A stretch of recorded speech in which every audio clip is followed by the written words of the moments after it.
Hello everyone. We hope you're doing well. We're doing great, and we truly appreciate your ongoing support. We'd like to briefly address some comments regarding our audiobook series.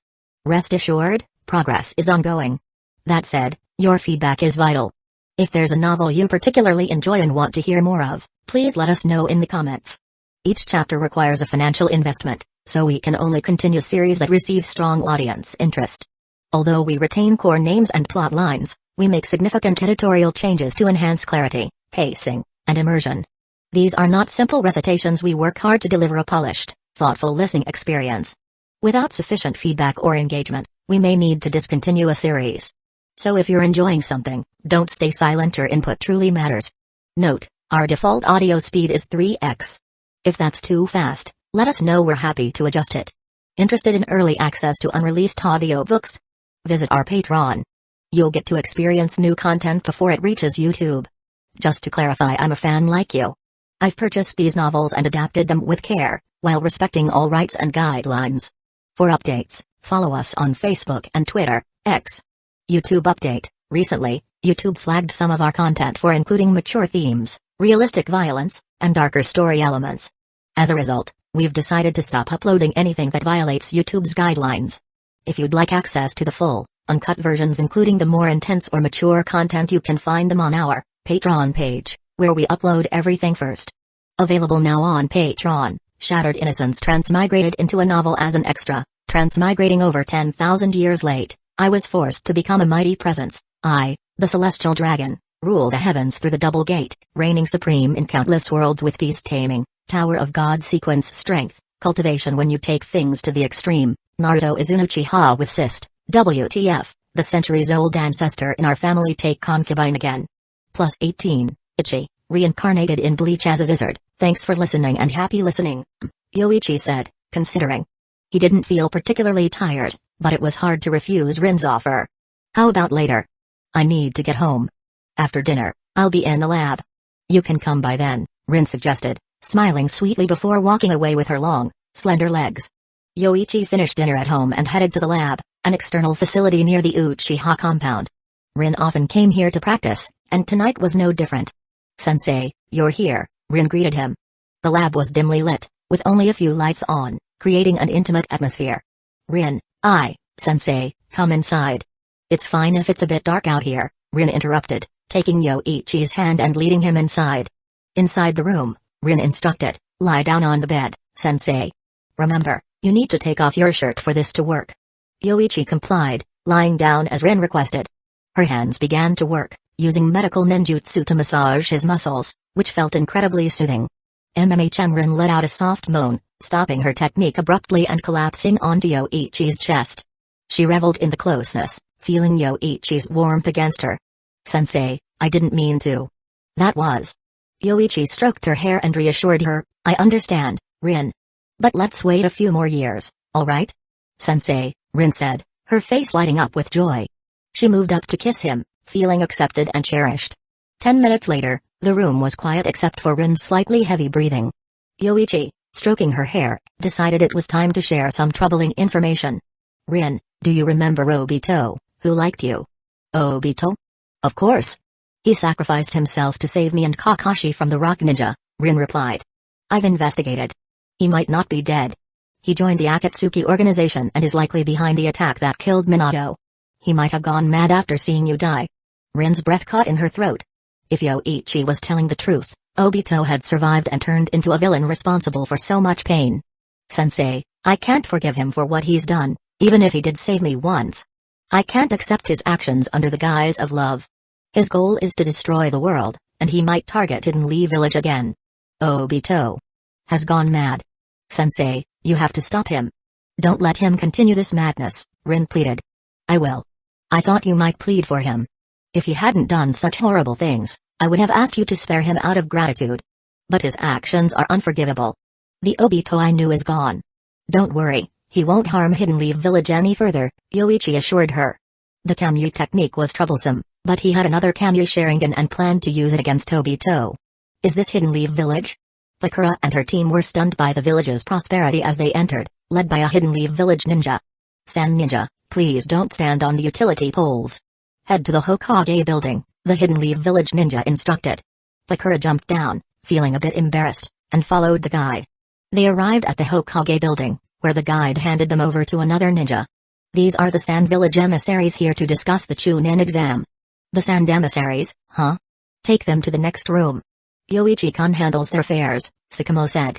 Yes, Hokage-sama, the ninja replied, leading Bakura and her team to Yoichi's office. Chapter 216 Yoichi-sama, these are the envoys from Hidden Sand Village. Hokage-sama instructed me to bring them to you. The Hidden Leaf Village ninja leading the way spoke to Yoichi after entering. Let them in. Yoichi smiled when he saw Bakura, then turned to Kurenai and said, Kurenai, please prepare some tea. Yes, Yoichi-sensei. Kurenai got up, prepared tea on the side, and then served it to the Hidden Sand Village envoys. After Kurenai finished serving the tea and stepped aside, Yoichi spoke, so, Hidden Sand Village wants to hold a joint Chunin exam with Hidden Leaf Village? Yes, Yoichi-sama. Hearing Yoichi's question, the Hidden Sand Village representative answered with utmost seriousness. After all, the person in front of them was Hidden Leaf Village's Thunderfang, arguably the strongest person in Hidden Leaf Village. Kazekage-sama hopes to co-host the Chunin exam and for Hidden Sand Village to also become a venue. Having Hidden Sand Village as a venue is out of the question. If we're going to hold the exam, it will be entirely in Hidden Leaf Village. If you insist on Hidden Sand Village being a venue, then Hidden Sand Village should host the exam on its own. Yoichi interrupted the Hidden Sand Village representative's words directly. The Hidden Sand Village representative, taken aback by the strong response, was momentarily at a loss for words. However, the Hidden Sand Village representative quickly regained his composure. If they couldn't participate in hosting, then so be it, they had come for a more important task this time. In that case, the Chunin exam will be held in Hidden Leaf Village. As for the details, Hidden Sand Village will fully comply with Hidden Leaf Village's requirements. However, Kazekage-sama has another request, and he hopes Yoichi-sama can help coordinate. The Hidden Sand Village representative paused before continuing. Recently, it's been difficult for Hidden Sand Village to purchase food supplies.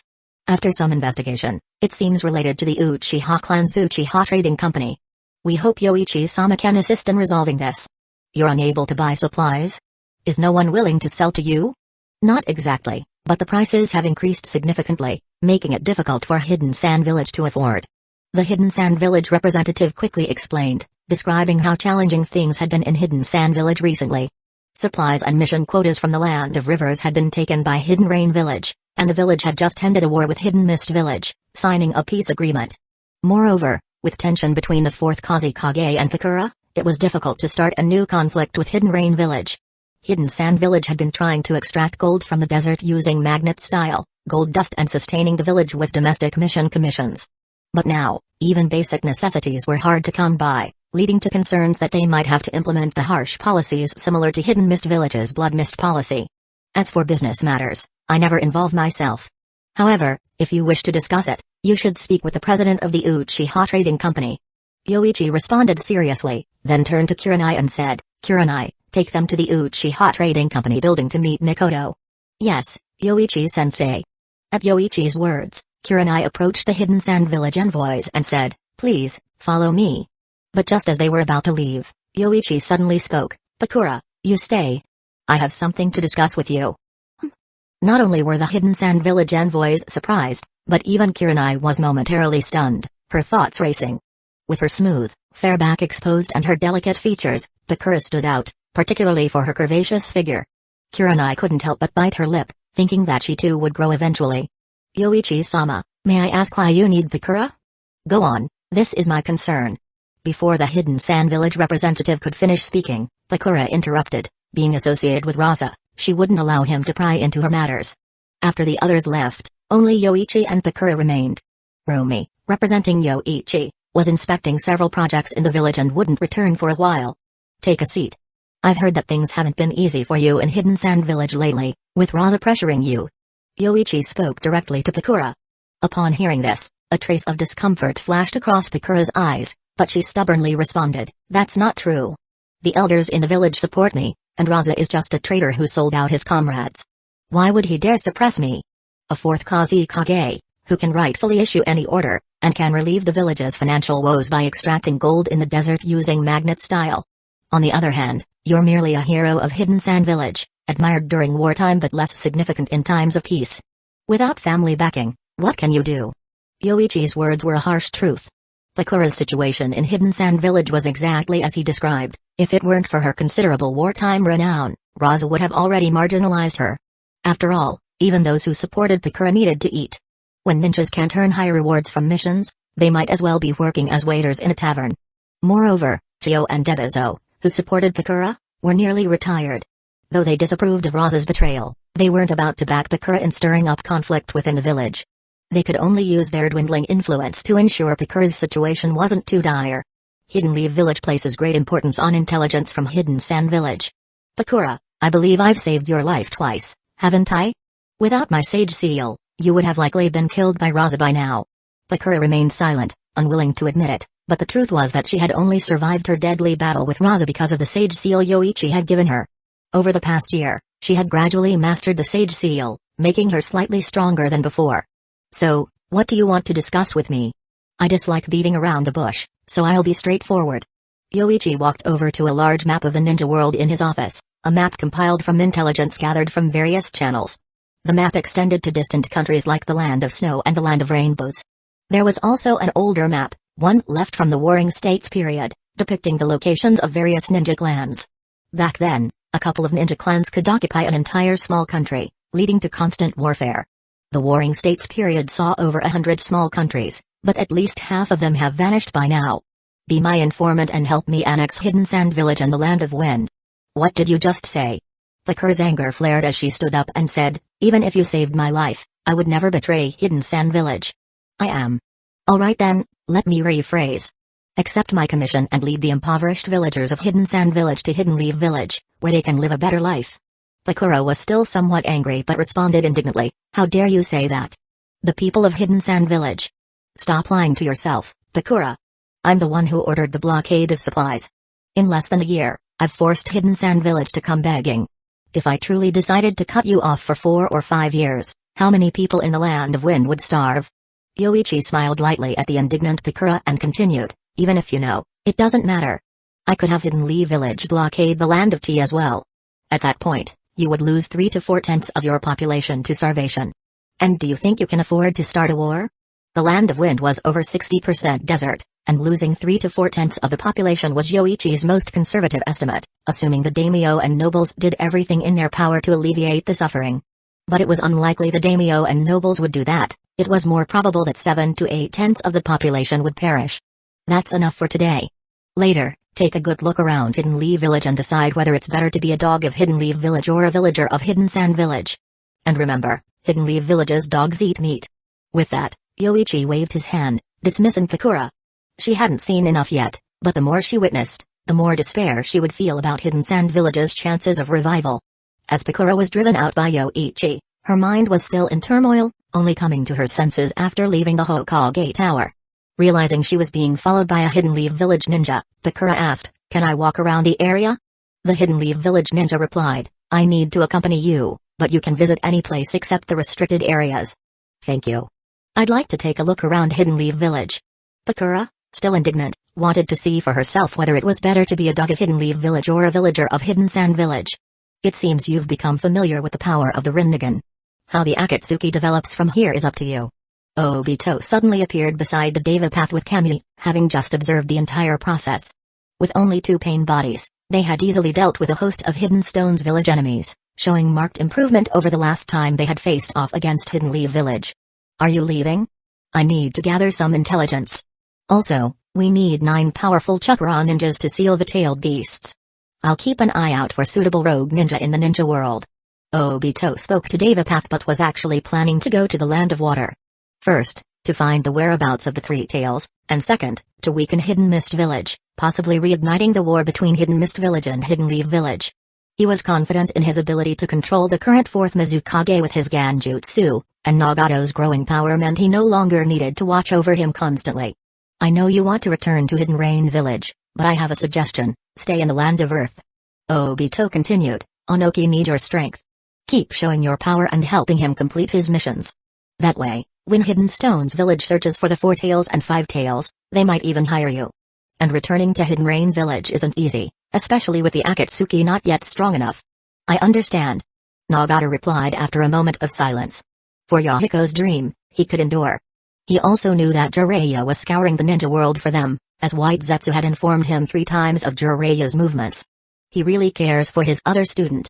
But I wonder what Jiraiya-sensei will feel when he sees his student again. Nagato thought to himself before returning with a new Deva Path body.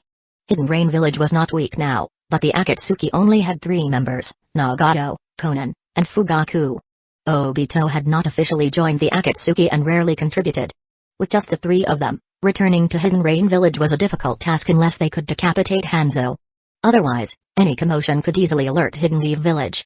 While Obito plotted his next move, the Hidden Sand Village envoys in Hidden Leaf Village returned to their accommodations. After a day of negotiations with little progress, the beautiful Uchiha lady refused to budge on the price. If Hidden Sand Village signed a contract, the Uchiha Trading Company Alliance would sell supplies to other nations instead. But the supplies were so expensive that what they could once buy with a certain amount of money would now only get them 1/5 of that amount. The Hidden Sand Village representative dared not make decisions on his own and had to send a message to the village for further instructions. Seeing Pakura return, the Hidden Sand Village representative intercepted her before she could enter her room and asked, "Pakura, what did Yoichi say to you today? What business is that of yours? Move aside." Pakura replied coldly. Even if she chose to side with Yoichi, she would never bow down to Raza, especially since the former had saved her twice. Seeing Pakura's attitude, the Hidden Sand Village representative could only threaten, "I'll report this to Kazekage-sama." Humphrey, Raza's dog. Pakura pushed the Hidden Sand Village representative aside and returned to her room.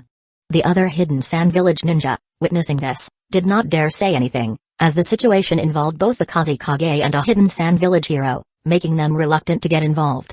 After returning to her room, Pakura lay on her bed, suddenly realizing that the bed was even more comfortable than the one she had back in Hidden Sand Village. How could the difference be so vast? Pakura thought to herself, puzzled. She had spent the entire afternoon wandering around Hidden Leaf Village, but she hadn't even managed to see all of it. She had only visited the supermarket, the food district, the ninja park, and a residential area. Bustling, prosperous, and peaceful. That was her impression of Hidden Leaf Village. Here, children could happily run around the streets with toys, something unimaginable for the children of Hidden Sand Village. She even saw some children feeding meat to dogs, something that would never happen in resource-scarce Hidden Sand Village. After seeing Hidden Leaf Village's prosperity, Pakura felt a bit lost. She began to feel that Yoichi's words might be true. If Hidden Sand Village remained without resources, it might indeed lead to a mass starvation of its people. In that case, they would have 2 choices, let the civilians starve or go to war, sending Hidden Sand Village's ninja to die on the battlefield. Under the influence of the Sage Seal, Pakura found herself increasingly convinced by Yoichi's words. Chapter 217 I've just escorted the Hidden Sand Village envoys to the inn and instructed the Anbu to monitor their movements. After Kurenai finished speaking, she noticed that Yoichi's desk was somewhat messy, so she offered, "Yoichi-sensei, should I tidy up your desk for you?" "No need, Kurenai. I'll have to continue working on it tomorrow morning anyway. But tidying it up will make it look better, right? If someone else sees it, they might think I'm not diligent." "Kurenai, you are certainly diligent. It's just that I prefer things to be left as they are when I leave so that it's easier for me to get back into the flow of work the next day." As Yoichi spoke, he placed a hand on Kurenai's shoulder and gently guided her towards the door. "Kurenai, make sure to get some rest when you get home. There's more work waiting for you tomorrow." "Alright, Yoichi-sensei." Kurenai felt a bit puzzled but was also pleased by Yoichi's concern. After walking with him to the outside of the Hokage Tower, she waved goodbye and headed home. After Yoichi and Kurenai had left the office for a while, someone slowly emerged from under the desk. Rin had an unusual blush on her face, her lips slightly swollen. She swallowed hard and then let out a deep breath, patting her chest. "Phew, that was close. Yoichi-sensei really caught me off guard." However, thinking back on what had just happened, Rin didn't feel any discomfort. Instead, she was rather happy. Yoichi-sensei wasn't lying last time, he really accepted me. But doing this in the office is so risky. I'm glad Kurenai didn't come over. Having barely dared to breathe under the desk, Rin waited in the room for a while. Once her face had calmed down, she carefully left Yoichi's office. The next day, when Yoichi arrived at his office, he noticed that the desk had been tidied up, which led him to suspect that Rin had done it. Without thinking much of it, he started working. The Hidden Sand Village envoys, still unwilling to give up, went to find Mikoto again, hoping she could sell some supplies to Hidden Sand Village at a lower price. Pakura did not involve herself in these matters. Although she was well known in the village, she had no real authority, So she spent the next day continuing her tour of Hidden Leaf Village. She couldn't visit the ninja clan compounds, but she did explore the newly built residential areas, completed and under construction factories, and the commercial and entertainment streets above the Hokage Rock. The more Pakura saw, the more she realized Hidden Leaf Village's strength, evident in every aspect. In comparison, Hidden Sand Village seemed like a sinking ship, barely holding together despite continuous patchwork, with more and more leaks appearing. Yoichi was steadily bringing Hidden Leaf Village's infrastructure into the future, anticipating what the village would become by the time of Boruto's generation. In 5 years, this place would be the most prosperous city in the ninja world.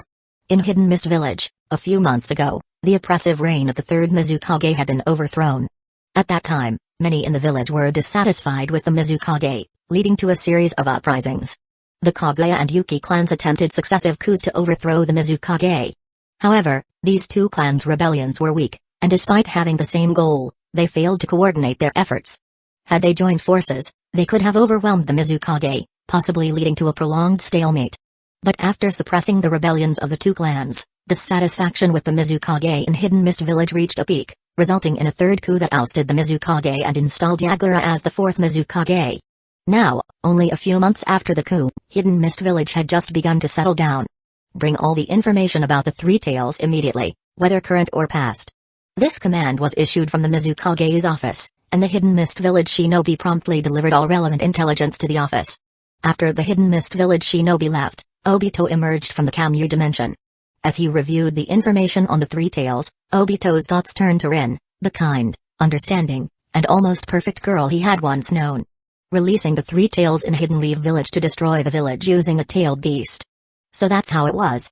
Rin must have realized Hidden Mist Village's plan and chose to run into that blade herself. Bam! The chakra exploded, shredding the secret documents in his hands. Obito then cast a Genjutsu on the fourth Mizukage, before hiding in the shadows. Since this place is called the Village of the Bloody Mist, let's take that name to its fullest extent. Obito thought darkly. He wasn't worried about Yagura being overthrown. Even Hidden Mist Village, one of the 5 great shinobi villages, couldn't endure the overthrow of 2 consecutive Mizukages. Now, if the current Hidden Mist Village leadership followed through with his plans, the village would likely collapse, with many shinobi fleeing, leading to its complete destruction. So Obito could issue orders in Yagura's name without hesitation. Let's start by having only 1 graduate per year in each class. Then, we'll initiate a war with Hidden Leaf Village using an elite force. That way, we can weaken 2 villages at once. This world, filled with war and without Rin, didn't need to exist. Under his mask, Obito's Sharingan gleamed with hatred and violence. In Hidden Leaf Village, on the 3rd day, the Hidden Sand Village envoys finalized all the details of the Chunin exam. The Chunin exam would be held in 2 months, with several villages, including Hidden Rain Village, Hidden Grass Village, and Hidden Waterfall Village, participating alongside Hidden Sand Village. Inviting Hidden Grass Village and Hidden Waterfall Village was also a means of intimidating them. Small villages like these tend to forget their place, so they need to be reminded from time to time to keep them in check. Although the Hidden Sand Village envoys finalized the Chunin exam details, they didn't plan to leave yet, as there was still another important matter to discuss, one that was crucial for the survival of Hidden Sand Village. It wasn't that the issue couldn't be negotiated, but Yoichi was waiting for Pakura to agree. Since expressing his intentions to her, Pakura had been wandering around Hidden Leaf Village, visiting various places, and spending an entire day at the ninja park. Only when Pakura agreed to side with him would Yoichi relent, allowing her to return to Hidden Sand Village as a hero, bringing back affordable supplies to save the village. Otherwise, Hidden Sand Village would have to choose between starvation and war, and they'd need the courage to fight without their Jinchuriki. Yoichi didn't pressure Pakura. With a strong-willed woman like her, it was best to let her make the decision on her own. However, he had another matter to address urgently. Mina had no leads regarding the clones, especially ones that required genetic fusion. She had tried for a long time but had not yet succeeded. Mina had told Yoichi about her difficulties in a dejected tone, admitting that her medical knowledge was still lacking. Although she had managed to improve the Edo Tensei control seal and integrate Hashirama cells, it was only after many experiments. In the dream space, at least 1,000 experimental subjects had died. For each one that perished, she had conjured another until she achieved 2 successes. In the real world, Mina didn't have nearly as many test subjects available, and she also had to care for Karen and teach students medical ninjutsu. After handling some matters, Yoichi went to see Tsunade. "You troublesome brat, you really know how to keep me busy.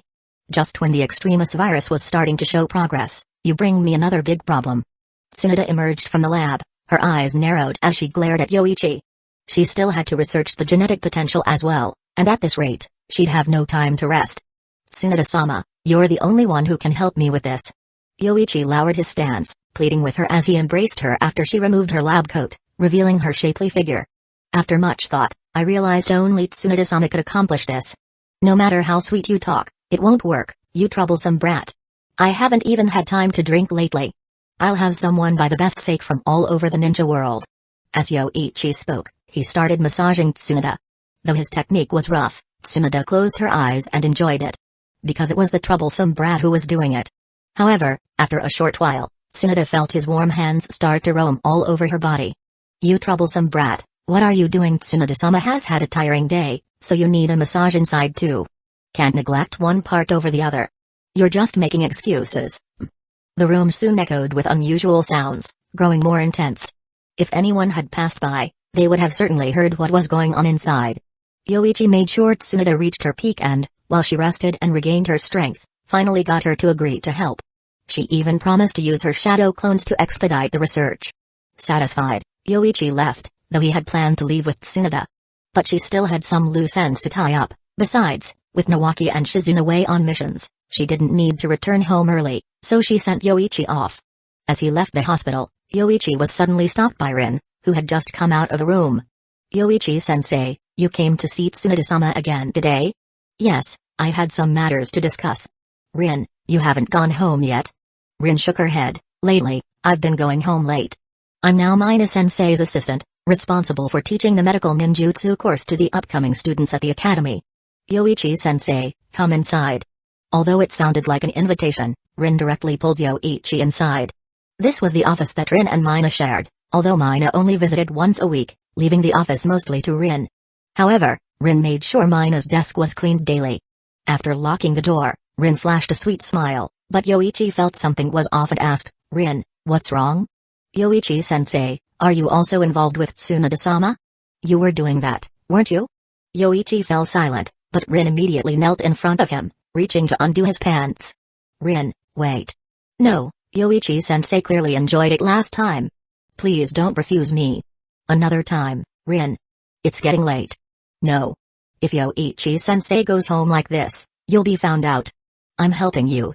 Yoichi, who initially wanted to stop Rin, slowly rested his hand on her reddish-brown hair, gently stroking it as he had in the underground lab before. On the 7th day after the Hidden Sand Village envoys arrived in Hidden Leaf Village, Bakura once again visited the Hokage Tower. Over the past week, she had almost entirely explored Hidden Leaf Village, visiting everywhere except the restricted areas. The place she spent the most time in during the last few days was the notice board at the Hidden Leaf Village Police Force headquarters, where she stood for hours each day. Well, have you made up your mind? When Yoichi saw Bakura again, he directly asked. He noticed that her spirit had changed significantly in just a few days. Bakura took a deep breath and then asked, If I lead the villagers of Hidden Sand Village to join Hidden Leaf Village, how would you treat us? Just like any other Hidden Leaf villagers. Once you join, you're part of the family. If you contribute, you'll be rewarded. If you make mistakes, you'll be punished. If anyone discriminates against you because of your surrender, the police force will punish them according to the rules. Yoichi spoke calmly. I have no reason to target the shinobi and civilians of Hidden Sand Village. The ninja world is vast, and you're the first to join. There will definitely be more opportunities to prove yourselves in the future. Upon hearing Yoichi's words, Bakura realized that his goal wasn't just Hidden Sand Village, the other major villages would likely follow the same fate. Reflecting on the strong stance of Hidden Leaf Village's Thunderfang and his military achievements, Bakura began to believe it was possible. I've decided. Bakura took a deep breath and spoke. After saying those words, she felt a weight lift off her shoulders, her entire body telling her that she had made the best decision. What should I do? Take the signed agreement back with you and continue being the hero of Hidden Sand Village. From now on, you'll be the one supplying the village with resources. Whoever you decide to feed will get to eat. With Hidden Leaf Village's support behind you, all you need to do is win over the hearts of the people. When you have the support of over half the village, lead them to join Hidden Leaf Village. This was the method with the fewest casualties. If Bakura managed to lead half of Hidden Sand Village's population away, with Hidden Leaf Village's army waiting outside, those who remained would only have the option to fight or surrender. Yoichi then discussed some details with Bakura, primarily teaching her how to use supplies to win people's loyalty or control other shinobi. In this situation, even if Raza could extract gold, it wouldn't help. Gold couldn't be eaten, and now they couldn't even buy supplies with money. The Uchiha Merchant Alliance would soon purchase supplies from the Land of Tea, the Land of Bears, and the Land of Demons, completely isolating the Land of Wind. Unless Raza turned into a bandit and raided for supplies, there was no way for him to procure anything. After the discussion, Yoichi called the Hidden Sand Village envoys and Sakamo to sign a new agreement.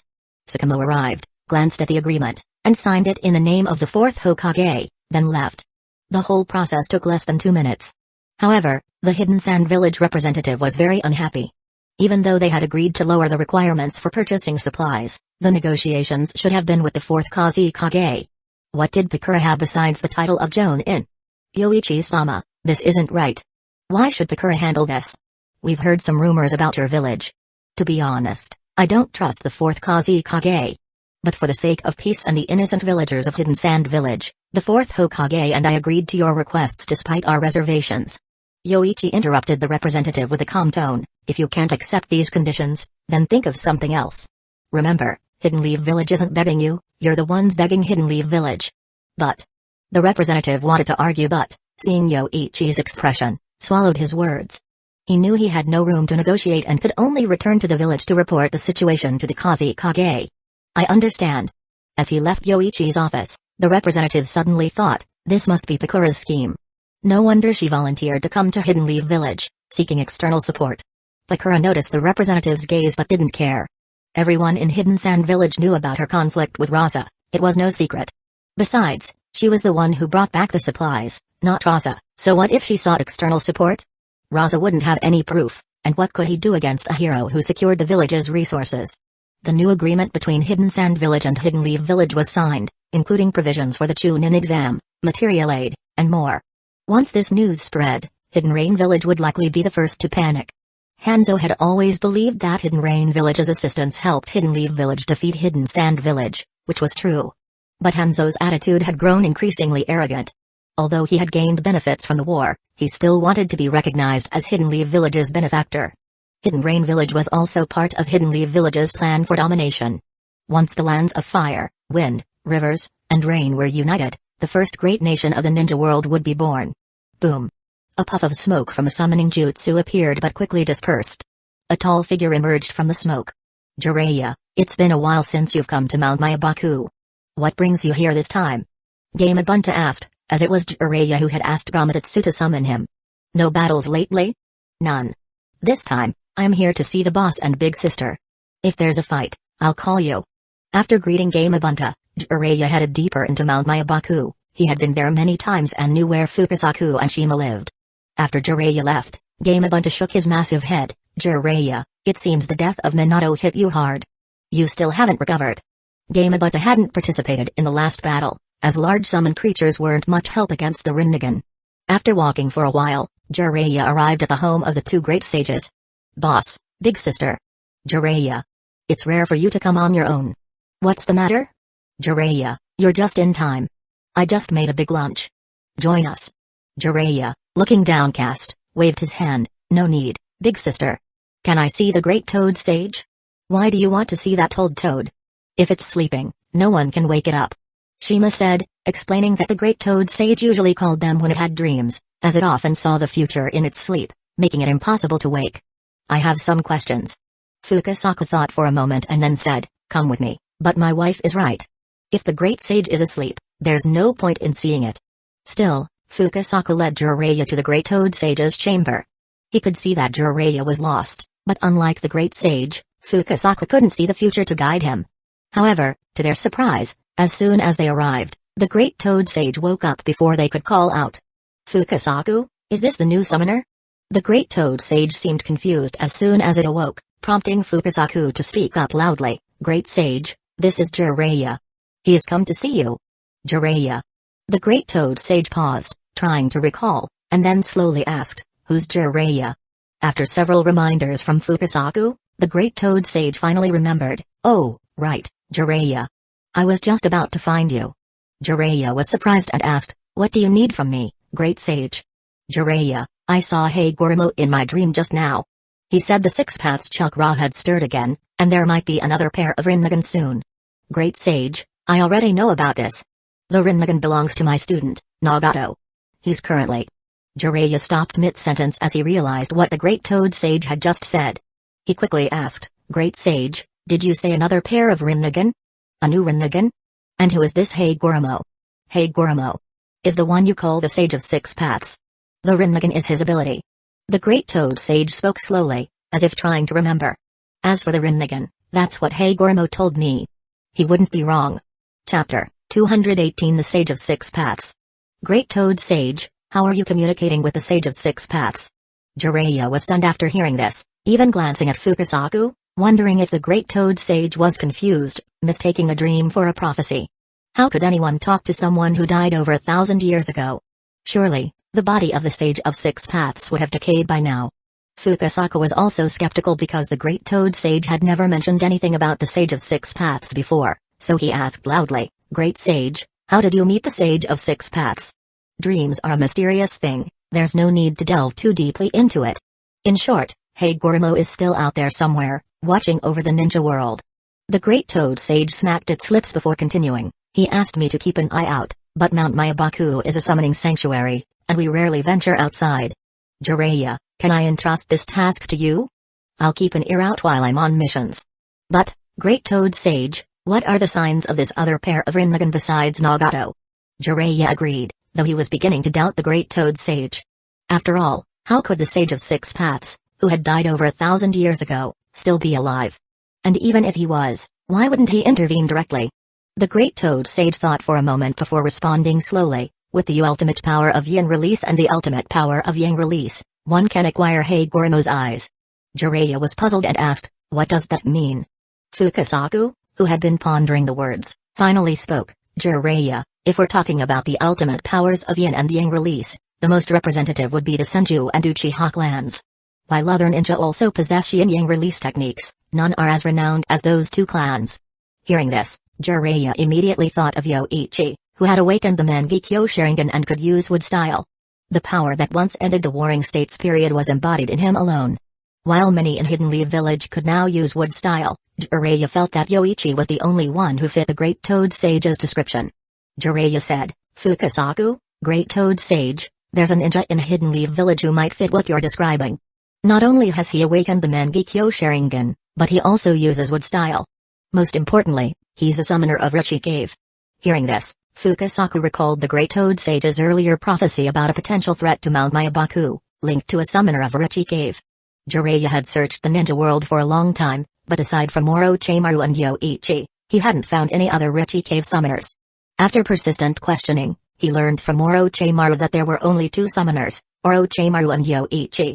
One prophecy might not mean much, but two pointing to the same person made Jiraiya start to believe that the Great Toad Sage's predictions were accurate.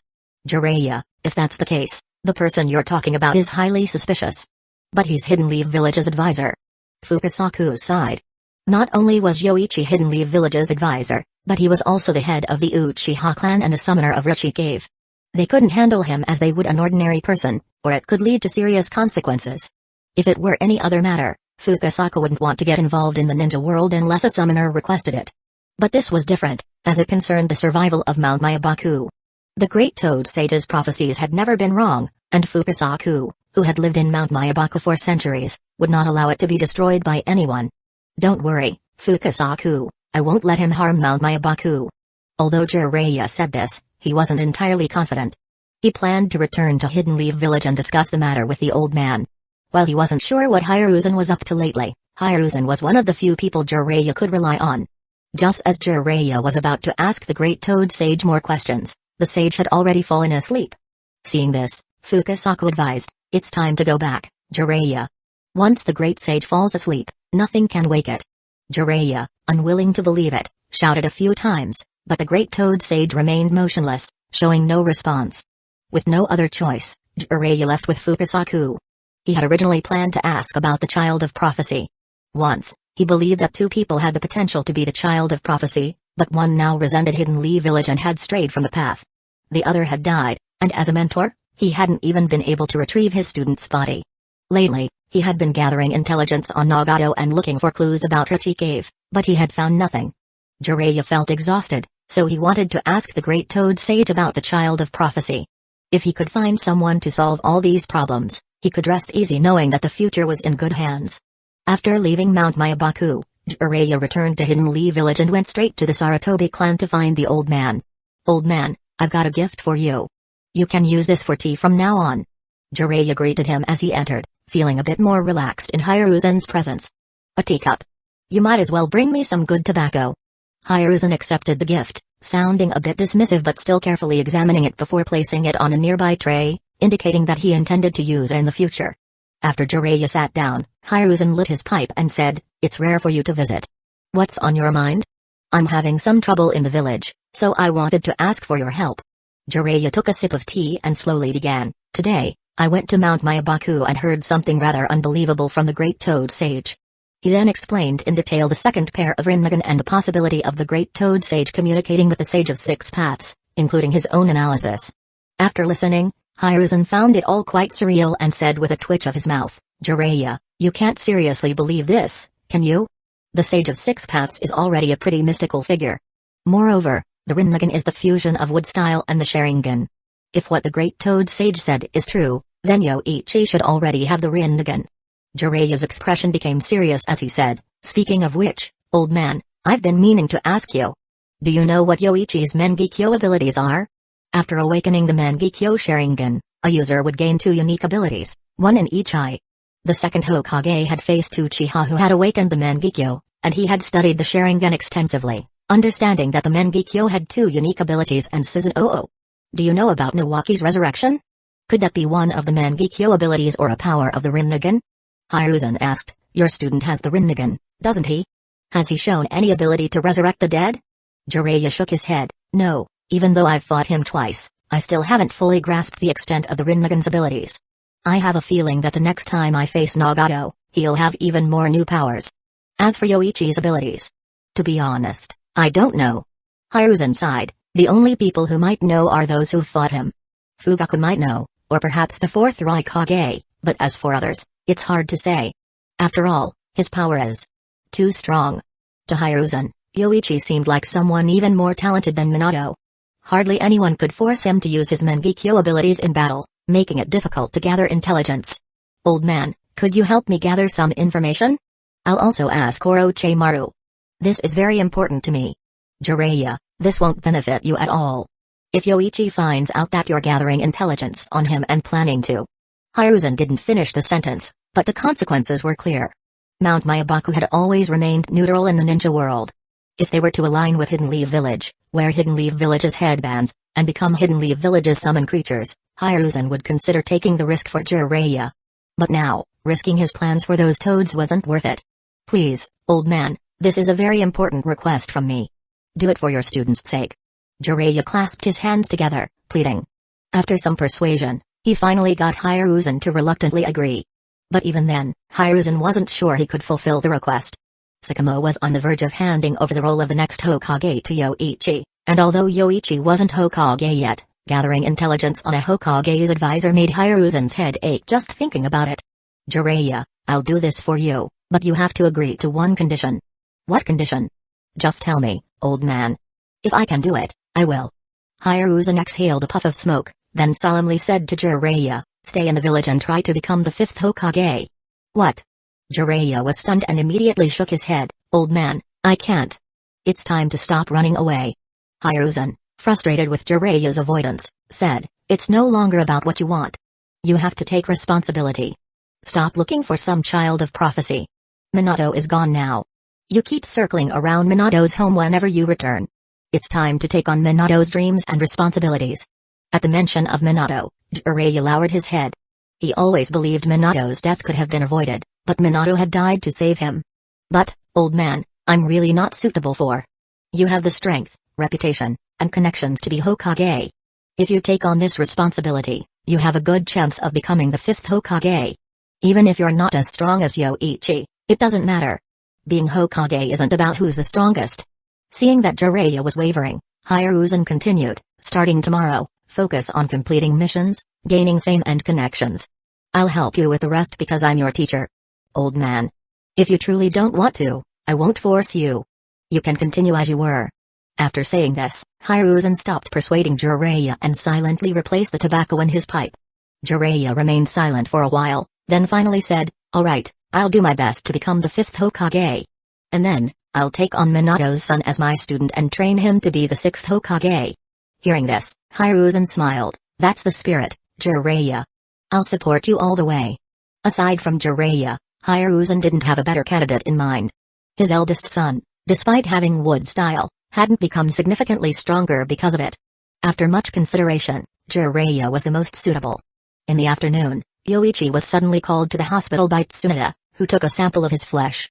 Then she sent Yoichi away without even giving him a chance for a warm moment. However, Yoichi understood that Tsunade's research might have made a breakthrough, so he left after providing the sample without disturbing her. From what Tsunade had said, it seemed she had discovered traces of the Otsutsuki clan. The integration of Byakugan and Shikatsu Myaku was going smoothly, and there was a tendency for the Senju and Sharingan genes to complement each other. After discovering this, Tsunade had asked Yoichi if he knew anything about it, but he had only mentioned that it was a hypothesis based on some ancient records. After all, the Hyuga clan had close ties with the Takataori clan, and the Takataori clan had split from the Kaguya clan long ago. As for the Senju and Uchiha, there was the Uchiha clan's ancestral stone tablet, which, although altered, was enough to satisfy Tsunade. He couldn't exactly tell her he was a time traveler. Tsunade hadn't pressed further and just informed him that the progress on the clone was going well. They had successfully extracted the genes and were in the initial stages of fusion. The next step was to attempt to create the embryo. Artificial clones wouldn't need the lengthy natural growth time, and within a year, they could resemble a 3 or 4-year-old child. With this good news, Yoichi left. However, as he returned to the clan compound, he thought about white Zetsu clones and decided that if he had the chance, he would definitely capture a few for Tsunade to study. "I'm back." After leaving the hospital, Yoichi knew that Yujiro had just returned from a mission, so he headed home to extract some more tailed beast chakra. With 3 tailed beasts at his disposal, Yoichi was rather extravagant in his usage. "Yujiro, are you home?"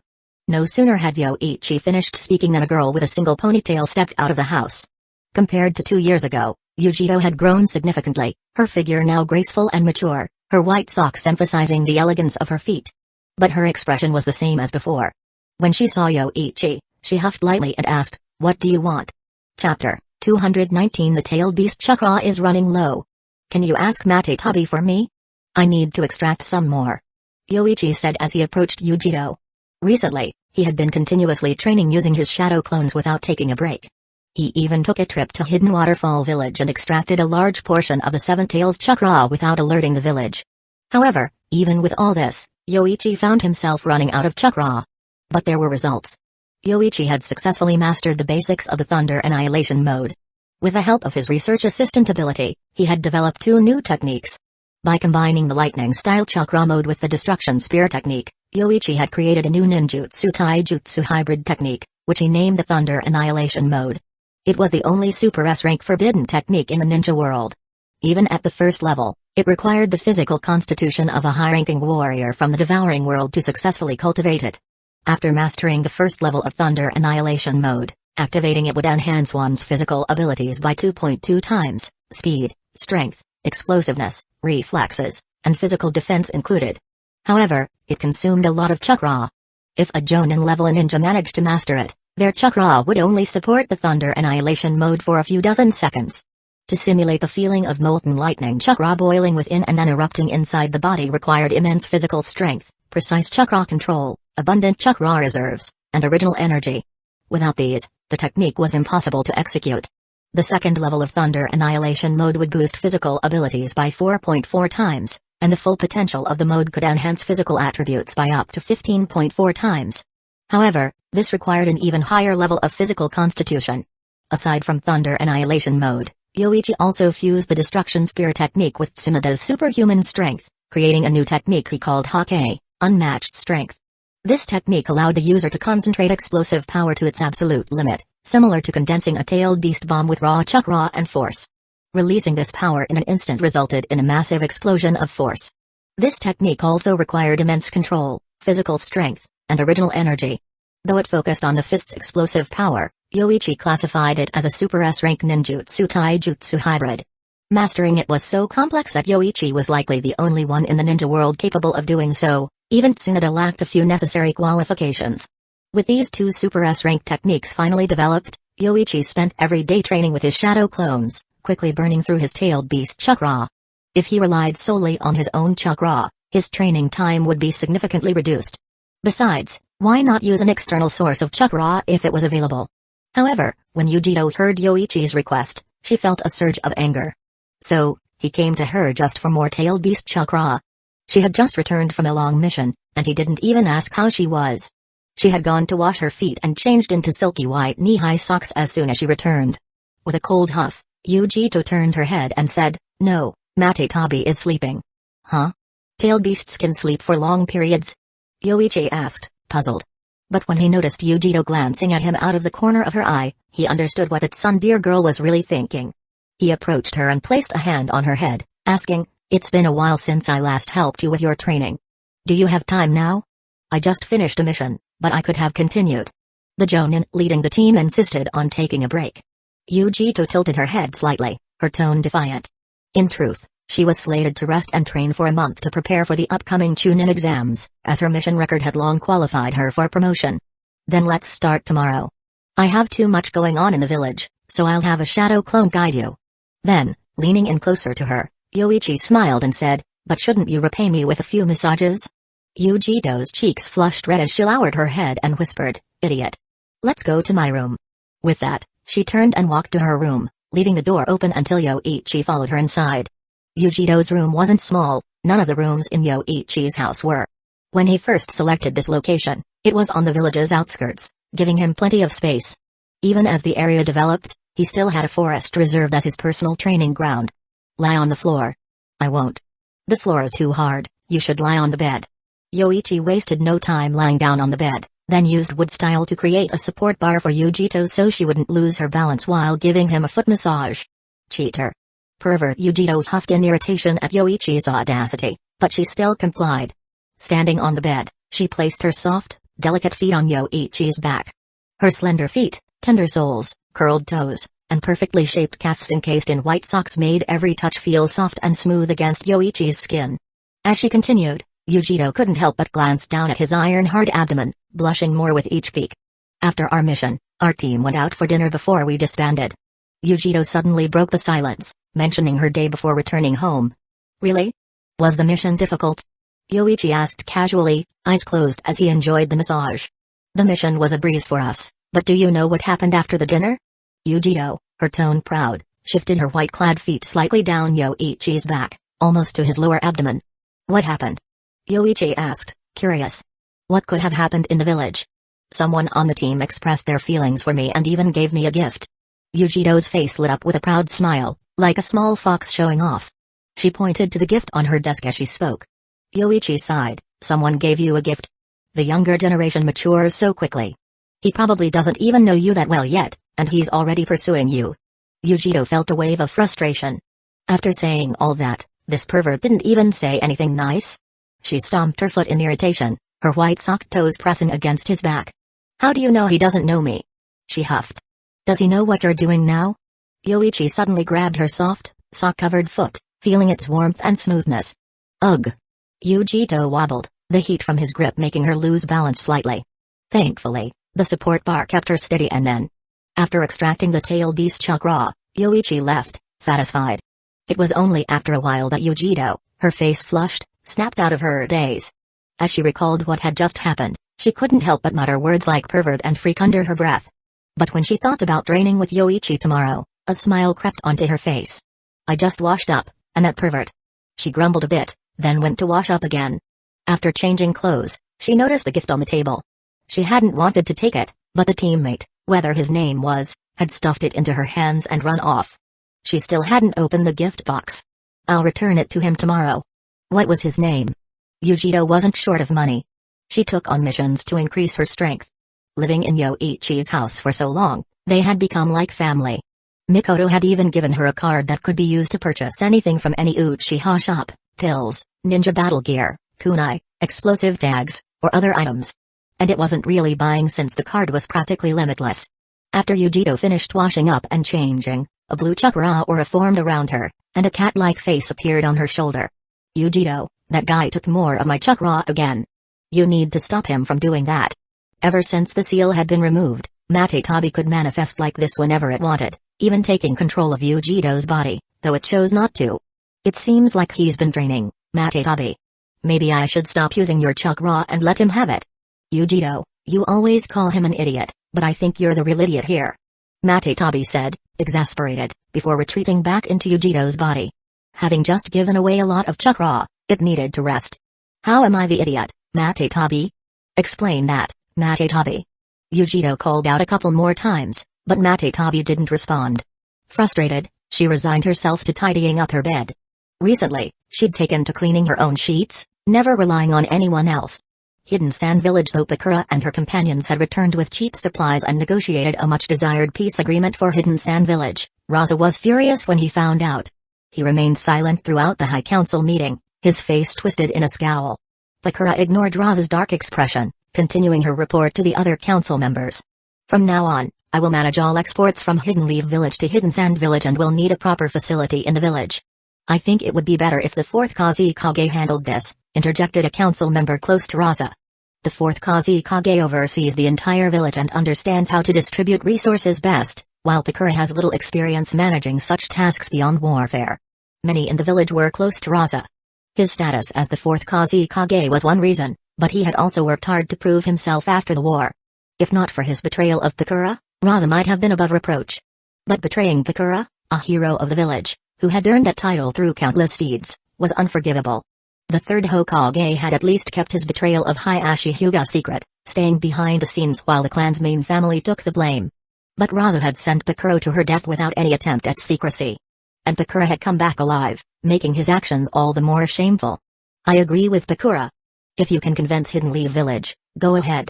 Bakura sneered. Do you think Raza could make Hidden Leaf Village agree? If he angers them, we can forget about this shipment and prepare for war instead. Tell all of Hidden Sand Village that because the 4th Kusagakure must personally oversee this matter, we'll be going to war if Hidden Leaf Village refuses. The sarcasm in Bakura's voice made Raza's supporters blush with anger. Even with a mask on, Raza's face was clearly contorted in frustration. Unable to defeat Bakura in battle, and now having to endure her ridicule, any guilt Raza had once felt toward her had turned into hatred. Bakura, you incited Hidden Leaf Village to gain control of this situation. For Hidden Sand Village's sake, you'd better.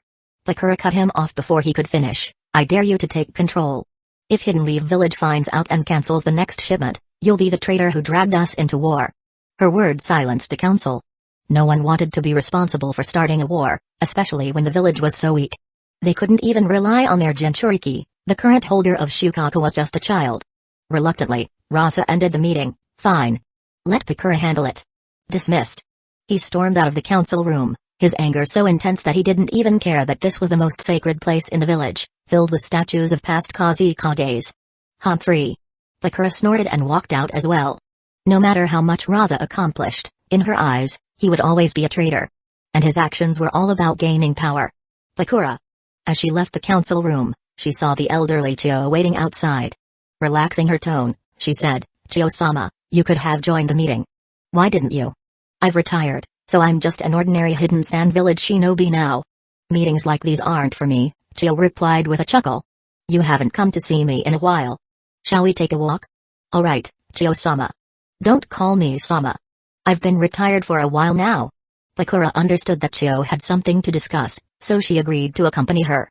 Bakura was grateful to Chio for treating her injuries and dealing with the traitor, but she didn't believe for a second that the whole scheme had been orchestrated by one person.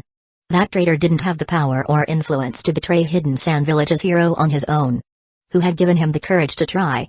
As they walked outside, Chio suddenly asked, Bakura, what do you think of Hidden Leaf Village? They're strong. Too strong for Hidden Sand Village to resist. Bakura answered truthfully after a moment's thought. Even if Hidden Sand Village's strength tripled, I wouldn't be confident in our ability to win a war. If Hidden Leaf Village decides to attack, Hidden Sand Village's fate. Is that so? It seems Hidden Leaf Village's strength has developed rapidly, especially with warriors like the Hidden Leaf Village White Fang and Thunder Fang. Chio paused for a moment when she mentioned the Hidden Leaf Village Fang, then continued, Bakura, I'm sorry for what happened before. We couldn't investigate further, but from now on, no one will betray Hidden Sand Village. Bakura looked at Chio for a few seconds, then said, I will lead the people of Hidden Sand Village to a better life, something Raza can never do. Hidden Leaf Village was preparing to target Hidden Sand Village, leaving the village with only two choices, starvation or war. But instead of either of those grim fates, Bakura believed the best option was to join Hidden Leaf Village and live a better life. Is that so? Chio said nothing more, leaving Bakura to her thoughts. After a moment, Bakura wondered if Chio had guessed her true intentions. But she quickly shook her head. Even if she had, there was no proof. Rechi Cave Yoichi received a summoning serpent's message and quickly performed the reverse summoning technique. In a puff of smoke, Yoichi appeared in Rechi Cave. Master. Yoichi greeted Guruga.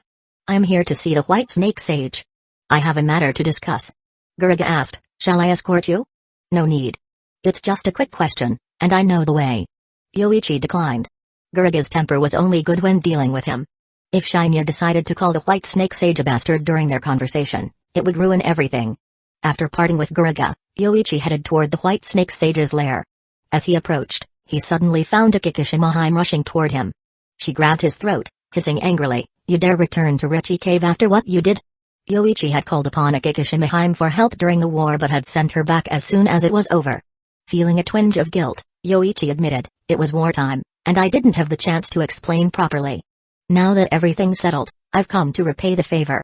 He pried Akikishima off his neck and added, if I planned to renege on our deal, I wouldn't have come back. You have a point. Now, take me to see the White Snake Sage. I have a question to ask. Once that's done, I'll repay my debt to you. Alright, but you said the same thing last time. Smack. Smack. Smack. Yoichi quickly silenced Akikishima with 3 firm pats on her snake posterior, then carried her to the White Snake Sage's chamber. If he didn't keep a firm grip on her, she would undoubtedly try to get even. As they walked, Yoichi encountered the other 2 snake sisters, who greeted him with a smile. Yoichi-kun, have you come to see us? Akikishima quickly interrupted, he's here to see the White Snake Sage and me, so don't interfere. Tajutsu noticed how tightly Yoichi had restrained Akikishima and chuckled, the White Snake Sage is inside. Go ahead, Yoichi-kun. Thank you. Yoichi bowed and headed into the deepest part of the cave. He remembered Akikishima telling him that the White Snake Sage had fused with the land, unable to leave until it transformed into a dragon.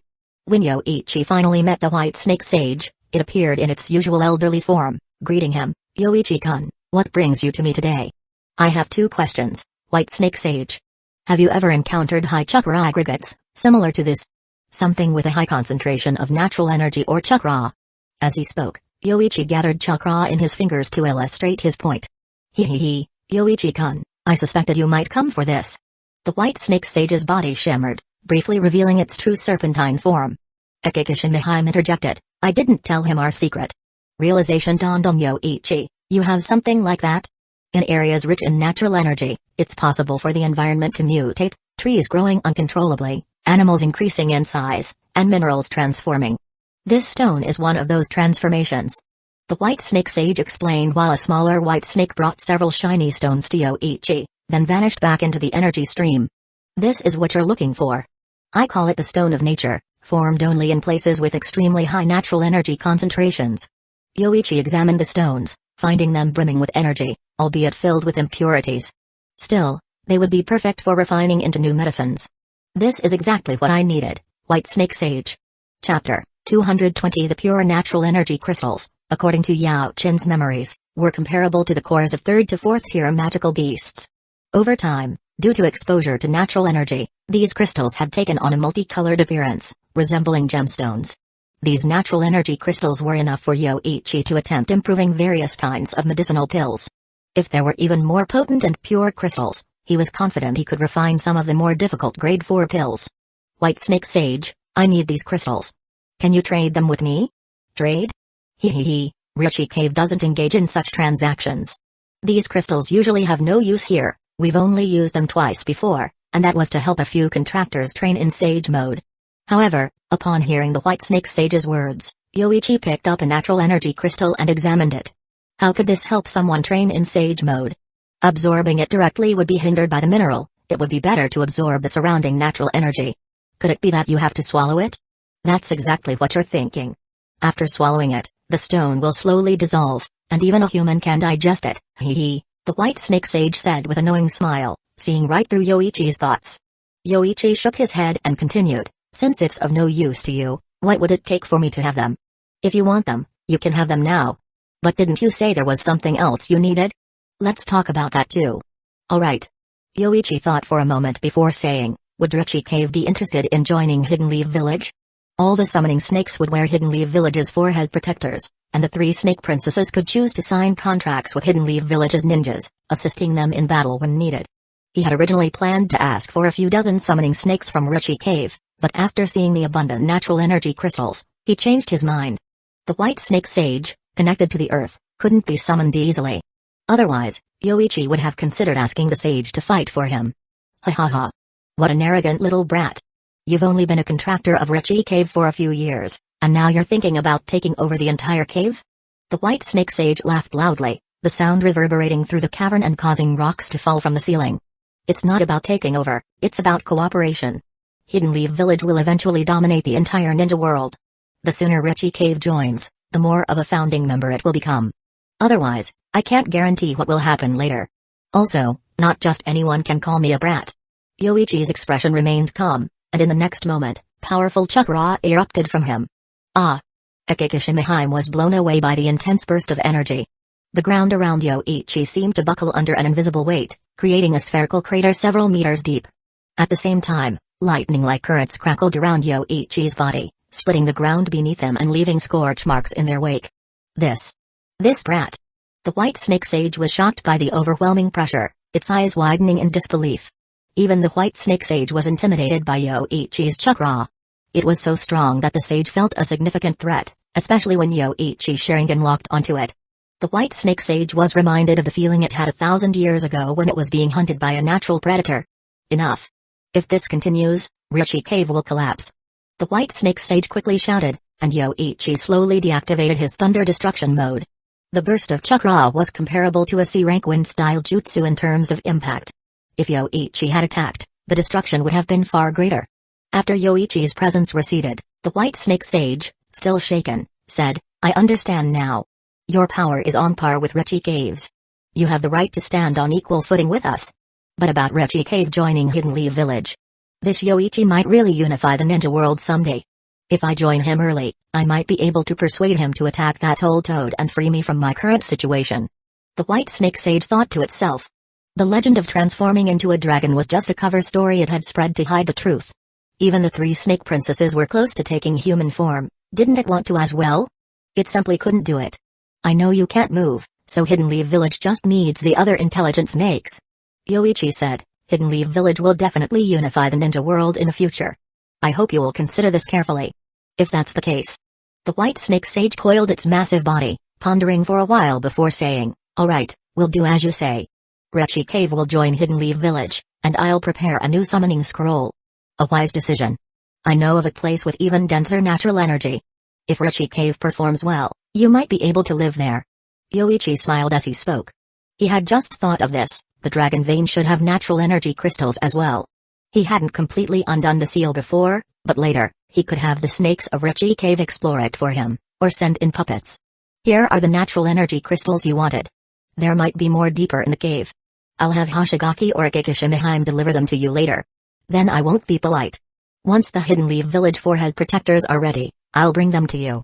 Make sure to prepare one for me too. The white snake sage's sudden request surprised Yoichi. It had been so resistant at first, but now its attitude had changed so quickly. Was it because he had shown his power? That was only the first layer of thunder destruction mode. Was it really that intimidating? Understood. Yoichi took the natural energy crystals, glanced at Akekishimihime, and then started walking out. After getting up, Akekishimihime said to the white snake sage, I'm going to gather some information for you. With that, she chased after Yoichi. When she caught up to him, Akekishimihime clung to Yoichi's back like a koala, wrapping her arms and legs around him like a snake. What are you doing? It was only because Akekishimihime appeared harmless and naive. If it had been anyone else, they would have been electrocuted by his lightning mode. You have the nerve to ask? You left without a word twice after we finished important matters. This time, you're not getting away. Akekishimihime was still angry about being tricked twice before. She had helped, but got nothing in return. I said I would repay you, and I will. When have I ever lied? Yoichi pried Akekishimihime off his back, but the little snake girl stubbornly clung to his arm, afraid he would release the summoning technique and return to Hidden Leaf Village. They returned to the cave where Hoshigaki resided, and Yoichi suddenly asked, Do you know anything about the white snake sage? Why can't you leave Richie Cave? Is it some kind of secret technique you've inherited? I don't know. We never inquire about the White Snake Sage's affairs, and only 4 of us have managed to attain Sage mode. The White Snake Sage is over 300 years older than us. Akikishimihime shook her head. There might have been snakes from the same era as the White Snake Sage back then, but none had achieved Sage mode, and they had all gradually withered away. Now, only 4 snakes in Ruchi Cave had long lifespans. Under such circumstances, it was impossible to gather information unless they asked the sage directly. I see. Yoichi felt that something was off with the White Snake Sage but couldn't pinpoint what it was without more information. But now, the White Snake Sage had extended an olive branch to him, giving him natural energy crystals and agreeing to have Ruchi Cave join Hidden Leaf Village, so there was nothing to complain about. It was just the sudden change in attitude that made Yoichi feel uneasy. Forget it. Tell me what you need from me. Once it's done, I'm heading back. What Yoichi wanted most now was to return and ask Tsunoda if Shikatsu Forest had similar natural energy crystals so he could start refining pills. There were many types of grade 4 pills, and Yao Chen had even researched some of his own. I want a piece of your flesh. Stop dreaming.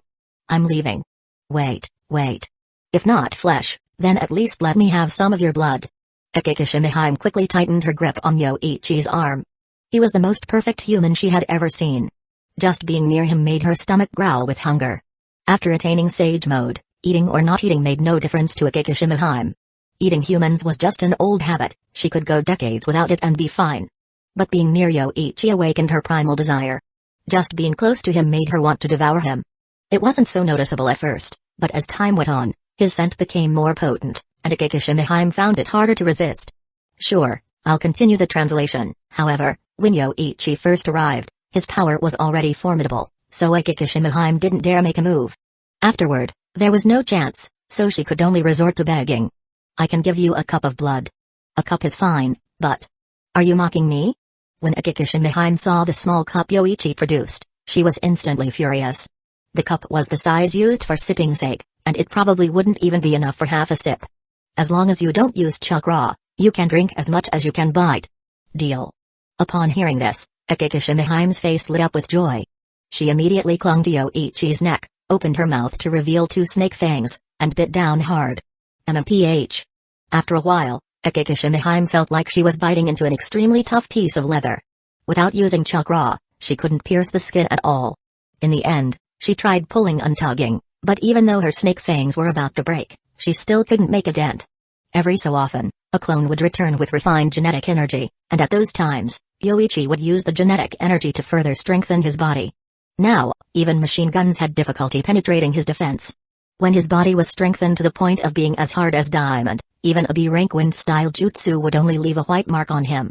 How is your body this hard? Give it up. Without chakra, it's impossible.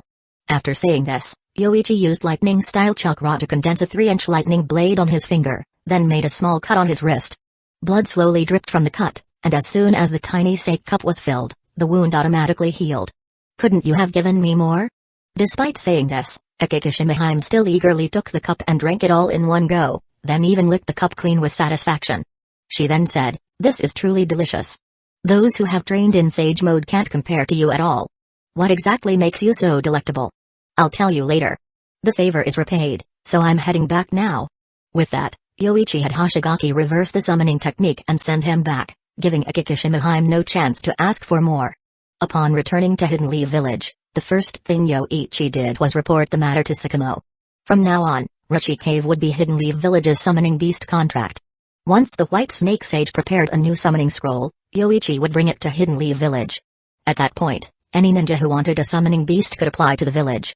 Once they signed the contract, they could summon the great snakes of Ruchi Cave. If the first summoning was successful, all future summonings would be based on that initial one. Moreover, the summoned great snakes from Ruchi Cave would wear Hidden Leaf Village's forehead protectors, just like the Ninken of the Hatake and Inyuzuka clans, or Hiruzen's Inma. However, unlike Hiruzen's Inma, who only contracted with the Saratobi clan, other ninjas would also be able to form contracts with the snakes. Sakamo nodded upon hearing this and then smiled approvingly, saying, "This is good news, Yoichi. I'll have many Hidden Leaf Village forehead protectors made, and when the time comes, please take them over to Ruchi Cave. Also, please help in spreading the news to all the Hidden Leaf Village ninjas." Understood. After leaving the Hokage's office, Yoichi suddenly realized that once again, He had been given all the work. Returning to his own office, Yoichi wrote up a report on the matter, stamped it, and handed it to Rumi, saying, "Rumi, please deliver this to Masato Uchiha of the Hidden Leaf Village Police Force. Make sure he handles it quickly. If any of you are interested, let me know, and I'll find a suitable summoning snake for you in advance." "Yes, Yoichi-sensei." After finishing, Rumi noticed that Yoichi was about to leave again and asked, "Yoichi-sensei, are you heading out?" "I'm going to the Hidden Leaf Village Hospital, and I might not be back this afternoon. If there's an emergency, you can find me at the Uchiha clan's residence." Yoichi casually replied and then left the office. After meeting with Tsunade, he planned to work in the lab to get a feel for things. If only his clones could control Godzilla's abilities, he would have had 10 clones trying to refine the pills already. Chapter 221 Natural Energy Crystals. "I'm not sure, but I'll ask Katsu for you," Tsunade said. This was the first time she had seen such a thing, but she used the summoning jutsu to inquire on Yoichi's behalf. Bang! A puff of smoke appeared, and a slug about half a meter long materialized in front of Yoichi. The slug spoke to Tsunade. "Tsunade-sama, what can I do for you?" "Katsu, do you recognize this? Or is there something similar in Shikatsu Forest?"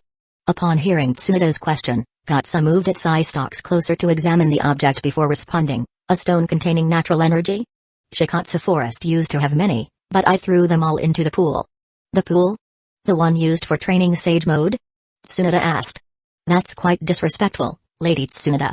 That pool is for contract holders to train in Sage Mode. It's the Sage Pool where my mucus is combined," Katsu immediately retorted, but then wiggled its eye stalks again and added, "Although we periodically toss a batch of these stones into the pool, another batch should have accumulated by now. Do you need some, Lady Tsunade?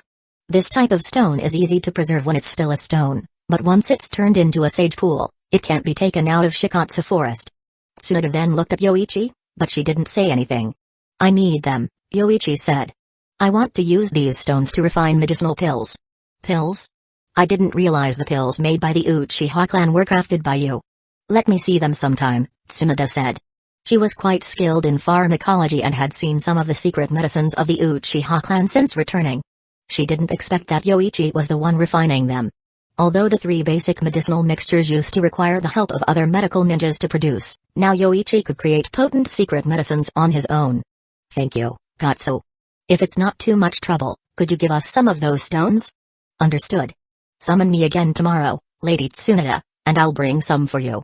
These stones are primarily for contract holders, but since you're the only contract holder in Shikatsu Forest right now, the Sage Pool isn't being used much anyway." Katsu's voice was sweet, but Yoichi couldn't figure out how it was speaking as he looked around. Fortunately, they had secured a batch of natural stones. After Katsu left, Yoichi, as a gesture of thanks, gave Tsunade a massage.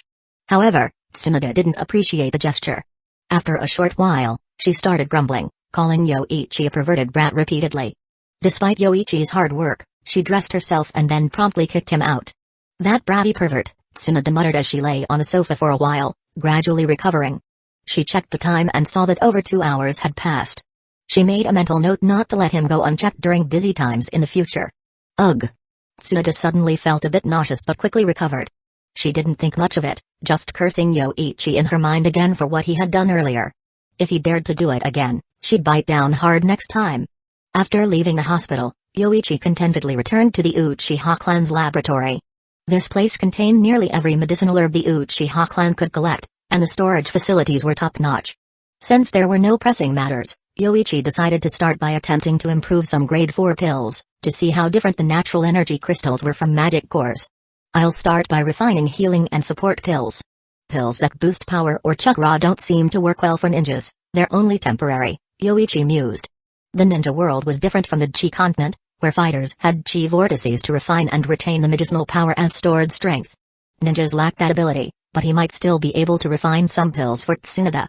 Her yin seal could store all the excess chakra, while other ninjas would have to treat chakra-boosting pills like soldier pills. Support pills were simpler than healing pills, and healing pills were simpler than those that enhanced training. So Yoichi selected 2 relatively simple pills to refine, Beast Strength Pill and Minor Restoration Pill. The former could greatly increase the user's strength, nearly giving them power second only to monstrous strength, and the latter was exceptional at healing injuries. The Minor Restoration Pill's effects were comparable to continuous medical ninjutsu and were better than healing jutsu in treating both internal and external injuries. It was like carrying two medical ninja on your back during battle. With Yoichi's deep knowledge of alchemy, he quickly identified the necessary ingredients for the two pills. The medicinal properties were similar, and after extraction, they would be easy to combine, giving him a good chance of successfully improving them. After selecting the ingredients, Yoichi quickly got to work. Meanwhile, Hidden Leaf Village's development continued unabated. Compared to other ninja villages, Hidden Leaf Village's progress was likely the fastest. Even the economically strong Land of Lightning and Hidden Clouds Village were still relying on the daimyo's funding to continue developing their military and training ninjas, following the old routines. In Hidden Stones Village, anti-war sentiments were rising. When Onoki learned that Hidden Clouds Village was preparing for war, he wanted to do the same in Hidden Stones Village, but the other high-ranking Hidden Stones Village officials opposed it, and the lower and middle ranks of Hidden Stones Village ninjas were already tense. So, Onoki had to abandon the idea, opting instead to hire rogue ninjas to complete high-risk missions while Hidden Stones Village focused on training its own ninjas. Hidden Mist Village and Hidden Sand Village, on the other hand, were struggling to develop at all. Although they were still counted among the 5 great shinobi villages, they could easily be removed if one were to nitpick. Hidden Leaf Village, however, was completely different from Hidden Stones Village and Hidden Clouds Village. While training ninjas, they were also developing military technology, the economy, and social cohesion. As long as Yoichi was around, Hidden Leaf Village wasn't afraid of war, so they didn't need to focus solely on ninja strength. And now, with a little bit of exposure, the village's ninjas had become incredibly powerful. Windrun Pill, Beast Strength Pill, Protect Meridian Pill, and Minor Restoration Pill. If a Chunin took all 4, they could probably kill a Jonin by trading their life. Not to mention the ninja combat uniforms, which offered protection that even regular kunai and shuriken couldn't penetrate. But Hidden Leaf Village's true strength lay in human experimentation. Once Orochimaru and Tsunoda's research could be widely applied, Hidden Leaf Village's elite ninja numbers would increase by 3 to 4 times. Hidden Stones Village and Kumo were unaware of this. They believed Hidden Leaf Village was only focused on economic development and secretly rejoiced, thinking Hidden Leaf Village was making a foolish mistake. While Hidden Leaf Village and Hidden Sand Village were preparing for the Chunin exams, Hidden Stones Village was organizing a team to explore the unknown regions north of the Land of Earth. They wanted to locate the rebirth sites of the 4 Tails and 5 Tails in advance. Although they had some information from decades ago that indicated Hashirama had been there, the exact location needed to be confirmed. Since Hidden Stones Village hadn't sent people there before, the initial scouting team suffered heavy casualties. In some of the remote areas, there were terrifying beasts, some of which were enormous, with thick hides that even Chunin couldn't handle. So, Hidden Stones Village hired some rogue ninjas, including members of the Akatsuki, Bansho Tenin, Shinra Tensei. Devapath Pain raised his hand toward the massive beast, and powerful gravitational forces knocked the 20-meter-tall saber-toothed tiger unconscious. Then Animal Path leaped onto the saber-toothed tiger, a few black rods appearing in a hand, which were promptly inserted into the beast's body. In the next moment, Animal Path formed hand seals, and the massive saber-toothed tiger's eyes transformed into the Rinnegan. Conan stepped forward and asked, "Did it work, Nagato?" "Yes, the environment here is good. If we can capture a few more of these summoning beasts, Animal Path's strength will be among the top." Devapath Pain replied. Controlling summoned beasts with the Rinnegan didn't consume much chakra once they were prepared in advance. They functioned like puppets. This saber-toothed tiger was about as strong as a special Jonin. Now that it had been made into a puppet-like summoning beast, it no longer feared pain and would be a significant threat to lower and mid-level ninjas in battle. Conan then said, "In that case, let's head back." "Alright, let's go collect our payment from the Iwa ninja." Devapath Pain turned and left, with Nagato's true body and the other 4 pains following closely behind. The closer the pain bodies were to Nagato, the stronger they became.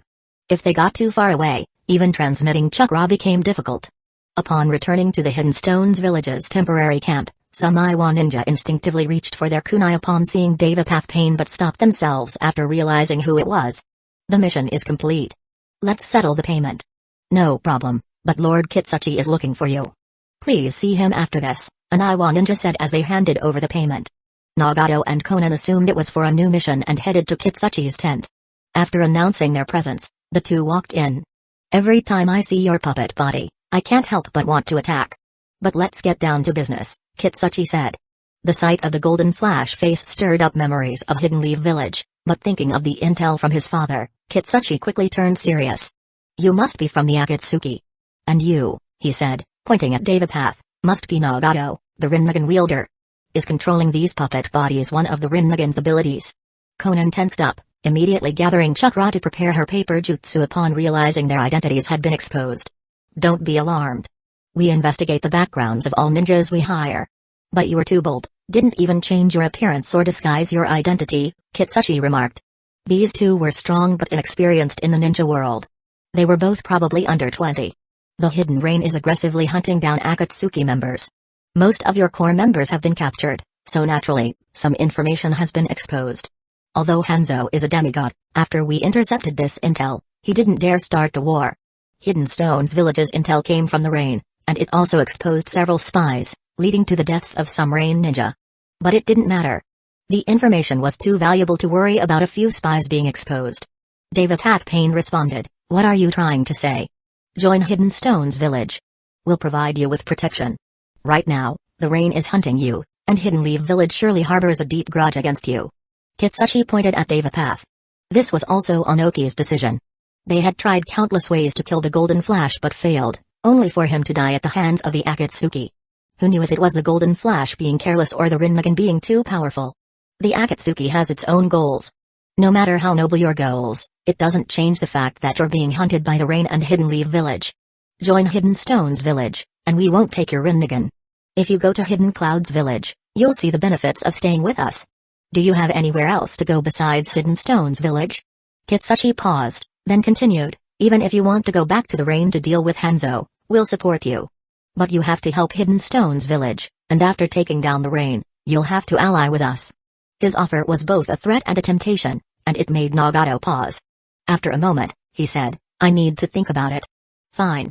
This mission will last a while longer. Take your time to consider it." Hidden Stone's village is sincere in its offer. With that, Kitsuchi dismissed them. Hidden Stone's village would continue exploring for another month, clearing out the beasts around the suspected locations of the Four Tails and Five Tails. After that, they would leave behind a few ninjas to monitor the area and return. Moreover, Hidden Stone's village's camp didn't allow outsiders to stay. Although some rogue ninjas had followed them, they could only enter the camp to collect payment and supplies. At other times, they had to camp outside. On the way back, Conan couldn't help but ask, "Nagato, are we going to accept Hidden Stone's village's offer?" "I need to think about it, Conan. There are advantages to accepting. At least we'll have support. We'll also be closer to the two-tailed beasts and can take revenge on Hanzo." Nagato was shaken by the news that most of the Akatsuki members had been captured, especially since some of the older members had been with them for a long time. "Should we consult Fugaku and Madara?" "No need. Fugaku should just focus on completing his missions. As for Madara, Conan, don't trust him." Nagato always remembered Yahiko's words, and he was suspicious of Obito's intentions. If Obito truly cared, why hadn't he left that possession-capable creature with him? "I need to think about this." Though he said that, Nagato was already leaning toward Kitsuchi's offer. Joining or allying with Hidden Stone's village, aside from temporarily delaying Akatsuki's goals, had no real downsides. They were short on manpower and couldn't carry out their plans anyway. "Conan, after this mission is over, you and Fugaku should start recruiting more Akatsuki members. Start with the one White Zetsu mentioned." "I understand, Nagato." "Oh, Kushina's here? Welcome, Mina. Today seems to be the day of the Chunin exams. Don't you want to go watch?" Yoichi asked as he returned home, noticing Mina and Kushina chatting over snacks on the couch. 3 children were sleeping nearby. "Yoichi-sama, you're back," Mina greeted with a smile as she approached Yoichi.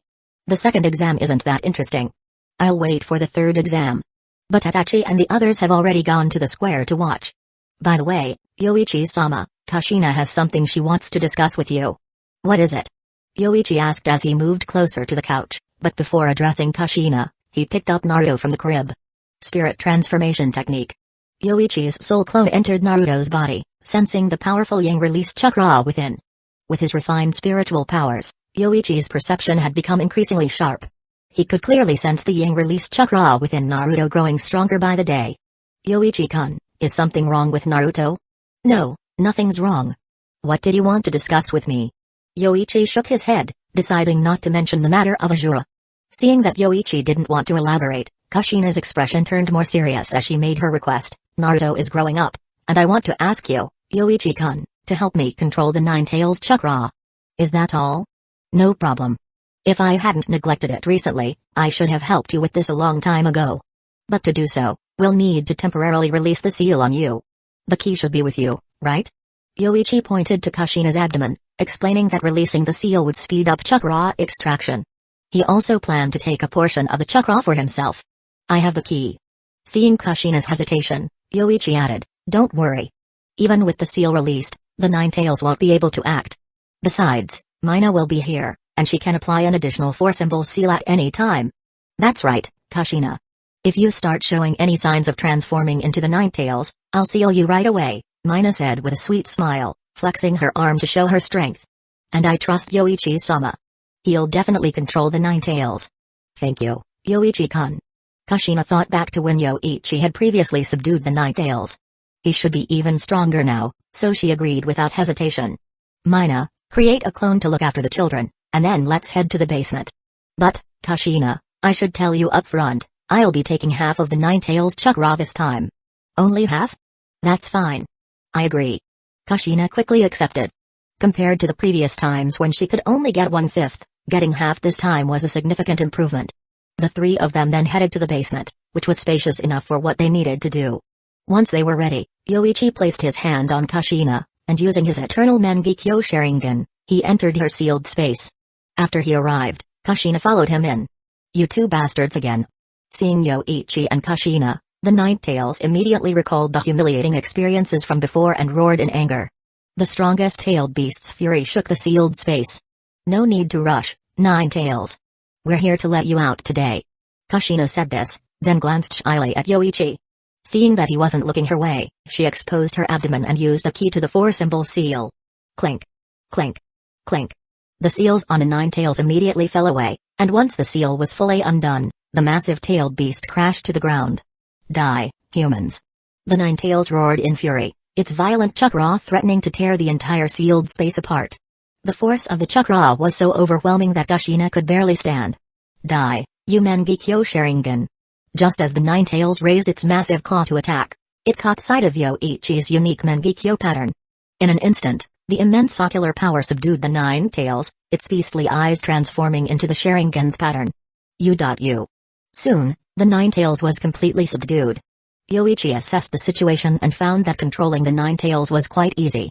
He then turned to Kushina and said, go ahead and extract the Nine Tails chakra. It can't resist now, so take as much as you need. Leave it to me. Kushina licked her lips and rolled up her sleeves. She formed hand seals and used the adamantine sealing chains to bind the Nine Tails and forcibly extract its chakra. Soon, the vast-tailed beast chakra flowed through the adamantine sealing chains into Kushina, though it also carried the negative emotions of the Nine Tails. Hatred, curses, resentment, jealousy, and more. These negative emotions immediately triggered the darker thoughts hidden deep within Kushina's heart. Yoichi-kun, help me. Kushina called out just before she lost control. But Yoichi was prepared. He moved to her side and used his chakra to help her filter out the negative energy from the Nine Tails chakra, which was a type of special chakra. Kushina had never been to the hidden cloud village as truth-seeking waterfall and hadn't faced the darkness within her heart. Having recently been widowed, no matter how much Mina and Mikoto comforted her, she undoubtedly harbored many negative emotions. But with Yoichi's help, the tailed beast transformation symptoms on Kushina's body gradually subsided. Together, they managed to drain the once mighty Nine Tails into a state of skin and bones. Seeing this, Kushina began to feel a bit guilty and asked, Yoichi-kun, is this enough? Alright, this should be sufficient. Yoichi checked the chakra. As expected of the strongest tailed beast, the chakra they extracted was 4 times as much as what they had taken from the 2 tails. This would last a long time. After Kushina used the key to reseal the Nine Tails, Yoichi released his control over it. You bastards. Damn humans, I'll kill you all. Kill you all. The Nine Tails, upon realizing how much of its power had been taken, went into a rage, roaring that it would kill Kushina and Yoichi, but it lacked the strength even to break free from the seal. Well, good luck with that. I'm almost at the level of the Rinnegan now. I hope you keep that same energy when you see the demonic statue of the outer path.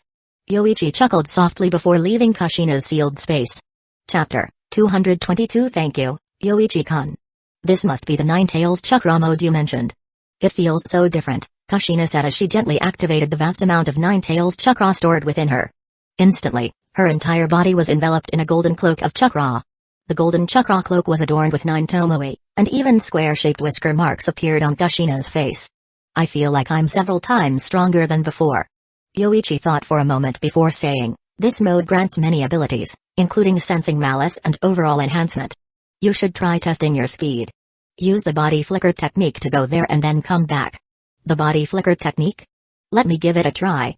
Kushina nodded at Yoichi's suggestion, trusting his experience with the Nine-Tails chakra since he had more of it than she did. Swish. Bang. A golden blur vanished instantly, and before Mina could react, a loud crash echoed through the room. When she turned her head, she saw that Kushina, clad in her golden chakra cloak, was now standing embedded in the wall. So fast. Mina was astonished. Kushina's strength had previously been below hers, but now, just with speed alone, she could barely keep up. However, before Mina could continue praising her, she heard Kushina cry out in pain. My foot's broken, and I can't pull it out. Mina, help me. Kushina, after attempting to free her foot from the wall, was struck by intense pain and quickly called out to Mina for help. Meanwhile, Yoichi couldn't help but smile in satisfaction, though he quickly hid it. Typical Uzumaki foolishness, he thought. There aren't many smart ones among them. After Mina healed Kushina's foot and brought her back, Kushina didn't dare use the body flicker technique again. She returned with a face full of resentment, glaring at Yoichi. But Yoichi calmly remarked, you couldn't even control the body flicker technique. Even if you activate the Nine-Tails chakra mode, you'd only be able to bully Jonin-level opponents at best. If you encounter a stronger ninja, you won't stand a chance. At her current level, Kushina wasn't even as skilled as Naruto when he first acquired the Nine-Tails chakra mode. At least Naruto had been constantly fighting, mastering shadow clones and the Rasengan. Kushina, on the other hand, had been resting for nearly 2 years and hadn't seen much combat outside the village. Kushina fell silent for a moment, then replied. I understand. You still want revenge, don't you? Earlier, when you absorbed the negative emotions from the Nine-Tails chakra, you were almost entirely consumed by them without any resistance, worse than last time.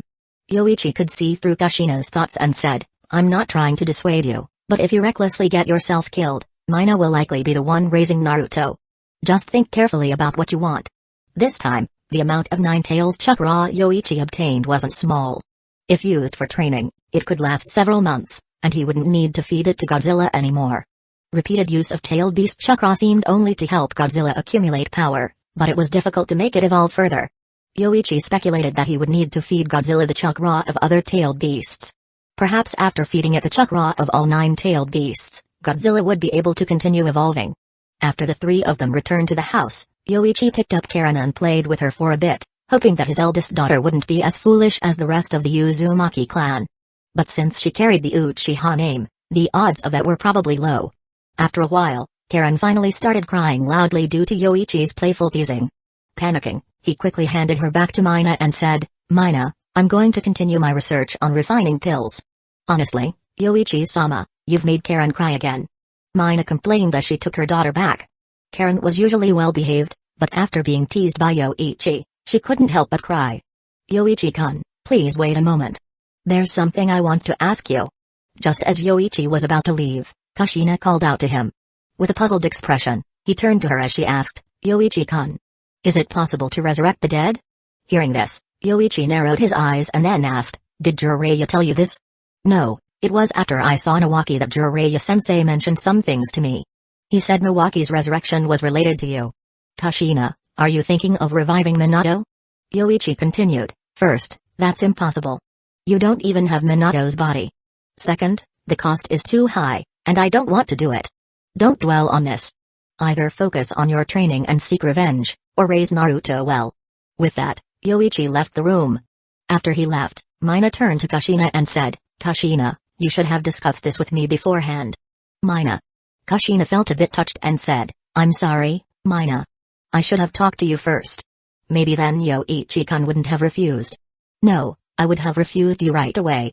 Mina declared, which caused Kushina to freeze and look even more upset. That's Yoichi-sama's dujutsu. But the stronger the person being revived, the greater the cost. Reviving Nawaki alone made it so that Yoichi-sama couldn't use his Sharingan for over a year. So if I had known your intentions, I would have definitely refused, as I'm Yoichi-sama's wife. Mina stated this matter-of-factly. Though she was Kushina's friend and clanmate, her loyalty ultimately lay with Yoichi, her husband. Is the cost really that high? I'm sorry, Mina. I didn't know, Kushina sighed. She felt deeply troubled, seeing her last hope dashed, and was at a loss for what to do next. Reviving Minato was nearly impossible, and the idea of training to avenge him seemed too far-fetched. Raising Naruto seemed like her only option now, but no matter how much Kushina thought about it, she couldn't help feeling dissatisfied. Kushina didn't even realize it, but the negative energy from the Nine-Tails chakra had already taken root deep in her heart. Even Naruto, influenced by Azura's chakra, couldn't avoid the darkness, let alone an Uzumaki with a unique chakra. Without Azura's chakra to counterbalance it, the negative emotions from the Nine-Tails chakra would soon take hold and amplify within Kushina's heart. The Chunin exams were primarily a peaceful exchange, meant to demonstrate Hidden Leaf Village's strength to the smaller nations.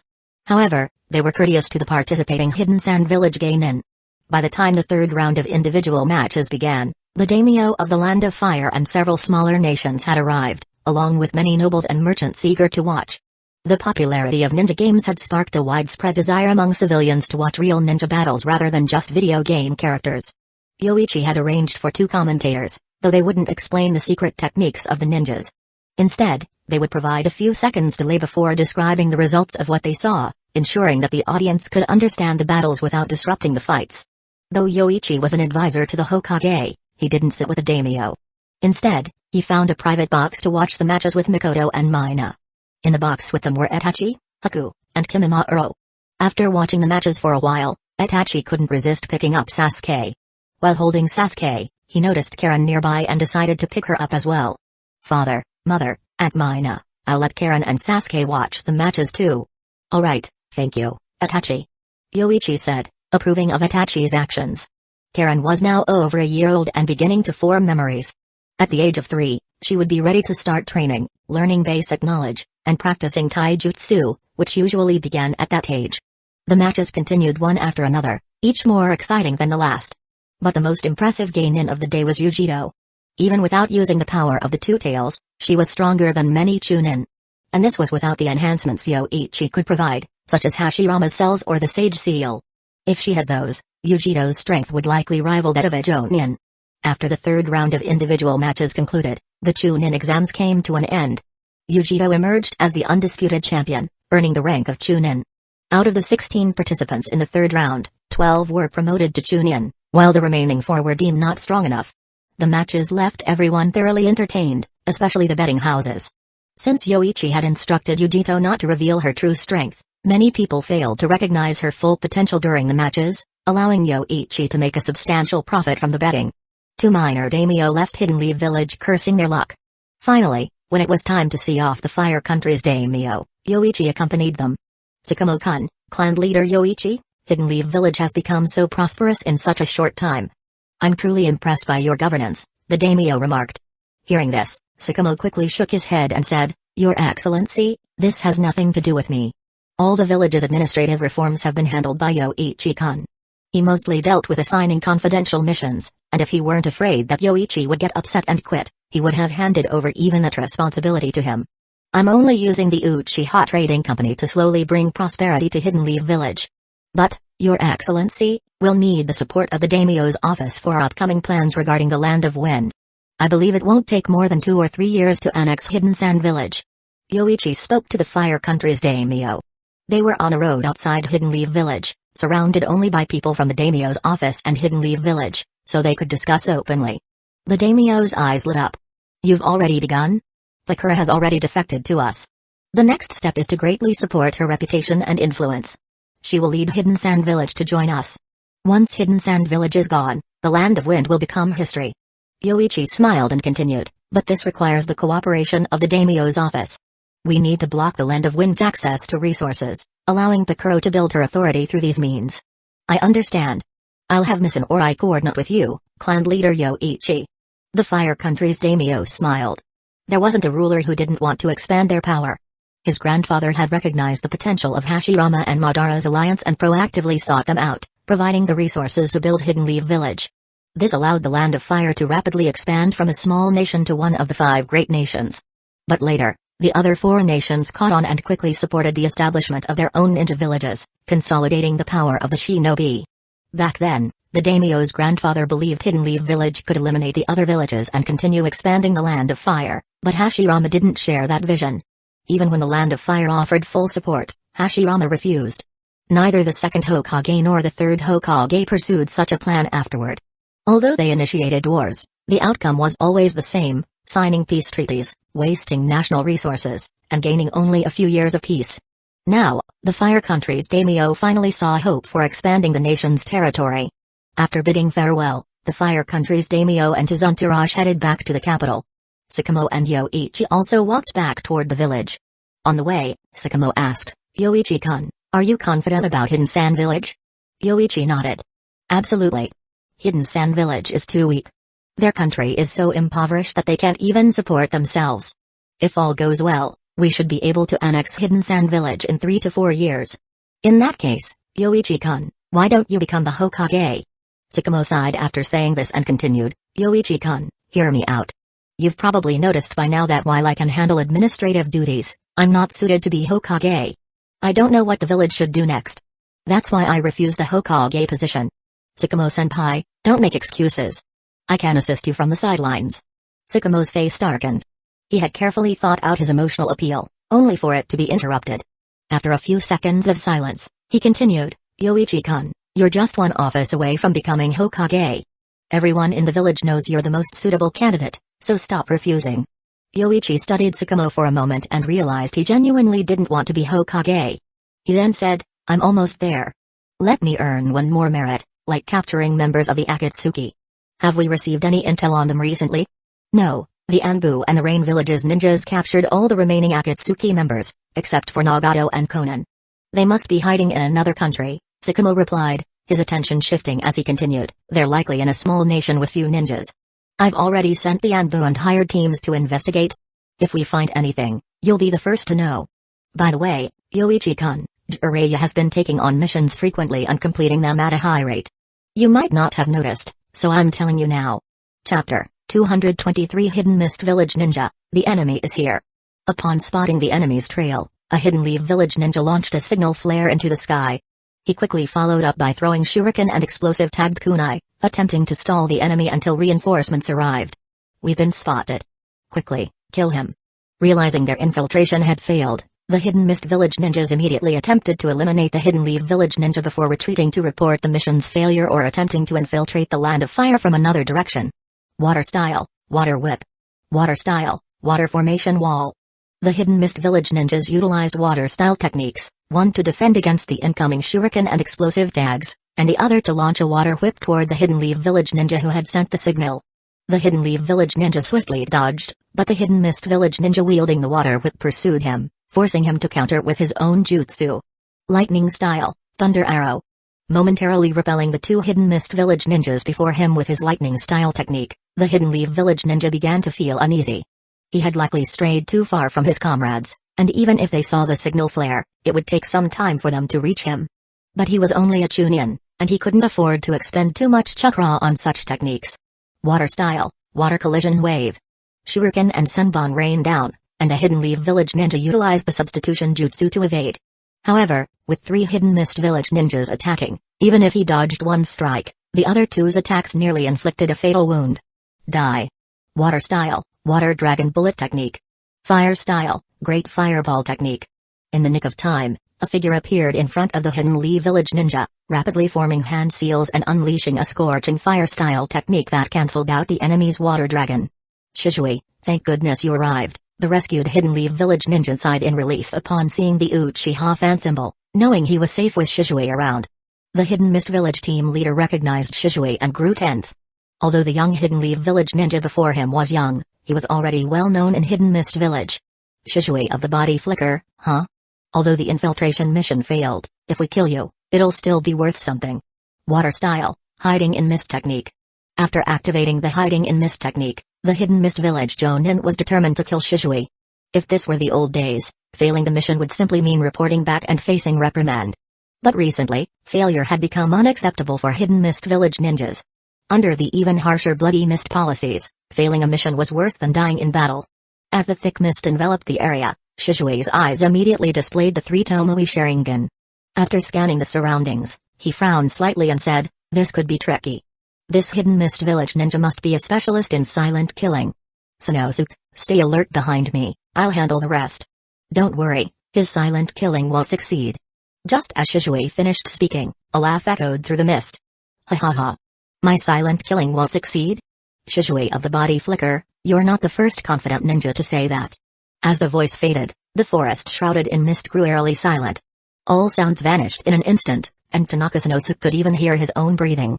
The deathly silence dragged on, second by second. While Shizue remained composed, Sanosuke's psychological pressure increased, cold sweat beginning to bead on his face. Swish. A faint sound reached Shizue's ears, prompting him to turn and dash toward the hidden mist village ninja who had suddenly appeared behind him. He swiftly reversed his kunai and stabbed toward the ninja's heart. Thud. Warm blood splattered onto Shizue's hand. A real person. As this thought flashed through Shizue's mind, he suddenly noticed Sanosuke's body shift beside him, followed by a loud shout, "Shizue, watch out!" In the next moment, Shizue felt a push and turned to see Sanosuke's throat being slit by the hidden mist village Jonin's short sword. The ninja Shizue had just killed dissolved, revealing that it had been a transformed hidden mist village genin, who had sacrificed himself to deceive Shizue and lower his guard. Damn it! Furious, Shizue rolled across the ground and threw 10 shuriken, but the hidden mist village Jonin deflected them with his short sword and leaped back into the thick mist. Hey, you got lucky this time. Next time, you won't have a scapegoat, the hidden mist village Jonin's voice echoed from the mist. However, Shizue simply knelt beside Sanosuke, who had already passed away. Shizue had only taught him one C-rank jutsu, but from that moment on, Sanosuke had always treated him as a close friend. A few seconds later, the hidden mist village ninja reappeared, raising his short sword to stab Shizue, die. But his sword hit only air, as the figure before him suddenly turned into an illusion. A clone? When did? When I awakened these eyes, Shizue's voice calmly answered, just as the hidden mist village Jonin felt a sharp pain in his chest. A kunai had pierced his heart. Summoning his last bit of strength, the hidden mist village Jonin turned to see a pair of blood-red Mengekyo Sharingan, and then darkness overtook him. Rin's body shuddered for a moment, and then her face flushed with a rosy hue. It was only after a while that Rin began to catch her breath. Rin, you don't have to do this. No, Yoichi-sensei, I must. This is my reward for the new pill you developed. Yoichi had just successfully improved the beast strength pill and had Rin test its effects. After taking the pill, Rin's strength increased significantly. With just a bit of chakra reinforcing her fists, she shattered the wooden wall that Yoichi had created. To fully test the pill's effects, Yoichi had created 3 walls in total, the last being over 2 meters thick, but Rin smashed through it with one punch. This was pure physical strength. If paired with super strength, it would be terrifying. And even without super strength, the enhanced power allowed a ninja to maintain a constant state of great strength. If combined with the wind pill, it would grant them the speed and power of a Jonin. The small healing pill had also been successfully improved. However, when testing it, Yoichi didn't want Rin to injure herself, so he found a clansman to volunteer. In the Uchiha clan, Yoichi's commands were treated like divine orders. When asked to test the healing pill, the volunteer didn't hesitate to stab himself 7 or 8 times in non-lethal areas. Once Yoichi signaled to stop, the volunteer dropped the kunai and took the healing pill. The pill dissolved almost immediately upon entering the mouth, and within seconds, the bleeding stopped, and the wounds began to heal visibly. This amazed both the volunteer and the onlookers, as 8 wounds healed in just 20 seconds, faster than what even a medical Jonin could manage. Satisfied with the results, Yoichi dismissed his clone, relaying the successful outcome back. The improved effects were extraordinary, leaving both Yoichi and Rin, who had been assisting him, extremely pleased.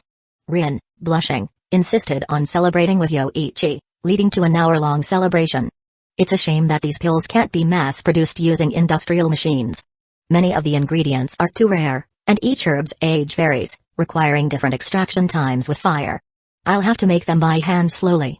After cleaning up, Yoichi glanced at the beast strength pill and commented with some regret. Pills from the 1st to 3rd ranks were still considered basic, made from herbs that could be cultivated in large quantities with controlled ages, achieving about 98% uniformity. But 4th rank pills were different, requiring more rare ingredients that couldn't be mass cultivated. Even the natural energy stone was difficult to melt, requiring Yoichi's chakra to guide the process. In short, 4th rank pills couldn't be produced on an industrial scale. Although 3rd rank pills had a high failure rate, if the herbs were of the same age, there was still a 40% to 50% success rate. Yoichi-sensei, it's getting late. I should be heading back. After tidying up, Rin checked the time and informed Yoichi. It was already dark outside, and her legs felt weak. Alright, be careful on your way back, Rin. Yoichi-sensei, will you be here making pills for the next few days? I will. I plan to finish off the remaining herbs first. After that, we'll have to wait for new supplies. Yoichi had just inventoried some herbs. If the success rate held, he could make around 34 beast strength pills and 17 small healing pills with the current stock. After that, he would need to gather more herbs, specifically those that had aged sufficiently. The beast strength pill and the small healing pill would become signature medicines of the Uchiha clan, though they wouldn't be extremely rare. At least the herbs needed could be cultivated, but they required a place rich in energy to grow properly. If a Jonin carried several of the Uchiha clan's secret medicines, they might even be able to go toe-to-toe with a Kage-level shinobi. Enhancing strength, boosting speed, healing injuries, protecting the meridians, and restoring chakra. Taking all these pills together would apply 5 layers of buffs, enabling a Jonin to challenge a Kage-level opponent. Even if they couldn't win, they could certainly hold their own until their chakra ran out. However, it was unlikely that they would be outlasted, given the chakra restoring pill. That's the power of a clan's secret medicines. In the past few days, besides spending the mornings at the Hokage building handling village affairs and visiting Tsuda at the hospital, Yoichi had been holed up in the alchemy room, focusing on pill making. He also talked to Mikoto about gathering more of these herbs. However, many of the required herbs were hard to find, especially those that had aged properly. The ones he had now were bought at a high price from a medicinal merchant. Meanwhile, at the Sarutobi residence, Shikaku had finally managed to buy a hind leg of a magical mountain goat, intending to share a meal with his family. However, he received an invitation from Hiruzen, who also invited Inoichi and Choza. So, Shikaku left a portion of the goat meat for his wife and brought the rest as a gift to Sarutobi's home. Upon arriving at the Sarutobi clan's grounds, Shikaku coincidentally met up with Inoichi and Choza, and they proceeded together. After knocking on the door, Hiruzen opened it and, seeing the goat leg in Shikaku's hands, remarked in surprise, "What a coincidence, Shikaku. I also managed to get some magical mountain goat meat, though not as much as you." "Well, in that case, Lady Hueco can cook it all together.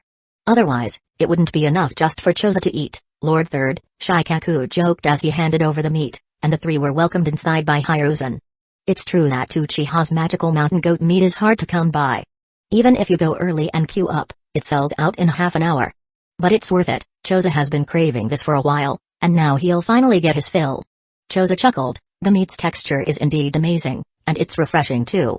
But it's too bad they sell it in such limited quantities. Shikaku, how did you manage to get so much? I hired 3 people to queue with me. They paid for theirs, and I got to take the meat. But this method won't work for long, it's bound to annoy people. Shikaku scratched his head, realizing he should have split the goat leg beforehand to avoid drawing attention. Everything's ready, but Jiraiya hasn't arrived yet. We'll wait for him, Hiruzen said, leading them to the main hall. The table was set with individual small grills for each person, along with pre-cut meat, seafood, and other grilled dishes. Today, Jiraiya was returning from a mission, so Hiruzen had invited Shikaku and the others over.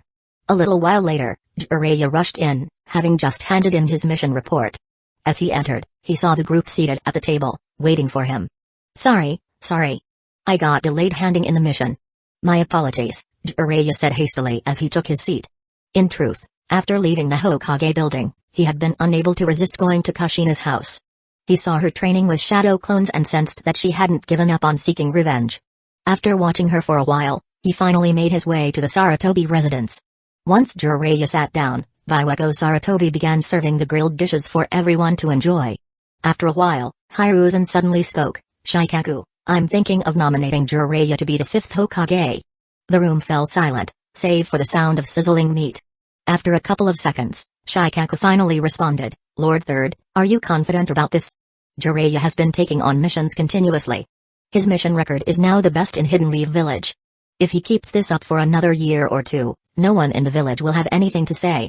Shikaku's mouth twitched at this. He couldn't imagine completing high-difficulty missions for 1 or 2 years straight, but that's what Jiraiya was apparently planning to do. Seeing Shikaku's expression, Jiraiya smiled wryly. Don't worry, Shikaku. No matter how reluctant I am, I won't shy away from the responsibilities I must shoulder. If Jiraiya-sama is resolved, that makes things easier, Shikaku said, slipping into his role as strategist. Minato. The last time you lost to the 4th Hokage, it wasn't just because he was too strong to find fault with. The other factors were your connections within the village and with the daimyo's office. These are areas we can work on, for instance. As Shikaku laid out his plan, both Hiruzen and Jiraiya nodded in agreement. Hiruzen had great faith in Shikaku. The friendship between the 4 clans went back a long way, all the way to the Warring States period. Without the Sarutobi clan, the Inoshikacho trio might not have even joined Hidden Leaf Village. With Shikaku's guidance, Jiraiya felt as if he suddenly had a clear head, knowing exactly who his opponents were and what steps to take next. After a while, Shikaku thoughtfully rubbed his chin and said, Lord Third, Jiraiya-sama, if Yoichi is the only opponent, that would be manageable. We do have our advantages. But the most challenging part is, does the fourth Hokage intend to step down? Shikaku, I've noticed that Sakamo often leaves the Hokage office early, and many village affairs are handled by Yoichi instead. Hiruzen couldn't help but feel disappointed in Sakamo. If he found the administrative work burdensome, why hadn't he asked for advice from Hiruzen, who had so much experience in running the village? Handing over these tasks to a younger person was no solution. From what Hiruzen had heard, both Sakamo and Yoichi often used clones to deal with mundane tasks. How could that be responsible governance? It seems his desire to continue as Hokage is waning. In another year or two, he might not be able to keep up and will need to choose a successor. Shikaku clicked his tongue. Sakamo was the perfect candidate for Hokage, yet he didn't seem to want the position. Why had he even run for the position if he intended to give it up so soon? Shikaku was at a loss for words. In that case, there shouldn't be any issues. We just need Lord Third to focus on garnering support from the daimyo's office while the rest of us handle things on our end. Agreed. Let's follow your plan, Shikaku. Hiruzen nodded. No one can come up with a better strategy than you. Lady Tsunade, please, I beg you, take me as your disciple. Kushina earnestly pressed her hands together, pleading with Tsunade. After much consideration, she had decided that training under Tsunade was the best and most suitable path for her. Kushina had been training on her own for a while, but the results were limited. She had also gone through the training notes Minato had left behind and learned the Rasengan, but she hadn't been able to take it further. Minato hadn't managed to incorporate nature transformation into the Rasengan, and after trying for a while, Kushina hadn't succeeded either. However, she didn't want to waste the power of the Nine Tails Chakra mode. After much deliberation, she concluded that ninjutsu training wasn't her forte, and that Tsunade's combat style might be more suitable, especially since Tsunade was back in the village. But hearing Kushina's request, Tsunade looked a bit troubled. Kushina, it's not that I don't want to teach you, but I have a lot of other work on my plate right now. If I were to use a shadow clone to teach you, it would be quite taxing. Can you wait for a while? Tsunade sighed. She could guess why Kushina wanted to grow stronger, but that only made it harder for her to refuse. After all, Kushina had lived in her house since childhood. However, managing 2 experiments every day was already mentally exhausting for Tsunade. Using a shadow clone didn't drain her chakra, but the memories transferred back from the clone were the real burden. Orochimaru had once conducted 4 experiments a day, and after dismissing his shadow clones, he would need an hour or 2 of quiet time to organize his thoughts. After taking Nawaki as his disciple, he had even temporarily suspended one of his experiments. Tsunade had similar concerns, so she tried to persuade Kushina to wait. Once she had more time, she would take her as a disciple. Kushina, you're also raising Naruto right now. There's no rush to train. Let's wait a few months, and when I'm less busy, I'll teach you ninjutsu and taijutsu. Just as Tsunade finished speaking, someone knocked on the door and entered. Tsunade, there's been a breakthrough in the experiment. Oh, Kushina, you're here too. It was Yoichi, who had been contacted by Tsunade about a breakthrough in one of their experiments. That's why he had come over. Kushina, did you need something from Tsunade? I wanted to ask Tsunade to take me as her disciple, but I'll wait. I'll be leaving now, Lady Tsunade. Kushina lowered her head and excused herself before leaving the room. After she left, Tsunade bit her lip and muttered, it seems Minato's death has really affected her. When Kushina left, she didn't even call Tsunade big sister anymore. Had she started calling her Lady Tsunade just because Tsunade hadn't immediately agreed to take her as a disciple? Such a childish reaction. But Tsunade wasn't angry. She had been through a similar experience herself, so she could understand Kushina's feelings. It's probably not just Minato's death. Yoichi added, as he activated the Nine Tails Chakra within him. He still had enough left to enter the Nine Tails Chakra mode. After entering the mode, Yoichi scanned the area but then deactivated it. She's too far away now, I can't sense any malice anymore. What's going on? Tsunade asked, curious about Yoichi's concern for Kushina. Kushina asked me to help her control the Nine Tails Chakra mode recently. At that time, she might have been affected by the negative emotions within the Nine Tails Chakra, and her inner darkness could have grown. Yoichi pondered for a moment. This was highly likely, as he had sensed something off in Kushina's gaze earlier. I'll have Mina keep an eye on her. If it turns out to be true, We'll need to come up with a plan. But this is something Kushina will have to overcome on her own. Now, Tsunade, which experiment made a breakthrough? Tsunade, noticing Yoichi shift in focus, led him further inside. The clone body you requested is now developing into an infant. You should use your chakra to take control of the clone's body right away.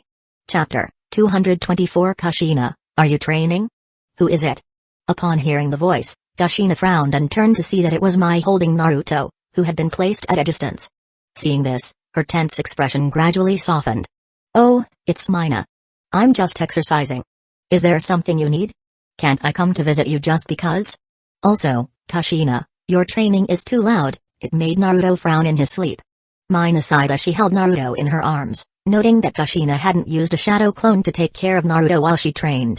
The technique she had just practiced was powerful enough that if she generated a shockwave, it could easily flip Naruto's baby carriage.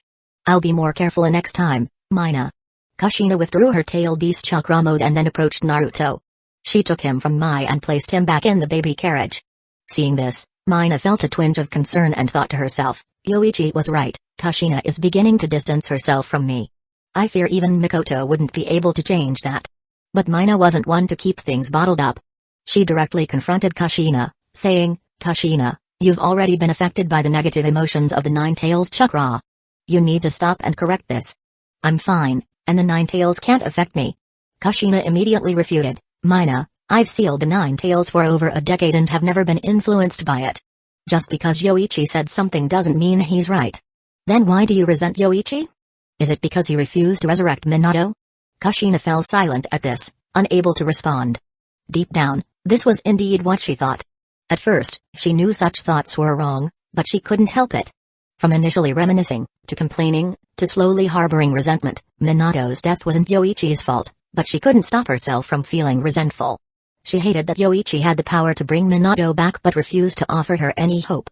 Yoichi was the leader of the Uchiha clan and an advisor to the Hokage, so even though Kushina harbored resentment, she didn't dare to show it openly. I don't know what you're talking about. I'm just training, trying to get strong enough to avenge Minato. Mina, if there's nothing else, you should go back. Hearing Kushina's stubborn words, Mina continued to urge her, Kushina, if you don't overcome your dark side, you won't have such a comfortable environment in the future. The village will assess your danger level. A Jinchuriki who can be taken over by a tailed beast at any time is a growing threat. This was something Mina had learned from Yoichi. If Kushina didn't heed the warning, the village would have no choice but to reassess her threat level. The worst-case scenario could involve taking Naruto away from her and having the Hyuga seal her chakra points, placing her in confinement, or even choosing a new Jinchuriki and transferring the tailed beast. But Kushina seemed unaffected by Mina's words and simply pushed Naruto's baby carriage back home. Seeing that her words had no effect, Mina stomped her foot in frustration, nearly deciding to use adamantine sealing chains to tie Kushina up and bring her back. That stubborn fool, how deeply has she been affected? Returning home, Kushina placed Naruto aside and reflected on Mina's words, feeling increasingly unsettled. After a while, Kushina's surroundings changed, and her consciousness was pulled into the sealed space within her. In front of her was the Nine Tails, but it was bound in a spherical seal, its 9 tails pinned down by sealing stakes and its body wrapped in layers of adamantine chains. Human, why have you came to me again? Are you here to take more of my chakra? The Nine Tails roared, but this time, seeing Kushina, there was a flicker of delight in its eyes. Tailed beasts possess intelligence not inferior to humans, but the Nine Tails, having been controlled by Madara and sealed by Hashirama for decades, harbored an intense hatred towards humanity, making it perpetually enraged. However, after hearing the name of the Jado statue, the Nine Tails realized that Yoichi knew about the Rinnegan and the Jado statue.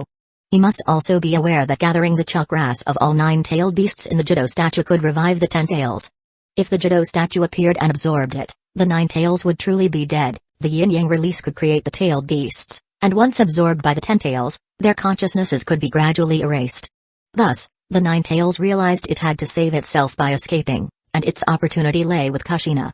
As the tailed beast most attuned to malice, the 9 tails could sense the darkness within a human's heart. Even though it was sealed, as long as its Jinchuriki approached, the darkness within them could be perceived. Now, the darkness in Kushina's heart had grown significantly stronger than the last time she came. This was its chance to escape, so the 9 tails was willing to use some tricks and temptations, even if it meant sacrificing some of its chakra. Kushina coldly demanded, 9 tails, what did you mean by what you said the other day? And I warn you, If you invade my dreams again, I'll add another layer to the seal, and you'll never get out. Fool, I'm already trapped forever. Damn humans. The Ninetales nearly shouted these words out loud but restrained itself for the sake of its plan to escape. Humphrey, human, let me tell you, that Uchiha kid lied to you. The Ninetales sneered, the Rinnegan is the eye of the Sage of Six Paths. It's an eye that can control life and death, even connect with the Pure Land. Reviving someone is easy for the Rinnegan, with no difficulty at all. Even if that Uchiha kid doesn't have the Rinnegan, his Mangekyo Sharingan must have the power to resurrect the dead, and it wouldn't burden him nearly as much as he claimed. Fool, you were deceived. Why should I believe you? Do you think the tailed beasts just appeared out of nowhere? We were all created by the Sage of Six Paths. When it comes to the Rinnegan's abilities, no one in the entire shinobi world knows more than us because we followed the Sage of Six Paths. The Ninetales' voice echoed throughout the sealed space.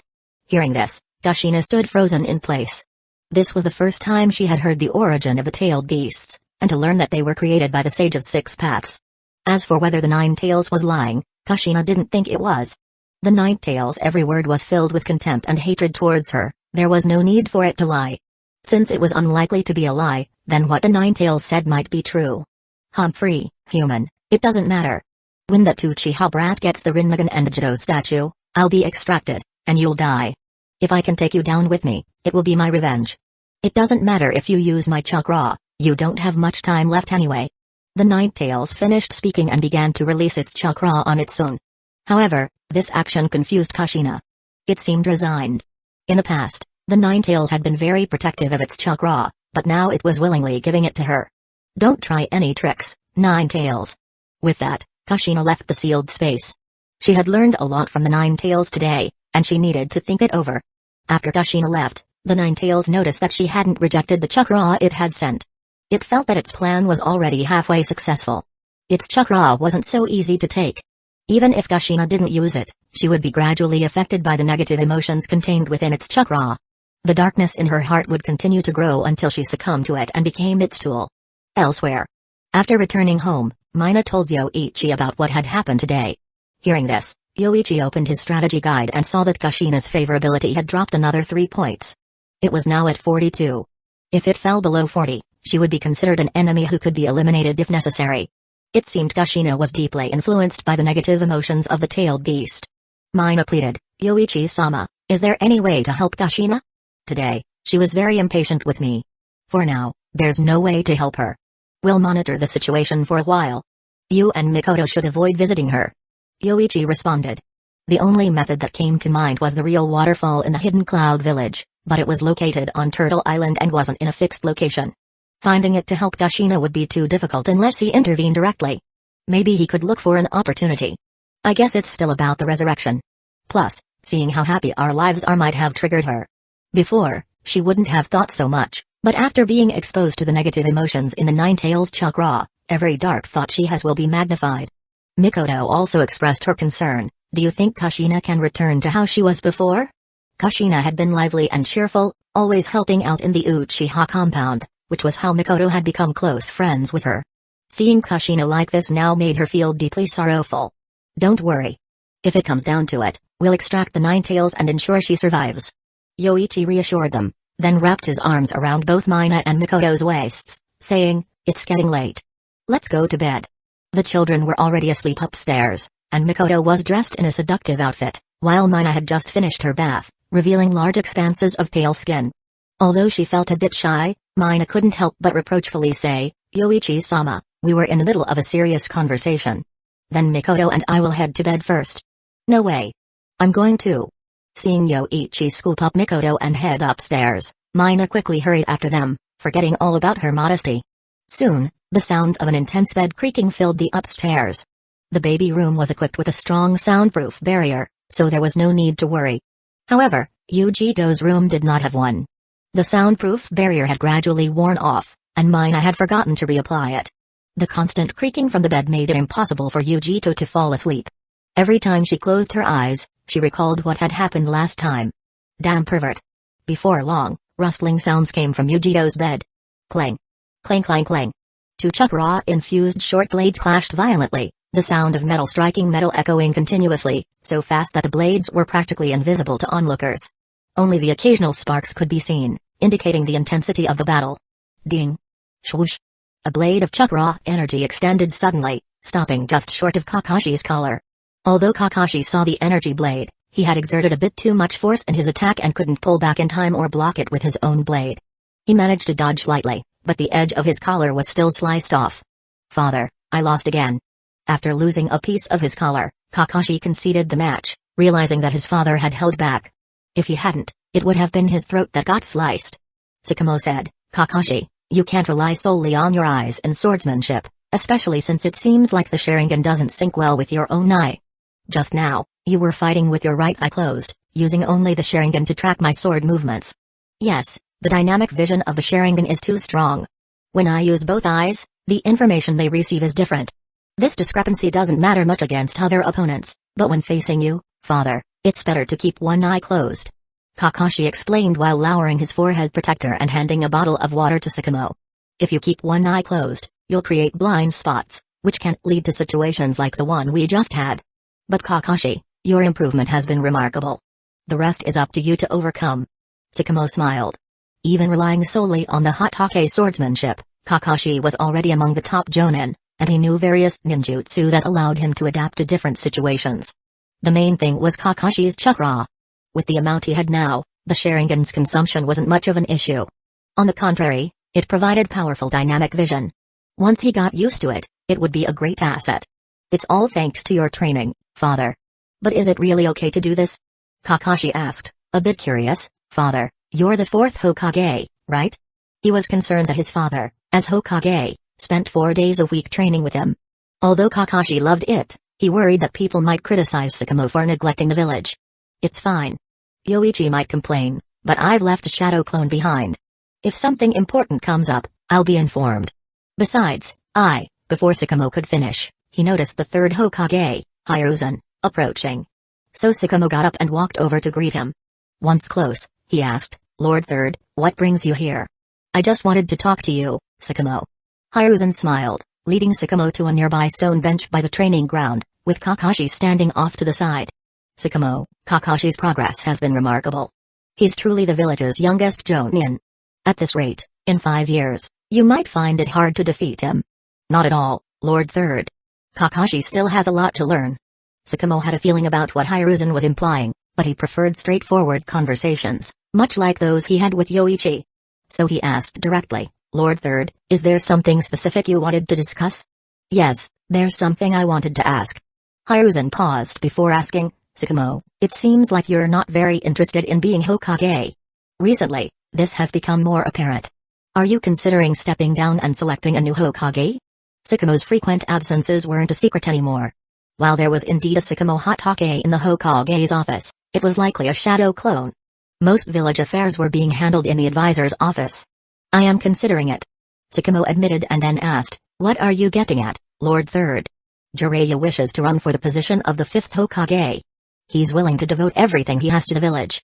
If you're planning to step down, I hope, before Hiruzen could finish, Sakamo nodded in understanding and, after thinking for a moment, said, Jiraiya, huh? He has indeed completed many high-level missions recently. His reputation and strength are impressive. How about this? If anyone can capture members of the Akatsuki within a year, I'll step down from my position as Hokage and report their achievements to the daimyo. Sakamo finished and felt a sense of relief, thinking, Yoichi, it's not that I want to step down, it's that the 3rd Hokage is forcing my hand. Otherwise, year after year, Sakamo felt that if Yoichi delayed him this year, he would find another reason to delay him next year. Luckily, Hiruzen had came to him privately, giving him a legitimate reason. Even with this opportunity to step down, Sakamo felt that Jiraiya had no chance. Jiraiya and Hiruzen had distanced themselves from village affairs, but as the 4th Hokage, Sakamo still oversaw some things. The village's development was largely due to the Uchiha clan. The ratio of non-Uchiha to Uchiha in the police force was now 50-50. In the past year, 6 Uchiha had become jonin leaders, and many had joined other departments, performing exceptionally well. They hadn't used their clan's reputation to intimidate others but had instead led by example. It was said that Tsunade was interested in Yoichi, and Orochimaru also worked with him. Even the daimyo favored Yoichi.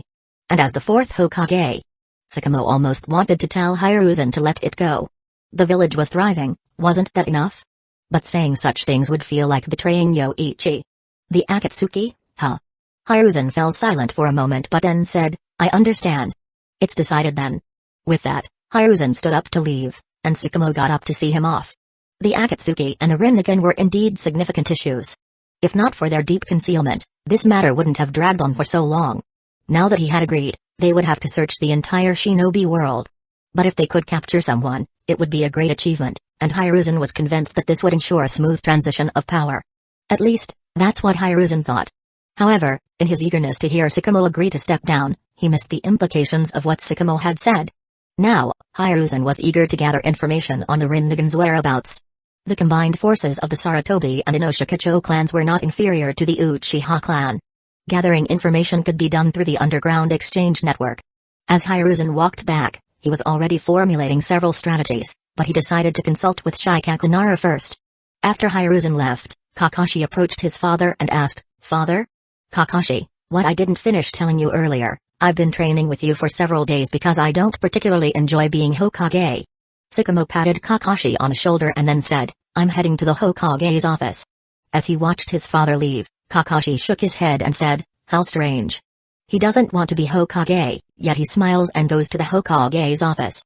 Kakashi wondered if his father had become overwhelmed by the workload recently. Maybe I'll make spicy grilled sori tonight. I don't know why father suddenly likes it so much. Was he holding back because of me before? Recalling what Yoichi had told him last time, Kakashi decided to cater to his father's tastes from now on. Yoichi, that's how it is. This time, it's not my fault. Tsukumo sighed, I've delayed it for a year, and now I'll even hand over the Anbu to you. Yoichi, I believe in you, but this is all I can do. Hold on a moment, Tsukumo-senpai. Yoichi called out to Tsukumo, then gave him a sharp look, saying, let me analyze this. Although Hiruzen approached you, you went along with it. Tsukumo replied with a serious expression, how could that be? I'm still the fourth Hokage, and I won't shirk my responsibilities as long as I hold this position. After hearing this, Yoichi looked at the never-ending stack of documents on his desk, then back at Tsukumo. This was once a man of the warrior code, but after 2 years as Hokage, he started sounding like a politician? Fine, you've already agreed. This might be Hiruzen's last hope. Yoichi waved his hand dismissively. He didn't believe he would lose. Soon, Shizue would use Koto Matsukami on the daimyo. Unless Hiruzen and Jiraiya assassinated the daimyo and replaced him, even if they captured Nagato, the daimyo would still choose Yoichi as the 5th Hokage. In a year's time, Shizue could modify the wills of 6 people with Koto Matsukami. He wouldn't even need the dual eye technique to deal with ordinary people, a single eye would suffice. Have the Anbu report to me tomorrow. But before you step down, don't take it too easy, Tsukumo-senpai. You are still the Hokage. Yoichi, I can serve as your advisor. Chapter 225. The next day, the Anbu squad leaders, having received their orders, gathered in the office of the Hokage's advisor. There were 5 Anbu squad leaders in total, and the entire Anbu force had nearly 100 members. This was due to absorbing the remnants of the Root faction and replenishing the losses incurred during the mission in Hidden Rain Village. Since then, many new members had been added. Before coming, they had already received the Hokage's order. From now on, Anbu would also follow the commands of the Hokage's advisor, Yoichi Uchiha, in the absence of direct orders from the Hokage himself. Tsukumo planned to step back, and from that day forward, Anbu would no longer receive orders from the 4th Hokage. The 4th Hokage should have already briefed you. Start by reporting on the tasks each squad is currently handling. Although I've overseen some of your missions before, I now need to be fully informed about all Anbu operations, Yoichi instructed. Advisor, I am Ru, leader of the 1st squad.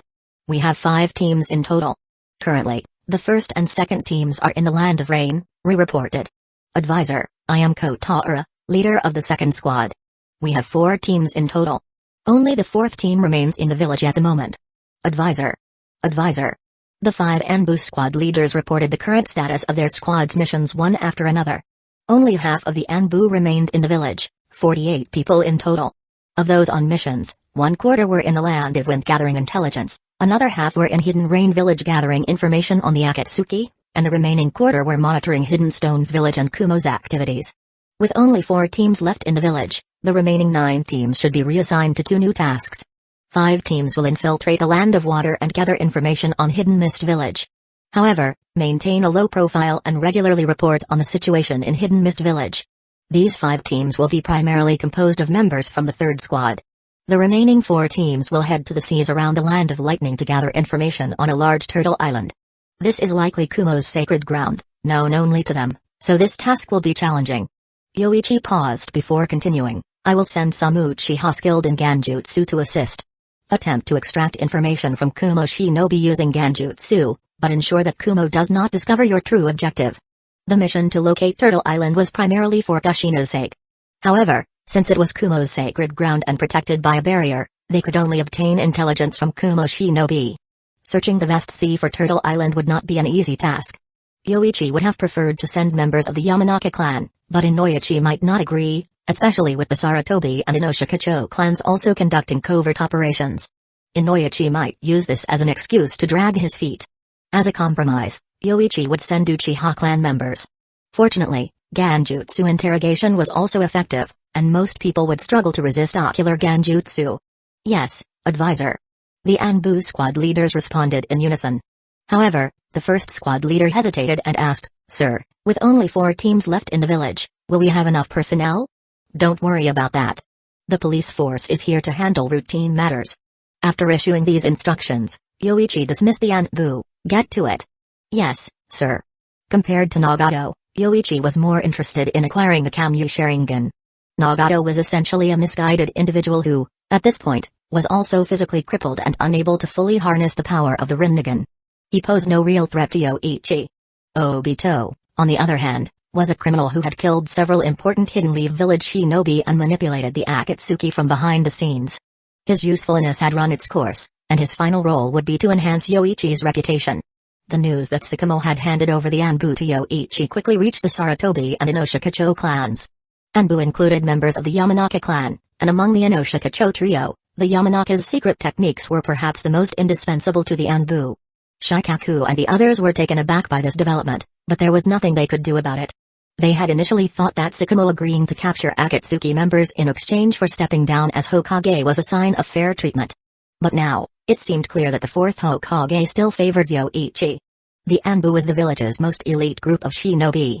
Although the minimum rank required to join was Chunin, it was rare for an average Chunin to make it in. Those who did had the potential to become Jonin. Although Hiruzen hadn't fully handed over the Anbu to Tsukumo, he had supplemented the force by merging it with the remnants of the Root faction. This made the Anbu an even sharper blade within the village. The 2 new Anbu missions were challenging. One was to locate Turtle Island, and the other was to gather intelligence on the 4th Mizukage in Hidden Mist Village. But Yoichi had given them direction, and with so many elite shinobi involved, success was likely. If these missions required Yoichi's personal involvement, they would undoubtedly succeed. But he had other priorities, managing village affairs, training, and more. Now that he was the Hokage's advisor, with Tsukumo increasingly shirking his duties, Yoichi was effectively the most powerful person in the village. With power in hand, there was no need for him to personally undertake missions, especially after contributing so much to the village. He hadn't gone through all this effort to become a saint, burning himself out for the sake of the village. Every day, Yoichi created dozens of shadow clones, half of them stationed in Murin to absorb the Dragon Vein's energy and train in genetic enhancements, while the other half trained in a new nintaijutsu technique in a secluded forest outside the village. Last month, after earning the final 3 lottery chances and unlocking the research assistant ability, Yoichi finally completed the most difficult fusion of his nintaijutsu technique. Combining Destruction Spear, Superhuman Strength, and Lightning-style Chakra mode resulted in a new technique that could no longer be classified as simple nintaijutsu. It was a forbidden jutsu of the highest order, Thunder Flash. It was the most difficult jutsu because Yoichi himself found it challenging to train in. The principle was simple: simulate the moment of a lightning strike to achieve extreme speed and destructive power. However, without sufficient physical strength, the user would likely be torn to pieces by the jutsu's immense power. When Yoichi first tried using Thunder Flash, even after deliberately reducing its power, he sustained injuries to his internal organs, meridians, muscles, and bones. But the power was incredible. In just 1 second, Yoichi moved like a bolt of lightning, covering a distance of 3 kilometers at 9 times the speed of sound. This was with Yoichi intentionally lowering the output, otherwise, the speed could have reached over 10 times the speed of sound, or even higher. But at such speeds, his body would likely be torn apart, and he would lose control of his movements. After recovering from his injuries, Yoichi decided to put Thunder Flash on hold. While the technique itself wasn't too difficult, the physical requirements were immense. He planned to resume training once his body could handle the technique's full power. Boom. Boom. Boom. Another wood clone in Marin was shattered, sending the accumulated genetic energy and memories back to Yoichi. As he absorbed this massive influx of genetic energy, Yoichi used it to further strengthen his body. His muscles, bones, and every part of his body absorbed the energy, steadily improving in every aspect. The greatest benefit of genetic energy was its ability to elevate the user's life form, gradually optimizing their genetic makeup. Each time Yoichi absorbed genetic energy, he noticed the most significant improvement in his eyes. The Eternal Mangekyo Sharingan required continuous training to reach its peak potential. Even though Yoichi rarely used the perfect Susanoo, he could still feel his eyes getting stronger with each session of genetic enhancement. With Hashirama cells, Yoichi theoretically had the potential to evolve his eyes into the Rinnegan. However, the amount of Ashura's chakra left in the cells was minimal. Even with genetic energy, it would take over 10 years to achieve the evolution. It would be much simpler to target the Ashura chakra within Naruto. Once Naruto started training his own chakra around age 3 or 4, Yoichi planned to make his move. While the Rinnegan would certainly boost Yoichi's power, it wasn't an urgent necessity. He was primarily focused on genetic enhancement and the Thunder Flash technique. However, with the Ashura chakra so close at hand, he didn't see any reason to delay acquiring it. Kushina. Before heading out on a mission, Jiraiya decided to visit Naruto, so he stopped by Kushina's house. He was already thinking about taking Naruto as his disciple when he grew up. When Kushina opened the door and saw Jiraiya, she asked, "Oh, Jiraiya-sama, what brings you here?" Though she greeted him, her furrowed brows didn't relax. Ever since a few days ago, Kushina had been in a foul mood, frequently snapping for no reason. But with only a 1-year-old Naruto in the house, there was no one to vent her frustrations on. After cooling down, Kushina noticed changes in herself, and she suspected the influence of the Nine Tails.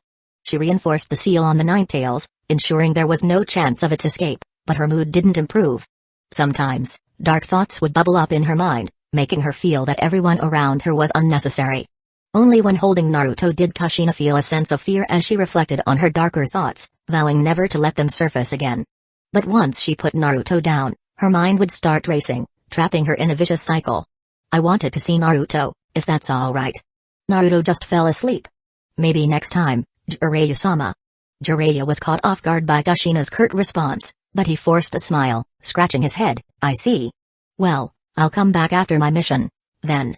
But Kushina, when Naruto grows up, let me take him as my disciple. I promise to train him to be just like Minato." "Like Minato? We'll see when the time comes." Kushina's tone suddenly grew sharper, but she quickly caught herself, cutting off her sentence. She then made an excuse to decline and promptly closed the door. Jiraiya stood outside the door, stunned. It took him a full 10 seconds to snap out of it. With the door firmly shut, Jiraiya sighed inwardly and left. He could tell that Kushina still harbored a great deal of anger, and it seemed to be growing stronger each time he saw her.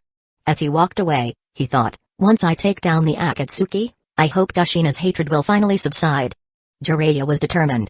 Although the Akatsuki was powerful, it was now at the top of Hidden Leaf Village's hit list. Hiruzen and Shikaku agreed that Nagato needed to be captured or killed before the Rinnegan could develop any further. That was why Sarutobi had so readily accepted Tsukumo's terms and why Tsukumo had made the Akatsuki's capture a prerequisite for stepping down as Hokage. With Hidden Sand Village and Hidden Mist Village both weakened, the Rinnegan posed a threat to Hidden Leaf Village almost as significant as Hidden Stones Village and Kumo. It had to be dealt with. Shortly after Jiraiya left the village, Yoichi Uchiha arrived at Kushina's house. He knocked on the door, and Kushina's irritated voice called out from inside, "Who is it now?" When she opened the door and saw Yoichi standing there, her expression turned complex, and she asked warily, "It's you. What do you want? Naruto is inside, right?" Without waiting for an answer, Yoichi pushed past her, entering the house. Kushina cried out in surprise but couldn't stop him. "What do you want with Naruto?" Kushina hurried to block Yoichi from approaching where Naruto was sleeping. "Never mind. Since he's inside, there's no need to take him anywhere. I'll have Minakame to pick him up later. She'll take care of him for a while." "What? What are you talking about? I don't agree to this. Anbu has found a place that might help you, the Falls of Truth in Kumo. So, you'll be going there to train and deal with the darkness inside you. What are you even saying?" Kushina looked utterly baffled, but before she could finish, Yoichi placed his hand on her shoulder, and the next moment, they both vanished from Hidden Leaf Village. They reappeared in a forest 10 kilometers outside the village, where Yoichi often trained. Kushina looked around in shock, murmuring to herself, "Flying Thunder God Jutsu. Minato's Jutsu? It's Tobirama's Flying Thunder God Jutsu. As he spoke, Yoichi's eyes morphed into the Eternal Mangekyo Sharingan. A massive, deep blue chakra erupted from him, quickly forming bones, muscles, and armor, eventually becoming a nearly 100-meter-tall perfect Susanoo. This wasn't even Yoichi's limit, he could make the Susanoo twice as large if needed. But for this trip, this size was more than enough, perhaps even a bit too large. Yoichi then controlled the Susanoo to spread its wings and take flight, carrying both him and Kushina high into the sky. Chapter 226. What exactly are you trying to do? Kushina's tone was initially very fierce, as she was forcibly taken away from Naruto. The anger and darkness within her heart erupted for a moment. However, upon seeing Yoichi's gaze, Kushina's attitude and tone softened. Facing someone powerful enough to easily kill her, Kushina instinctively felt fear, so her tone naturally couldn't remain fierce. Especially since Kushina couldn't figure out Yoichi's intentions. Additionally, the Ninetales had once said that Yoichi would kill her, which made Kushina even more fearful. After flying for several hours, Yoichi had already reached the ocean. After searching for a while, he finally confirmed the location of Turtle Island. The hidden cloud village kept Turtle Island a closely guarded secret. They believed that this secret place was unknown to anyone, and the island could even move across the sea. However, Yoichi, having dispatched the Anbu to gather specific intelligence, had found it. After staking out within the land of lightning for more than 10 days, he finally caught a cloud village jonin, who had previously been stationed at Turtle Island. When there was no Jinchuriki training, Turtle Island was merely a sanctuary for wildlife, with only a small team stationed there. Fortunately, the hidden cloud village hasn't activated a barrier. After observing for a while, Yoichi directly controlled Susanoo to land on Turtle Island. When nothing important was happening, the hidden cloud village wouldn't activate a barrier, as maintaining one around the entire Turtle Island would consume a considerable amount of chakra. The team currently stationed on the island was just a communication squad, and they wouldn't waste chakra for no reason. Wood clone technique. Yoichi created a wood clone, intending for it to first subdue the cloud ninja on the island. He then said to Kushina, "Come on, follow me." "What are you planning to do?" Kushina, still very wary, tugged at her collar. Seeing her behavior, Yoichi couldn't help but chuckle inwardly. If he wanted to make a move, not even 10 Kushinas could escape. Yoichi walked straight ahead, and Kushina, seeing that he remained silent in this unfamiliar place, hesitated for a moment but eventually followed. Soon, the wood clone transmitted its memory back. The Cloud Ninja Squad on Turtle Island had been eliminated.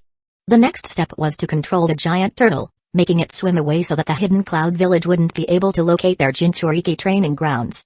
Before long, Yoichi led Kushina to the true waterfall. To be honest, he hadn't seen anything particularly special about this place, but it could reveal a person's inner darkness. "Sit there. This is the true waterfall of the hidden cloud village. You should remember the Jinchuriki training method I brought back for you last time. Cloud village's Jinchuriki must first confront their true selves here before they can proceed to the training grounds behind the waterfall." Turning to Kushina, Yoichi said, "You and I have already deeply offended the Ninetales, so don't bother thinking about becoming a perfect Jinchuriki. But you have such darkness in your heart that you even considered killing me at one point. I can't just ignore that." "I didn't." Kushina immediately protested loudly upon hearing this, though she felt a bit guilty as she said it. There were indeed times when she had thought about it. "There's no use lying to me. Only you know what you truly think in your heart. Without the chakra of Azura, even the slightest exposure to a tailed beast's negative emotions is hard to shake off, let alone the Ninetales, the one filled with the most hatred among them. Enough talk. Sit over there." Seeing that Kushina still wanted to argue, Yoichi, uninterested in continuing the dispute, pointed to the stone in front of the waterfall. Kushina, hearing this, had no choice but to walk over and sit down. After a moment, she became still. Not even a minute had passed when Kushina collapsed backward, breathing heavily, though she managed to support herself with her hands. Confronting her inner self was swift since this wasn't a real battle. After encountering her darker self at the true waterfall, Kushina returned to a more normal state and turned to Yoichi, saying, I saw my dark side, but she defeated me. Is there a way to get rid of her? You'll have to figure that out on your own. No one can help you with this. But if you can't overcome it, I'm sorry, Kushina. I'll have Mina take good care of Naruto." Yoichi's words carried a hint of intimidation. "I won't let someone with ill intent toward me live in this world, especially if she can approach my family as a friend." Kushina was momentarily stunned and then inwardly cursed him. However, she still let out a cold snort, turned around, and prepared to continue battling her dark side. After leaving a wood clone to watch over Kushina, Yoichi headed toward the giant turtle's head.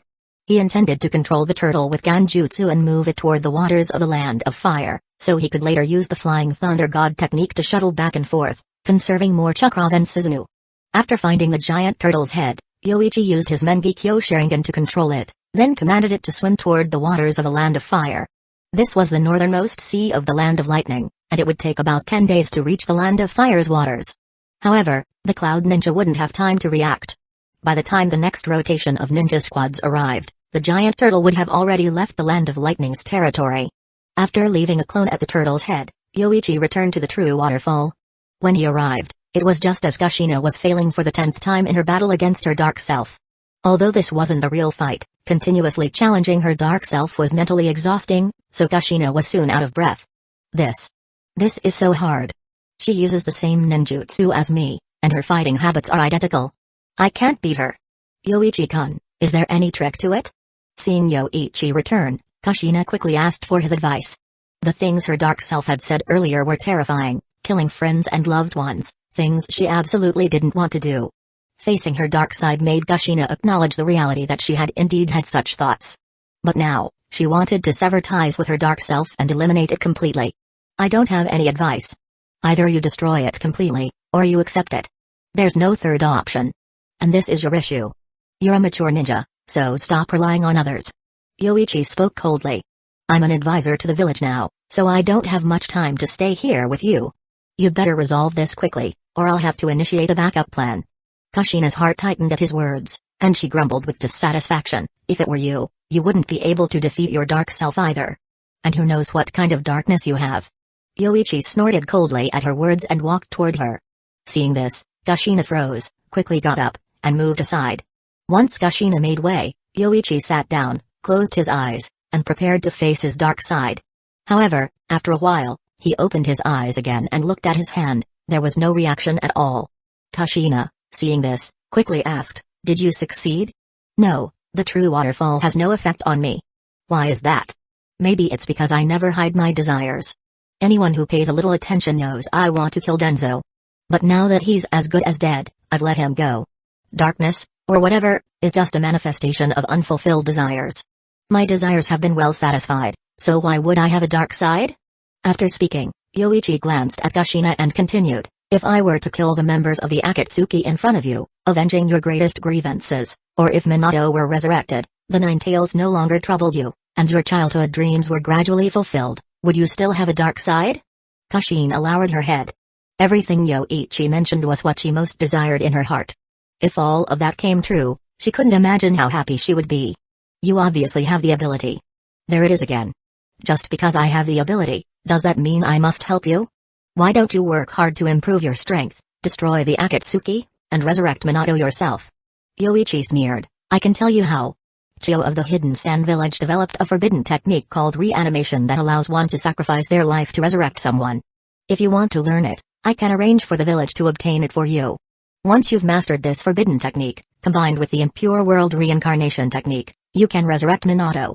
I've given you the method, so now it's up to you to make the effort. Kushina fell silent, biting her lip, unable to say anything for a long time. It wasn't that she was afraid of sacrificing her life, but she was worried that Minato wouldn't accept being resurrected in this way.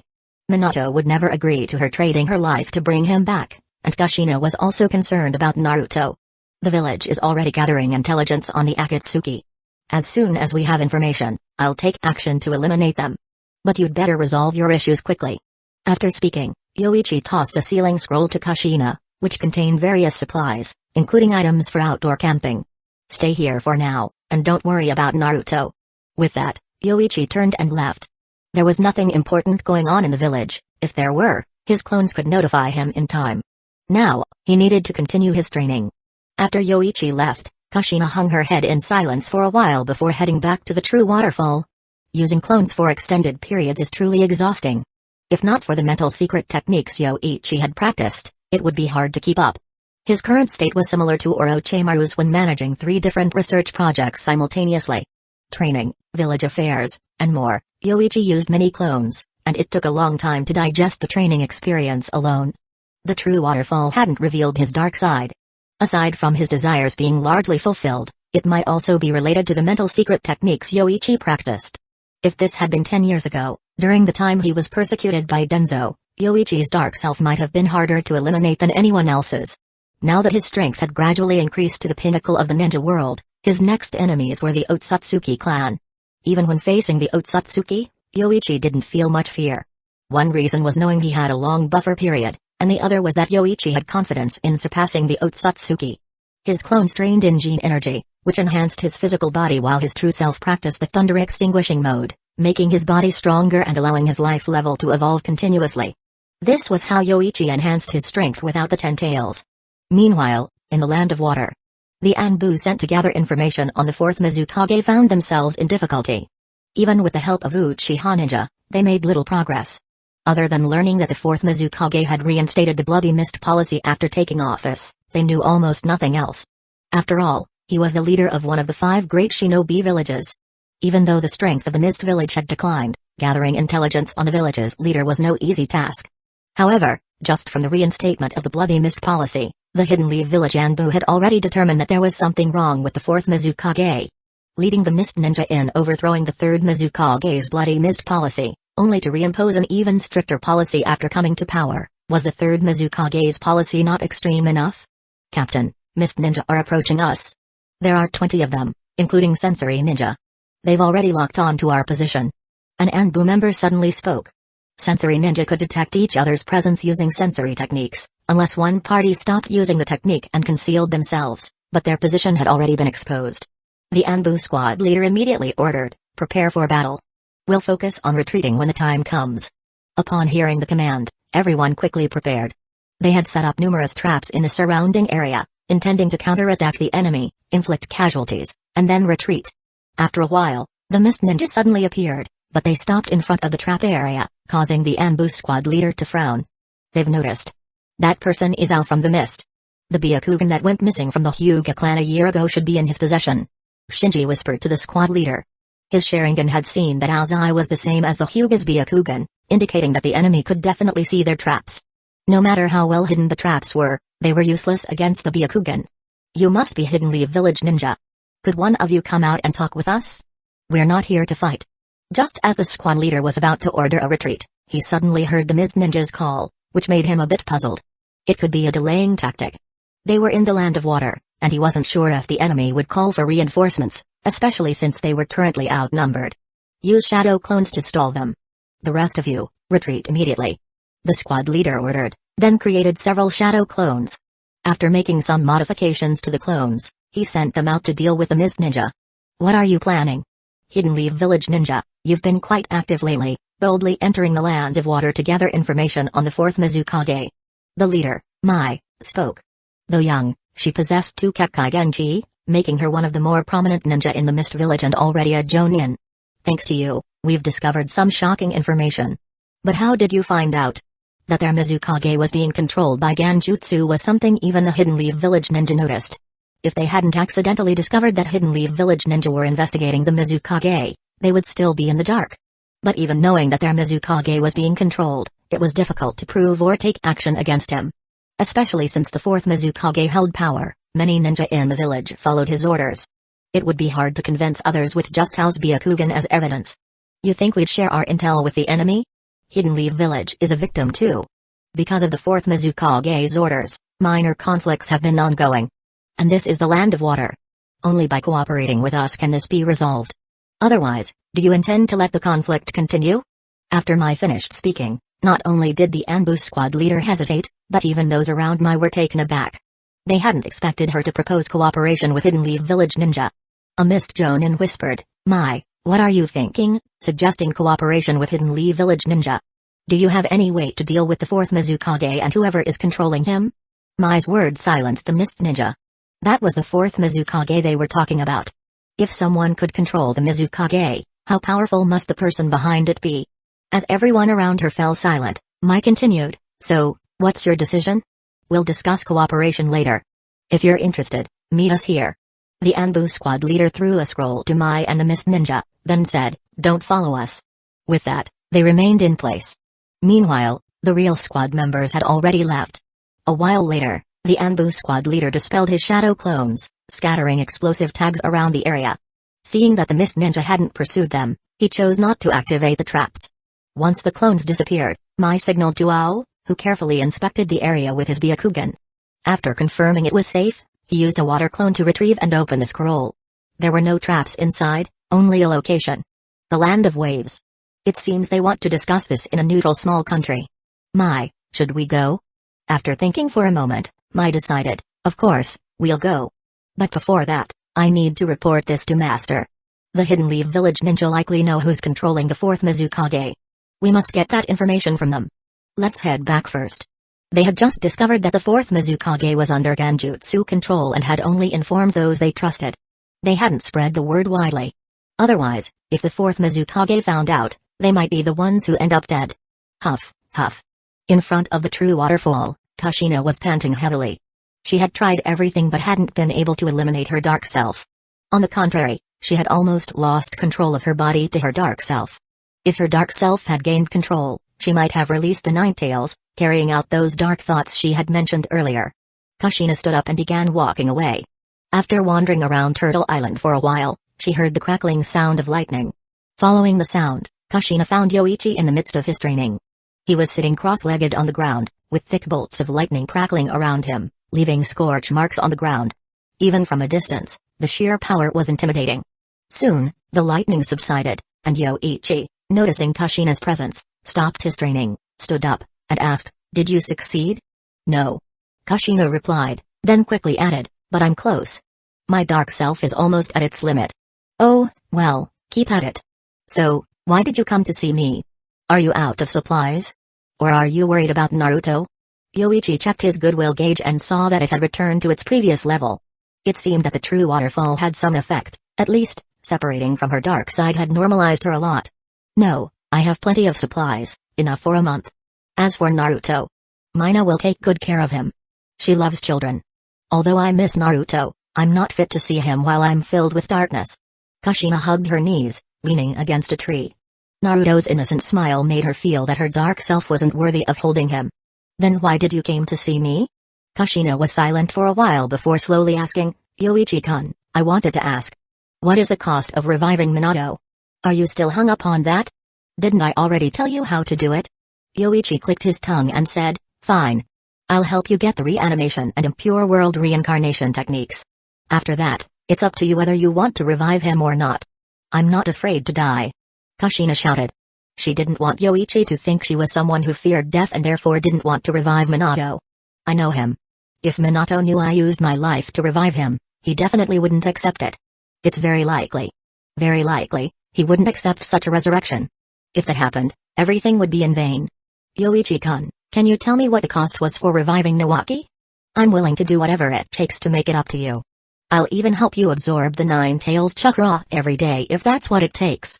Reviving Minato might have become her obsession, especially after seeing Nawaki, who had been dead for over 10 years, appear before her.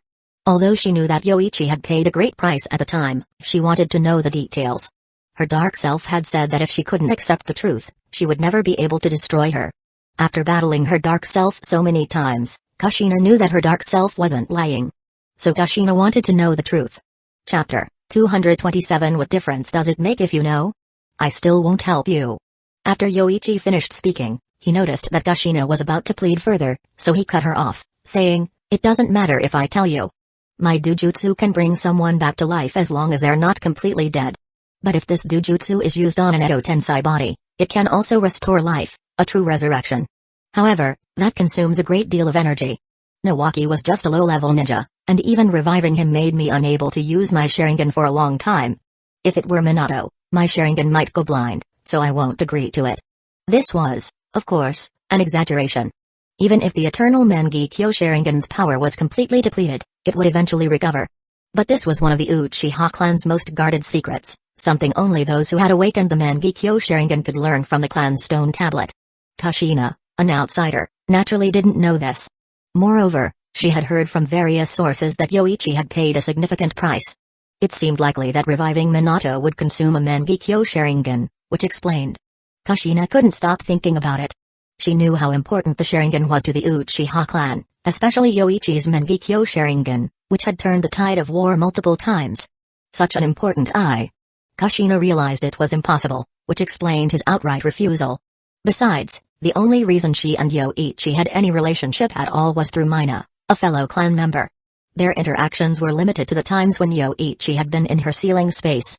"I'll extract the Nine Tails chakra for you every day, Yoichi-kun. Do you think you can trade that for me reviving Minato?" "Kushina, your idea is too naive." Yoichi clicked his tongue and said, "The Nine Tails belongs to the village, you're just the container." Even going back to the Sage of Six Paths, the Nine Tails was connected to the Senju and Uchiha clans. It was captured by Madara and later sealed by the first Hokage. "What does it have to do with you, Uzumaki Kushina?" Kushina felt a wave of shame wash over her as she hung her head low, her red hair almost touching the ground. With that, she knew she had no hope left. "I just can't accept it. If Nawaki could be revived, why can't Minato even see Naruto?" As she spoke, Kushina began to cry. If not for Nawaki's resurrection and the negative influence of the Nine Tails chakra, Kushina might have eventually moved on from her grief, raising Naruto and watching him grow into a ninja. But seeing someone revived before her gave Kushina hope, which was then magnified by the negative emotions from the Nine Tails chakra, increasing her feelings of resentment and darkness. Now, reviving Minato was not only a wish of Dark Kushina but also something the real Kushina desperately wanted. After all, they were one and the same person. Dark Kushina was just a manifestation of Kushina's deepest desires. "You're willing to give anything to revive Minato?" Kushina suddenly heard these words and quickly looked up, hope rekindling in her eyes, even though they were filled with tears. In her eagerness, Kushina asked, "Yoichi-kun, is there another way? If I can do it, I'll do whatever it takes." "Anything?" Yoichi repeated, then, after glancing at his strategy guide, he continued, "What if it costs you your body? If giving up your body could revive Minato, would you be willing?" My body?" Kushina was stunned, feeling a growing sense of unease as she continued to ask. "Exactly what you think. If you give up your body, Minato will be revived, and you three can be together again. Or you can search for another way to bring him back." Yoichi reiterated, and after he spoke, Kushina's expression and gaze changed, filled with a mix of emotions as she looked at him. Her affection for him dropped by 20 points in an instant, but this was her only option. "If you're unwilling, then go back, defeat your dark self, and return to the village to raise Naruto properly." Yoichi stopped talking after that, knowing that anything more would have little effect. The decision was now in Kushina's hands. But this was the only glimmer of hope she had, like a lifeline thrown to a drowning person. Now, she had two choices: grasp the lifeline and survive or let go and sink. After a moment of silence, Kushina got up and left without making a sound. When she returned to her tent, Kushina lay there silently, unable to sleep as her thoughts clashed in turmoil throughout the night and into the early morning. After a sleepless night, Kushina ate something and returned to the true waterfall to face her dark self. Sitting on the stone in the water, Kushina closed her eyes. When she opened them again, she saw Dark Kushina. As soon as Dark Kushina appeared, she scolded, "The chance to save Minato is right in front of you, and you're still hesitating. Using such a filthy method. Betraying Minato to save him, neither of us would want that. He'd blame me if he found out." Kushina shouted, quickly creating 10 shadow clones, each forming a Rasengan and attacking Dark Kushina. "It's useless. I am you. I know everything you know, and your attacks are weak and powerless to me." Dark Kushina replied, immediately using the same jutsu. Her 10 shadow clones also formed Rasengans, and they clashed with Kushina's clones. After a fierce collision, the shadow clones dispersed. "If you don't want to use this filthy method to revive Minato, why didn't you refuse?" Dark Kushina's lips curled into a smile as she looked at Kushina. "You want to bring Minato back, to have a happy life with your family. But you also want to preserve your purity, so you hesitated all night. Just give me your body, and I'll make the decision. I am you, and I can do it better. Dream on." Kushina, enraged by Dark Kushina's exposure of her inner turmoil, attacked her in fury. But their strength was equal, and without enough resolve, Kushina couldn't defeat her dark self, nor could she even accept her. Days passed, and Kushina grew increasingly helpless and desperate. Unable to revive Minato and unable to conquer her inner darkness, she feared that this growing darkness would eventually lead her to harm the village or Naruto. Thinking this, Kushina's heart sank further into despair, but the scales in her mind began to tip. One night, after another failed battle with her dark self, Kushina was more thoroughly defeated than ever. Exhausted from the prolonged struggle, she lost to Dark Kushina, who now stood over her. "You're useless. You can't bring back Minato, you can't defeat me, and now you've been beaten by me. You can't make a decision, so give me your body. I'll make the choice for you. Dream on. You still think you can resist? And don't forget, I am you. I know what you're thinking." Dark Kushina grabbed Kushina by the collar, grinning wickedly before throwing her into the lake. No. Kushina tried to struggle, but found she had no strength and could only sink helplessly to the bottom, gradually bound by the shackles of darkness. However, even as she was enveloped in darkness, Kushina realized she had become like a tailed beast. Though she couldn't move, she could feel everything Dark Kushina did with her body. She was still connected to her body's senses, but she couldn't control it or do anything about it, only watch as Dark Kushina took over. Humphrey, you should have given me control long ago. After taking over Kushina's body, Dark Kushina nearly burst into laughter but restrained herself, remembering that Yoichi was nearby. No, I can't release the Nine Tails just yet. That fox has ulterior motives, wanting to use me to break free. Dream on. Dark Kushina quickly calmed down, knowing she had to hide her true intentions from Yoichi. Compared to the imprisoned Nine Tails, that man was much more dangerous. Watch, Kushina. I'll revive Minato. Once he's back, your obsession will fade, and I'll live on in your place. Dark Kushina muttered, and Kushina, shackled in darkness, heard every word clearly. No, I won't allow it. You can't use my body for this. But the real Kushina was powerless to resist. She had already lost to her dark self in their battle. All she could do now was watch as Dark Kushina did whatever she wanted with her body. After leaving the true waterfall, it wasn't long before Dark Kushina sensed someone approaching. It could only be that man. Realizing this, Dark Kushina grew wary but quickly adjusted her mindset, adopting Kushina's usual thoughts and emotions to face Yoichi. Soon, Yoichi arrived at the true waterfall and, seeing Kushina, noticed nothing unusual. He tossed her a scroll and said, "This has enough supplies for half a month. The giant turtle is near the waters of the Land of Fire now. Stay here and train. I'll bring you more supplies every 2 weeks. Don't even think about sneaking back." With that, Yoichi turned to leave. But Dark Kushina called out, "Wait, Yoichi-kun." Yoichi stopped and turned, asking, "What is it?" "If you want to see Naruto, I can bring you some photos, but you shouldn't go back until you've defeated your dark self. It's not about Naruto. It's about reviving Minato. I've decided. I want you to bring him back." Dark Kushina spoke firmly. Unlike her weaker self, she didn't hesitate over such matters. Once Minato was revived, the real Kushina would disappear, and Dark Kushina would take her place. "Yoichi-kun, please. I want Minato to be revived, even if it costs me my body." After speaking, Dark Kushina bowed deeply, a 90-degree bow. "It's possible, but Kushina, how?" Yoichi glanced at the strategy guide, silently marveling at how accurate it was, even predicting Dark Kushina's emergence. "Are you sure about this?" "Yes.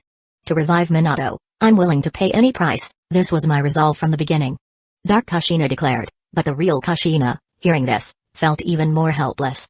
She was trapped in the darkness, unable to do anything but watch as Dark Kushina used her body. "Then go clean up. You're filthy. I'll come to you later," Yoichi told Dark Kushina before temporarily leaving to prepare some things. Dark Kushina was even more dangerous than Kushina herself, so it was best to have a few cameras on hand to record the moment.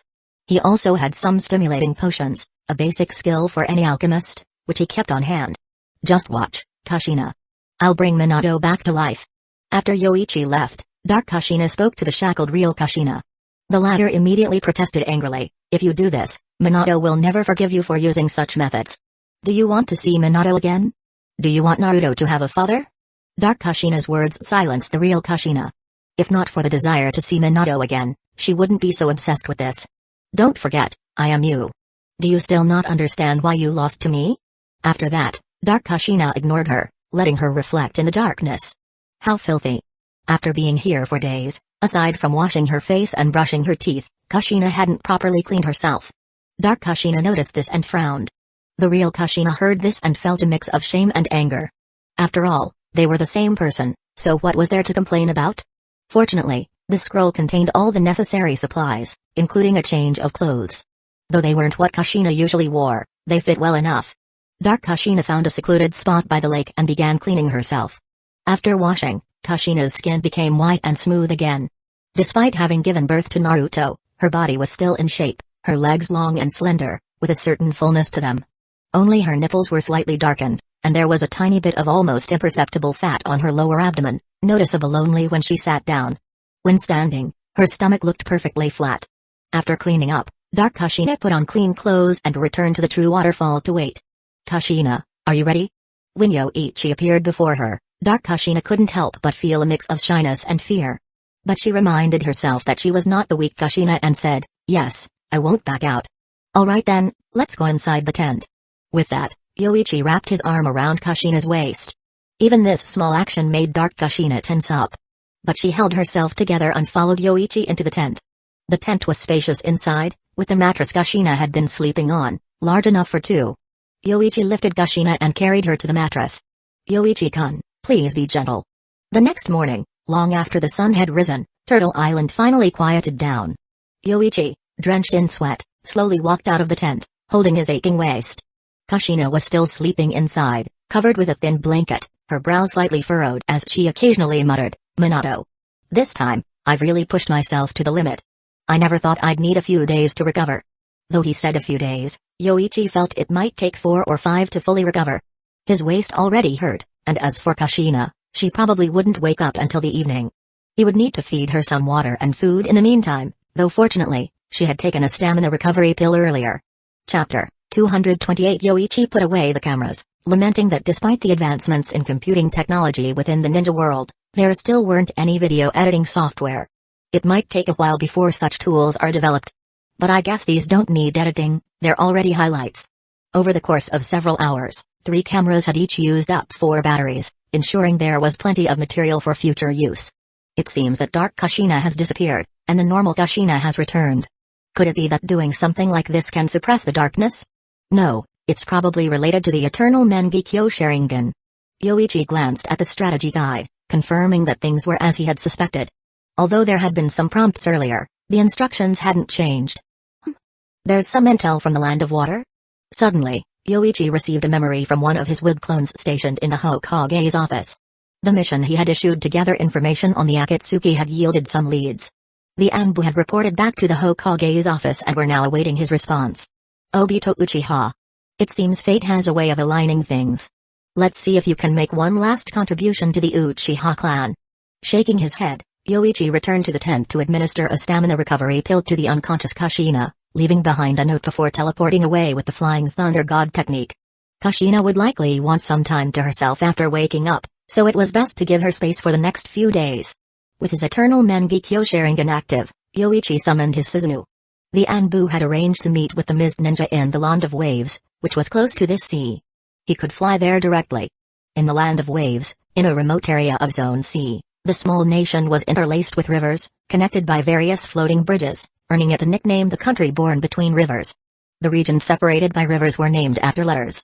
Hey, how much longer do we have to wait? Are the ninjas who can make decisions even coming? Ao couldn't help but ask. They had been waiting for hours, hoping to exchange intel, but the other side kept stalling, saying they needed to wait for someone in charge. Are you kidding me? How long has it been? What if that person never comes? Are we supposed to wait forever? The Anbu squad leader replied coldly, "We're waiting for a message from our advisor. We can't make any decisions until it arrives." "I think you have no intention of cooperating." Ao retorted angrily, "Even if your person isn't here, can't you at least share the intel?" Despite his rudeness, the Anbu and Uchiha Shinji ignored him, though the Mist Ninja were visibly agitated. "Ao, be patient. This matter is important to us." Before Mai could finish her sentence, she suddenly sensed an overwhelming presence approaching. She looked up, spotting a colossal figure descending from the sky. "Be careful." She barely had time to shout before the massive, deep blue armored warrior, taller than a mountain, crashed to the ground. Boom. The colossal figure's landing was like the earth itself shaking. The Hidden Leaf Village Anbu, Uchiha Ninja, and Mist Ninja alike were all thrown off balance, some even fell flat, landing painfully. The entire Land of Waves trembled as if a natural disaster had struck, causing panic even in the distant. This is Susanoo? Mai's heart filled with fear. Susanoo had already made its mark on the battlefields against the Cloud and Stone Ninja, where it had crushed even perfect Jinchuriki. The intel was no secret, and the name of Hidden Leaf Village's Lightning Fang was renowned across the ninja world. Who didn't know the name Yoichi Uchiha and his abilities? As Susanoo dissipated, Yoichi leaped down from the sky. His landing kicked up a cloud of dust and a slight tremor, from which he emerged. Advisor. Clan leader. The Hidden Leaf Village Anbu and Uchiha Ninja greeted Yoichi. The sight of Susanoo had already told them who had arrived. Yoichi asked, "Are these the Mist Ninja who want to cooperate with Hidden Leaf Village?" The Anbu squad leader replied, "Yes, advisor. The leader is Mai, a well-known ninja with 2 Kekkai Genkai from the mist." Alright, if they want to cooperate, they should show some sincerity first. Yoichi turned to the group of terrified mist ninja and spoke calmly. Among them, only Mai barely managed to keep her composure. The others were visibly trembling, struggling to stand after witnessing the complete form of Susanoo. What kind of sincerity are you asking for? Mai took a deep breath, gathering the remnants of her courage, and said, if there's something the mist needs to provide, we're willing to do it. There is something, just return what belongs to Hidden Leaf Village. As soon as he finished speaking, Mai noticed that Yoichi had vanished from her sight.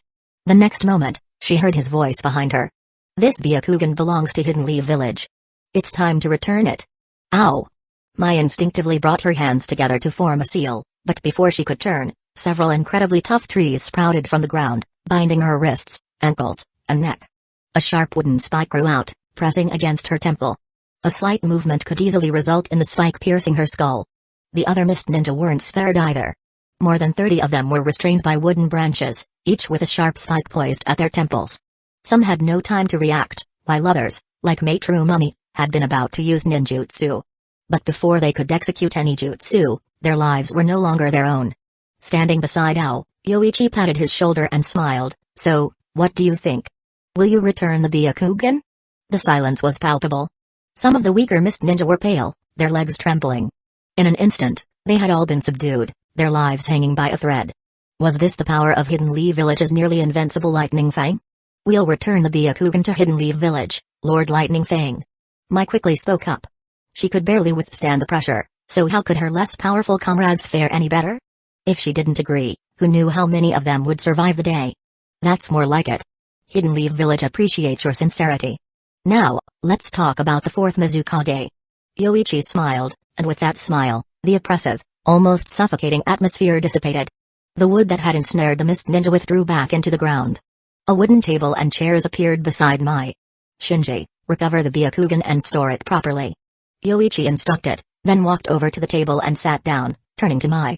According to Hidden Leaf Village's intel, the one controlling the fourth Mizukage is likely an Akatsuki member who wears a mask. However, he possesses a space-time ninjutsu. If given even a moment, he can escape. Even the other Kamyu wouldn't work. The only way to deal with Obito was to strike him the moment he entered the Kamyu dimension. Few in the ninja world could do that. Right now, only Yoichi could. Even if Obito Uchiha was a kilometer away, Yoichi could easily prevent him from escaping into the Kamyu dimension. But they needed to confirm Obito's presence in the Mist Village first and lure him out. Akatsuki? Mai pondered for a moment. I've heard of that organization. Is it the one from the Land of Rain? Hanzo's actions had made quite a stir. Although the Mist Village was isolated, they still gathered intel on the rest of the ninja world. Akatsuki had gained some notoriety, not just because Hanzo was hunting them, but because they were also a top target in underground bounty stations. A rogue ninja organization that managed to control our fourth Mizukage. Mai found it hard to believe, but Yoichi's ability to kill them all so easily made it hard to doubt his words. The Akatsuki has some skilled members, and the one controlling the fourth Mizukage is likely a rogue ninja from Hidden Leaf Village. We must capture him. Also, why didn't you elect the strongest person as Mizukage? Instead, you chose this. After Yoichi's mocking words, the mist ninja present turned red with shame and anger but didn't dare say a word. They didn't have the courage to refute him. Mai's expression also darkened, but she managed to stay composed, saying, Lord Lightning Fang, do you have any suggestions for dealing with this Akatsuki member who uses space-time ninjutsu? What has the fourth Mizukage been focused on lately? Aside from enforcing the Bloody Mist policy, he's been most concerned with finding the whereabouts of the Three Tails. But if he's really under someone's control, it must be the Akatsuki that wants information on the Three Tails. Yoichi thought for a moment and said, take me inside and tell the fourth Mizukage that you've found the Three Tails. As long as I can confirm that he's nearby, I'll handle him. His sensory abilities were strong. Even if Obito remained in his intangible state, he could only maintain it for 5 minutes. Once those 5 minutes were up, or the moment Obito attempted to enter the Kamyu dimension, he would be done for. But Mai was surprised. You plan to fight inside the village? Do you think we can lure him out? Don't be naive. If we let that Akatsuki member use his space-time ninjutsu to escape, it will be difficult to track him down again. After saying this, Yoichi stood up and said to Mai and the other mist ninja, let's go. Though Obito's power wasn't particularly strong, his space-time ninjutsu was troublesome. Besides Yoichi's incredible speed, no one else could easily handle him. If Obito managed to use Izanagi, it would be even more difficult. We're counting on you, Lord Lightning Fang. Mai sighed inwardly. All she could do now was hope that Yoichi had no ulterior motives towards the Mist Village. If he did, they'd be powerless against him. After witnessing the godlike power of Susanoo, Mai couldn't muster any thoughts of resistance. When Kushina woke up, she opened her eyes in a daze. As she blamed Yoichi for his lack of restraint, she realized that she was alone in the tent. Kushina couldn't help but recall what had happened the day before, and her face flushed with a mix of shame and guilt. Minato, I'm sorry. I'm so sorry.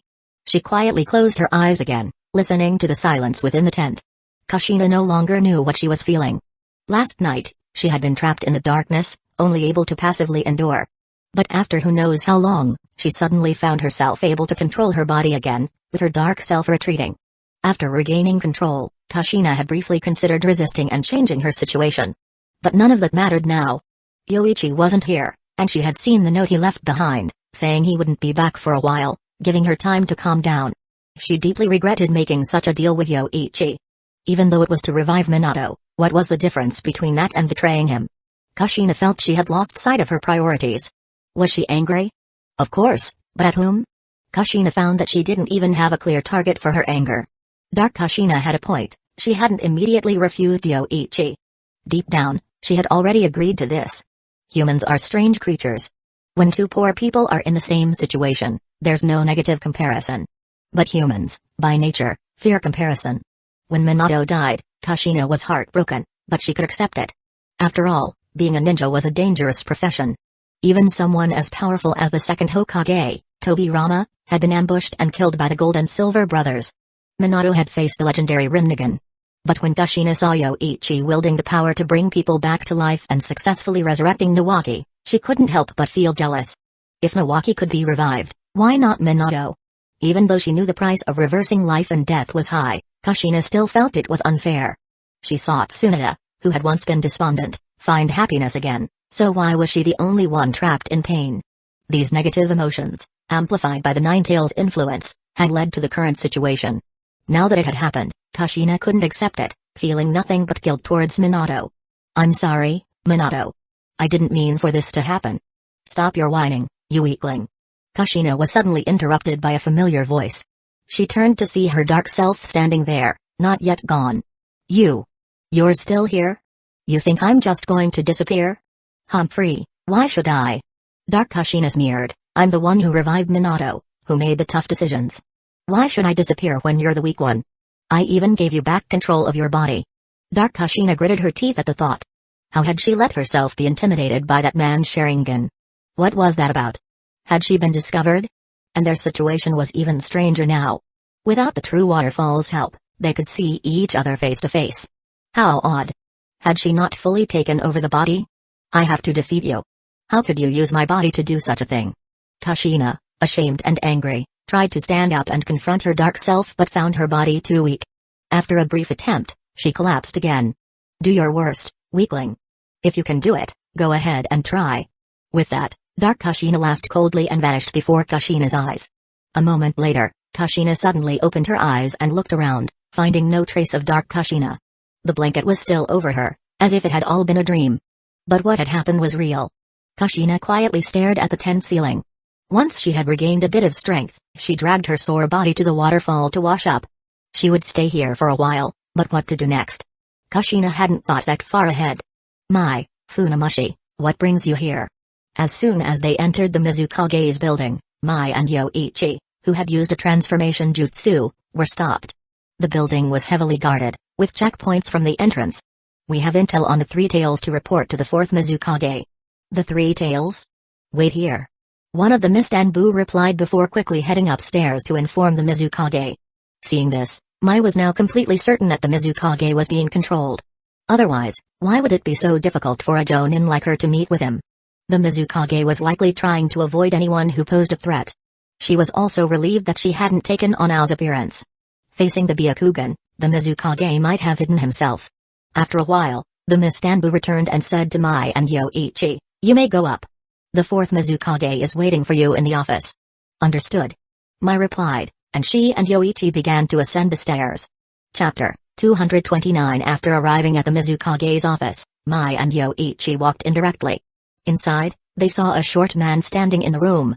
Upon seeing them, he spoke. "My, is it? Tell me about the Three Tails." "The Three Tails is in the land of water."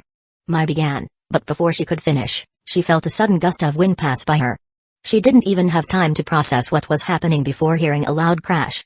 Instinctively turning her head, she saw Yoichi, who had already dispelled his transformation jutsu, breaking through the wall and grabbing a man dressed in a black cloak with red clouds, wearing a mask. This is the Akatsuki," Mai muttered in shock. The speed was so fast that she couldn't even react. "You must be with the Akatsuki, right? It wasn't easy to catch you, but you finally slipped up," Yoichi said, pretending not to recognize Obito, his eyes transforming into the eternal Mangekyo Sharingan. The power of decay immediately began to take effect on Obito's body. His left arm, right arm, muscles, and bones all started to wither and decay in an instant, turning into something akin to a dead limb. "The lightning fang of Hidden Leaf Village?" Obito screamed in pain, feeling the intense agony in both of his arms. He didn't understand why Yoichi was here, but he knew he was in grave danger and needed to use Kamyu to escape immediately.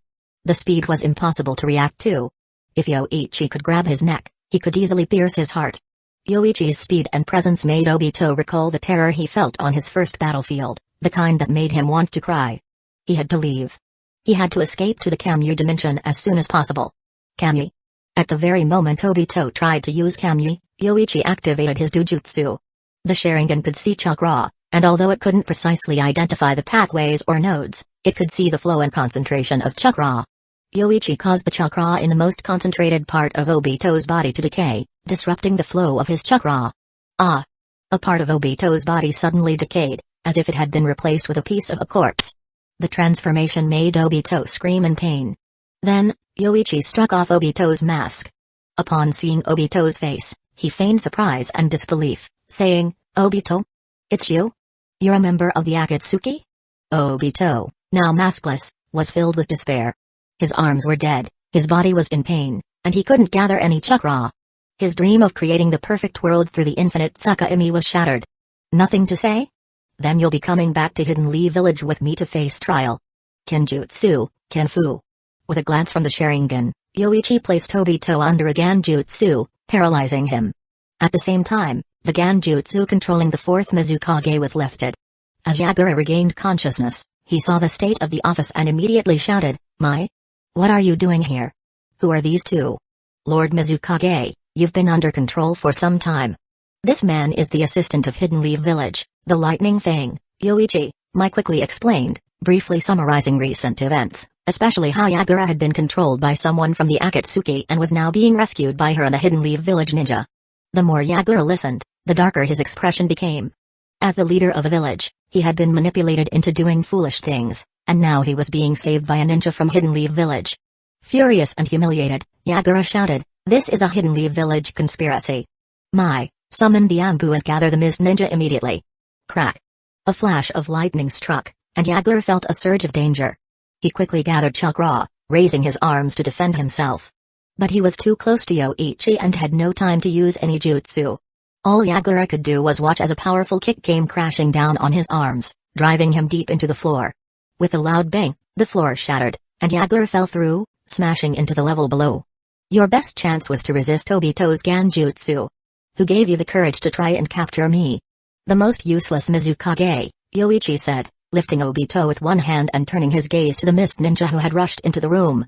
The Sharingan spun slowly, exerting immense pressure on Mai. "Attack!" Boom.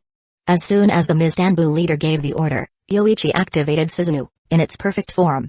The Mizukage's building was instantly destroyed in a violent explosion, and the structure collapsed, replaced by a towering figure of a deep blue Tengu-armored deity that overlooked the entire Mist Village. Mai was thrown by the impact, barely surviving. But as she struggled to get up, she saw the immense figure of the deep blue, Tengu-armored god before her. "No, don't attack. Lord Lightning Fang, we have an agreement." Mai shouted in fear. If they fought this entity in the village, even if they managed a Pyrrhic victory, the Mist Village would be destroyed.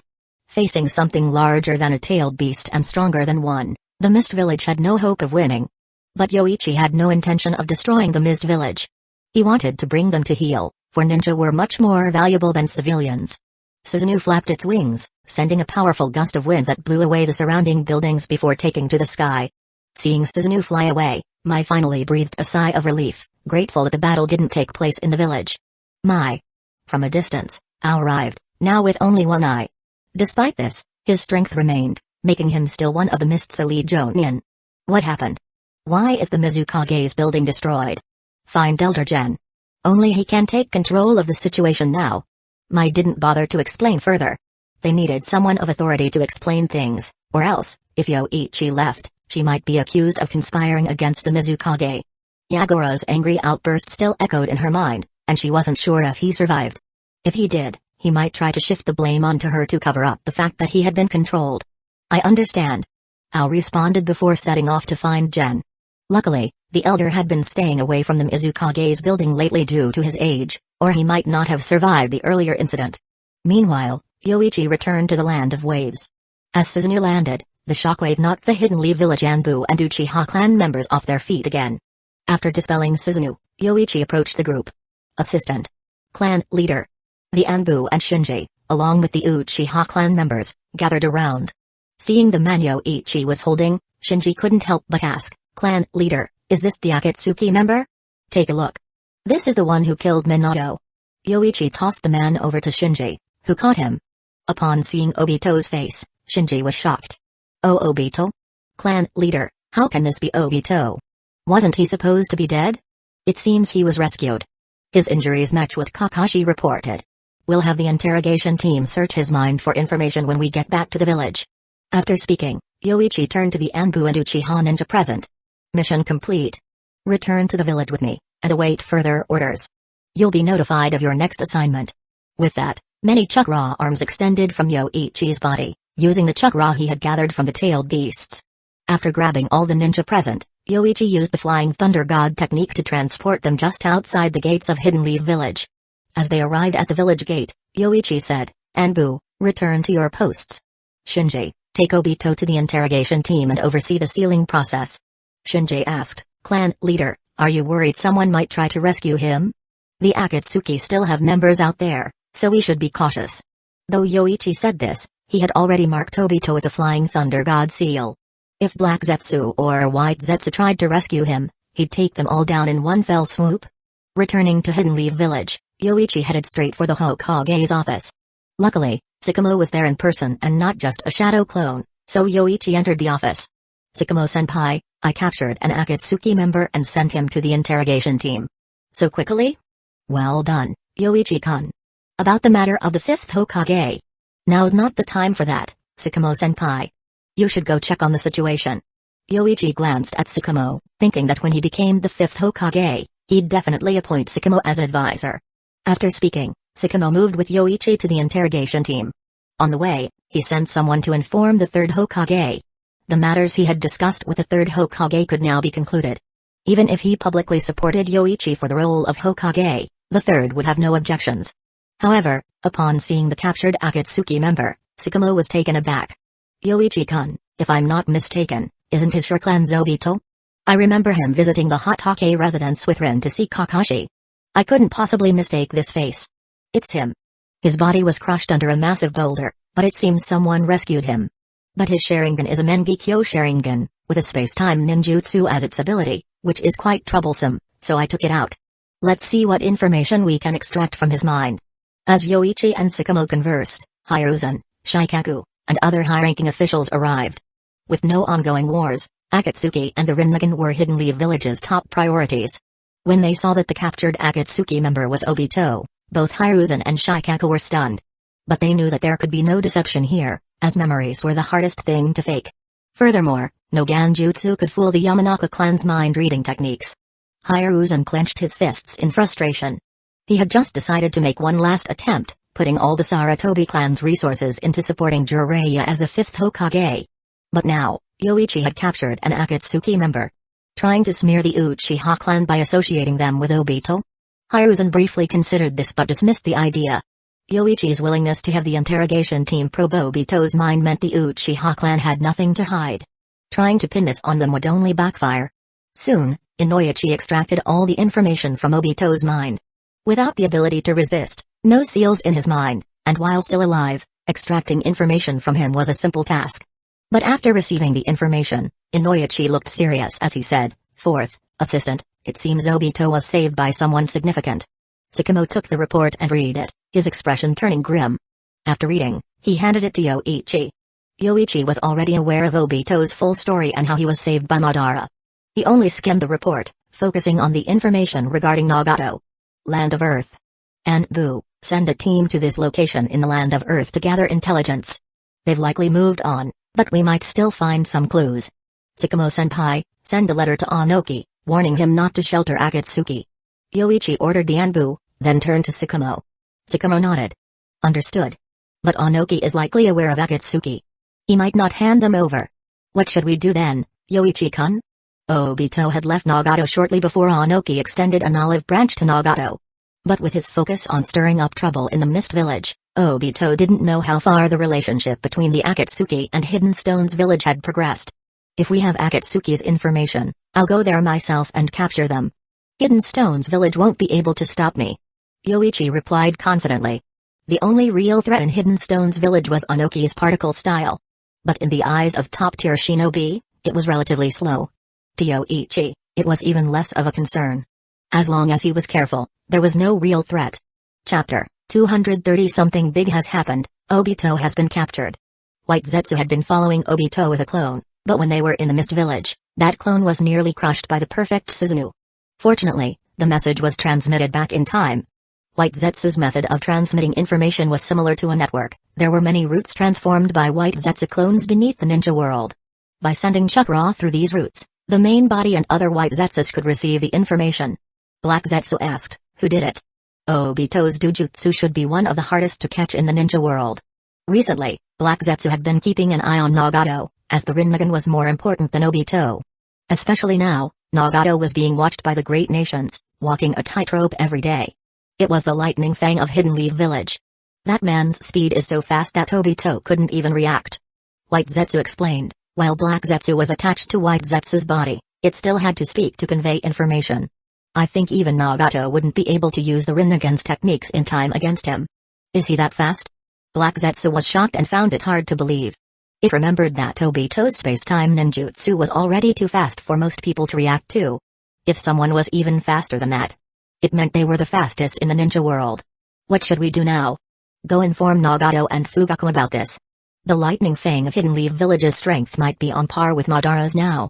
He's not someone they can deal with.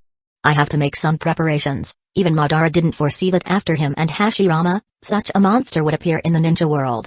Black Zetsu spoke, thankful that it knew Madara's secrets and jutsu, though executing them would be difficult and would require using White Zetsu's body. Yoichi-sensei, is it true that Obito has been captured? Rin asked in surprise.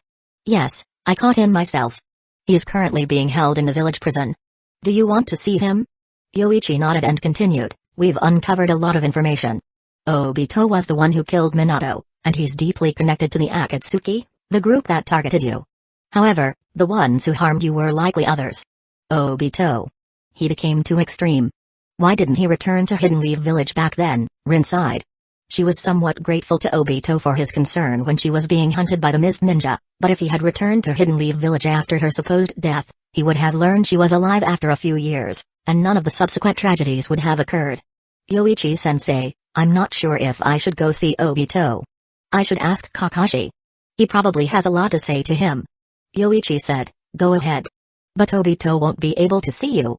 His Sharingan, connected to his space-time ninjutsu, has been removed. Otherwise, he might use it to escape. I understand. Once Obito decided to attack Hidden Leaf Village, he was no longer a comrade.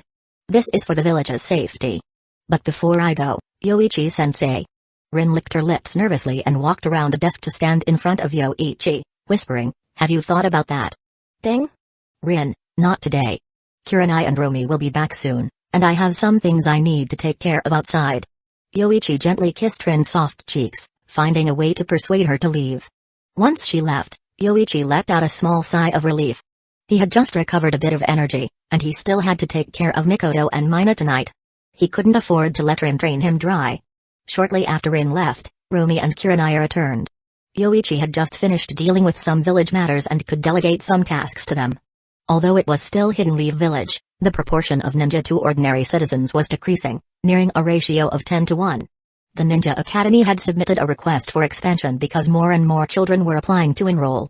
This year alone, the Academy had received over 400 applications, but even with double the classrooms, they could only admit just over 200. Therefore, the expansion had to be approved.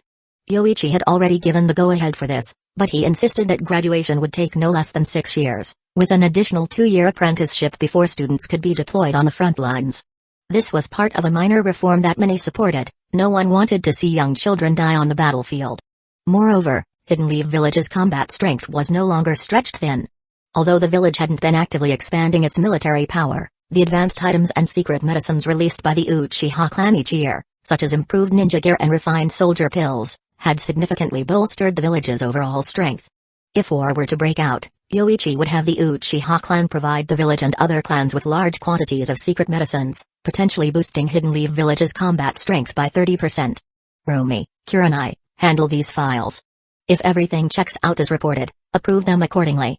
The two of them could now manage some of Hidden Leaf Village's less critical affairs, such as a land expansion and residential applications. This greatly eased Yoichi's workload, eliminating the need for him to use clones for these tasks. Romi smiled gratefully at Yoichi, as her retrieval of the lost Byakugan had elevated her status within the Hyuga clan. Hayashi had granted her the same status as the main family, allowing her to learn all the clan's secret techniques and exempting her from the caged bird curse. While her status as Yoichi's student had shielded her from the caged bird seal, Hayashi's public declaration had formalized it, making it a matter of clan policy. The Byakugan was almost impossible to leak due to the caged bird seal. No other village had managed to obtain one, making the stolen Byakugan a stain on the Hyuga clan's honor.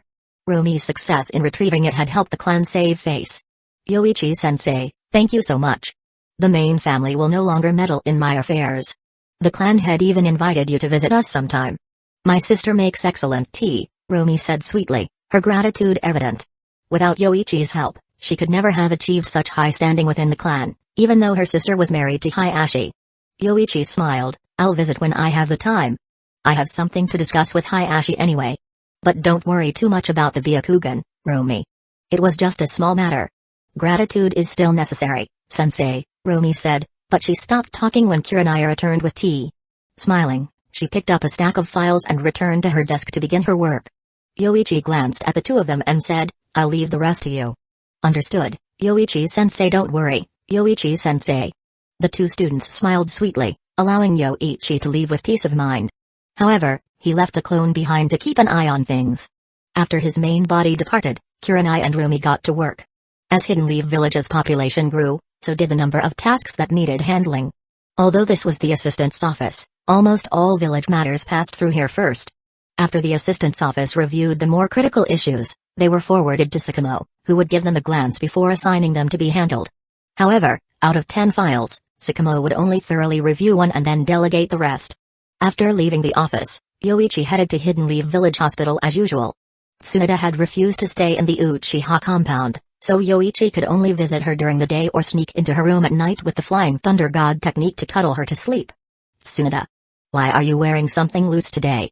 Yoichi immediately noticed that something was off when he saw Tsunade. She had changed from her usual attire, wearing something looser around her waist, allowing her top to drape more naturally. Hey, take a guess, you cheeky brat. Tsunade's face lit up with a pleased smile, crossing her arms as she spoke.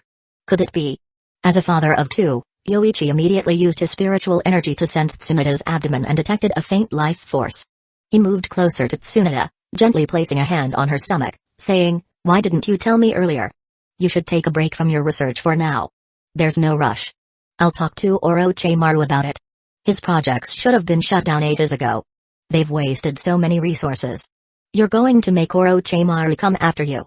Tsunade said, but then she laughed. I was planning to take a break too. Even if you hadn't come today, I would have told you. Your last suggestion led to significant progress with the Extremis virus. But not all Kekkai Genkai can successfully merge. Ice style, for example, causes the virus to become even more unstable when merged. However, my grandfather's wood style and Ashikatsumiyaku have been very successful, enhancing the virus with these Kekkai Genkai traits. Tsunade explained and took Yoichi to see the test mice. The Extremis virus, when merged with Kekkai Genji, enhanced those abilities and transferred them to the host. For instance, mice injected with the Shikatsumiyaku enhanced virus had bones 3 times harder than those injected with the wood style enhanced virus. However, the mice injected with the wood-style enhanced virus had incredible regenerative abilities, able to regrow severed limbs in just 3 seconds. Other mice injected with the virus didn't have such strong regenerative abilities, taking at least 7 to 8 seconds to regrow lost limbs. However, even after regeneration, they needed a large supply of nutrient solution, or they would become emaciated. After all, energy couldn't be generated from nothing. The virus only rewired the brain programming as a genetic virus. After the demonstration, Tsunade said angrily, "I spent years developing the creation rebirth technique, but now that the Extremis virus is working, creation rebirth is completely obsolete." Yoichi comforted her, "This is still your achievement. With the Extremis virus, Shizune's safety will also be greatly improved. But the most important thing right now is your health. Now that the research has succeeded, let Orochimaru handle it." With that, Yoichi created a wood clone and instructed it to leave. "You're really going to leave it all to Orochimaru? The Extremis virus is very delicate to produce. Let me choose a few people from the hospital to help him." Tsunade smiled, but then slapped away Yoichi's wandering hand and asked, "Did you send your clone to find Orochimaru?" "No, I sent it to Shizune. I told her to go home and remove all the alcohol from the house. No more drinking for you for a year." "What?" Tsunade, angry, straddled Yoichi's lap and shook him by the neck, saying, "No way. I refuse. I'll go crazy if I can't drink. Give it up, Tsunade. Otherwise, I'll have to follow you around all the time." Yoichi was unfazed by her resistance. He had already given Shizune time off to monitor Tsunade. No matter how much Tsunade pleaded, he wouldn't relent, not even when she tried to soften him with her sweet talk. Tsunade had a bad habit of overindulging in alcohol, often relying on her strong medical ninjutsu. But this was her first pregnancy, and Yoichi wanted to be extra cautious. Finally, seeing that Yoichi wouldn't budge, Tsunade gave up pleading and began plotting something devious. "By the way, how's Kushina? I've been meaning to visit her. Is she alright?" "She should be fine. I sent her to the Turtle Island in the Cloud Village for Jinchuriki training. It's a place where she can confront the darkness within her heart." Yoichi answered without missing a beat, although in his mind, he thought he might need to check on her soon. "Orochimaru-sama, what's wrong?" Nawaki noticed Orochimaru's sudden change in expression during their return to the village, and he pulled out a kunai, prepared for danger. However, Orochimaru sighed, patted Nawaki on the shoulder, and said, "Shizune, your sister and Yoichi have gone too far. From now on, you and Anko will take on B-rank missions on your own. Also, you need to come back with me for a bit." Chapter 231. After a recent reform, Hidden Leaf Village's prison system has been divided into 2 areas. One area is a temporary detention center, which is specifically for those who have violated Hidden Leaf Village's management regulations, such as getting involved in fights. The offenses are relatively minor, with a maximum sentence being a month. The temporary detention center is quite rudimentary and uncomfortable, ensuring that anyone who ends up there would not want to return. The other area is where long-term prisoners are held. Once someone is sent here, their chakra is sealed, their meridians are blocked, and they are shackled with chains on both their hands and feet. Every day, they are sent to labor camps. Hidden Leaf Village is currently undergoing many construction projects, with 5 different railway lines being built simultaneously, which requires a lot of labor. These prisoners, who have committed serious crimes or have been captured, serve as a labor force. One guard from the security team can oversee 20 prisoners, and any insubordination is met with immediate execution, with no second chances. In the deepest layer of the long-term prison, reserved for the most heinous criminals, there is currently only one inmate, Obito Uchiha. Despite having sealing techniques placed on him, the seals surrounding the prison have not been activated. Yoichi was hoping that White Zetsu would come to rescue Obito so that he could use the Flying Thunder God technique to infiltrate the Akatsuki base and wipe them out. Unfortunately, after 2 or 3 days, there was no sign of White Zetsu, as if he had given up on Obito. The sound of footsteps echoed in the quiet prison. Hearing this, Obito, who was lying on the ground, slightly raised his chest but remained still. His injuries had been treated, and with his Sharingan and Kami removed, he wasn't afraid of escaping. If his injuries weren't treated, the necrotic tissue would have killed him in a few days. When the footsteps stopped at the prison door, Obito heard a familiar voice. "Obito, why is it you?" "Kakashi." Obito knew that after being captured and brought back to Hidden Leaf Village, he would face many interrogations and torture, but the one person he didn't want to see was Kakashi Hatake. Fortunately, his eyes had been removed, so he couldn't see Kakashi. "I have nothing left to say, Kakashi. I heard you're now a genius Jonin, the son of the 4th Hokage. So why not have the village execute me quickly?" Kakashi touched the left eye covered by his forehead protector and continued, I've read the interrogation report. You could have returned as a hero of Hidden Leaf Village back then, so why did you go looking for? Then what about you, Kakashi? You completely broke our promise. How did Rin die? Obito. A familiar voice interrupted Obito's fury, leaving him stunned. This voice. He often heard it in his dreams, and he would recall it at least once or twice daily. There was no mistaking it, it was Rin. Kakashi, who's with you? Is it a transformation jutsu? If you're trying to extract information, can't the Yamanaka clan just pull it out of my mind? Why resort to such a despicable? Before Obito could finish his angry rant, Rin's voice interrupted him again. Obito, I didn't die. Rin's voice once again interrupted Obito, and Kakashi added, Obito, we've pieced together the events. Rin sacrificed herself to prevent the Three Tails from attacking Hidden Leaf Village by intentionally impaling herself on my blade. Let me continue, Kakashi. Rin interrupted Kakashi and then said to Obito, Obito, after you saved me and Kakashi at Kanabi Bridge, I was weak, so when I returned to the village, I started learning medical ninjutsu from Mina-sensei. With her recommendation, I began studying the Sage Mark under Yoichi-sensei. Rin shared some details about what had happened after Obito's presumed death, though she made slight alterations, presenting the training under Yoichi Uchiha as her request, eventually becoming his sixth disciple. Obito was left in disbelief. He had always thought Rin was dead, only to find out that she was alive, having been protected in the village due to the seal on her heart.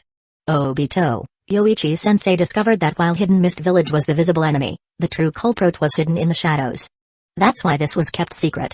But to think that you would conspire with the real culprits and even kill Minato-sensei. Rin's voice was full of disappointment in Obito. She had once been grateful to him for saving her, but seeing the madness that had consumed him, Rin now felt only a desire to distance herself.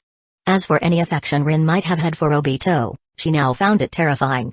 If Obito hadn't saved her, she wouldn't have wanted to meet him at all. Obito, I've told you everything. You were deceived. Rin finished, sensing Obito's despair. It felt like they had said too much. So she turned to Kakashi and said, Kakashi, let's go. Yeah. Kakashi sighed and left the prison's deepest layer with Rin.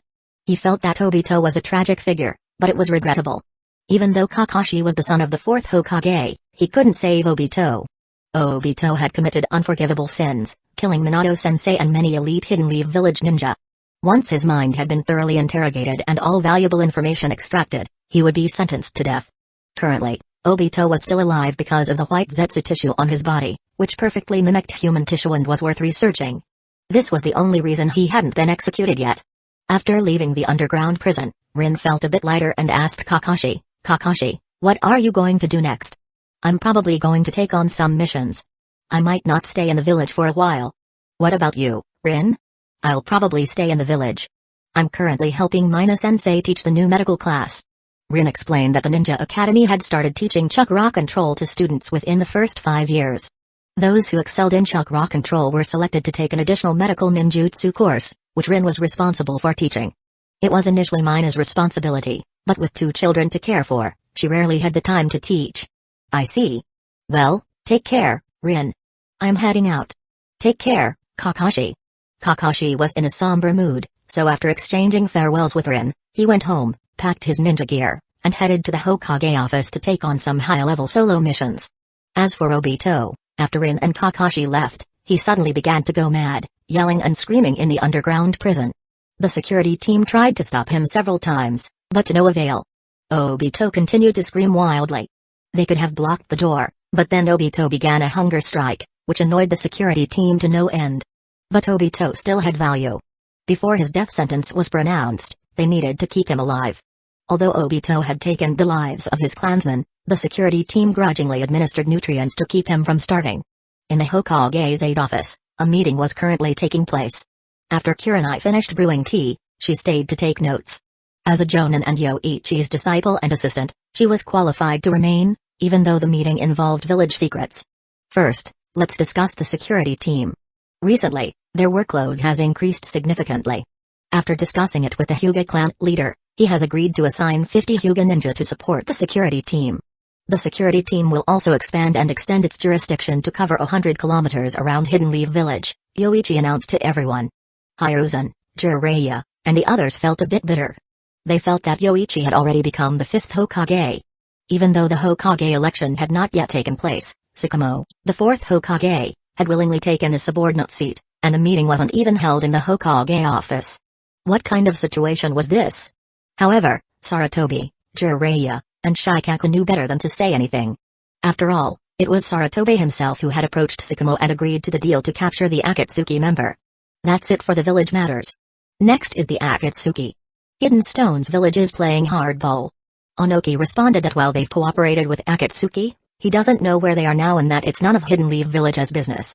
Yoichi passed around Hidden Stone's village's reply for everyone to read, then continued, I plan to issue A rank and S rank missions on behalf of the village, targeting Hidden Stone's village's resources. Shikaku thought for a moment before asking, wouldn't that risk starting a war?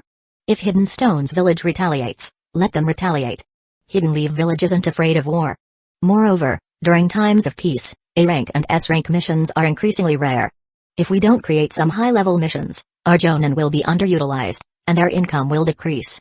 Yoichi added, intelligence gathering and sabotaging enemy village resources can also provide additional income for idle jonin. As for Hidden Stone's village, let them come if they want to start a war. Without their Jinchuriki, Hidden Stone's village poses no real threat. Hearing this, Shikaku had no more objections, and neither did anyone else in the room, including Koharu and Hamura. These two had become so cautious that even Yoichi had no excuse to remove them. Now, he had the Anbu watching them closely, ready to remove them for even the smallest misuse of village funds. As for Nagato's Rinnegan, we've gathered quite a bit of information.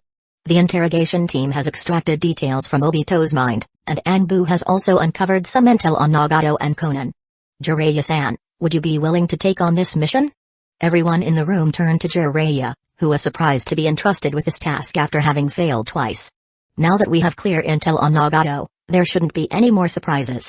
Given your strength, Jiraiya-san, you should be able to handle it. With so many eyes on him and Yoichi's reasonable explanation, coupled with the offer of Rinnegan intel, Jiraiya felt compelled to accept the task. I understand. Leave it to me. Hiruzen sighed. Even if he wanted to dissuade Jiraiya, there was no opportunity. Good. You can select your team members and submit the list later. Yoichi said, though this was another trap. Jiraiya might not find anyone available for the mission, forcing him to choose from his close associates like the Sarutobi or Inoshikacho clans. Hiruzen might even join out of concern. That's all for now. Anbu, stay behind. Escort the fourth Hokage back to his office to handle some documents. There are quite a few matters that require his personal attention. Oh, Yoichi-kun, you're joking. I wouldn't neglect village affairs. Tsukumo chuckled and left the room, heading back to his office. However, if Yoichi hadn't mentioned it, he had indeed been planning to go to the market to buy some fresh mackerel. After dealing with the village's affairs, Yoichi stretched and felt like he had mostly recovered. Come to think of it, if my eye technique can reverse life and death, it should be able to heal my waist too. Yoichi suddenly remembered that he had overlooked the restorative power of his eye technique. His eternal Mangekyo Sharingan flared as he used his eye technique on his waist. Sanrinsen-myo. A surge of vitality filled Yoichi's waist, bringing immense relief and comfort. In just a few seconds, he felt as though he had returned to his peak condition. Amazing recovery. It seems this is the true power of Sanrinsen-myo. Yoichi was pleased with himself. He also opened the superpower wheel. With the accumulation feature, he hadn't checked on his biggest sheet for some time. It had been a while, and he had accumulated 3 chances to draw. He could either use them all at once or exchange them for abilities from the past month. I'll hold off for now.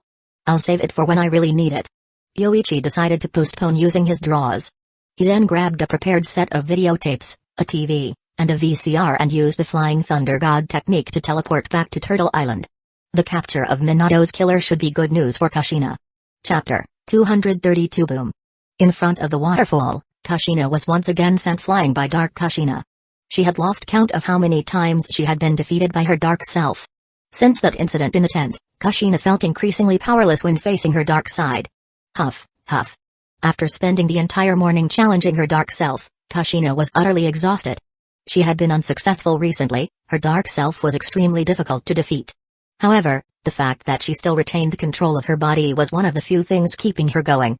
Ever since that day, Kushina would wash herself 3 or 4 times daily, but she could never forget the scenes from her dreams, which often replayed the events of that night.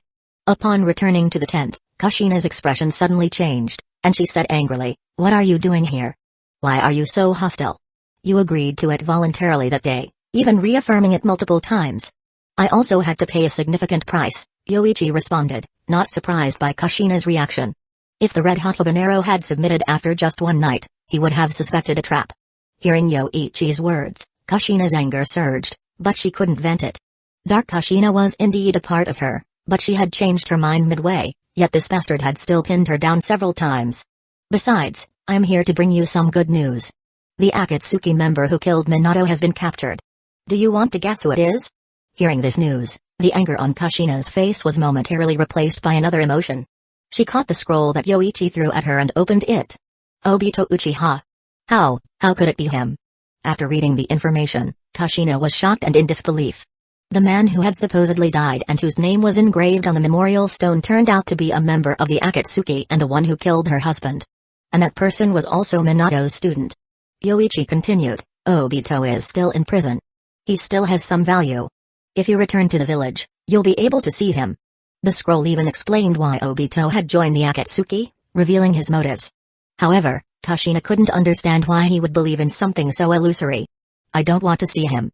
According to Hidden Leaf Village's rules, handle it however you see fit. Previously, Kushina had wanted power to avenge Minato. But now that she knew the identity of the enemy, her desire for revenge dissipated in an instant. She still glared at Yoichi with hatred and said, now that you've told me, you can leave. Are you joking, Kushina-san? I didn't come here just for that. Yoichi shook his head. After speaking, he prepared to leave. You're so shameless. Kushina was furious and spread her arms to block Yoichi's path. You've already done that, and now you're shamelessly going back on your word. I. Kushina struggled to say something harsh but stuttered, unable to find the words. I'm not going back on anything. If you had carefully read the information, you'd know that Minato's body was turned into the Deva path by Nagato. To resurrect him, we need to use the Edo Tensei, which requires his original flesh. I've already tasked Jiraiya with retrieving it. Yoichi clicked his tongue and added, I haven't abandoned the plan to resurrect Minato. It's you, Kushina, who is giving up. Besides, our agreement didn't limit the number of times. In theory, until Minato is resurrected, I can continue making demands of you. You scoundrel. I misjudged you. Kushina glared at Yoichi with pure hatred, but he nonchalantly replied, so, your body is more important than bringing the dead back to life? If that's the case, we can just leave it at that. No. Kushina shouted, still blocking Yoichi's path. After a moment, her voice trembled with reluctance as she whispered, I understand. If she gave up now, her previous efforts would be in vain. She had come this far and was just one step away from reviving Minato. She couldn't abandon it now. Then let's continue, Kushina. If Jiraiya moves quickly, you'll see Minato again soon. Yoichi smirked as he moved forward, wrapping his arm around Kushina's waist. Her body trembled, but she didn't resist. Soon, the tent was filled with sounds of pleasure. Sanrinsanmyo. Yoichi used his eye technique to rejuvenate his slightly sore waist. With the help of the technique, he quickly regained his energy. However, Kushina was too exhausted to clean herself, so Yoichi covered her with a blanket. Well, there's still plenty of time. I need to get back tonight. But now, Yoichi was no longer the same as before. After discovering the correct use of Sanrinsanmyo, he no longer needed to make excuses to avoid Rin. He left the videotape he had been playing during their activity beside Kushina, along with a note explaining that the tape was for her to destroy as agreed. Anyway, I recorded for several hours. I'll make a new one when I get back. Yoichi took the camera with him and left another batch of supplies for Kushina before teleporting away from Turtle Island using the Flying Thunder God technique. I have some bad news. Madara has been captured by Hidden Leaf Village, and they know about the Akatsuki in Hidden Stones Village. They've already sent someone to demand Onoki hand you over to Hidden Leaf Village. White Zetsu and Black Zetsu emerged from the ground, delivering the bad news to Nagato and Konan. In addition to Nagato's Deva Path, Fugaku and the recently joined Sasori of the Red Sand were also present. Madara has been captured? That guy could be captured? The Deva Path spoke, expressing the disbelief shared by Konan and Fugaku. Fugaku was even more certain that Obito wasn't Madara because he had seen Madara in person. Given the circumstances, I'll tell you the truth. He wasn't Madara, but only an executor created by Madara's will. Black Zetsu provided this excuse, as Obito's identity had become a liability. This explanation seemed more reasonable. Madara selected a descendant from the Uchiha clan and replaced his will with his own. That's why he was so weak enough to be captured by Hidden Leaf Village's Raikage. Now that her intelligence has been leaked, The surveillance around Hidden Stone's village has increased. So that's the truth. Nagato, Konan, and Fugaku silently pondered Black Zetsu's words. But the identity of Madara was no longer their concern. Dealing with Hidden Leaf Village was. Hey, I just joined, and now the organization is already falling apart? Sasori interjected. Besides wanting to create stronger human puppets in the Akatsuki, one of his reasons for joining was to take revenge on Hidden Leaf Village. But now, seeing how Akatsuki seemed intimidated by Hidden Leaf Village, he started to doubt the organization's future. Ignoring Sasori's words, Black Zetsu focused on Nagato's Rinnegan. What now? Should we leave the land of Earth?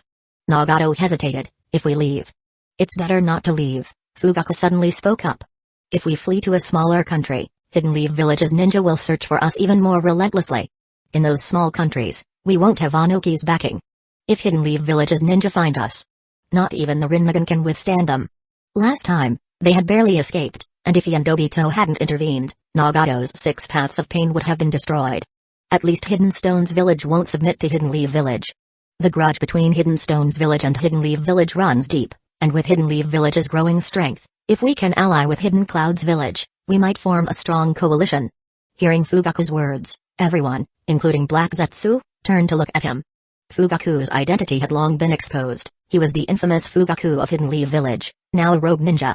But no one expected him to be so decisive and capable when dealing with his former village. Since that's the case, Fugaku, you should come with me to see Anoki, the Deva Path said. Your identity and intel will help persuade him. I understand. Fugaku hesitated for a moment before agreeing. Since you've made your decision, I'll lend a hand. Madara left more than just that one backup plan. Black Zetsu spoke and then sent White Zetsu underground. They quickly returned to the base where Madara had once stayed, the same place where Obito had stored Madara's body. What are you doing here? I'm going to resurrect Madara, but using a different method. Do you remember the masked guard from the Uchiha company? White Zetsu thought for a moment and said, the one who could regenerate after being shattered? That was Edo Tensei. The flesh I had you preserve will now be useful. Black Zetsu explained. It had always observed Madara and understood Madara's techniques better than Madara himself. Black Zetsu knew the hand seals for Edo Tensei and intended to use them to resurrect Madara. Nagato was no longer reliable, so Madara would need to take over the Rinnegan. Although Nagato had developed much of the Rinnegan's power and had established ties with Hidden Stone's village, Black Zetsu still felt it wasn't enough. Prepare several special clones. We need to increase our strength. I'll experiment with the other clones first before resurrecting Madara. Black Zetsu instructed White Zetsu.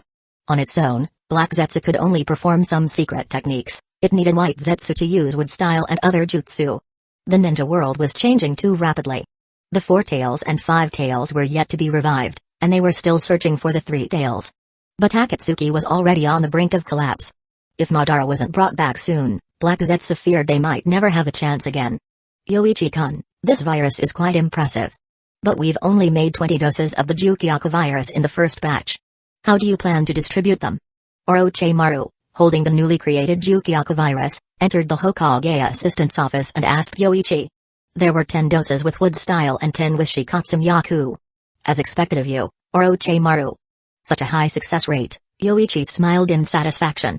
Tsunoda also selected 3 medical ninjas, but so far they've only produced 3 doses, far less efficient than you.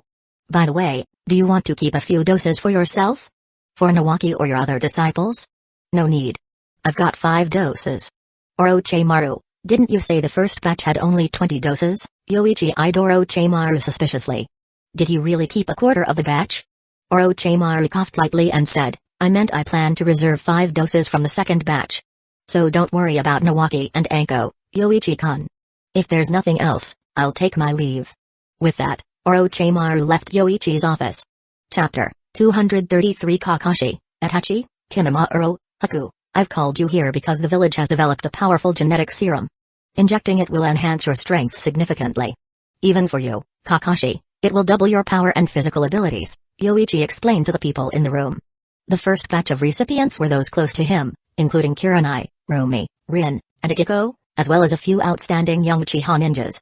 Since Shisui was not around, Yoichi planned to save his share for when someone from the clan would visit the capital.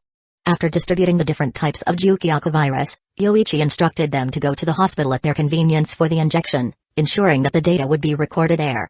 Everyone knew that anything given by Yoichi would be beneficial, So they all thanked him in unison before leaving the office to head to the hospital.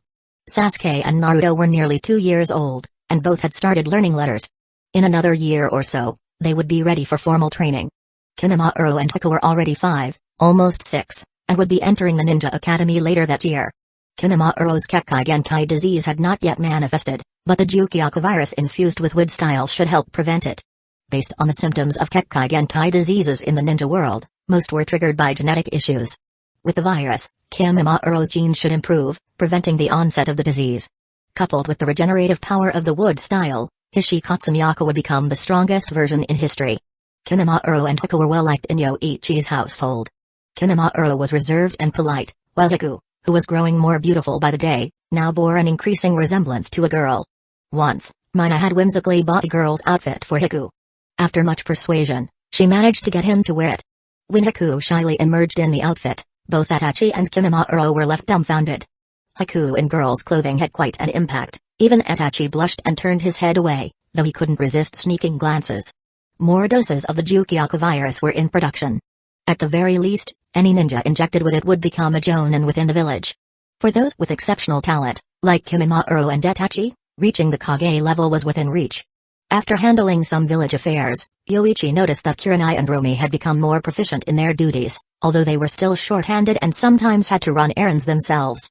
Yoichi decided to assign them an assistant team, so they could take on most of the work. After all, they had been with him long enough to understand his decision-making style. Bringing some documents from Hidden Sand Village back home, Yoichi was greeted by Mina's exasperated voice as soon as he entered. "Karen, stop bullying Naruto, or I'll hang you up." "Ah, Yoichi-sama, you're back," Mina said, smiling as she retracted her adamantine sealing chains and set Karen down. Karen stuck out her tongue at Mina before running to Yoichi, grabbing his pants and climbing up into his arms. "Papa, Mama's bullying me," she complained with a pout. "I'll help you get back at her tonight, but don't bully Naruto anymore." "He's your little brother," Yoichi said, holding Karen with a smile. Mina, blushing, scolded him. "Yoichi-sama, what are you saying in front of our daughter?" Karen was now 3 years old enough to start formal training, but Mina hadn't begun teaching her yet. She planned to start once Naruto and Sasuke had completed their basic ninja training. "Yoichi-sama, can Kushina come back yet?" "It might still take some time. She's made great progress recently, and in a few more days, she should be able to fully suppress her dark side," Yoichi replied seriously, though he was secretly planning to visit Kushina one more time. From the perspective of sunk costs, after 3 times, Kushina wouldn't be able to back out of resurrecting Minato. She wouldn't dare to make it public, and even if she did, Yoichi would still have the upper hand in the village. 3 fainting spells, countless hours of intense activity, and dozens of videotapes, Kushina wouldn't be able to resist. Mina nodded, saying, "That's good." Naruto seems happy, but sometimes he still asks about Kushina. "Does he fight with Sasuke?" "How did you know, Yoichi-sama?"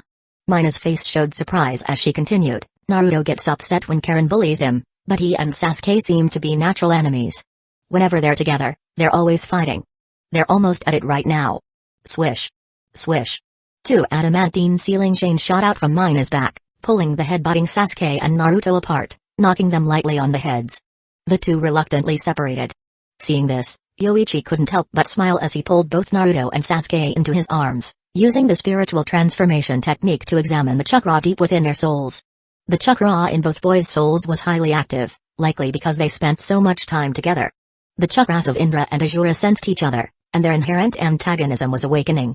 For Yoichi, both boys' chakras were quite tempting, especially Asura's. It felt like a missing piece of himself, something he needed to complete his own evolution. As an Uchiha who had merged with the Senju, his genes were naturally gravitating toward the god tree. Hagoromo's powers came from the Ten-Tails, and Indra and Asura's chakras were the closest to the yin-yang energies of the Ten-Tails. Obtaining Asura's chakra would be like acquiring the key to the 6 paths level. Once he collected the chakra of all the tailed beasts and merged them, he could potentially evolve to unlock the Rinnegan and reach the 6 paths level. After a while, Mikoto returned home, and after dinner, Yoichi asked her about the situation in Hidden Sand Village.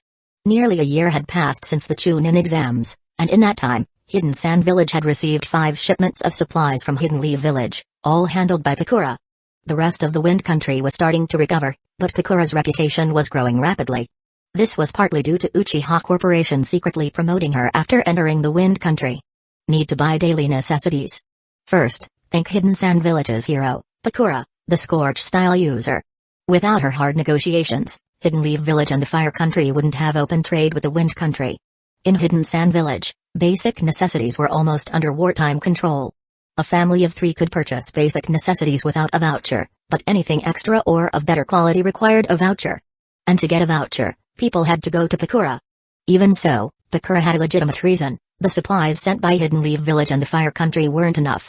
Without rationing, there would soon be people going hungry while others ate their fill. As Hidden Sand Village's hero, Bakura couldn't allow anyone in the village to starve. 3 days after she made this statement, her words, along with her photograph, were polished and published in the Ninja World Daily, sold at half price in the Wind Country. The 4th day, Raza's office received new furniture, as the original set had been smashed to pieces. After hearing Mikoto's report, Yoichi felt that everything in Hidden Sand Village was progressing as he had planned. Talk about loyalty to the village or the will of the sand, none of that mattered when people were starving. When the lower-ranked ninjas and villagers sided with Bakura, Raza would become a traitor to Hidden Sand Village. Yoichi then instructed Mikoto to start bribing the families of mid to low-ranked ninjas in Hidden Sand Village.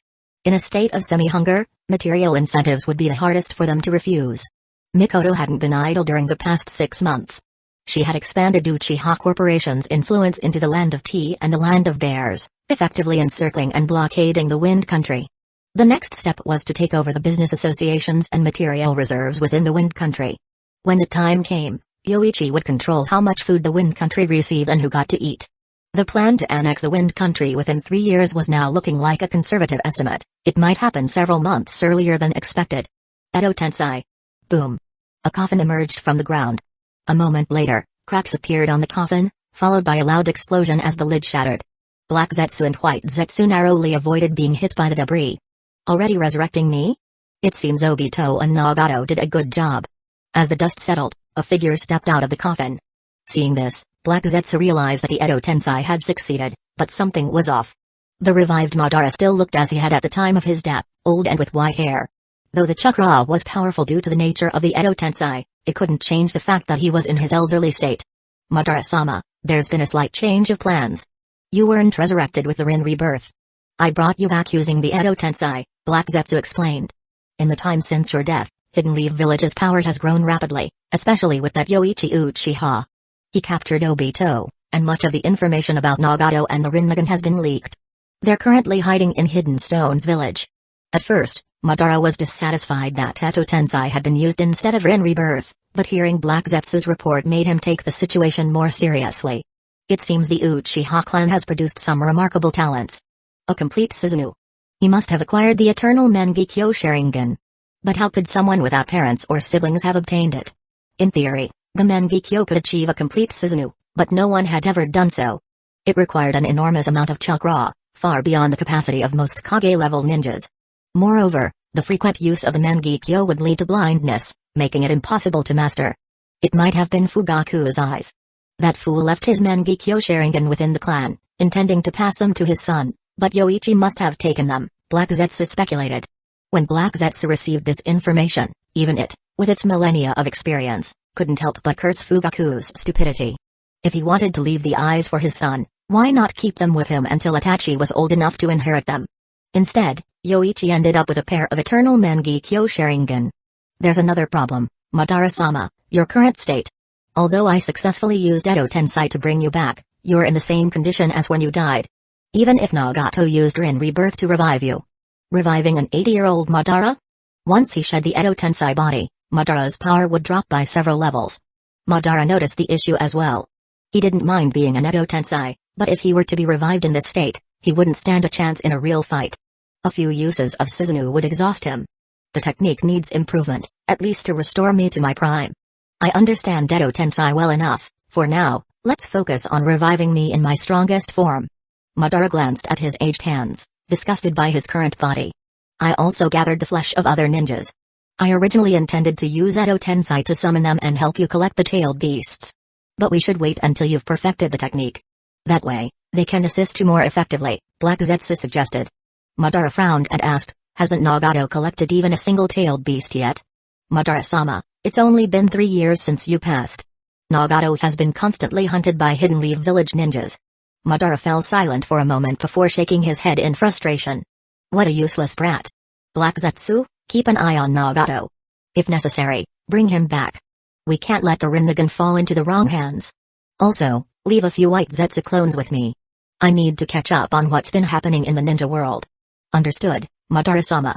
Nagato has become quite adept with the Rinnegan and has mastered most of its abilities, including Rin Rebirth. He should be able to revive you at any time, Black Zetsu said before sending white Zetsu underground, leaving a few clones behind to brief Madara on recent events. Though Madara had only been dead for a little over 2 years, much had changed during that time. But for Madara, the most pressing concern was perfecting the forbidden technique so he could return in his prime. Hey, who would have thought I'd have to study my own body? If Obirama could see this, I wonder what he'd think. With that, Madara's thoughts turned to the other ninja whose flesh Black Zetsu had collected. Chapter 234 3rd Sushi Kage, what do you think of our proposal? If you agree, we'll handle persuading the Cloud Ninjas, Fugaku said. On this trip to convince Onoki, Fugaku was doing most of the talking, while Nagato's Deva Path was mainly present to represent the weight of the Akatsuki. After all, Nagato was still under 20 years old.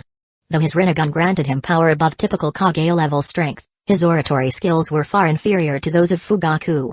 I thought you had something important to discuss, but it's just this. Onoki chuckled lightly, then sipped his tea before continuing. You want to unite 2 great ninja villages to guard against Hidden Leaf Village? Boy, I know you're from Hidden Leaf Village, but do you think Hidden Stones Village is just a pushover? It's not that you underestimate Hidden Leaf Village's strength, 3rd Sushi Kage, Fugaku said, his face serious. Back on the battlefield in the Land of Hot Water, that wasn't Yoichi's full power. As someone from the Uchiha clan, I understand the Sharingan better than anyone.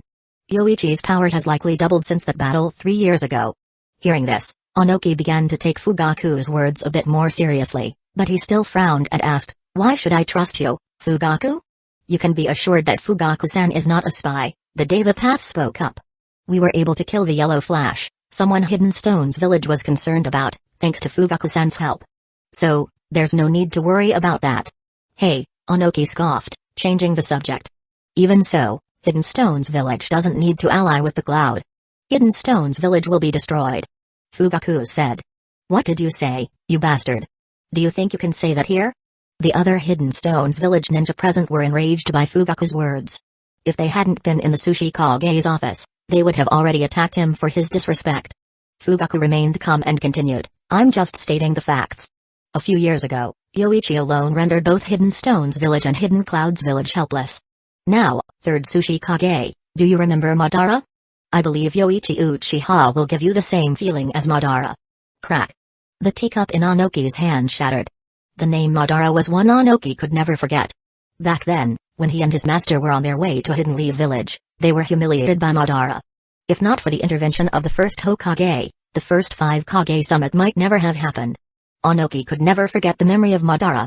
He also thought of Roshi, Han, and the still unrevived 4 Tails and 5 Tails. Fine, I'll agree to this. If you can convince that brat from Hidden Clouds Village, I'll agree to an alliance with the Cloud, Onoki said, his voice loud enough to silence the other Hidden Stones Village in. But be careful not to anger that Cloud brat into killing you, haha, he added with a chuckle.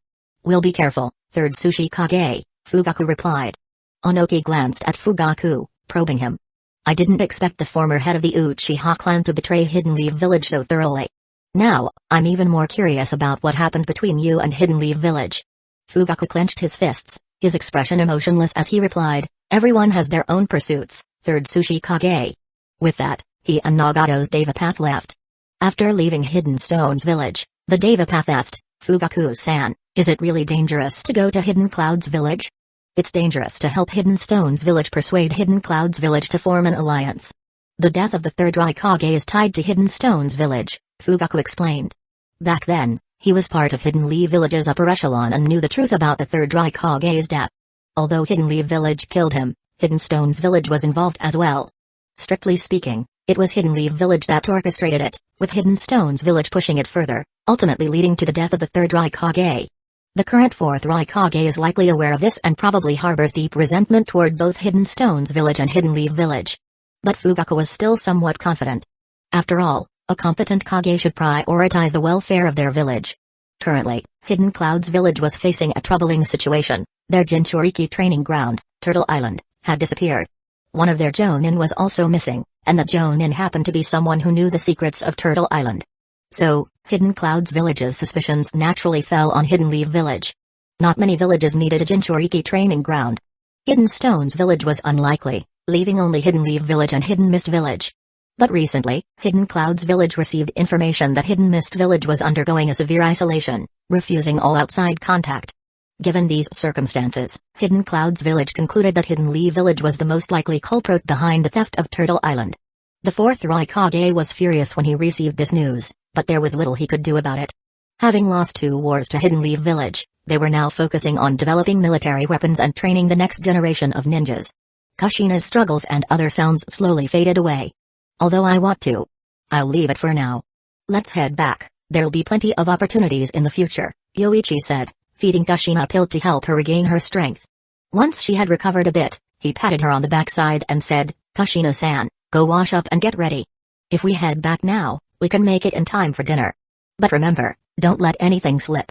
As Kushina regained her strength and thought about what Yoichi had said earlier, her face showed her resentment toward him. But she also wanted to see Naruto, having been away from him for so long, especially when he was just over 2 years old. Yoichi's suggestion that she return stirred Kushina's longing to see Naruto, making it impossible for her to resist the urge to return to Hidden Leaf Village. After regaining some strength, Kushina got up, preparing to clean herself thoroughly. Given her current state, modesty didn't seem to matter much. Besides, after being put in those embarrassing positions earlier, there wasn't much point in being shy now. While washing, Kushina couldn't help but think about her dark self. It seemed to have disappeared, never reappearing to take control of her body. Even when she went to the waterfall, she could now fight her dark self to a standstill, unlike before when she was completely overpowered. But Kushina couldn't figure out why her dark self hadn't taken the opportunity to seize control, despite being so aggressive before. With these doubts in mind, Kushina finished washing and changed back into her original clothes. She then went to the camp by the real waterfall, where she saw that Yoichi had already packed up the tent and other equipment. Suddenly, Kushina remembered that she had forgotten to demand the videotapes from this scoundrel. She walked up to Yoichi with a resentful expression and demanded, "Give me the tapes." "All right," Yoichi replied, surprisingly compliant as he handed over a single tape to Kushina. Seeing only one tape, Kushina angrily smashed it with her fair fists and yelled, "Do you think I'm stupid? Where are the rest of the tapes? I want all of them." "This is too much, Kushina-san. The tapes also have footage of me in them. You can't just demand all the tapes. How about we trade one tape at a time? Keep dreaming. Do you think I'm an idiot? You record a new one every time and then use it to control me forever. It's not going to happen." Kushina shouted, her fists clenched in anger. Did he think she was a fool? If he kept recording new ones, she'd never escape. "You misunderstand me, Kushina-san. If you agree, I won't use the camera anymore. Besides, weren't you going to do this with me until Minato is resurrected? It's a win-win, isn't it? Why refuse?"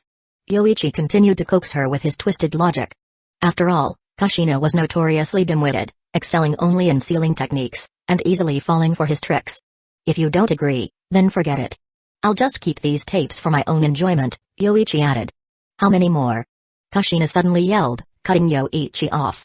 After a few seconds of silence, she bowed her head, her voice trembling with anger and frustration as she asked, "How many tapes are there?" "Only 10 more. 10 more times." It didn't seem impossible. She had already endured 3 times. Kushina thought to herself, gritting her teeth. If she could just endure 10 more times, it would all be over once Minato was resurrected. "I agree, but you promise not to use the camera anymore," Kushina said, her voice full of resolve as she glared at Yoichi's face.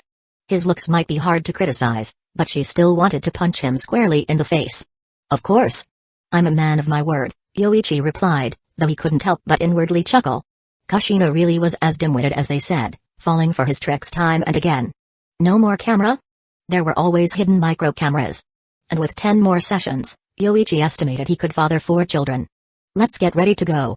Remember to control your emotions, Kushina-san. It's almost dinner time, and you might want to stay for a meal. Even if you don't want to, think about Naruto," Yoichi said. He saw that Kushina wanted to refuse in anger, but he shut her down with that single sentence. Kushina could only take a few deep breaths, forcing down her rage and the urge to punch Yoichi in the face. She worked to calm herself and act normal. When Kushina felt she had calmed down enough to smile naturally, even while standing next to Yoichi, they used the Flying Thunder God Jutsu to return to Hidden Leaf Village. The Flying Thunder God technique. "Minato's." Kushina began. "I'll say it again, It's the second Hokage's Flying Thunder God technique. Minato just mastered it, Yoichi replied, cutting her off as he opened the door and walked in. Kushina followed, trying her best to keep her expression normal. They arrived just in time for dinner, and at the Uchiha family's dinner table, it was always a feast. The table was now a nearly 2-meter-long round table. With Kushina, there were 11 people in total. Yoichi-sama, Kushina, you're back just in time. We were about to start dinner. Mina greeted them with a warm smile as she called them over.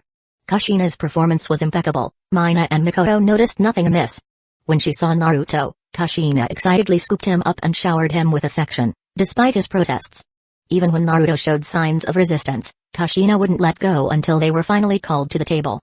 Even then, she kept Naruto on her lap. Dinner was typical for the Uchiha family, but Yoichi was already planning for the future in his mind. As the family grew, so would the number of people at the table. He couldn't forget about Tsunoda either, so they would eventually need a bigger house. The next time Hidden Leaf Village underwent reconstruction, he would have to consider redesigning the village's layout. He needed to ensure the Uchiha clan had enough space.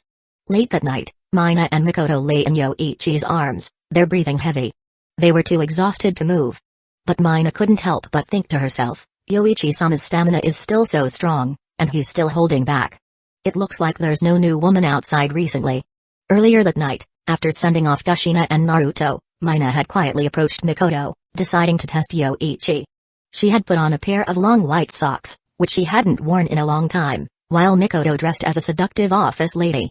The two women had tried to test Yoichi for several hours but ultimately had to admit defeat. Lying in Yoichi's arms, just before she drifted off to sleep, Minato asked, Yoichi-sama, is Kushina really alright now? She should be fine. She's confronted her dark self and has fought for a long time. She should be able to suppress her inner darkness now. As long as she isn't affected by the negative emotions in the Nine-Tails chakra, she'll be okay. Yoichi patted Mina reassuringly. Don't worry. The real waterfall is now under Hidden Leaf Village's control, so she can go there to train anytime she wants. Chapter 235. After returning home, Kushina still couldn't let go of Naruto. Unknowingly, she had been away from him for almost 3 months. At that time, Naruto could barely speak in full sentences, but now he had started learning how to read. Listening to Naruto talk about his experiences living with the Uchiha family over the past few months, it was clear he had not suffered any mistreatment. Even when Karen bullied him, all Naruto had to do was cry or call for help, and Aunt Mina would come to his aid, often hanging Karen up with her golden chains. When it came to his rivalry with Sasuke, Naruto didn't ask for help, as he often ended up bullying Sasuke more. For some reason, the two just couldn't stand each other.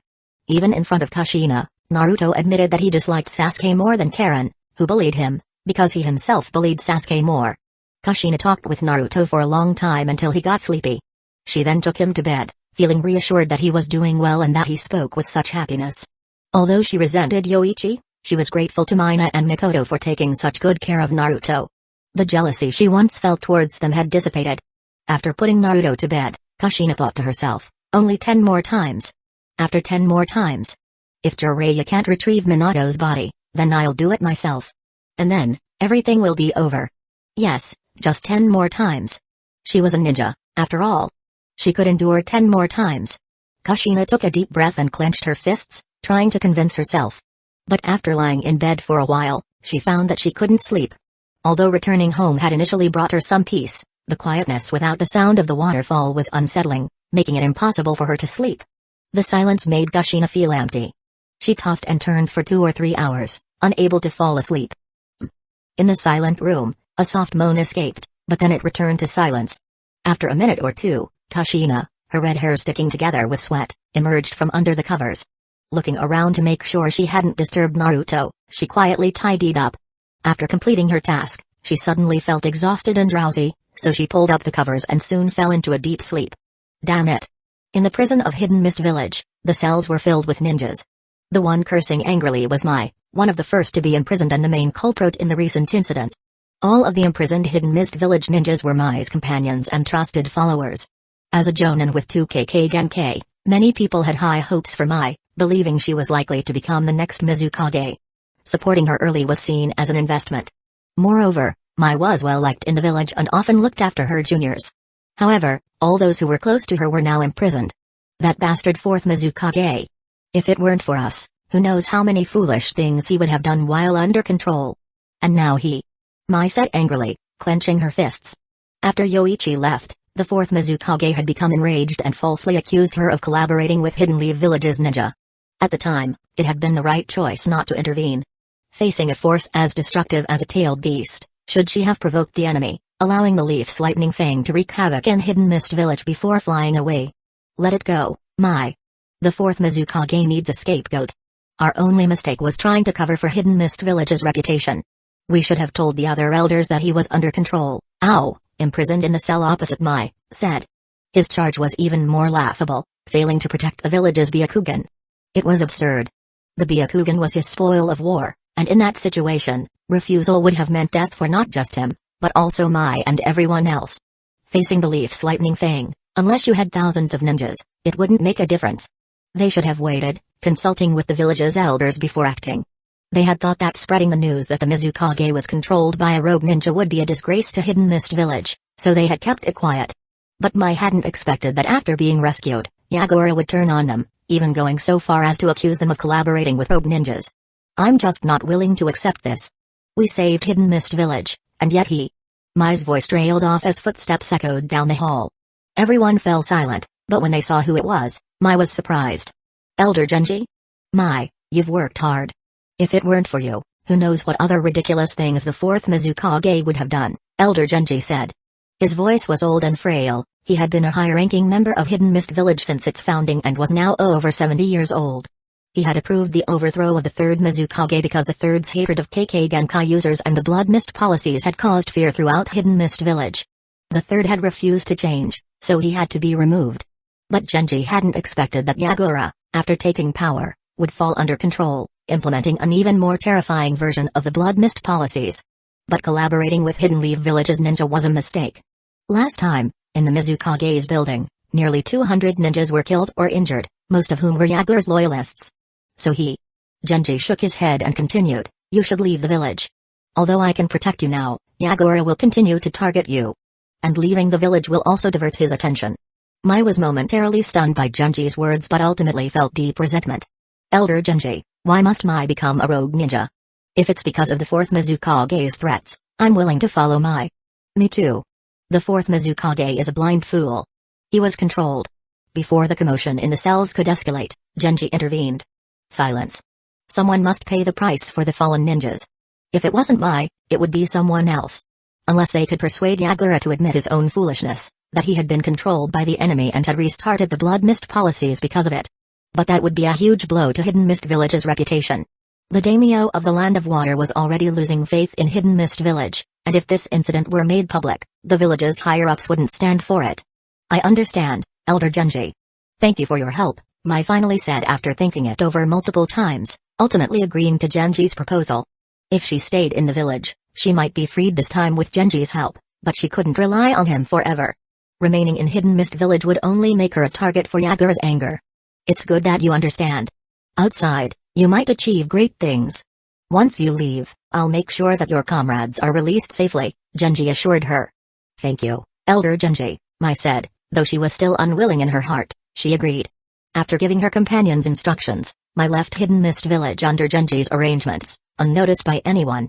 It wasn't until the 7th day after Mai's departure that Yagura learned of it. He immediately knew it was Genji's doing, but although he was furious, he didn't dare do anything to the 70 or 80-year-old elder. In the end, Yagura was forced to declare Mai rogue ninja. After issuing the wanted notice, he released the ninjas who had been close to her. There were too many of them, and if he punished them all, the other high-ranking members of Hidden Mist Village would certainly object.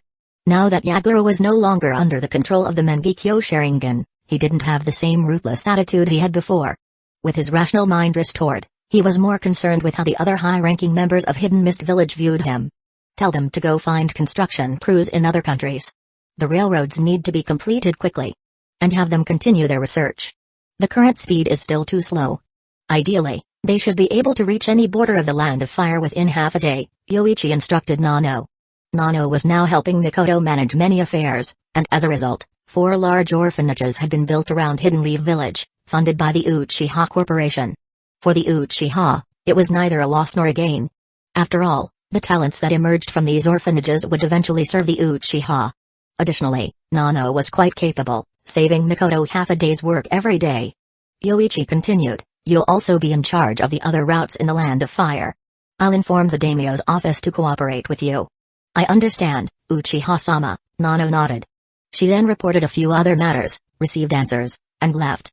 The daimyo was already under Shishui's control with Koto Matsukami, and his eye power was almost fully restored thanks to the healing properties of Hashirama cells. The next targets were the other 6 ministers. Once the daimyo and all 6 ministers were controlled, the consolidation process could begin. By then, Hidden Leaf Village would also be ready to absorb the Land of Wind. Pakura was progressing well, and with control over the distribution of resources, she was the most sought-after person in Hidden Sand Village. Knock, knock. A knock on the door interrupted his thoughts.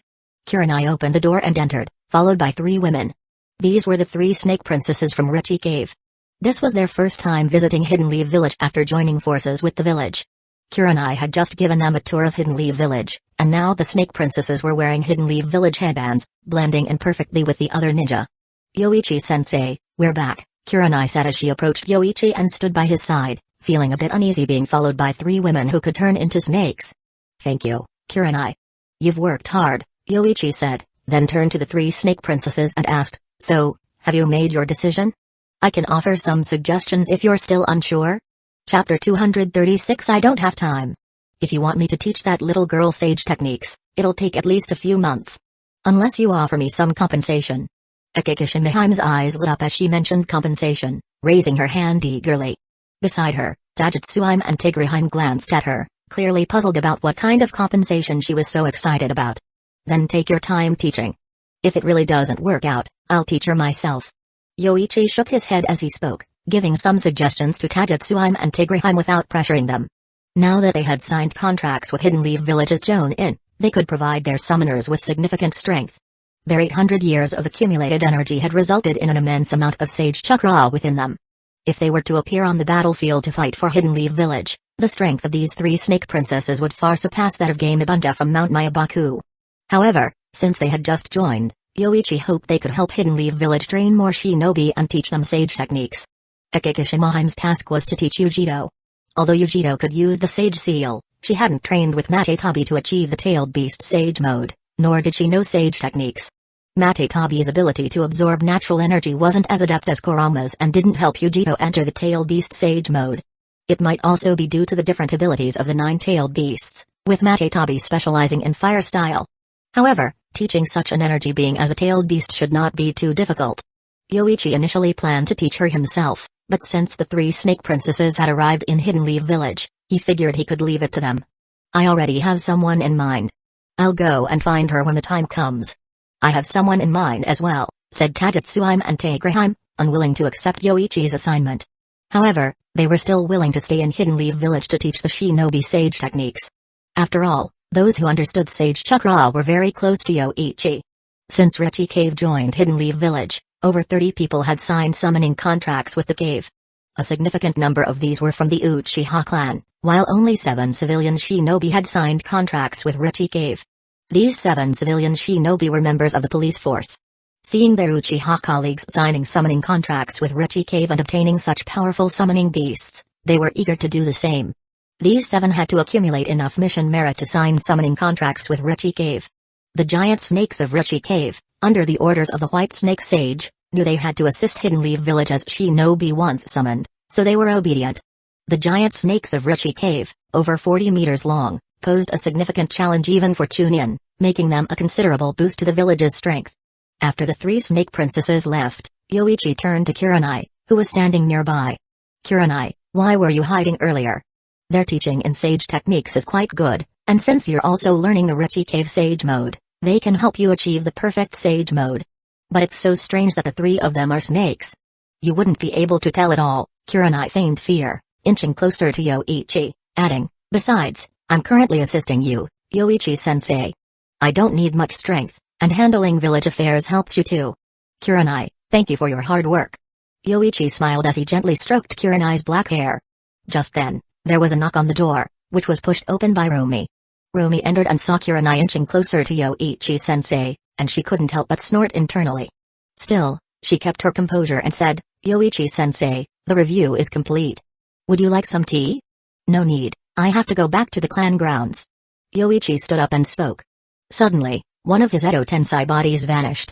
Trying to summon it again failed, indicating that this Edo Tensei body had likely been sealed. He needed to have the Uchiha investigate which village's spies had recently come to the Land of Fire. The Edo Tensei body was that of a Jonin from Hidden Cloud's village, but it was unclear whether it was the work of a Hidden Cloud's village infiltration team. Edo Tensei. Black Zetsu, attached to White Zetsu, used a slightly modified version of Madara's forbidden technique, summoning Madara once more. This time, the Madara that appeared was in his prime.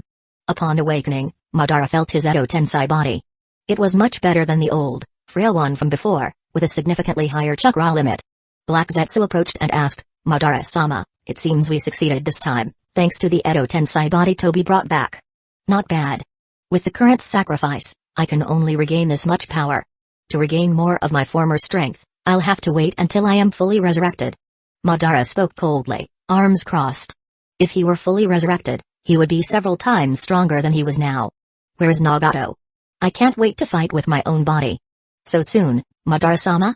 Black Zetsu was taken aback and then advised, Madara-sama, if news of your resurrection spreads too early, it might cause panic among the 5 great nations. Currently, the 4 tails and 5 tails have not fully resurrected. If the 5 great shinobi villages learn of your intentions, they might take extreme measures. Extreme measures, Black Zetsu? Are you saying they might deliberately kill the Jinchuriki to slow down your collection of tailed beasts? Black Zetsu speculated. Even if they kept everything a secret, with Madara capturing one tailed beast after another, the shinobi villages would eventually notice. To combat them, the villages might choose to cut their losses. The 4 tails and 5 tails haven't revived yet. Nagato is useless except for my resurrection. Madara scoffed. He knew that without the full resurrection of the tailed beasts, even if he were eager to come back to life, he couldn't immediately execute the Eye of the Moon plan. It would only expose him and cause the 5 great shinobi villages to unite against him. That would be troublesome for him, especially since one of the shinobi villages had a powerful descendant of his clan. Black Zetsu, tell Nagato to capture the tailed beasts quickly. He needs to capture at least 3, after that, he won't be needed anymore. Black Zetsu nodded, understood, Madara-sama. I will take a few Edo Tensei bodies to assist Nagato. Madara had modified the Edo Tensei technique with the body Toby brought back, allowing the Edo Tensei bodies to display more of their former strength, coupled with high-quality White Zetsu clones. Seeing Madara had no objections, Black Zetsu let White Zetsu continue with the Edo Tensei. Earlier, Madara had already taught them the hand seals for the forbidden technique. With a dozen Edo Tensei bodies capturing a Jinchuriki, it was feasible. Currently, the easier tailed beasts to capture were Shukaku from Hidden Sand Village, the Wild 3 Tails, Skin from Hidden Mist Village, and Shomai from Hidden Waterfall Village. The 8 Tails, 9 Tails, and Matetabi were more challenging to capture, and the 4 Tails and 5 Tails hadn't been revived yet. If they could capture the 4 easier tailed beasts first, reviving Madara wouldn't be an issue. Otherwise, Madara's appearance would alert the 5 great shinobi villages, Black Zetsu thought to himself. Mother's resurrection was getting closer. Subsequently, the main body of White Zetsu handed over the collected flesh to several White Zetsu clones. Among them were remnants of many past strong individuals, with some corpses still in good condition, at least not completely decomposed. Which one should I choose first? How about reviving Hidden Leaf Village's second Hokage with Edo Tensei? After all, he was quite familiar with Madara-sama, hey. White Zetsu chuckled as it took Tobirama's flesh. It enjoyed witnessing such events, and luckily Madara hadn't noticed earlier, or this clone would have been killed. Edo Tensei. Taking the flesh, White Zetsu's clone prepared everything, formed hand seals, and placed its hand on the ground. Immediately, countless fragments covered the White Zetsu clone before it, gradually revealing Tobirama's face. Hey, the second Hokage of Hidden Leaf Village. If we capture the Wild 3 Tails, he alone might be enough, the White Zetsu clone chuckled, preparing to stab Tobirama's head with the Fuda kunai. However, just as the kunai was about to touch Tobirama's head, Tobirama's Edo Tensei body suddenly opened its eyes, glaring coldly at the White Zetsu clone. What? The White Zetsu clone was shocked. It hadn't even activated the Edo Tensei body, so how had Tobirama regained consciousness? You dark rats think you can control me from the afterlife with my own forbidden technique? Tobirama grabbed the White Zetsu clone's arm, unleashing a burst of chakra and hurling the clone into a distant wall with a loud crash. What's that noise? Madara sensed Tobirama's chakra from inside, but since he was deep in the base, he hadn't seen the White Zetsu clone's actions. Madara used the body flicker jutsu and appeared outside. Upon seeing Tobirama, he said, "So it's you." The tomoe in Madara's eyes slowly spun. Even though Izuna had been dead for a long time, seeing Tobirama again rekindled his hatred. He even wanted to kill him right then. Madara, you really couldn't accept death. I should have disobeyed my brother's orders back then and studied your corpse properly. Tobirama said coldly upon seeing Madara, his chakra rapidly flowing. That white Zetsu did something unnecessary, but it doesn't matter. It fulfills my long-standing desire. Before he finished speaking, Madara suddenly appeared in front of Tobirama, chakra concentrated in his fist, ready to smash Tobirama's head. Sensing Madara's attack, Tobirama threw a flying Raijin kunai into the air, disappearing just as Madara's fist approached. Almost simultaneously, Tobirama reappeared above Madara, holding the kunai he had just thrown. Such a boring move. Madara's Tomoe quickly transformed into the Rinnegan, and a powerful repulsive force erupted from him. Shinra Tensei. Boom. The nearly irresistible repulsive force pushed everything away, creating a hemispherical crater on the ground. Tobirama was sent crashing into the ceiling of the cave before falling heavily. Bam. As Tobirama hit the ground, Madara stomped on his chest, forming a black rod in his hand and stabbing it into Tobirama's body. Poof. Smoke erupted from the black rod, embedding deep into the ground. A shadow clone? To think you could fool my Sharingan. What did that guy do in the Pure Land? Madara sensed something amiss.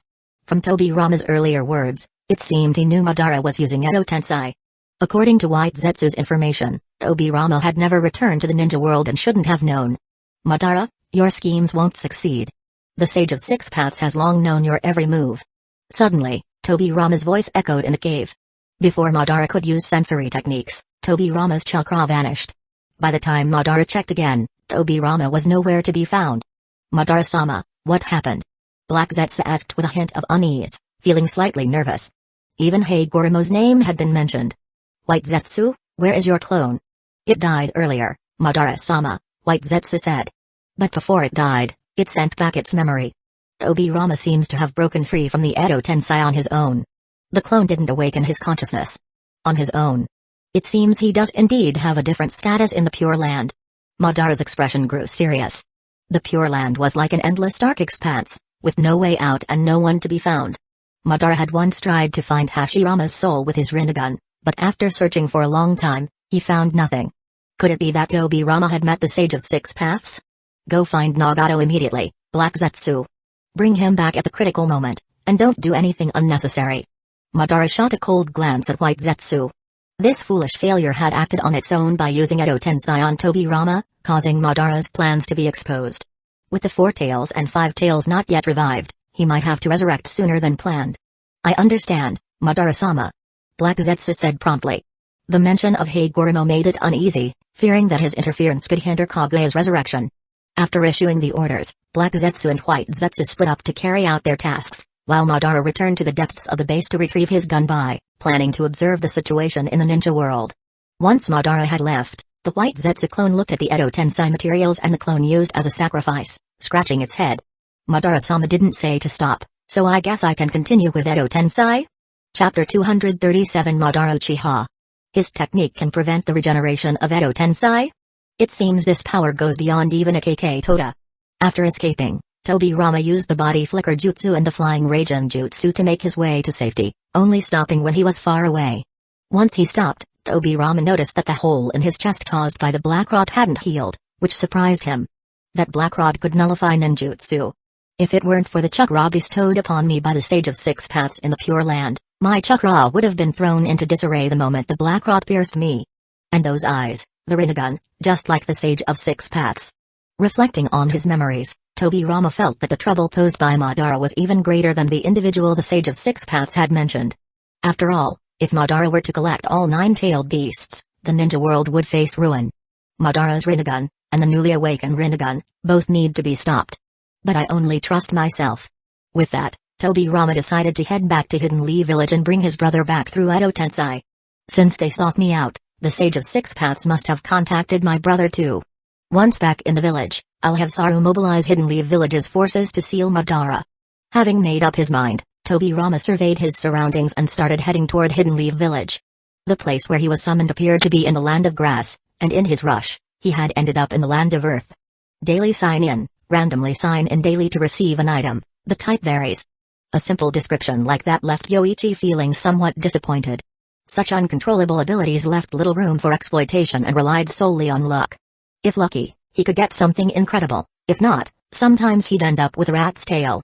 Having accumulated 3 chances to draw superpowers, he could exchange them for previously drawn powers to handle any unexpected situation. So each month, Yoichi used the new opportunity to draw a new power. However, luck didn't seem to be on his side this time. He'd have to wait until next month to try again. Knock, knock. Someone knocked on the door. Rumi got up to open it, feeling a bit displeased. She had just managed to get Kurenai to leave, and seeing Yoichi lost in thought, she was about to start a conversation when someone else arrived. Opening the door, Rumi found it was Inoichi, the head of the interrogation squad, and she stepped aside to let him in. Yoichi-sensei, Yamanaka Inoichi from the interrogation squad is here. Please make some tea, Rumi, and then let me have a word with Inoichi-kun. After Rumi prepared the tea and served it to Inoichi, she left Yoichi's office. Once it was just the two of them in the room, Yoichi spoke. Inoichi-kun, you should be aware of the relocation and re-enrollment plans for the Ninja Academy. Do you have any concerns regarding the Academy's enrollment? The Ninja Academy had been moved to the outskirts of the village. The school buildings and training grounds were expansive, and starting this year, the enrollment would increase to 300 students per class. The graduation rate was typically around 40%. Those who didn't pass would undergo 3 years of additional training in other skills, and by the time they finished, they would be about 15 or 16 years old. These skills would contribute to Hidden Leaf Village's development, so the years in school wouldn't be wasted. Up until now, children of suitable age from various clans had already enrolled, except for 4 clans that hadn't cooperated. No concerns, Yoichi-san, Inoichi said, keeping his expression neutral despite the weight he felt in his heart. The expansion of the Ninja Academy is a good thing for the village, and the Yamanaka clan fully supports it. Is keeping your clan's suitable age children from enrolling in the Ninja Academy considered full support, Inoichi-kun? I don't like beating around the bush. If you have any issues with me, just say so. Yoichi stated bluntly, using chakra to toss a document towards Inoichi, landing it precisely on the table in front of him. The document contained the names of children from the Inoshikacho and Sarutobi clans who hadn't enrolled in the Ninja Academy. The Yamanaka clan had enrolled 3, but 7 suitable age children had not been enrolled. Traditionally, 3 to 4 children from the Yamanaka clan enrolled in the academy each year, while most remained within the clan. But this time, with the academy's reform under Yoichi's direct orders, the Uchiha had taken the lead, and Yoichi had convinced the Hyuga clan to follow. Other clans also responded positively. While every clan had responded, 4 clans stood out, hiding most of their children within their own clans for training, as they had done for several years. There is no dissatisfaction, Yoichi-san. You misunderstand, Inoichi replied, trying to maintain his composure. I know whether it's a misunderstanding, and so do you, Inoichi-kun. We both know the reason, so there's no need for pretense. As I've said before, I don't like beating around the bush. Yoichi pulled out 2 dismissal notices, throwing them in front of Inoichi, then handed another document over to him. When you leave, give this to Shikaku. You 3 clans should think things through. I don't want to see disloyalty in the village's development, especially when I become Hokage. Inoichi's heart trembled at Yoichi's blunt words, and he sighed helplessly. He took the documents Yoichi handed him, stood up, and left. Not long after leaving Yoichi's office, Inoichi encountered Sakamo. Inoichi-kun, you seem upset, Sakamo observed. His keen intuition caught the slight shift in Inoichi's mood, and he had noticed Inoichi leaving Yoichi's office.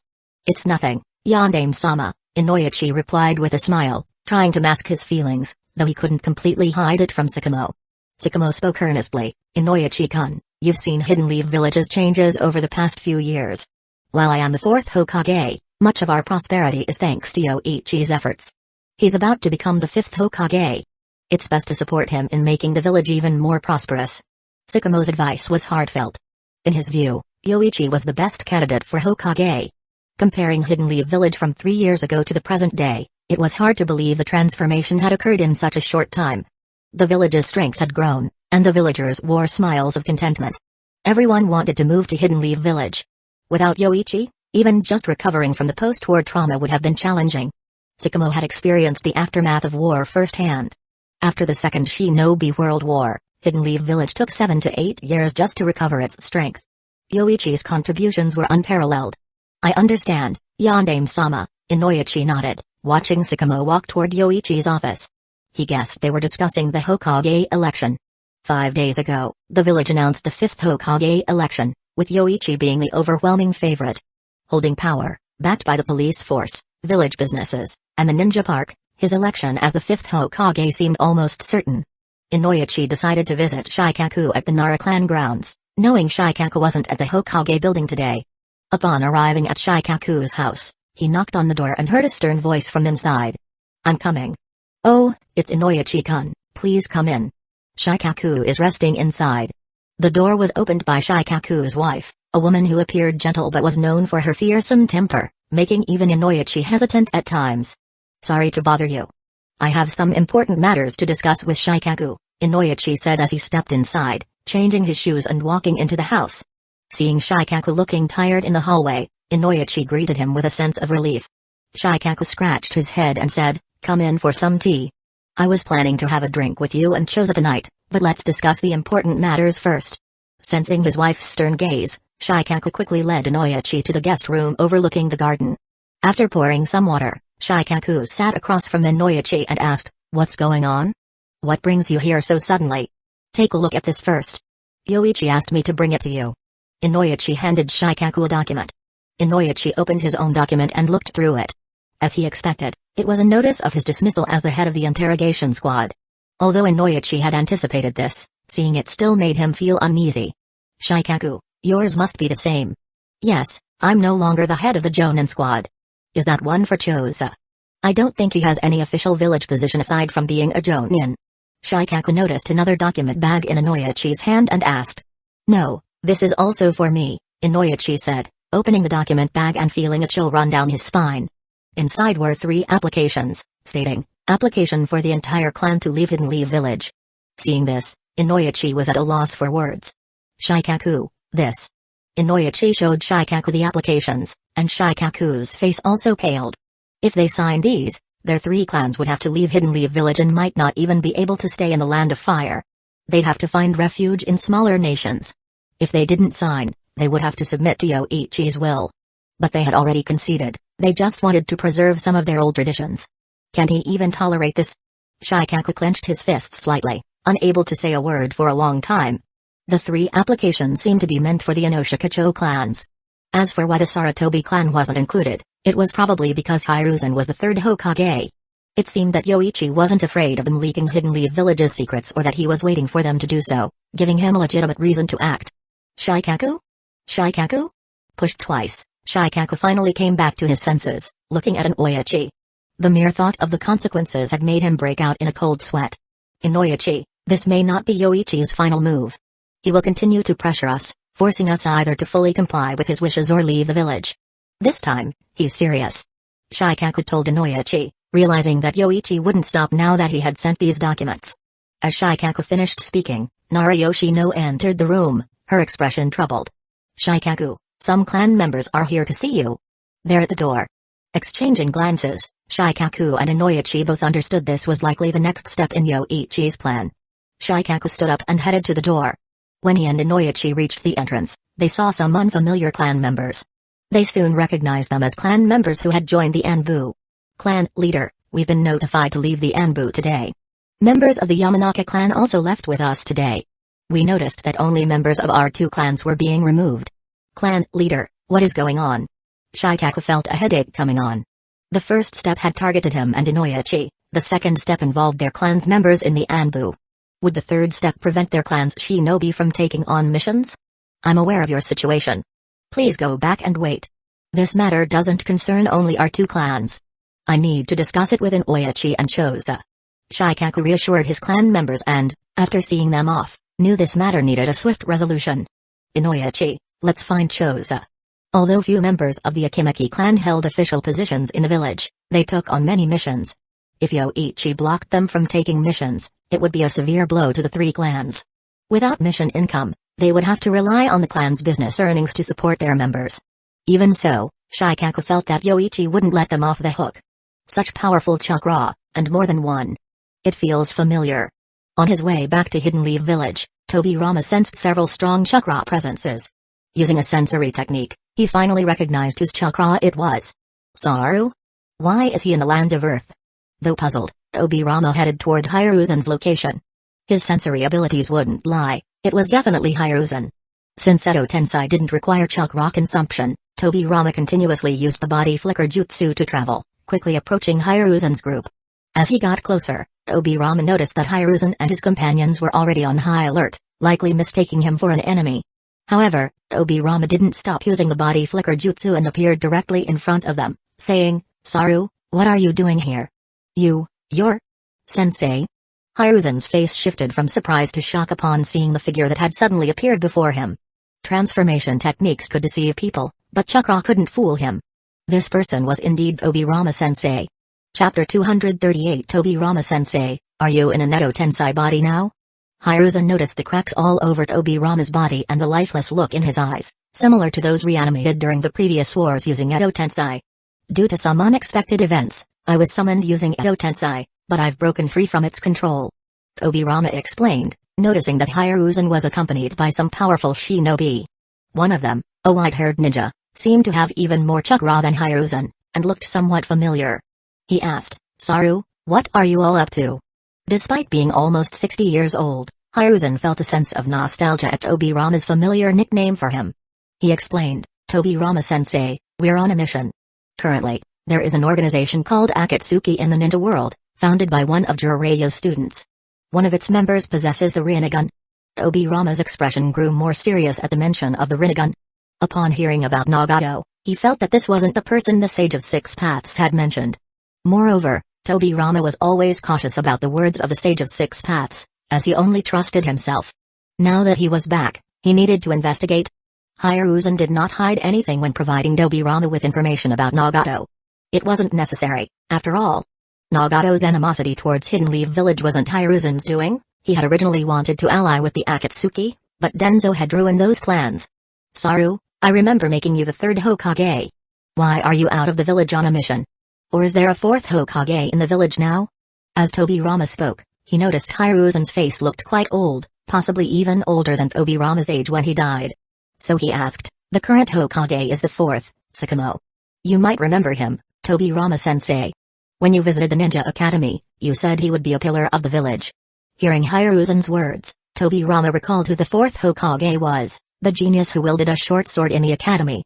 After pondering for a moment, Tobirama asked seriously, "Saru, are you confident in this mission? The Rinnegan isn't something to be taken lightly. And if I'm not mistaken, the Rinnegan in Nagato's possession doesn't belong to him." Although he needed to investigate what the Sage of Six Paths had said, the origins of the Rinnegan were unlikely to be a lie. There should only be 2 pairs of Rinnegan in the ninja world, with a third pair still developing. Aside from the Sage of Six Paths Rinnegan, the second pair belonged to Madara Uchiha.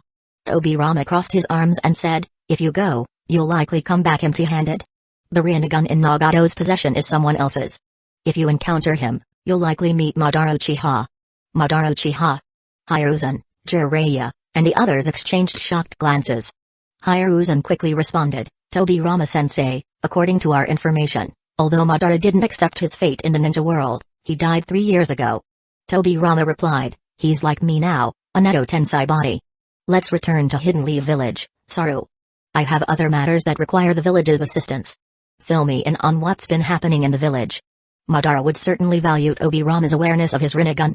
Hiruzen and his group might not be able to secure the Rinnegan and could even run into Madara, leading to unnecessary losses. "I understand, Tobirama-sensei." Hiruzen agreed with Tobirama's suggestion. Although this was a mission issued by Yoichi, they had encountered the second Hokage. Moreover, Hiruzen had been reluctant to undertake this mission with Jiraiya. Even if they captured Nagato, the Rinnegan would belong to the village, while the losses would be borne by the Sarutobi clan. On the way back, Hiruzen gave Tobirama a brief overview of recent events. "Kushina-san." A familiar voice suddenly called from behind, startling Kushina as she battled her inner darkness. The scene around her vanished, and when she opened her eyes, she found herself in her familiar bedroom. Turning her head, Kushina's face filled with anger. She was about to shout but remembered Naruto was still sleeping. She lowered her voice, "What are you doing here? This is my home." "I know, but don't you want the videotape? If you don't, I'll take it back." Before Yoichi could finish his sentence, Kushina had already snatched the videotape from his hand. Just as she was about to crush it with a punch, Yoichi grabbed her wrist and reminded her, "Kushina-san, don't forget our agreement. 10 tapes mean 10 times, or else." "I know, You don't need to remind me. Kushina replied angrily, puffing her cheeks. She cursed herself for being too slow this time. In that case, why not enjoy watching while we proceed? Once it's over, the tape is yours to dispose of. Yoichi took the tape, pulled out a storage scroll, and retrieved a TV and a VCR, setting them up as if Kushina's bedroom conveniently had outlets and a table. Seeing Yoichi's actions, Kushina's face turned pale with anger and she whispered furiously, "Are you crazy? Here? I won't agree to this. Naruto is sleeping next door. That's why you should set up a barrier, Kushina-san. Besides, do you really have a choice now?" While speaking, Yoichi connected the TV and VCR, inserting the tape he took from Kushina. Bastard! Kushina was furious that Yoichi would dare do such a thing in her home, especially something like this. She rushed forward to stop him. However, fearing making too much noise, her attempt to stop him was futile. In the end, she blushed and retreated, crossing her arms over her chest. "You bastard!" Seeing her embarrassing moments appear on the TV, Kushina reluctantly formed hand seals to activate a barrier. Placing her hands on the ground, the barrier's runes quickly spread throughout the room. "You! How dare you!" Before Kushina could finish, the TV screen lit up, and the sound of her own voice filled the room. Hearing her voice, Kushina felt a strange sensation. The bed frame began to creak, but thanks to the barrier, it didn't wake Naruto sleeping next door. With Yoichi's clones guarding outside, he had no fear of being interrupted. As the noise from the bed grew louder, Kushina's cheaply bought bed seemed on the verge of collapsing. "Take down that photo. You jerk, let me go." As Kushina knelt on the bed, enduring, she suddenly noticed the wedding photo on the bedside table. Overcome with shame and anger, she wanted to break free and remove the photo. However, Yoichi held Kushina tightly, pinning her down with his weight. After struggling for a while, Kushina found herself unable to break free, and she buried her face in the bedding, tears streaming from the corners of her eyes. "Minato, I'm sorry." "Yoichi-sensei, you're back. The Hokage robe is ready. Shall I help you put it on?" Rumi greeted Yoichi with a sweet smile as she took out a Hokage robe. The design was simple, reserved for those with the highest status in Hidden Leaf Village. "Is it finished already? By the way, Rumi, has the new Hokage hat been completed as well?" Yoichi turned around, allowing Rumi to drape the Hokage robe over his shoulders. The Hokage hat hadn't been replaced since the first Hokage. While every Hokage got a new robe, the same hat had been used for 50 years. Thinking about it was disheartening. It was time for a new one. "Yes, Yoichi-sensei, it's ready. We've also sent people to notify the daimyo and the smaller nations surrounding the Land of Fire. They should arrive in Hidden Leaf Village in 3 days." Rumi adjusted Yoichi's collar and blushed slightly, realizing she was acting like a wife, so she quickly changed the subject. "The police force has also been informed. They've prepared security plans for the Hokage election day and arranged accommodations for visiting nobles and merchants." The police force was, of course, not falling behind. They were the most enthusiastic department about the Hokage election. The 5th Hokage would be their Uchiha clan leader, symbolizing the Uchiha's rise as the village's leading clan. Even within the ninja world, the Uchiha's reputation was well known, thanks to Yoichi. The Sharingan had become one of the most feared KK Genkai. Hidden Leaf Village had grown increasingly prosperous, with separate commercial and residential areas, resembling a modern metropolis. The village's size had expanded, stretching 70 to 80 kilometers from the ninja park to the other side. Even for shinobi, covering that distance required time. It was even more challenging for ordinary people. If not for the tram system being established, connecting 20 stations within the village, the villagers would have demanded it. The police force patrolled the village's outskirts with a substantial presence. Hidden Leaf Village's prosperity made it a potential target for those looking to cause trouble, like a human bomb with explosive tags. It would be a significant blow to the village. This was why Yoichi had held lengthy discussions with Hayashi, involving Hyuga clan members in the police force.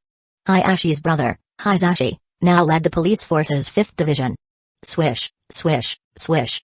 As Obirama and his group neared Hidden Leaf Village's outskirts, they were intercepted by 2 patrol teams. "It's the 3rd Hokage and Jiraiya-sama." Recognizing the group, Zashi Uchiha spoke up. After confirming with his Sharingan that they weren't using transformation techniques, he allowed them to pass and reported through his radio, "All clear, it's the 3rd Hokage, Jiraiya, and the shinobi who went on the mission last time." "But 3rd Hokage, what's with him? Why does he look like the 2nd Hokage?" Having seen the Hokage rock hundreds of times, no shinobi could fail to recognize the past Hokage. Upon confirming that Obirama wasn't using a transformation technique, Zashi was shocked. Hiruzen replied, This is classified. I'll report to the 4th Hokage. Clear the way. Understood. After making way, Zashi watched the group leave and reported his encounter through the radio. Seeing the hidden leave village gates, Tobirama asked Hiruzen, "Saru, is the police force patrolling outside the village now?" He had also noticed Hyuga clan members among the police force. What was going on? They had returned so quickly that Hiruzen hadn't had a chance to explain all the village's changes, but Tobirama sensed that the village had changed a lot before even entering Hidden Leaf Village. "Tobirama-sensei, I haven't handled village affairs for a long time. This should be the work of the 4th Hokage and the Hokage advisor, Yoichi Uchiha. Is that the Uchiha kid who was with Tsunade? Let's keep moving." Tobirama continued toward Hidden Leaf Village, but as he entered the gate, he noticed a hunched old man sweeping the ground. The figure seemed very familiar, so Tobirama went to take a closer look. "Danzō. Why are you sweeping here?" Approaching, Tobirama immediately recognized his disciple, Danzō. However, Danzō had changed significantly. He was filthy, his chakra so weak it was nearly undetectable, likely sealed. Danzō's eyes were dull, mechanically repeating his sweeping motions.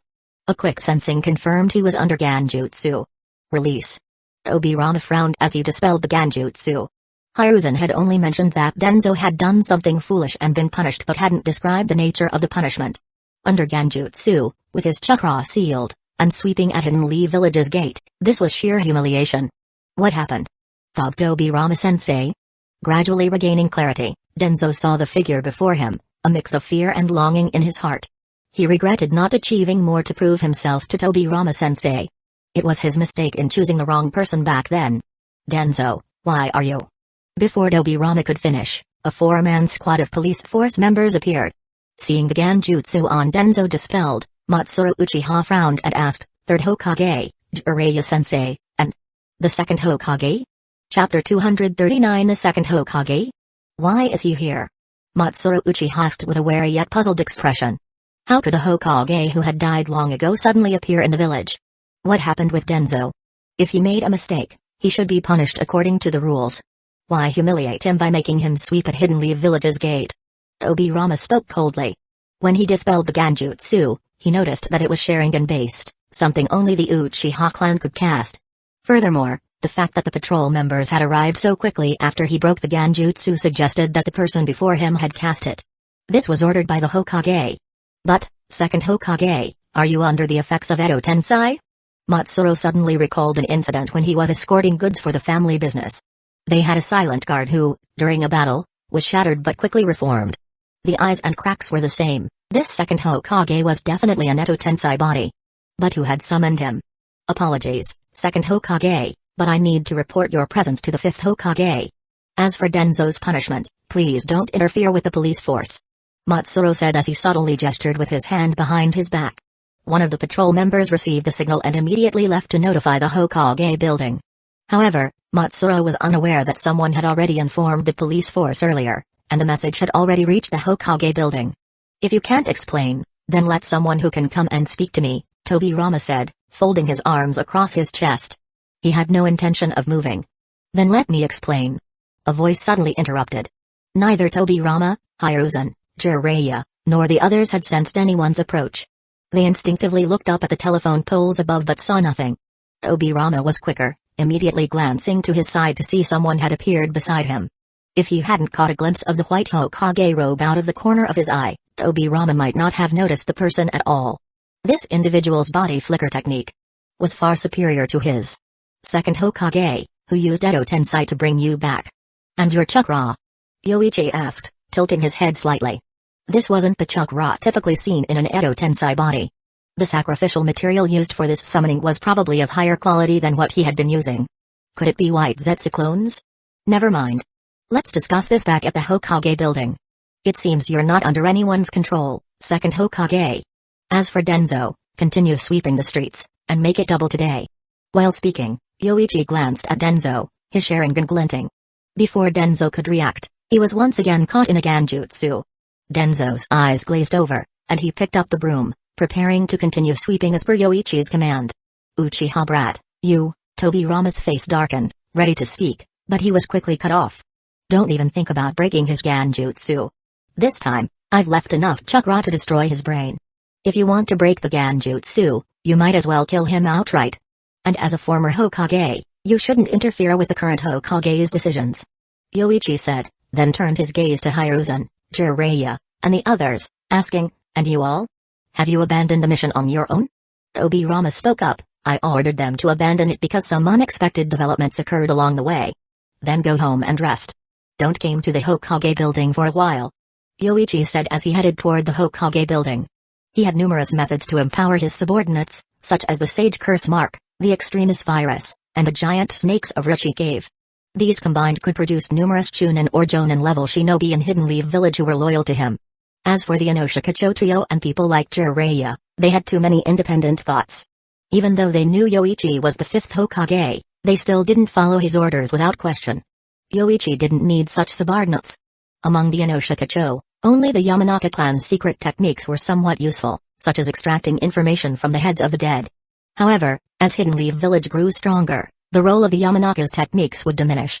Hidden Leaf Village was about to annex the Land of Wind and the Land of Rivers. In such a situation, stability within the village was crucial. The Inoshikacho trio needed to decide whether to stay or leave. On the way to the Hokage building, Hiruzen, Jiraiya, and the others felt the weight of Yoichi's earlier words. Were they being told to go home and not be allowed to work as shinobi anymore? Upon reaching the Hokage building, Yoichi sent an Anbu to summon Tsukumo, then headed to his office. Upon entering, he frowned and said to the group following Tobirama, 3rd Hokage, Jiraiya, why are you following? You can leave now. Brat. 5th Hokage, it was I who told them to abandon the mission. Because the one using Edo Tensei is Madara, and those Rinnegan eyes are his. If Saru and the others continued the mission, they could very well have died, so I stopped them. Tobirama said.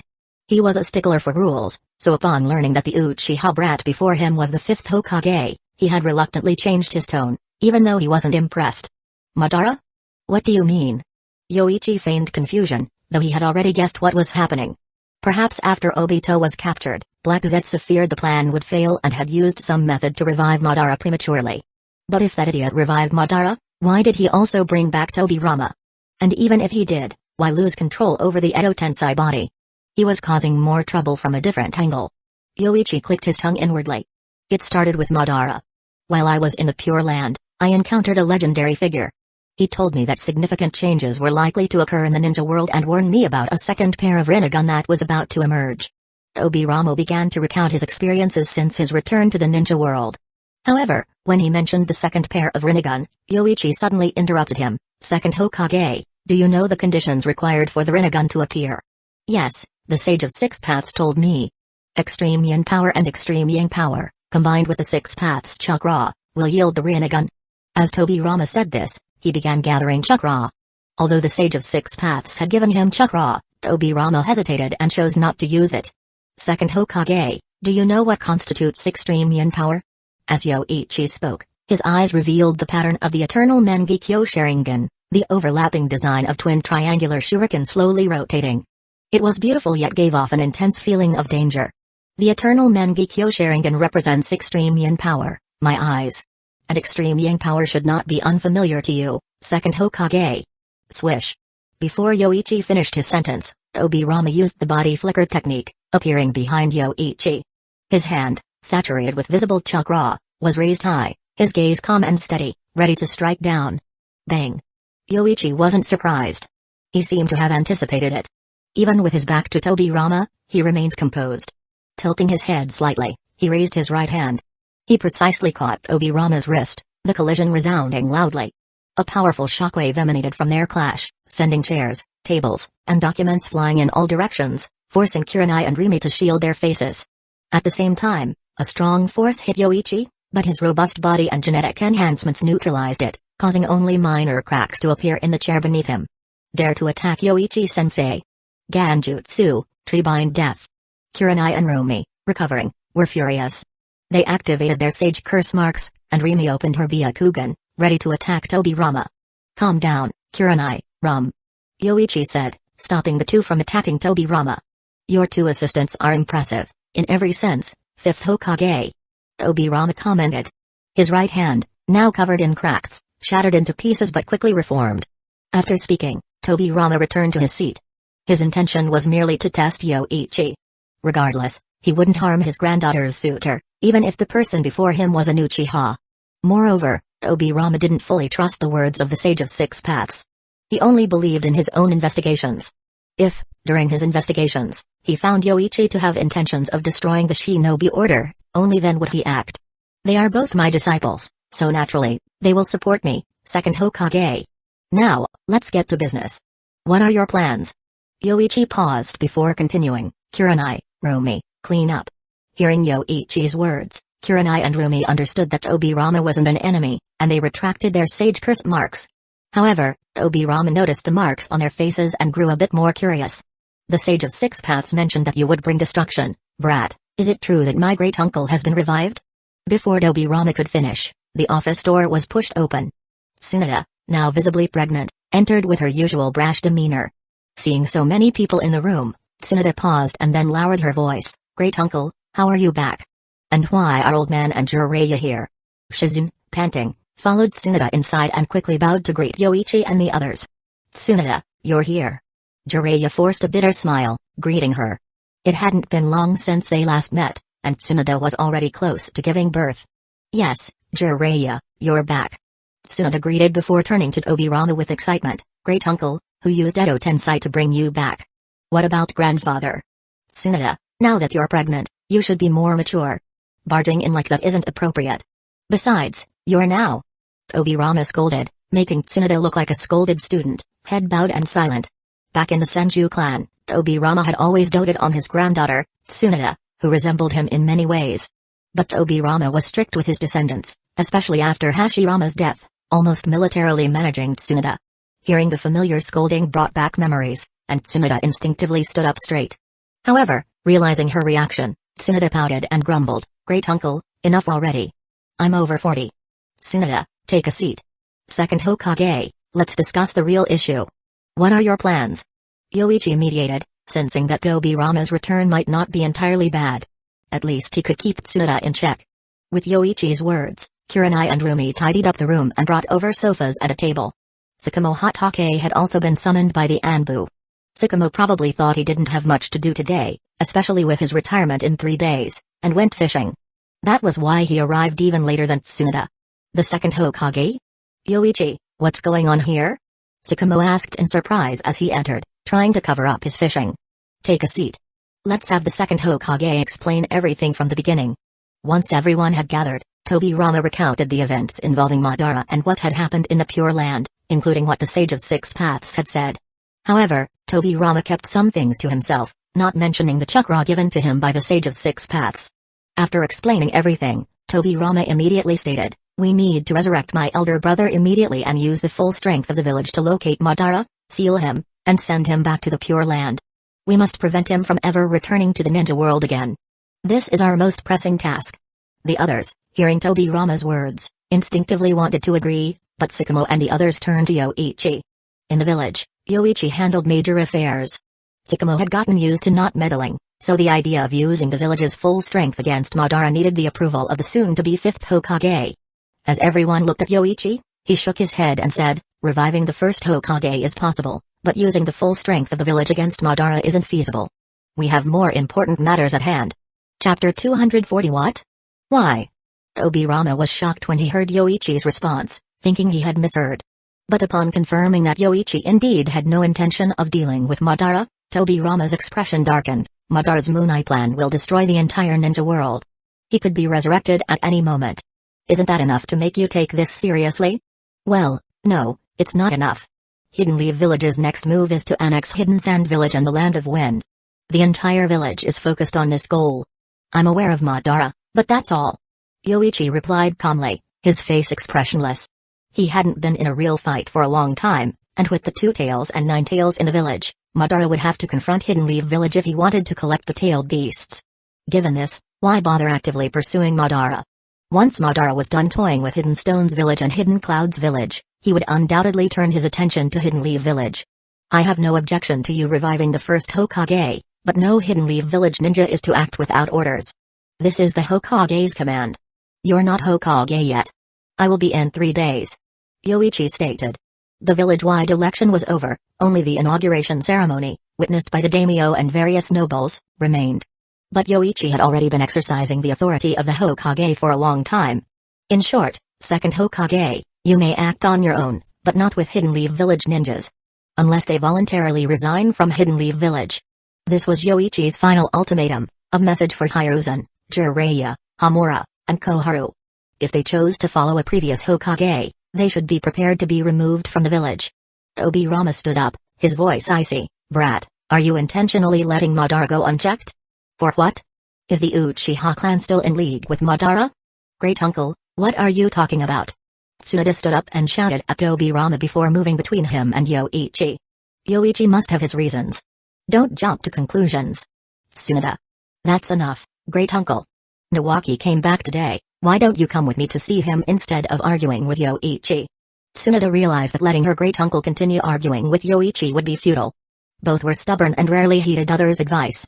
Separately, they were reliable, but together they clashed.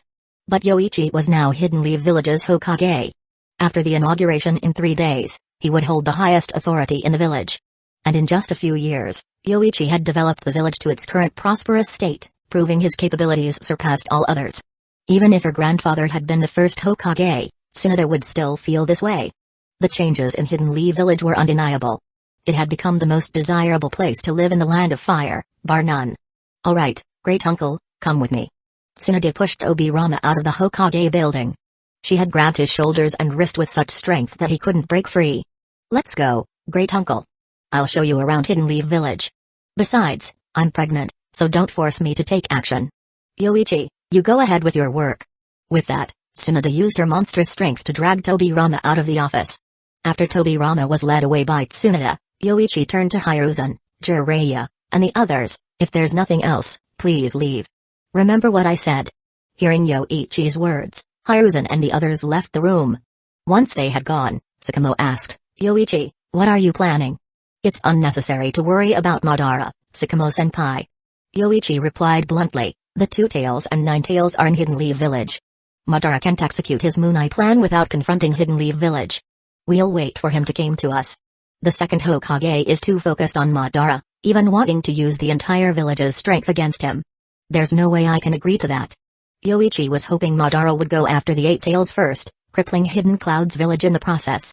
If Madara came to Hidden Leaf Village prematurely, Yoichi would simply drive him away, making him continue collecting the other tailed beasts.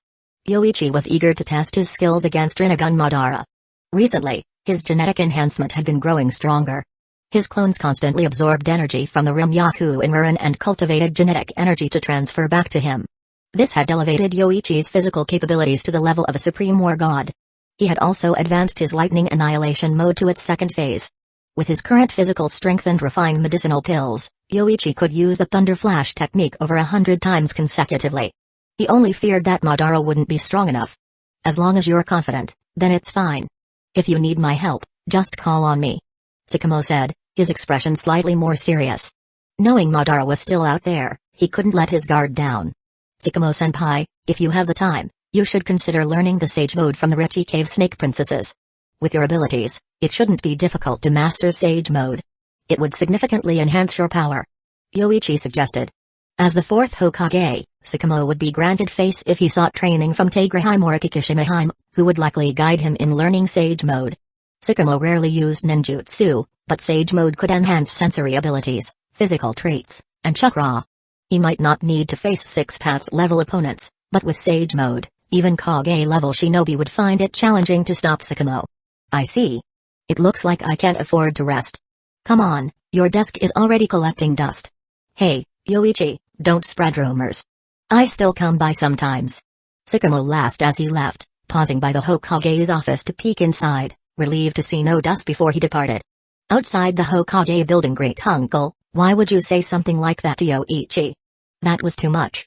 After pulling Tobirama out of the Hokage building, Tsunade couldn't hold back her anger. She had forgotten how strict her great uncle used to be when he scolded her. Tsunade, if Madara executes his plan, the entire ninja world will be destroyed. Do you not understand the gravity? Tobirama started, but Tsunade cut him off, hands on her hips. Alright, great uncle, get to know the current Hidden Leaf Village first. I believe the reason Yoichi isn't agreeing with you is because Madara doesn't pose a threat. Tsunade sighed inwardly. She didn't know how powerful Madara was, but she knew Yoichi's strength well, as well as the improvements she had made after training with genetic enhancements. In less than a year of training, Tsunade had felt her physical strength increase significantly from the genetic energy, even without practicing Sage Mode or injecting the deadly virus due to her pregnancy. Yoichi had been training non-stop for a long time, using numerous wood clones to cultivate as well. Great uncle, let me show you around Hidden Leaf Village.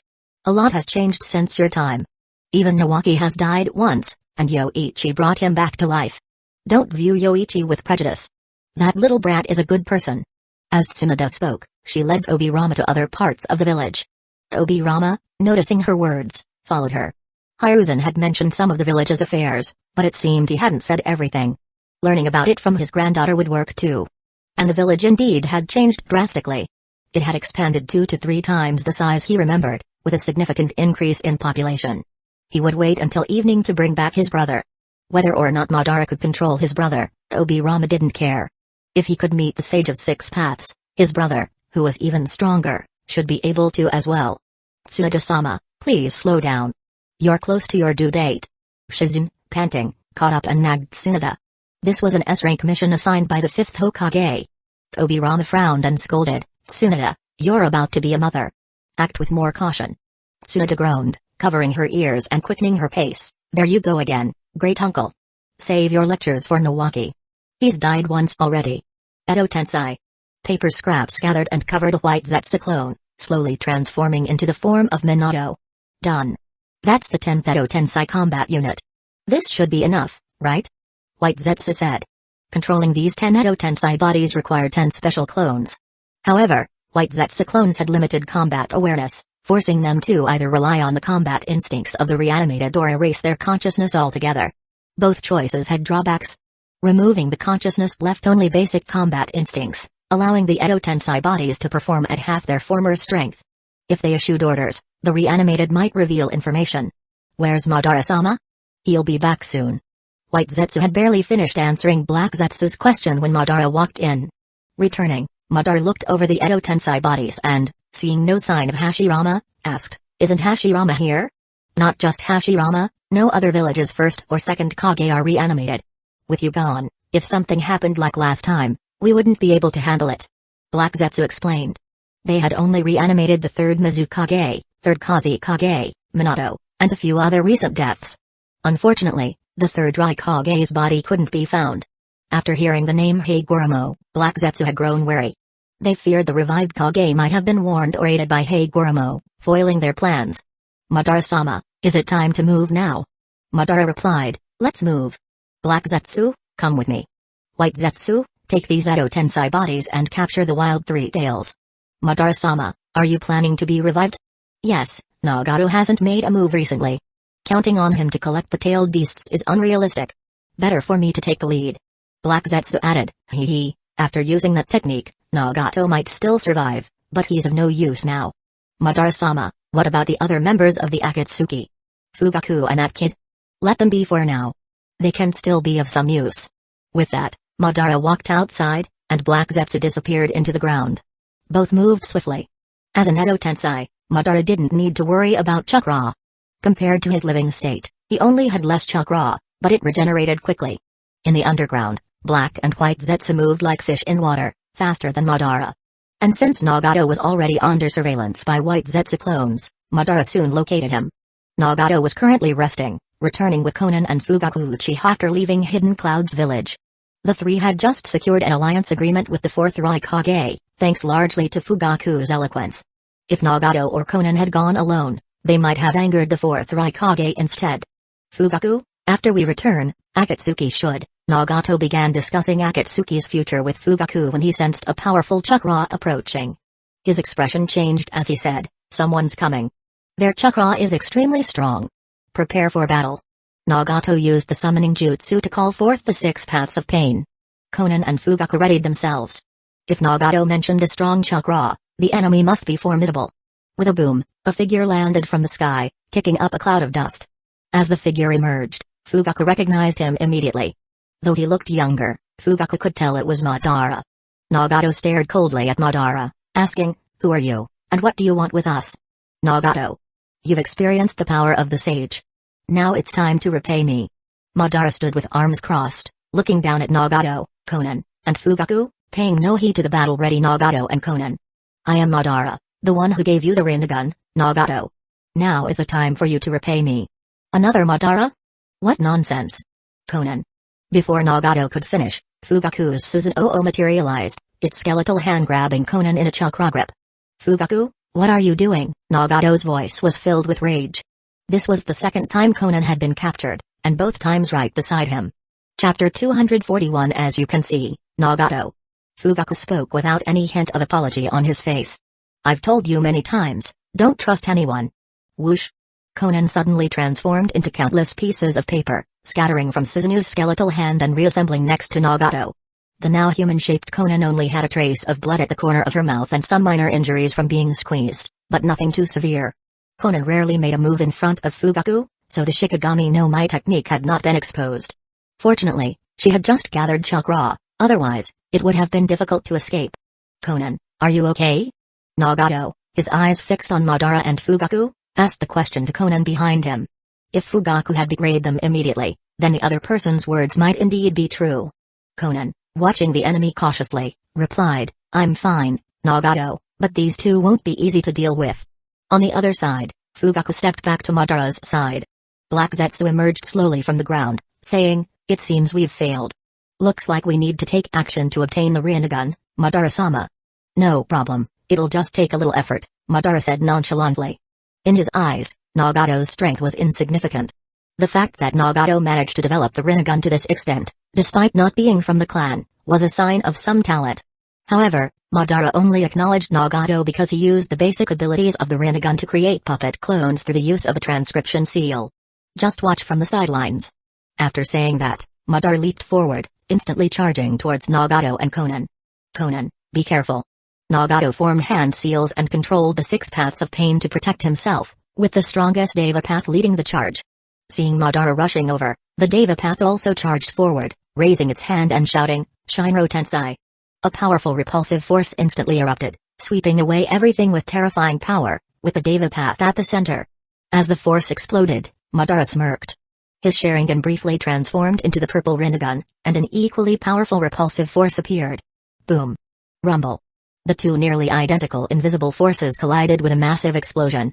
After a brief standoff of a few seconds, one figure was suddenly sent flying. Thud, thud, thud. The Deva path was sent flying, rolling several times on the ground before being caught by the Azura path. Impossible, you have the Rinnegan too? Nagato was shocked as he stared at the armored Madara before him. This person had just used Shinra Tensei, and his Sharingan had also transformed into the Rinnegan. The Rinnegan is a final evolution of the Sharingan. You're just an orphan of the Uzumaki clan, surviving this long by relying on the Rinnegan I gave you. You should be satisfied, Nagato. Madara spoke slowly, with no trace of pride in having just sent a damaged puppet flying. As soon as the exchange was over, he realized that Nagato lacked true combat awareness. During the standoff of identical forces, Nagato didn't even know to stabilize his footing. He had actually expected this child to surprise him. It seems he was asking for too much. Azura Path. Animal Path. Kacheo's no jutsu. Nagato formed hand seals and controlled the 2 paths. One made hand seals and summoned powerful summoned creatures. The other shed the Akatsuki's black cloak, revealing various weapons. Roar. Boom, boom, boom. The summoned creatures roared, and the Azura Path launched missiles from its arms, attacking Madara. Fugaku, watching from a distance, couldn't help but be impressed. The Rinnegan's abilities were diverse, with few obvious weaknesses when used together. Additionally, Nagato's main body was protected by Conan, allowing them to escape into the sky at any time. Fugaku then offered, do you need my help? Perhaps I can distract Conan, leaving Nagato's main body unprotected. No need. Madara-sama doesn't like others interfering in his fights. Besides, anything Nagato can do, Madara-sama can do better, and with more elegance, Black Zetsu replied. To him, Nagato's abilities were not even worthy of being Madara's opponent. They just needed to wait for Madara to half-destroy Nagato and then proceed with Madara's resurrection. The Azura Path's missiles completely missed Madara, and the summoned creatures were nothing more than a heavy burden in his eyes. With the Rinnegan, he could easily see that Nagato controlled the creatures through the black rods embedded in them. Knowing this, Madara used the Shunshin no Jutsu to leap onto one of the creatures, forming a black rod in his hand, and then stabbed it into the creature's body. One by one, the remaining creatures were pierced by Madara's black rods. He then jumped down, forming hand seals to transmit chakra. The 4 summoned creatures suddenly stopped moving, and Nagato was shocked to realize that he could no longer control them. Kacheo's no jutsu, Kai. After forming seals, Madara sent the 4 creatures back. Whether it was the 6 paths of pain or the summoned creatures, they were all corpses controlled by the Rinnegan. Once pierced by Madara's black rods, they could be rendered completely useless by another source of chakra. For others, as long as they controlled the pain and removed the black rods from its body, they could also strip Nagato of his control over it. It seems you've understood. With no legs, you can only rely on these few corpses. Once you lose control, you're powerless. I was too serious to expect anything from a kid, even though the Rinnegan you have was given to you by me. Madara's tone was filled with disappointment. This kind of battle couldn't even stir his interest. Let's end this quickly. Crack, crack. Massive amounts of chakra surged from Madara's body, rapidly forming bones and muscles. Soon, a 60-meter-tall Susanoo materialized before Nagato. This Susanoo, however, had only 2 faces and 4 arms, without armor, representing the 3rd stage of the Susanoo. For dealing with Nagato's counterfeit Rinnegan, it was more than enough. In the ninja world, only a few people wouldn't feel fear when facing a Susanoo, and Nagato wasn't one of them. Whoosh! Whoosh! The Susanoo's hands formed massive chakra blades, which then slashed towards Nagato. Seeing this, Nagato controlled the Deva path to leap forward, Shinro Tensei. Boom! The repulsive force clashed with the chakra blades, creating a terrifying impact. The chakra blade seemed to strike a transparent, spherical barrier. After a few seconds of standoff, the Deva path suffered the same fate as before, sent flying and rolling backward. This time, the powerful impact also sent Nagato's main body, along with the other pain bodies and Konan, flying.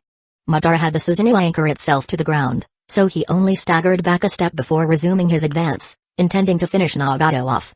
Nagato, are you okay? Konan, after getting up, rushed to Nagato's side. However, Nagato pushed her away, his expression grave as he said, Konan, find a chance to escape on your own. This enemy is even more terrifying than before, he might really be Madara. After saying that, Nagato didn't have time to say anything else. He continued to gather chakra, preparing to use the Deva path for one final jutsu. Gathering chakra for a final struggle? Don't even think about it. Seeing Nagato attempting to gather chakra in the Deva path, Madara controlled the Susanoo to slash down with its blade. Rumble. The blade carved a trench several hundred meters long and 20 or 30 meters deep into the ground. Nagato didn't even have time to use Shinro Tensei to deflect it. The terrifying shockwave sent Nagato's main body and Konan flying, unable to withstand the destructive power that seemed to crush everything. Even though the 3rd stage Susanoo's destructive power wasn't as strong as a tailed beast bomb, it was still beyond Nagato's ability to withstand up close. If it had been the fully formed Susanoo, Nagato might have died from the full force impact. It's time to end this. Madara thought to himself, controlling the Susanoo to approach Nagato, then having the Susanoo grab Nagato and lift him up. Afterward, he turned and walked towards Black Zetsu. Let go of Nagato. Konan, enraged, used the Shikigami no Mai to form paper wings on her back and gathered numerous paper shuriken and explosive tags, hurling them at Madara's Susanoo. However, the 3rd stage Susanoo, with its 2 faces and 4 arms, didn't even need to turn around. It simply swung one arm backward. Thud. Konan dodged the first strike but was hit hard by the second punch, sent flying into a crater where she lay motionless. Madara merely glanced back at her, then continued towards Black Zetsu, placing Nagato down. He's passed out. You handle it, Black Zetsu. Madara said. Nagato's heart also had a seal, but in his current unconscious state, it didn't seem like he would wake up soon. It would be better for Black Zetsu to take control. I understand, Madara-sama. Black Zetsu replied, slowly covering Nagato like mercury and then taking control to form hand seals. Rin Tensei no Jutsu. As the final seal was completed, a demonic face appeared on the ground. A massive life force emerged from its mouth, flowing into Madara's body. Hiss. A massive aura and shockwave erupted from Madara, the chakra surge from his resurrection almost overwhelming Fugaku. What an incredible amount of chakra! Ha ha ha. Madara's laughter echoed through the air as he felt the wind from his resurrection. Unable to help himself, he made a small cut on his arm, watching fresh blood flow out. Madara-sama, your Rinnegan. After Madara's resurrection, Black Zetsu returned to White Zetsu and removed Nagato's eyes, presenting them to Madara. After placing the eyes into his sockets, Madara felt a surge of immense power. Now he felt like he could accomplish anything. Next, I need to gather the tailed beast, become the Jinchuriki of the Ten Tails, and find Hashirama to obtain the power of Sage Mode. Feeling the vast power within him, Madara thought to himself. With strength surpassing even his prime, Not even Hashirama could stop him now. Black Zetsu spoke up, Madara-sama, what should we do next? Hidden Leaf Village likely knows about your resurrection by now. They have the Jinchuriki of the 9 tails and 2 tails. They might even use the Edo Tensei to bring back the first Hokage to deal with you. Hey, if Hashirama could actually be revived, that would be interesting. But in his Edo Tensei state, he won't have his full power, which would make it less enjoyable. Madara laughed lightly. Let's collect the tailed beast from Hidden Leaf Village last. Let them gather their forces. When the time comes, they'll learn the true meaning of despair. To revive the 10 tails, all that was needed was to collect the 9 tails. The order of collecting the other tailed beast didn't matter. We've already captured the 3 tails. After that, we can send the Edo Tensei to the Sand Village to capture the 1 tail. Next are the 6 tails, 7 tails, and 8 tails. As for the 4 tails and 5 tails, they'll need another 2 to 3 years to revive, Madara-sama, Black Zetsu reported. Hearing this, Madara couldn't help but feel a bit irritated. They would still have to wait 2 more years. Then let's get started, Black Zetsu. You, along with Fugaku and the Edo Tensei bodies, go capture the remaining Jinchuriki. Madara had no intention of taking action himself, but if there were any problems, he would intervene early. Just as they were about to leave, Black Zetsu noticed that Nagato still had some life left in him and said, Madara-sama, this guy isn't dead yet. After all, he's a carefully chosen member of the Uzumaki clan. If his life force weren't strong enough, he wouldn't have been able to wield the Rinnegan's power. It was a matter of gradually adapting to wield the power of both Rinnegan. Obito, even at his peak, could only handle one. If he tried to use both, he would lose himself in the Rinnegan's power. Madara said this and then left without looking back. Nagato no longer held any value in his eyes. To leave him there, like a withering weed, slowly losing the fire of life, would be his ultimate fate. After Madara and Fugaku left, Black Zetsu glanced at Nagato and chuckled before sinking into the ground. A barely useful puppet, it's time for you to leave the stage. It was a while after Black Zetsu had disappeared that Konan slowly regained consciousness. Nagato. The first thing she did as she came to her senses was to search for Nagato. As nightfall approached Hidden Leaf Village, in the Uzumaki household bedroom, a barrier was set up to isolate sound and sight. Breathing slightly heavily, a figure spoke, Kushina-san, you've heard the news, haven't you? Jiraiya is returning to the village after completing his mission. Chapter 242. Afterward, Yoichi sat by the bed, noticing that the ice-cold drink he had placed on the bedside table earlier was no longer cold. This time had indeed taken a while. He remembered putting it away last time, but this time, the jerk beside him had taken it out and placed it back on the table. Kushina-san, do you remember what I just said? Hearing Yoichi's words, Kushina furrowed her brows and thought for a moment. Then, with a look of annoyance, she brushed away the hand that was moving around on her body and said, what did you say? Jiraiya and the others have given up on the mission, so it seems we'll have to wait a little longer to resurrect Minato. Seeing Kushina's expression, Yoichi knew what she was about to say and continued, don't look at me like that. If we had Minato's body, I could use the Edo Tensei to bring him back at any time. But we don't have it, do we? Hearing this, the words Kushina had intended to say were stuck in her throat. She knew the process for reviving Minato, but knowing that there was hope yet being forced to wait still made her frustrated. Although it wasn't Yoichi's fault, she still felt like yelling at him. You need to help me control the Nine Tails and absorb its chakra. Once I've mastered the Nine Tails chakra mode, I'll go find that guy from the Akatsuki myself and get Minato's body back. Kushina said after a moment of silence. She then felt another hand moving around on her body, but she was too lazy to bother with it now, considering what they had just done. You can't leave the village for now. There have been many unexpected events in the ninja world lately. In a couple of days, you'll be called to a meeting involving all the tailed beast, Yoichi explained briefly, then got up to put on his clothes and prepare to head home. As Kushina slowly regained her strength, she turned over and reached for the bedside table. Upon seeing the wedding photo of her and Minato, a flash of embarrassment and anger crossed her mind, and she placed it face down. She then took a bottle of medicine from the drawer, poured out 2 pills, and swallowed them with water from the table. While Kushina was taking the medicine, Yoichi had already finished collecting the small cameras hidden around the room. He then asked casually, Kushina-san, what did you just take? Vitamins. What's it to you, huh? Never mind, it's fine. Naruto will wake up soon, and I need to go back. In a couple of days, bring Naruto to my house. Sasuke misses him. After saying that, Yoichi was about to leave but thought to himself, if she wants to take vitamins, maybe next time he'll really replace them with real vitamins. After leaving Kushina's house, Yoichi first went to the Hokage office. After retrieving his clone, he remembered that he hadn't done his daily sign-in yet on his way home. This new ability often made Yoichi overlook things. The previous items obtained from signing in were quite ordinary: tissues, instant noodles, a slipper. None of which were useful. However, the daily opportunity couldn't be wasted, and he would destroy any useless items he drew. But what if he got something good? Sign-in reward, moon breathing sword technique. Oh, I actually got something valuable. The breathing techniques from the world of Demon Slayer. I was just one step away from the most powerful sun breathing. Yoichi was a bit surprised to see the moon breathing appear on the ability wheel, so he chose to claim it. The moon breathing technique was created by Yoriichi's brother, Kokushibo, after failing to master the sun breathing. Thus, he created a less powerful version, moon breathing. Even so, it was considered the strongest breathing technique after sun breathing. It could instantly enhance one's physical abilities, and once the full concentration breathing was mastered, it could gradually make the body stronger. After claiming the moon breathing technique, Yoichi quickly mastered it. With his current level of control over his body, learning this was no challenge. It won't do much to improve my abilities, but for lower-ranking ninja, it could significantly enhance their strength. I'll give it to Sasuke tomorrow.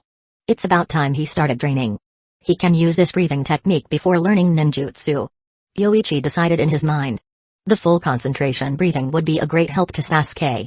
Even though the physical abilities of people in the ninja world were strong, the full concentration breathing could still improve the physical abilities of lower-ranking ninja, like a lower-grade version of Sage Mode. After deciding this, Yoichi headed home. He might have missed dinner, but he didn't want to miss bedtime. Meanwhile, the Senju clan's compound was bustling with activity. Obirama, after being taken on a quick tour of Hidden Lee Village by Tsunade, asked her for a death row inmate upon returning to the compound. He initially wanted a ninja from an enemy village, but since Orochimaru had a few death row inmates left over from his experiments, Tsunade asked Nawaki to bring one over. Orochimaru was reluctant to give one up, but knowing that if he didn't give it to Nawaki, Tsunade would come knocking with her fists, he reluctantly handed over one of his experimental subjects, a convict fused with wood style. After Nawaki brought the convict back, Tobirama immediately used Ado Tensai to summon his elder brother, Hashirama. Seeing Hashirama appear, Tobirama breathed a sigh of relief. Although he had faith in his brother's strength, he also feared Madara might have some hidden trick, so he controlled Hashirama upon his summoning. Obirama, it's you. Upon his revival, Hashirama sought Obirama and a grown-up Tsunade. Looking at the cracks on his body, he realized his current state. I was wondering who would revive me first. But you really shouldn't have invented this forbidden jutsu, summoning the dead from the Pure Land without care. It's not right. Enough, brother. Let's focus on the important matters now. Besides, with Edo Tensai, future generations can call upon the strength of their predecessors in times of crisis. It's beneficial for the village. Obirama cut off Hashirama's words and continued, it seems you've also met the Sage of Six Paths, so there's something you need to know. Madara might have been revived. Obirama then explained everything that had happened since his revival, including the previous disputes within the village. He wanted to gather the village's forces to deal with Madara, but the fifth Hokage, Yoichi, had rejected the idea. Obirama, we may be past Hokage, but we've been dead for a long time. It's better to listen to the opinions of the current generation. Hashirama scratched his head as he spoke. He didn't want the younger generation to rely solely on the past Hokage. If they always depended on others, they would never surpass their predecessors. Besides, the fifth is married to Tsuna. But Tsuna, why does that guy have so many wives? Are you just one of them? Hashirama, concerned more about his granddaughter's happiness than the dangers of the ninja world, asked this question with a serious expression. From Tobirama's words, it seemed like the fifth had more than one wife. Grandpa, don't worry about my affairs right now. I'm doing fine. You should be more concerned about second Grandpa and Nawaki. Tsunade replied, feeling a bit uneasy. Although she had been furious at first, she couldn't leave that perverted brat now. They weren't living together, and that pervert had never neglected her. Even when they ran into Mina at the hospital, the other woman would still greet her cheerfully, holding her arm. Apart from a few people gossiping in the village, Tsunade felt her life was much better than before. Except for being restricted from drinking after getting pregnant. With Tsunade diverting the topic, Hashirama's attention turned back to Tobirama. But seeing Tobirama about to speak again, Hashirama quickly waved his hand. Never mind, Tobirama. If the fifth doesn't want to, then we should handle the matter of Madara ourselves. Let's talk to the fifth in a few days. If it doesn't work out, so be it. Madara is an issue from our generation. It's only because of our oversight that it's become a burden for the younger generation. Hashirama pressed down on Tobirama's intentions and continued, besides, I want to meet the fifth and see the village as it is now. Let's talk after I've met with him. Having just been summoned, there was no need to rush things. From what he had heard from Tsunade, both the Nine Tails and Two Tails were in Hidden Leaf Village. If Madara intended to gather all the tailed beast, he would come to Hidden Leaf Village sooner or later. Tsuna, is there a casino in the village? Upon hearing this, Tsunade's eyes lit up. There is, Grandpa. I'll take you there tomorrow. Tsunade-sama. Brother. Obirama and Shizu called out simultaneously, prompting Hashirama and Tsunade to restrain themselves, though the expressions on their faces showed their reluctance. But under the watchful eyes of Obirama and Shizu, the grandfather and granddaughter duo dared not act out, opting instead to sit around the dinner table and talk about other things to change the topic. The next morning, with nothing else to do, Yoichi decided to take a break, especially since the Ninja Academy was closed today and tomorrow. The day after was his inauguration ceremony, so the academy was closed. This morning, Yoichi gave himself the day off to guide his son and other students in their training. What I'm going to teach you today is a breathing technique. Once you've trained it to the point where it becomes second nature, you'll be able to instantly enhance your physical abilities several times over. As Yoichi explained, Sasuke, Hueco, Kimimaro, and Itachi stood before him, listening intently. Yujiro didn't need to learn this. She had the Two Tails within her and was currently training in an even stronger tailed beast sage mode. Excuse me, is Mina home? Just as Yoichi was about to teach them the specifics of the breathing technique, the doorbell rang, followed by Kushina's voice. Yoichi walked over. He hadn't expected Kushina to come with Naruto so soon after he had suggested it yesterday. Opening the door, Yoichi saw Kushina holding Naruto's hand and smiled, "Come in." "Mina's inside." "Naruto, I'm teaching Sasuke a breathing technique right now. Why don't you join us?" "Okay, Uncle Yoichi." As soon as Naruto heard Sasuke was learning something, he didn't want to fall behind and quickly ran to the backyard. Yoichi's house had a large courtyard, enough to accommodate many people for training. After Naruto left, Kushina gave Yoichi a stern look, signaling him not to cause any trouble. Yoichi smiled and went back to the courtyard. He wasn't foolish enough to try anything with Mina and Mikoto around. He returned to teach Sasuke and the others the breathing technique. After a morning of teaching, the group barely managed to grasp the basics. Itachi was the quickest learner, mastering it after hearing it twice. He was already attempting full concentration breathing, trying to make it a habit in his daily life. Kimimaro and Hueco also learned quickly, although slightly slower than Itachi. They were both prodigies. It was Sasuke and Naruto who were slower.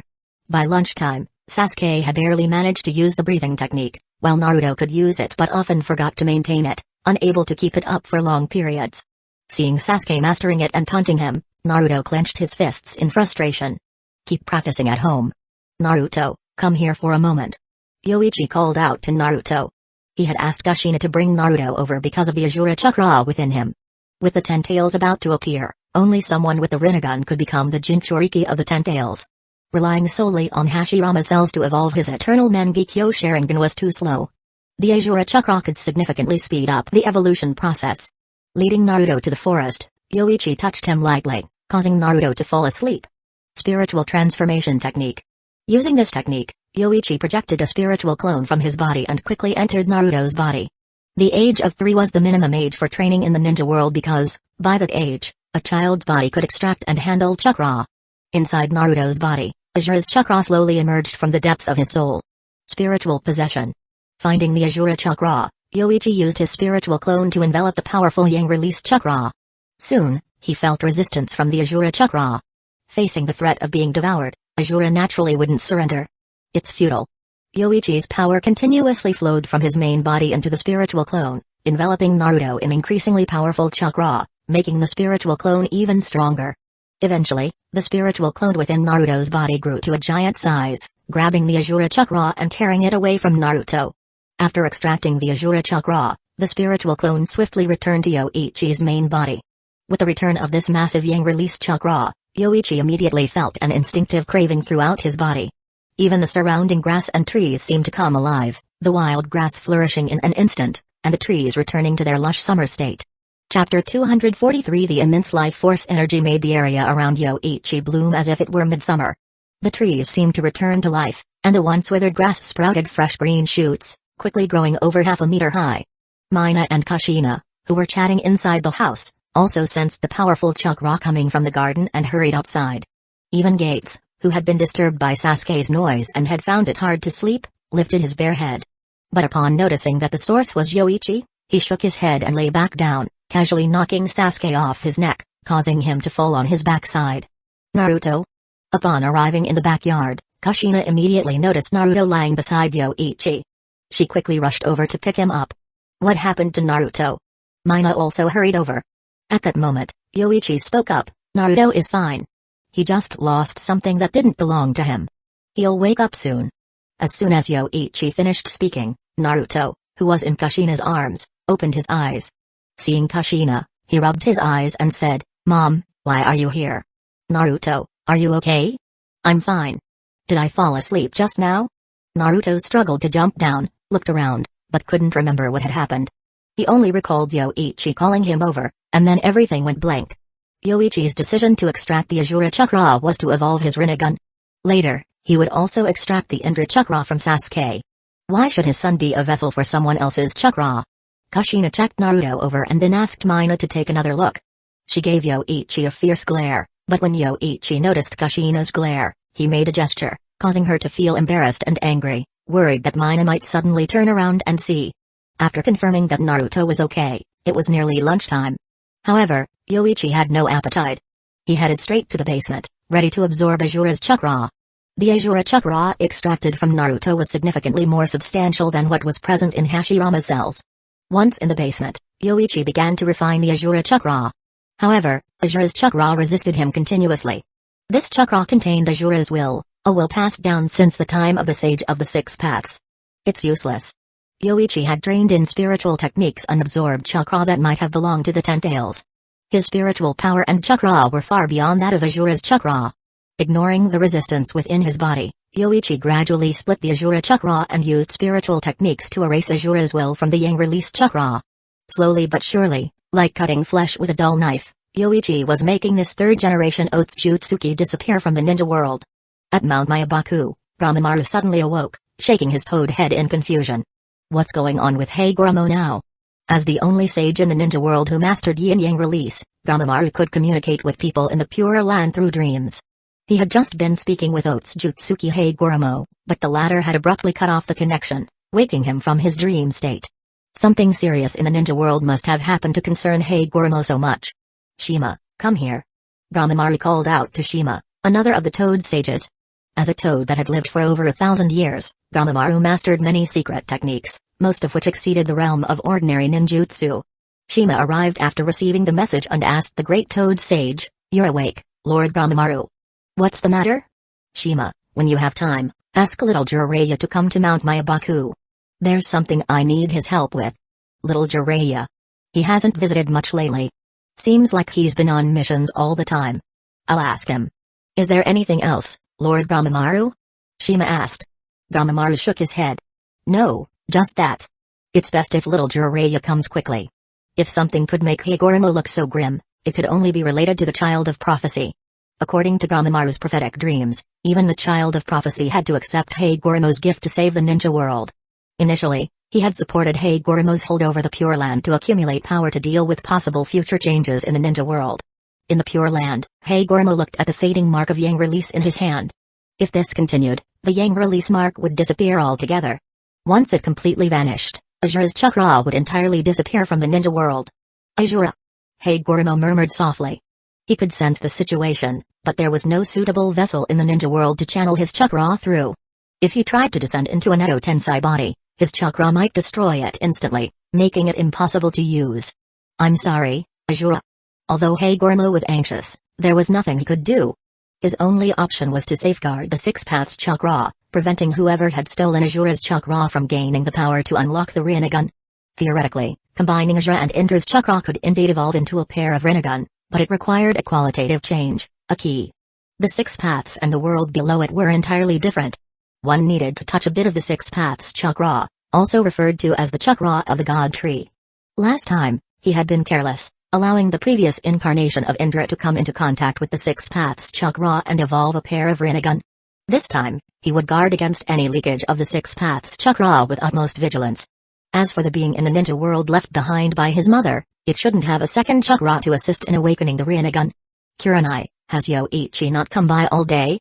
When Tsunade, along with Hashirama and Tobirama, returned to the office and did not see Yoichi, she asked Kurenai, who was standing nearby. No, Tsunade-sama, Kurenai replied. Even if Yoichi-sensei has something to attend to, he usually sends a clone. But today, there hasn't been anyone here. What could he be doing? I hope nothing's happened. Tsunade murmured, biting her nail in concern.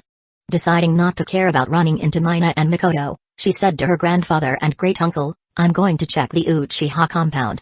Tsunade generally avoided clashing with Mina and Mikoto because she was technically the newcomer and always felt awkward about it. Tsuna, it's probably nothing serious. There was a surge of powerful chakra at the Uchiha compound this morning. Maybe the fifth is draining, Hashirama reassured her. That's right, and that chakra was similar to my brother's. Although it's not as strong now, there's no sign of any disturbances in the Uchiha compound, so everything should be fine, Tobirama added, helping to ease Tsunade's worries. However, she still asked Shizune to check things out, just in case, so she could be at ease. Meanwhile, at the Uchiha compound, Yoichi had been in the basement since noon and had not come out even by late night. Azura's chakra was vast, and each time he separated a portion, he had to slowly wear down Azura's will using spiritual techniques. This will had been fortified by Hagoromo's gifts. Even after reincarnating for over 1,000 years, it remained exceptionally resilient and difficult to erase. Fortunately, no matter how difficult it was to erase, it was still like water with no source. After spending the entire afternoon gradually wearing it down, less than a third of Azura's chakra remained. As another portion of Azura's will in the Yang released chakra was worn away and absorbed using the spirit transformation technique, Yoichi suddenly felt a change in his chakra. The Azura chakra he had consumed was now roughly equal to his own. With the balance achieved, his chakra began to evolve. The yin release chakra of his eternal Mangekyo Sharingan, upon gaining an equivalent amount of chakra, started to integrate and complement each other, evolving into a higher quality of chakra. His eyes reflected this transformation, as the pattern of his eternal Mangekyo Sharingan changed into the purple rings of the Rinnegan. It's already transformed into the Rinnegan. Though his mind was filled with knowledge of the Rinnegan's abilities, Yoichi still found it hard to believe it had been this easy to evolve his eyes. Bansho Tenin, he murmured, raising his hand toward a distant experiment table, activating one of the Rinnegan's abilities. A powerful gravitational pull caused the experiment table to fly toward him. Yoichi then used Shinra Tensei, unleashing a repulsive force that caused the ground to form a spherical depression. Fortunately, he reacted in time and retracted the force, only shattering the experiment table. His house was directly above. Had he not pulled back, the shockwave might have caused the basement ceiling and the house above to collapse. I got a bit excited. I need to be more careful next time. Having acquired the Rinnegan lifted Yoichi's spirits. He began exploring the abilities of the Rinnegan. The evolution of his chakra had also elevated his eternal Mangekyo Sharingan, granting him numerous powers. The 6 paths abilities were fundamental Rinnegan powers, usable as long as one had chakra. More advanced techniques included the Rin Tensei for reviving the dead and Chibaku Tensei, a formidable sealing technique. Moreover, there was a unique ocular ability resulting from the fusion of his Mangekyo Sharingan techniques upon evolving into the Rinnegan, a unique Rinnegan jutsu born from combining 2 Mangekyo Sharingan abilities. Karinjinsuya, a domain controlling life and death. This ocular jutsu allowed Yoichi to govern all life and death within a kilometer. Within this realm, he was the god. Let's test it outside, Yoichi decided, leaving the basement. However, upon emerging, he saw Mikoto and Mina sitting in the living room, seemingly waiting and chatting. Yoichi-sama. Yoichi, are you okay? Do you want something to eat? Mikoto and Mina asked in quick succession. Their concern made Yoichi smile. No, I was just training. I'm going outside to test a jutsu. You two rest, don't wait up for me. Alright, then, Mina responded, a little disappointed. Recently, the 3 of them had been sleeping together. If Yoichi wasn't there, she wondered if she could sleep. After Yoichi left, Mina hugged Mikoto's arm, nuzzling it as she said, Mikoto, let's go rest. I should check on Sasuke, Mina. Don't mess around, Mikoto replied. Sasuke's 3 already, he doesn't need his mom to put him to sleep. Mikoto, spend the night with me. Mina laughed playfully, not letting go of Mikoto's arm. Despite Mikoto's flushed face, Mina held on, pulling Mikoto toward the room. After leaving his home, Yoichi headed to a dense forest area outside the village. This will do. Upon gaining the Rinnegan, Yoichi discovered he could discern the strength of a life force and even predict its longevity. For example, the surrounding trees had roughly 10 to 15 years left before they would die. Karinjinsuya. With a slight opening of his Rinnegan, An invisible domain spread outwards, stopping at a kilometer radius. Within this domain, Yoichi's sensitivity to life force increased dramatically. He felt like he could control everything with a simple gesture. What a miraculous feeling, like a creator. Extract. As Yoichi activated the ability, the life energy from all plants within a kilometer radius was forcibly drawn toward him. Even the underground mice couldn't escape. After running around for a bit, they collapsed and died, life force drained. All the plants withered almost instantly. Leaves turned yellow and fell, and tree trunks cracked and dried. What a powerful ocular jutsu.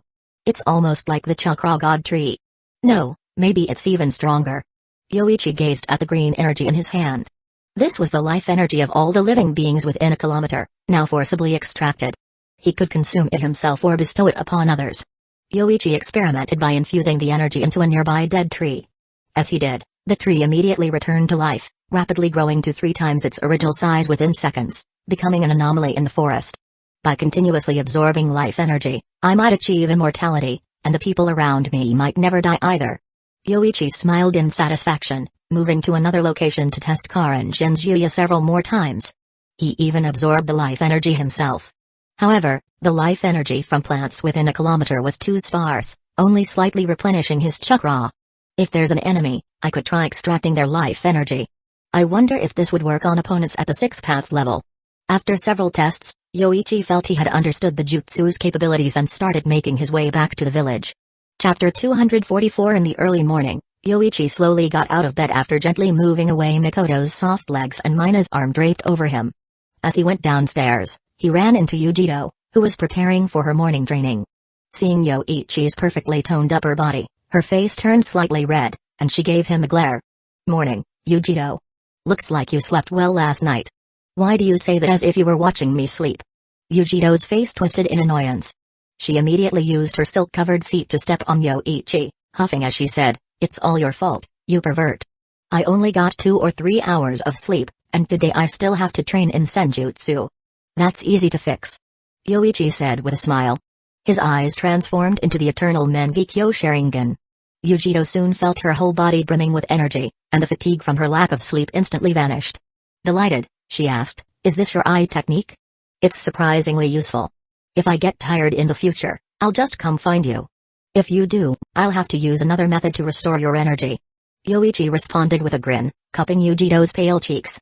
Just as he was about to kiss her, he suddenly remembered that this might be inappropriate.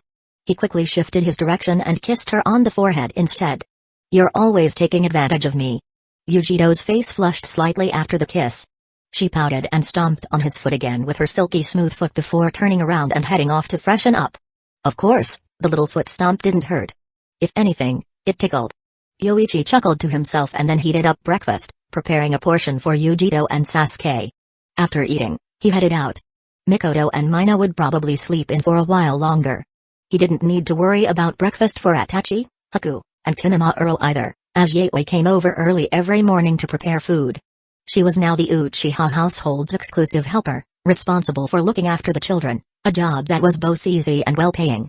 After breakfast, Yoichi headed to the Hokage office. Having awakened the Rinnegan, Yoichi could now summon the demonic statue of the outer path, but he wasn't in a hurry. He planned to intercept it from Madara when the time came. There was still 1/3 of Azura's chakra remaining. Once he absorbed all of it, Yoichi planned to extract Indra's chakra as well. Sasuke had better future prospects, and the cultivation method from the origin gene would grant him a long life. Absorbing Indra's yin-release chakra after Azura's might further strengthen the Rinnegan. This jutsu could use more practice, perhaps in a forest brimming with life energy, allowing for the extraction of vast amounts of life force. Additionally, he wondered if accumulating life energy could enable direct resurrection. As these thoughts about the Rinnegan crossed his mind, Yoichi unconsciously arrived at the Hokage building. Although it was not yet 8 in the morning, the Hokage building was already bustling with many shinobi. Some of these shinobi had been around the building for years. Seeing Yoichi become the 5th Hokage evoked many feelings, but whenever they encountered Yoichi, they would still greet him respectfully, and Yoichi would respond in kind. Upon arriving at his office, Yoichi noticed the plaque outside had already been changed to Hokage's office. He hadn't switched rooms with Tsukumo. His current office was already spacious, with a rest area inside, so there was no need to move. Rumi was tidying up some files. Seeing Yoichi enter, she stood up and gave a sweet smile, saying, "Yoichi-sensei, you're here. Yes, Romy, please ask the Anbu to summon Nanu, Yoichi instructed. Romy poured him a cup of tea and immediately went to relay the message to the Anbu. Nanu was managing the Uchiha commerce guild and handling information transmission. Mikoto had increasingly delegated her duties, usually only managing tasks assigned by Yoichi. With the commerce guild on track, its growth had stabilized. Mikoto now spent more time with Sasuke, Itachi, and Karen, focusing on her family. Soon, Nanu arrived. Yoichi spoke directly. Nanu, send this information to Pakura. Tell her to be prepared. Madara will likely target Hidden Sand Village soon, aiming for the One Tail. Let Pakura know and have her prepare accordingly. Once Madara took the One Tail, Hidden Leaf Village would mobilize against Hidden Sand Village. Tomorrow was Yoichi's inauguration as Hokage, and he needed to establish some achievements. The Hyuga, Uchiha, Inuzuka, Aburame clans, and Hidden Leaf Village's regular forces were all prepared. If war broke out, they could quickly assemble a formidable force of 4,000 shinobi. Moreover, all of Hidden Leaf Village's shinobi were elite. Yoichi even counted Gates, Shinya from Rishi Cave, and other large snake summons among their ranks, planning to overwhelm and annex both Hidden Sand Village and the Land of Wind. Yoichi wanted to give Pakura heads up to avoid accidental injuries. While this might make Pakura feel somewhat dishonorable, Yoichi's letter detailed his reasoning to persuade her. Short-term pain was for long-term peace. After unification, Hidden Leaf Village would transform the desolate Land of Wind into a land filled with oases. People would appreciate Pakura for improving their lives. Conversely, resisting Hidden Leaf Village could lead to unbearable suffering for the people of the Land of Wind. Faced with the choice of being a hero who bettered lives or a villain who caused suffering, Yoichi was confident Pakura would make the right decision. After instructing Nanu on this matter, Yoichi inquired about the current state of Hidden Sand Village, and Nanu provided a comprehensive report. With the collaboration of the Uchiha Commerce Guild and the Fire Daimyo's office, the guild's economic control over the Land of Wind deepened. The Land of Wind had barren lands and couldn't even sustain itself. If Hidden Leaf Village cut off supplies, and with the Sand Village being no match for Hidden Leaf Village in combat, the Land of Wind would have no choice but to submit to Hidden Leaf Village's slow economic stranglehold. Some within the Wind Daimyo's office recognized this as Hidden Leaf Village's scheme. Once the village gained control over the economy, their ambitions would grow uncontrollably. They had repeatedly sent envoys to the Fire Daimyo to express these concerns and asked for the cessation of economic support to Hidden Leaf Village. But it was all futile. Before any signs of dissent emerged, Yoichi had Shisui use Koto Matsukami to control the Fire Daimyo. Recently, Shisui had also controlled the Minister of Economy with the same technique. In 2 years, the daimyo's will would be fully aligned with Hidden Leaf Villages. Whatever Hidden Leaf Village asked of them, they would comply. Let's proceed with this. For now, use the guild's influence to let the people of the Land of Wind see how fortunate the citizens of Hidden Leaf Village live. Yoichi told Nanu. At his level, his goals had shifted. Now, he sought greater power and eternal life. Unifying the ninja world was a matter of course. Wealth was insignificant to Yoichi. Unifying the ninja world's power would allow him to achieve his real goals, such as researching the extremist virus or Otsujutsuki bloodlines. There was still a hidden organization in the ninja world known as Kara. Despite efforts by the Uchiha Commerce Guild to investigate, there hadn't been any lead so far. Clearly, the Kara organization was deeply concealed. Yoichi, are you in? Not long after Nanu left, Tsunade entered his office. In public, Tsunade gave him due respect, but in private, she often called him brat. Sometimes, when she was close to giving enduring moments of passion, she'd call him brother or other endearing terms. As Tsunade pushed open the door, 2 others followed her, the first Hokage, Hashirama, and the second Hokage, Tobirama. Tsunade, you've brought the first Hokage here. Yoichi stood up, gesturing for Tsunade to take a seat. I know Shizune came to find me, but it was late, so I didn't want to disturb you. It's fine. Mainly, my grandfather wanted to see you. He was quite amazed walking around Hidden Leaf Village this morning. Tsunade spoke with a hint of pride. Though Tobirama had previously quarreled with Yoichi, he had no criticisms about Hidden Leaf Village's development. Hashirama, on the other hand, had been astonished, finding Hidden Leaf Village even better than he'd envisioned. When Hashirama visited the ninja amusement park, he saw his popularity ranked only 7th and asked the staff about it. But upon noticing his brother Tobirama's ranking was almost at 20th, he burst into laughter. After seeing the majority of Hidden Leaf Village and learning about Yoichi's achievements, Hashirama's favorability toward Yoichi had soared. 5th Hokage, it's a pleasure to finally meet you. Thanks to you, Hidden Leaf Village has flourished. Isn't that my chakra necklace? As Hashirama spoke, he suddenly noticed the necklace around Yoichi's neck. He was intimately familiar with his own chakra and recalled giving that necklace to Tsunade. Tsunade blushed slightly. I lost it in a bet, grandfather, so just leave it. Oh, Tsunade, your gambling skills haven't improved. It's fortunate you didn't become Hokage, otherwise, Hidden Leaf Village's finances might be in jeopardy. Hashirama nodded in understanding. It wasn't unusual for Tsunade to lose things.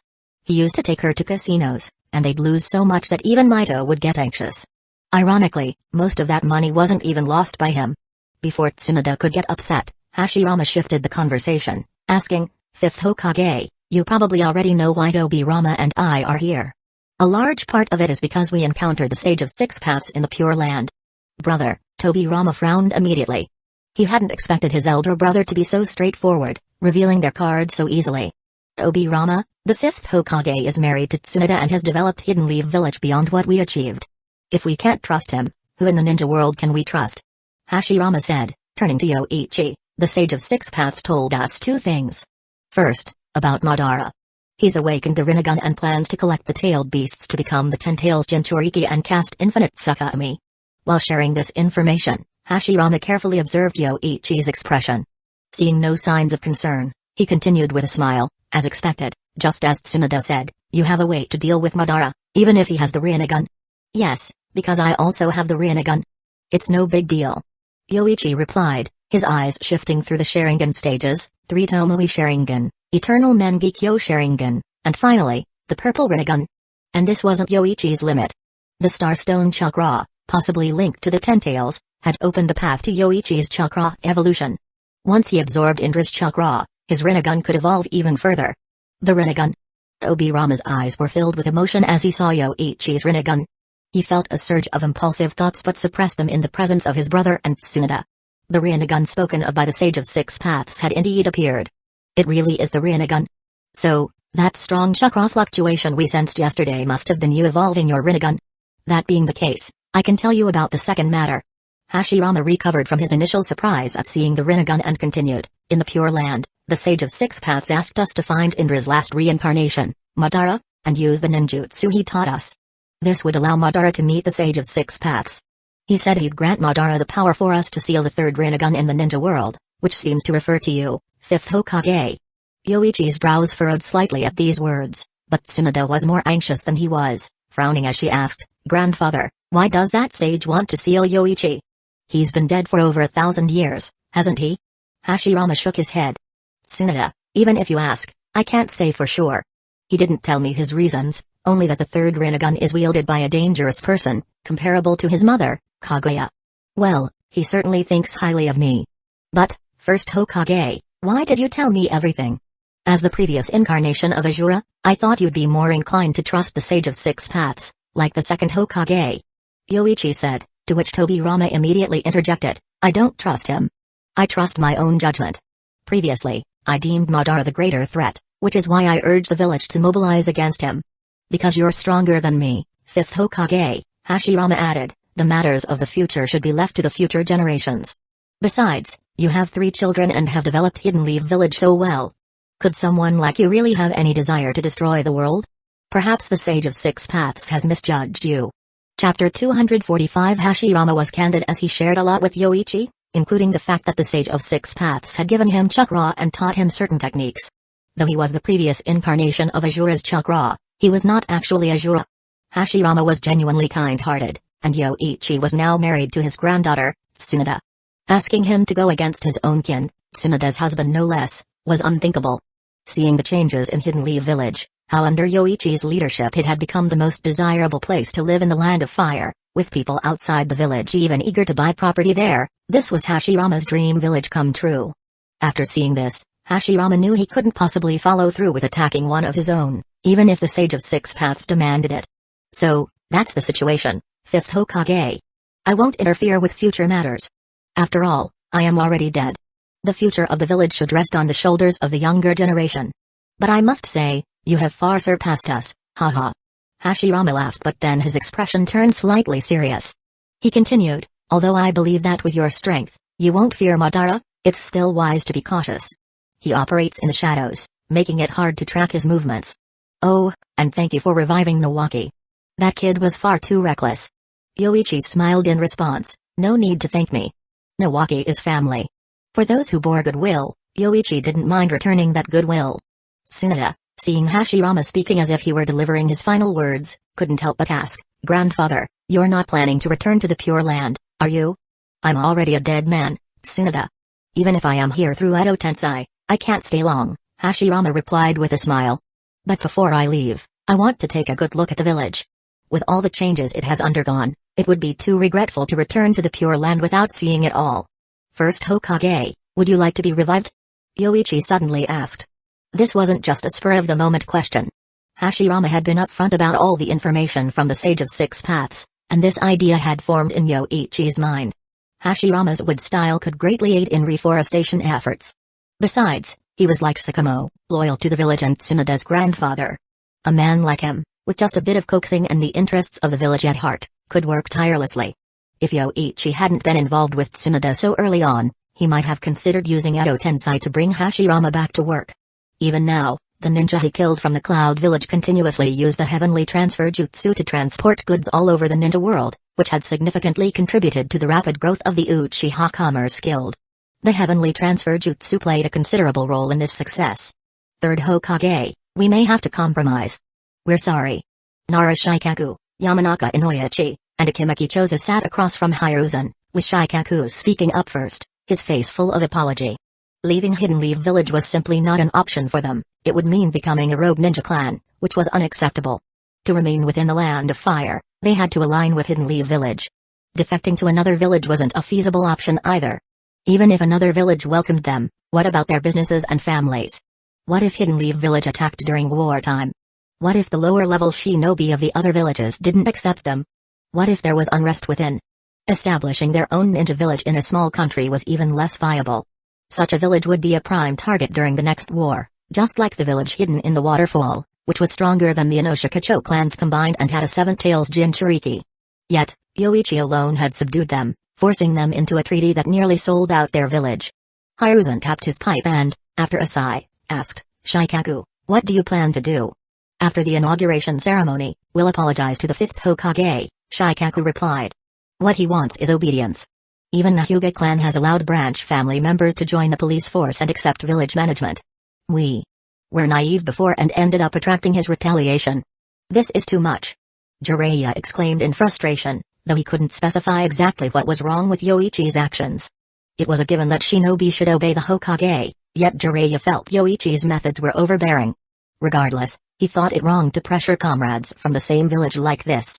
Shikaku shook his head, sighed, and said, "Currently, our clan members can't even take on village missions.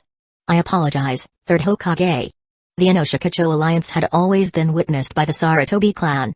This tradition had continued for hundreds of years, but now, to ensure the survival of their families, they had to go against this alliance and turn their backs on Hiruzen.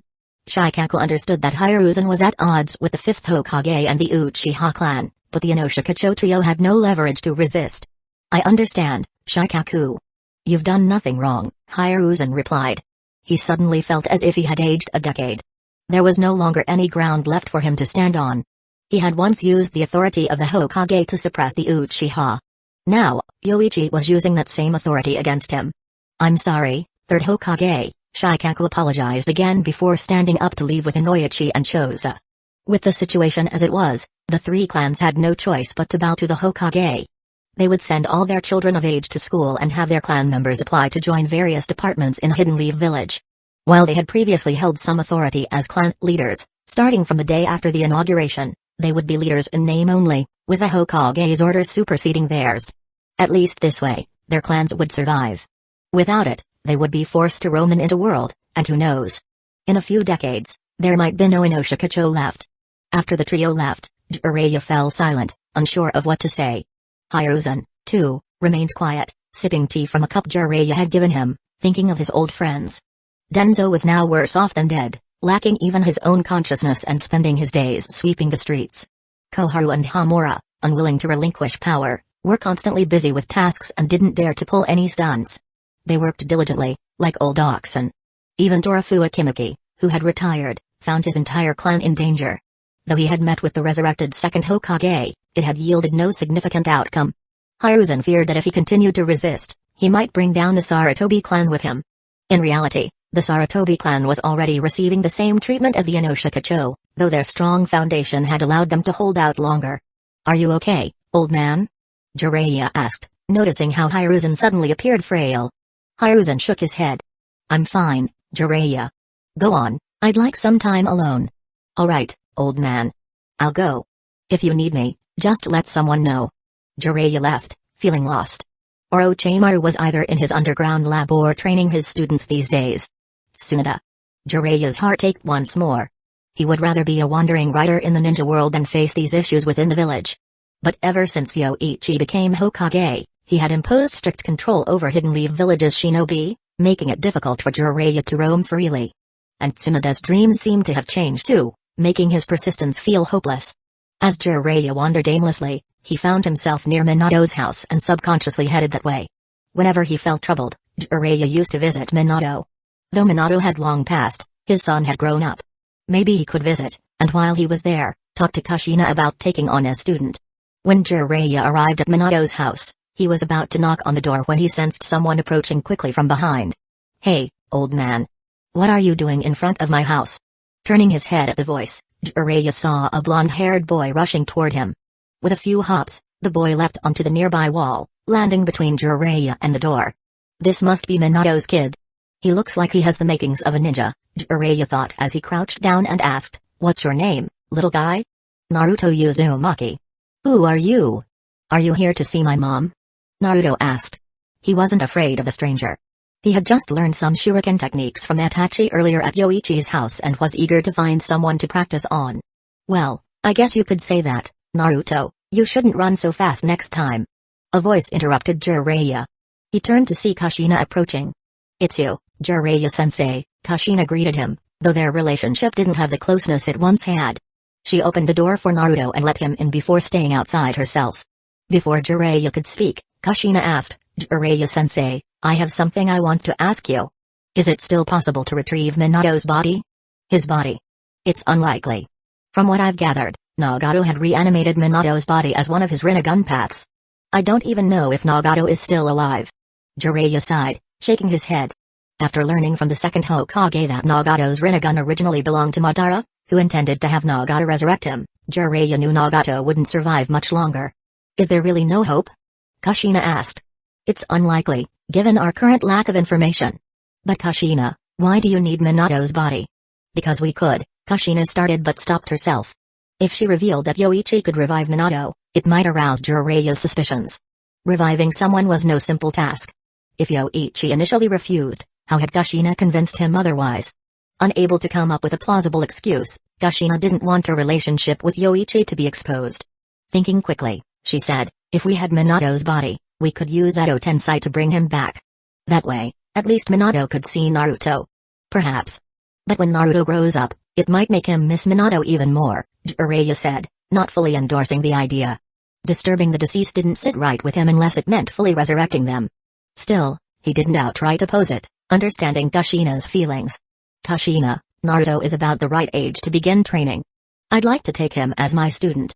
What do you think?" Jiraiya barely finished his sentence before a puff of smoke engulfed him, and he vanished. Kushina quickly realized that Jiraiya had been reverse summoned, but she had already found her answer. "Better not. Naruto will have a different teacher," she murmured to herself. As she turned to go inside, a memory of Yoichi teaching Naruto surfaced. She stood still for a moment, shaking her head in frustration and muttering under her breath, "Minato should be the one to teach Naruto.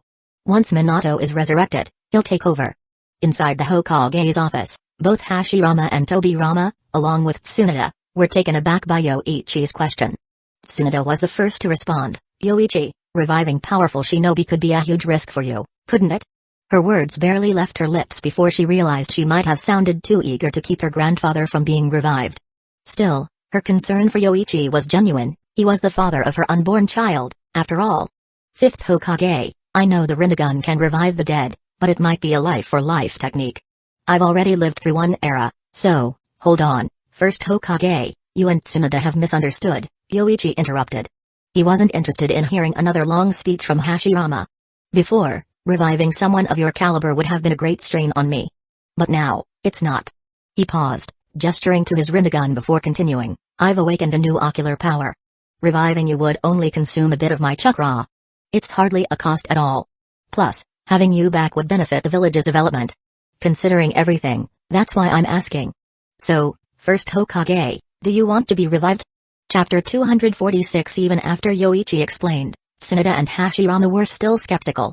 So, Yoichi had no choice but to use the Hiraishin to take them to see for themselves.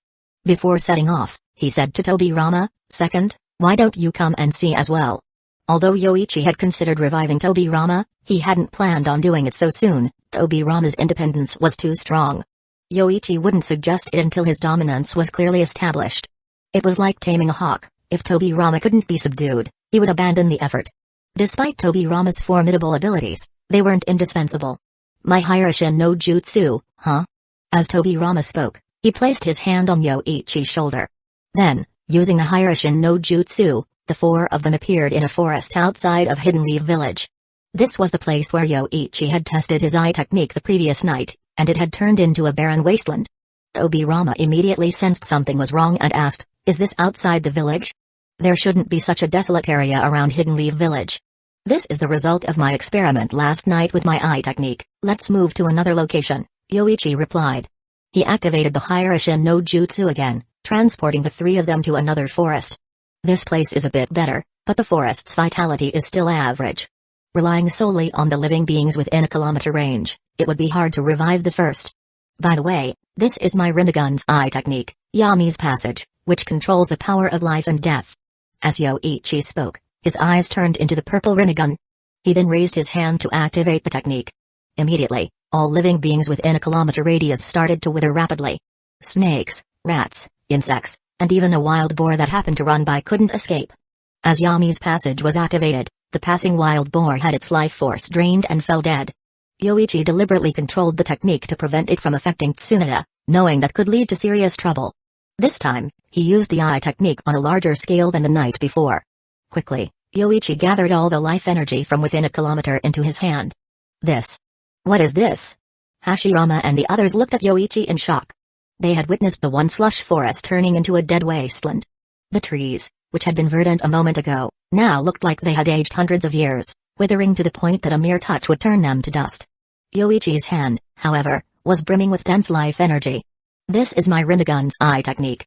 It can control life energy within a kilometer radius. I can absorb this energy myself or transfer it to others, like this," Yoichi said as he transferred the life energy into Tsunade's body. Tsunade immediately felt a refreshing sensation spread throughout her body. Every cell in her body seemed to crave this life energy. Although she appeared very youthful, her body was already over 40 years old. Life energy was like a miracle drug that could help Tsunade regain her youth. Feeling the changes in her body, Tsunade grabbed Yoichi excitedly and said, "Yoichi, I felt amazing just now." "I understand, Tsunade. There are plenty of forests in the shinobi world, and the oceans are full of countless fish. Don't worry, I'll make sure you regain your youth," Yoichi said with a comforting smile. He knew how appealing this was to women. Compared to enhancing their strength, their first thought would undoubtedly be to regain their youth. To Yoichi, it was a simple matter of using a few Hiraishin techniques, harmless and easy. Knowing she had been too eager just now, Tsunade felt a little embarrassed and quietly hid behind Yoichi. However, in her heart, she considered this a top priority. With enough life energy, she wouldn't need to rely on the yin seal to maintain her appearance. From then on, the yin seal could be reserved for storing chakra or genetic potential. That's how it works. With enough accumulated life energy, I could revive you from the state of the Edo Tensei. However, considering your strength, it would probably take a lot of forests, maybe even 100 times or 200 times more than now. Yoichi drew a large circle with his hand, indicating that reviving Hashirama would likely turn a vast forest into a desert. "Is that so?" Hashirama hesitated for a moment. His previous thoughts had been simple. He wanted to see how Hidden Leaf Village had changed without causing trouble for the younger generation. Tsunade urged, "Grandfather, if Yoichi says it's okay, then don't hesitate. Besides, once you're revived, you can help Yoichi." Yoichi almost couldn't hold back giving Tsunade a thumbs up. As expected of the woman who followed him, she was already suggesting that the first help him out. Hashirama stroked his chin thoughtfully before agreeing, "I understand. Once revived, I will do my best to help the village." Fifth. But my brother. Compared to himself, Tobirama was more unwilling to stay behind. He had many ambitions left unfulfilled before his unexpected death in the war. Yoichi shook his head, Forget about the second. If he were revived, he wouldn't listen to me as the Hokage. He'd probably lecture me as a senior. Humphrey, Uchiha brat, I don't need your help. With the limitless time of the Edo Tensei, I can find a true resurrection technique, Tobirama said coldly, crossing his arms. Being provoked by a brat, especially one from the Uchiha clan, was hard to swallow. Tobirama. No unauthorized research on forbidden jutsu. Hashirama reprimanded, then sighed internally, wondering why his brother was always at odds with Tsunoda's husband. Let's leave it at that for now. Tsunoda, take the first and second back. I need to use my real body to gather the life energy with my eye technique. Once I've gathered enough, I'll come find you, first. After saying this, Yoichi prepared to act immediately. Unfortunately, the exclusive eye technique of the Rinnegan couldn't be used by a clone. Otherwise, he could have sent dozens of clones to dive into the ocean and collect life energy. I'll leave it to you, Yoichi, Tsunoda said, touching her belly. After all, their child was due to be born in about 10 days. In Hidden Sand Village, a battle had just taken place. Bakura had just received a message from the Uchiha Trading Company when the village was attacked by Edo Tensei forces. Yoichi had overlooked one thing: Sasori of the Red Sand had also joined the Akatsuki. Sasori didn't care who led the Akatsuki. Even if it was Madara Uchiha, it only startled him briefly. His reason for staying in the Akatsuki was simple: he could kill freely and create puppets, showcasing his art. The second reason was that the Akatsuki would eventually target Hidden Leaf Village, giving Sasori a chance for revenge. Under Fugaku's persuasion, Sasori quickly decided to remain with the Akatsuki and activated his spies within Hidden Sand Village. When Bakura received the message, she hesitated to inform the village's upper echelons, fearing that Raza and his faction would not believe her and would find fault with her instead. Before she could decide, the Akatsuki attacked from the entrance of Hidden Sand Village, leading with Edo Tensei bodies. The enemies were all reanimated corpses: the third Mizukage, the third Kazekage, Minato no Mikage, and several previous Jinchuriki, around 10 powerful Edo Tensei in total. Without sealing techniques, the Edo Tensei were nearly invincible, able to recover from any damage. The Zetsu forces summoned these Edo Tensei, who were formidable and enhanced with special Zetsu bodies, allowing them to operate at roughly 80% of their original power. Adding to this, Sasori's infiltrators had taken out the guards at Hidden Sand Village's main gate, leaving no time for the village to assemble its forces. Raza and Bakura rushed over when they learned that the Edo Tensei were massacring in the village. Their arrival finally stemmed the slaughter. Raza barely managed to hold off the third Kazekage and Minato no Mikage. Thankfully, they were not at their peak strength, otherwise, Raza would have struggled to even deal with one.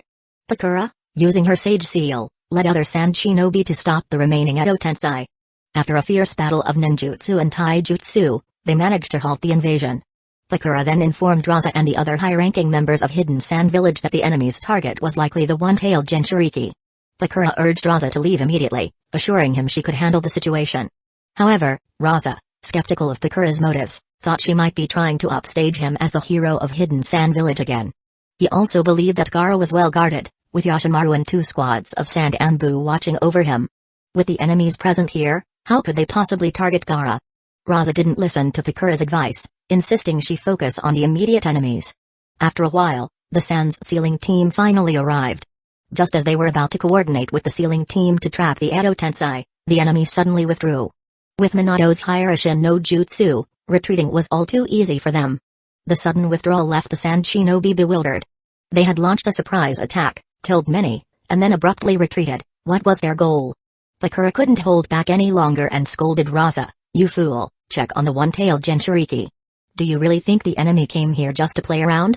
Raza's expression darkened as he realized the enemy had been distracting them. His overconfidence had blinded him. Before he could turn back, an injured Sand Anbu rushed over. Seeing the Anbu, Raza felt a chill in his heart but asked, "Where is Gaara?" "Lord Kazekage, Gaara was attacked and has been captured. 4 Anbu members are dead, 3 injured." There were 2 assailants. One had the Sharingan and looked like Fugaku Uchiha, a rogue shinobi from Hidden Leaf Village. Hearing the report, Raza felt a blackness sweep over his vision. His son, the one-tail of Hidden Sand Village, had been kidnapped, just as Bakura had warned, because he hadn't responded promptly. A silence fell over the scene. No one knew what to say. Send a message to Hidden Leaf Village demanding an explanation.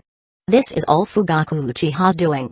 Raza's growling words were cut off by Bakura's interruption. "Don't be stupid, Raza. The enemies included Sasori of the Red Sand and the third Kazekage. Don't tell me you didn't see that." We need to count the wounded and manage the aftermath now. Find a way to contact Hidden Leaf Village and work together against these enemies. If you insist on blaming Hidden Leaf Village or even declaring war on them, don't expect me to follow your orders as Kusagakure.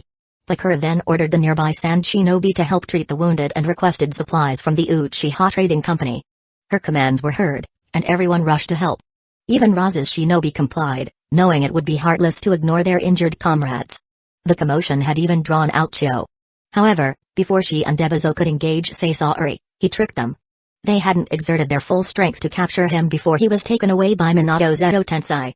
As Bakura made her way back, she remembered that Yoichi was soon to become the 5th Hokage. He would probably bring up the matter of merging the two villages. She needed to initiate contact first, hoping he wouldn't use war as a means to swallow Hidden Sand Village. Today, Hidden Sand Village had suffered heavy casualties. The Edo Tensei were not foes ordinary shinobi could handle. Combined with their lack of preparation, the enemies had caught them off guard. A rough count showed hundreds of casualties among both villagers and shinobi. And this was without the enemy using large-scale ninjutsu. Had they done so, Hidden Sand Village's losses would have been several times greater. Meanwhile, Black Zetsu and White Zetsu, controlling the Edo Tensei, returned with the one-tailed Jinchuriki just as Madara Uchiha was summoning the Jido statue. The three tails had already been subdued and was being dragged out of the ocean by the Edo Tensei, placed in a forest where Madara had summoned the Jido statue, intending to seal the three tails first. Madara-sama, everything went smoothly. We've brought back the one-tailed Jinchuriki, Black Zetsu and White Zetsu said, emerging from the ground with Gaara, who had been inside White Zetsu's body, and placed him before Madara. A child? Have the people of Hidden Sand Village fallen to this extent? Madara frowned. While he could kill shinobi for his goals, targeting a child who wasn't even a shinobi would be laughable.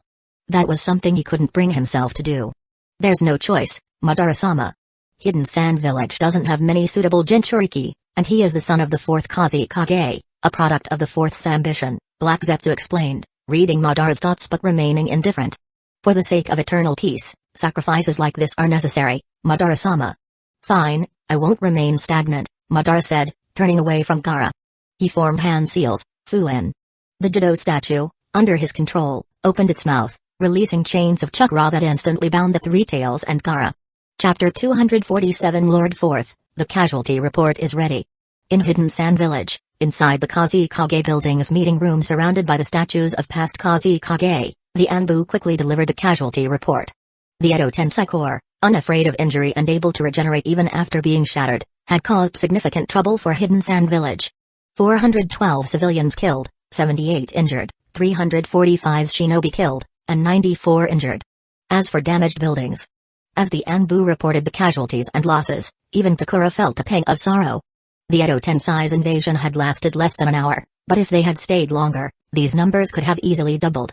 Most importantly, Hidden Sand Village had lost its one-tailed Jinchuriki, a vital strategic asset. Raza, rubbing his temples in frustration, said, "Everyone, what do you think we should do next?" His question was met with silence. No one in the hall dared to speak. Ha ha ha. Bakura's cold laugh broke the silence. If the wise and decisive Kusagakure had listened to me earlier, we could have at least saved the one tail. But no, suspicion and internal strife clouded your judgment, leading to the loss of the one tail. Bang. Raza slammed the table in anger. The village's damage, the casualties among his shinobi, and the loss of his son and the one tail had already fueled his rage. Bakura's mocking words were the final straw. Bakura, how did you know their target was the one tail? Could it be your, Raza, don't spew nonsense. You failed to assassinate me with Hidden Mist Village, and now you're framing me again? Bakura shouted furiously, her chakra surging in a powerful wave. The force cracked the sturdy table and floor beneath her. Raza, equally incensed, retorted, do you think I'm afraid of you? Both of you, now is not the time for internal conflict. We need to handle the village's situation first, a high-ranking Hidden Sand Village official interjected, followed by others who also tried to calm the situation. However, the hall was clearly divided into two factions, with Bakura's side having fewer members. Some neutral shinobi, such as Chio and Danzō, stood in the middle. Although they were retired, the appearance of Sasaori of the Red Sand had drawn them back to assess the situation. Bakura's strength surpassed Raza's. Once shinobi reached adulthood, their chakra capacity typically peaked, and further improvement relied on understanding ninjutsu or other secret and forbidden techniques. Raza's abilities had not changed significantly over the past few years, with only minor improvements in his control over gold dust. Bakura, however, was different. The sage seal on her body continually absorbed natural energy, enhancing her physical abilities and aligning her with Yoichi's will. If the duel from over a year ago were repeated today, Raza would likely have a 70 to 80% chance of being defeated, possibly killed. The high-ranking officials of Hidden Sand Village continued to mediate, and the tension between Raza and Pakura slowly dissipated. A Hidden Sand Village official then spoke up, Lord Fourth, the compensation will be around 110 million ryo, not including the cost of repairing buildings. Should we discuss this with the daimyo's office? Hearing the compensation amount, Raza's expression darkened. While the village had some savings from his gold mining efforts in the desert, he suspected that Pakura's ties with Hidden Leaf Village had led her to stop using village funds to reimburse supplies. Even with the 2 billion ryo accumulated, over half would be required just for compensation, making Raza feel as if his flesh was being carved out. Fine, let's proceed. Coordinate with the finance department, Raza gritted his teeth. Compensation was unavoidable, failing to provide it would scatter the village's morale. What about those who took the one tail? It seemed premeditated. Should we seek information on Fugaku Uchiha from Hidden Leaf Village, as he and Saisari of the Red Sand were involved? No need to ask, Hidden Leaf Village has already sent information. Unfortunately, the enemy moved too quickly, Pakura replied, placing intelligence from the Uchiha Trading Company on the table. The enemy infiltrated just as Hidden Leaf Village's intelligence arrived. I had already intended to warn our Kusagakure, but someone chose to ignore it. The group was Akatsuki, and they've revived Madara Uchiha. Their goal is to collect the 9-tailed beasts from across the shinobi world. The mention of Madara Uchiha's name stunned everyone. Even Chio couldn't remain seated. She had lived through the era of the first Hokage and Madara Uchiha, aware of the legendary reputation of these two shinobi during the Warring States period. Among the 5 founding Kage, only Hashirama was called the god of shinobi, and Madara Uchiha was the only one capable of standing against him. As the intelligence was passed around and its contents absorbed, many were at a loss for what to do. Some in Hidden Sand Village, unfamiliar with Madara's power, believed he couldn't be stronger than an entire village. Chio quickly silenced such foolish remarks. Madara's power aside, today's Edo Tensei had already caused enough trouble for Hidden Sand Village. Moreover, Akatsuki surely had other powerful members. We should seek aid from Hidden Leaf Village. It's our only option now, Chio suggested. Her words found support among many. Hidden Sand Village was too weak at the moment, and relying on Hidden Leaf Village was the best choice. As for the daimyo's office, anyone still hoping for aid from them was a fool. The earlier suggestion of requesting aid from the daimyo's office was merely procedural. Hidden Leaf Village won't help us unconditionally. Instead of begging them, why not merge with Hidden Leaf Village? This way, Hidden Sand Village's civilians and shinobi can live comfortably without worrying about basic necessities. Bang! Pakura, do you know what you're saying? Chio's angry shout interrupted Pakura. Raza and others, including Raza, were shocked and incredulous. Raza immediately followed up, Pakura, so you've indeed colluded with Hidden Leaf Village and betrayed Hidden Sand Village. Idiots. Take a look at what Hidden Sand Village and the Land of Wind have become. The ones betraying Hidden Sand Village are you so-called Hidden Sand Village leaders. Pakura retorted coldly, standing up and turning to leave. She had spoken her mind in a moment of frustration but did not regret it. After she left, 5 more Hidden Sand Village shinobi stood up and followed her. During her nearly 2-year association with Yoichi, Pakura had worked to gather support and followers. While not half, at least 40% of the village's shinobi were aligned with her. Thus, even Raza hesitated to have the Anbu apprehend her, fearing that doing so might plunge Hidden Sand Village into greater chaos. Pakura, unconcerned with the consequences, instructed the shinobi who followed her out of the Kusagakure building, Inamimaru, tell Hisaburo, Riji, and Masato to meet me. Yes, Lady Pakura. At Mount Mayabaku, Jiraiya, suddenly reverse-summoned, protested, Gamabunta, I was in the middle of discussing something important. Why'd you summon me? How should I know? Master Fukasaku asked for you, and it seems the Great Elder is looking for you, Gamabunta replied, blowing a puff of smoke. By the way, Jiraiya, the shinobi world has been pretty quiet lately. Well, the wars are over, and there haven't been any particularly dangerous missions. I promise to summon you if something comes up, Jiraiya said as he waved goodbye and headed deeper into Mount Mayabaku, familiar with the way to Fukasaku's place. He knocked on the door of a toad-shaped house, and Fukasaku opened it, leaping onto Jiraiya's shoulder. You're here, little Jiraiya. Come with me to see the Great Elder. Master Fukasaku, what does the Great Elder want with me? I'm not sure, but the Great Elder seemed pretty anxious to see you. This might be the first time, actually. As they conversed, they soon arrived at the Great Toad Sage's dwelling. However, the Great Toad Sage was napping when they arrived, prompting Fukasaku to call out loudly, "Great Elder! Great Elder! Little Jiraiya is here." After a few calls, just as Fukasaku was about to resort to other means, the Great Toad Sage finally woke up. "Fukasaku? What's going on?" the Great Toad Sage asked groggily. Used to the Great Toad Sage's confusion, Fukasaku reminded him, "Great Elder, you asked me to call little Jiraiya here. Now that he's here, tell him what you need." "Little Jiraiya." The Great Toad Sage fell silent, prompting Jiraiya and Fukasaku to brace for more confusion. They had encountered this situation many times before. But this time, the Great Toad Sage spoke clearly, "That's right, I do have something important to discuss with you, little Jiraiya. By the way, have you found the Child of Prophecy?" "Not yet, Great Toad Sage. I haven't had much time to roam the shinobi world lately," Jiraiya replied, scratching his head. Recently, Hidden Leaf Village had tightened its regulations, requiring all missions to be completed within a month. Unfinished missions had to be reported back to the village, leaving Jiraiya feeling restricted. "If you haven't found him, then so be it. You probably won't find the Child of Prophecy in the future either," the Great Toad Sage said, shifting the conversation to Hagoromo. He sensed that something had happened to Azura's chakra. Without Azura's chakra, no one could quell the malice and hatred within the Ninetales, and the Child of Prophecy, who would unify the Ninetales, would not exist. The Great Toad Sage had never imagined his prophecy could be wrong. "There's another matter I need your help with, little Jiraiya." "What is it, Great Toad Sage?" Jiraiya asked eagerly. "At a critical moment, you will need to step forward to save the shinobi world." As the Great Toad Sage spoke, he took a box from beneath his seat and handed it to Jiraiya. Opening the box, Jiraiya found a pill and a talisman inside. He asked, "Great Toad Sage, what are these?" "The Sage Pill can be taken now. When the time comes for you to step forward, its effects will manifest. As for the Sage Talisman, keep it with you, and its purpose will become clear when the time comes," the Great Toad Sage explained. "Should I take it now?" Jiraiya looked at the dark pill, hesitating but, trusting in Mount Mayabaku, swallowed it whole. After waiting a while, Jiraiya felt no different, as if he had just eaten a piece of sushi. "Great Toad Sage, this Sage Pill," Jiraiya began. "Don't worry, you'll understand when the time comes. Take the Sage Talisman with you, and you'll know what to do," the Great Toad Sage interrupted. "I understand, Great Toad Sage. Is there anything else?" Jiraiya asked. "No, little Jiraiya, you may leave now," the Great Toad Sage paused before adding, "Thank you for your efforts, little Jiraiya." "Haha, it's no problem. I'm the white-haired sage, after all."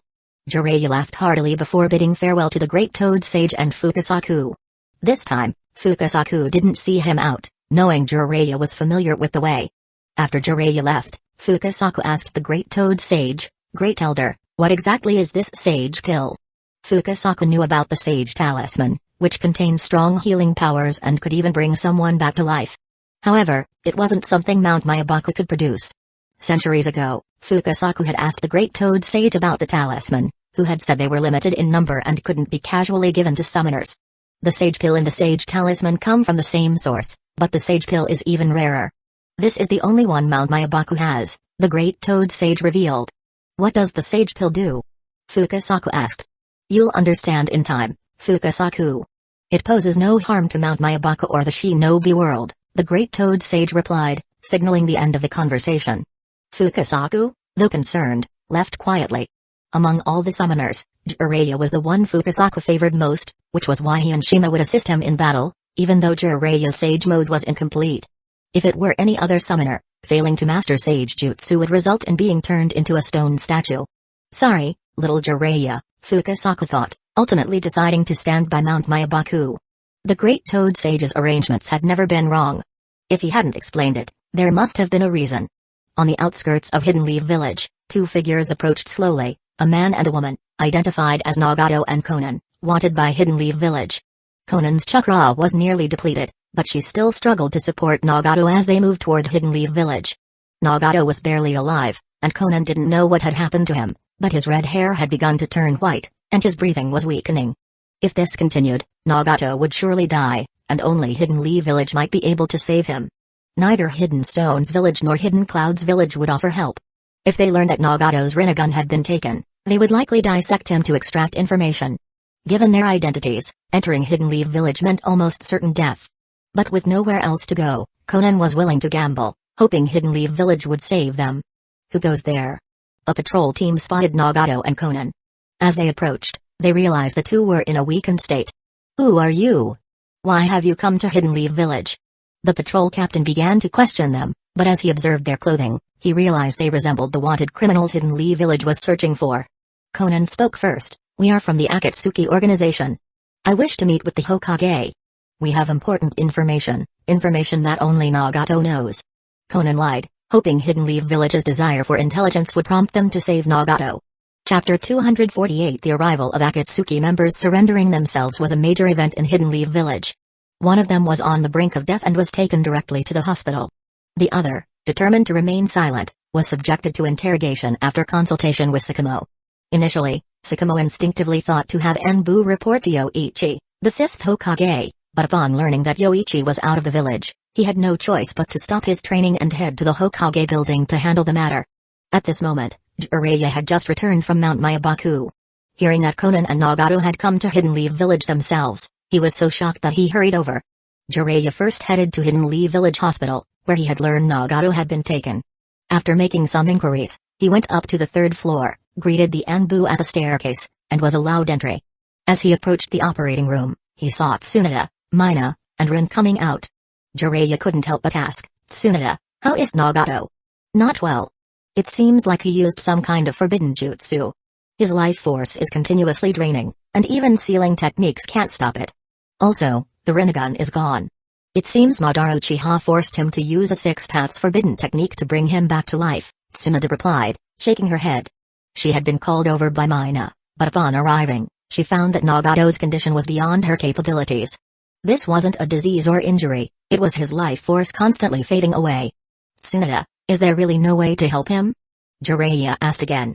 Although Nagato's fate seemed sealed, he wanted to speak with him one last time before he died. No, ordinary medical methods won't save him.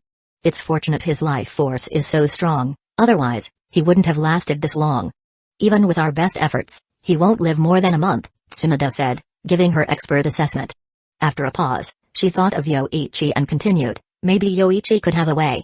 He should be back this afternoon or evening, but even if he does have a method, it's unlikely he'll use it to save him. If it's information you want, you could get it from his mind, couldn't you? Tsunade shook her head. Hearing from Enbu what Conan had said, she almost laughed. That little girl was too naive, thinking she could use information as leverage against Hidden Leaf Village. She didn't know that the Yamanaka clan of Hidden Leaf Village could extract information directly from the brain.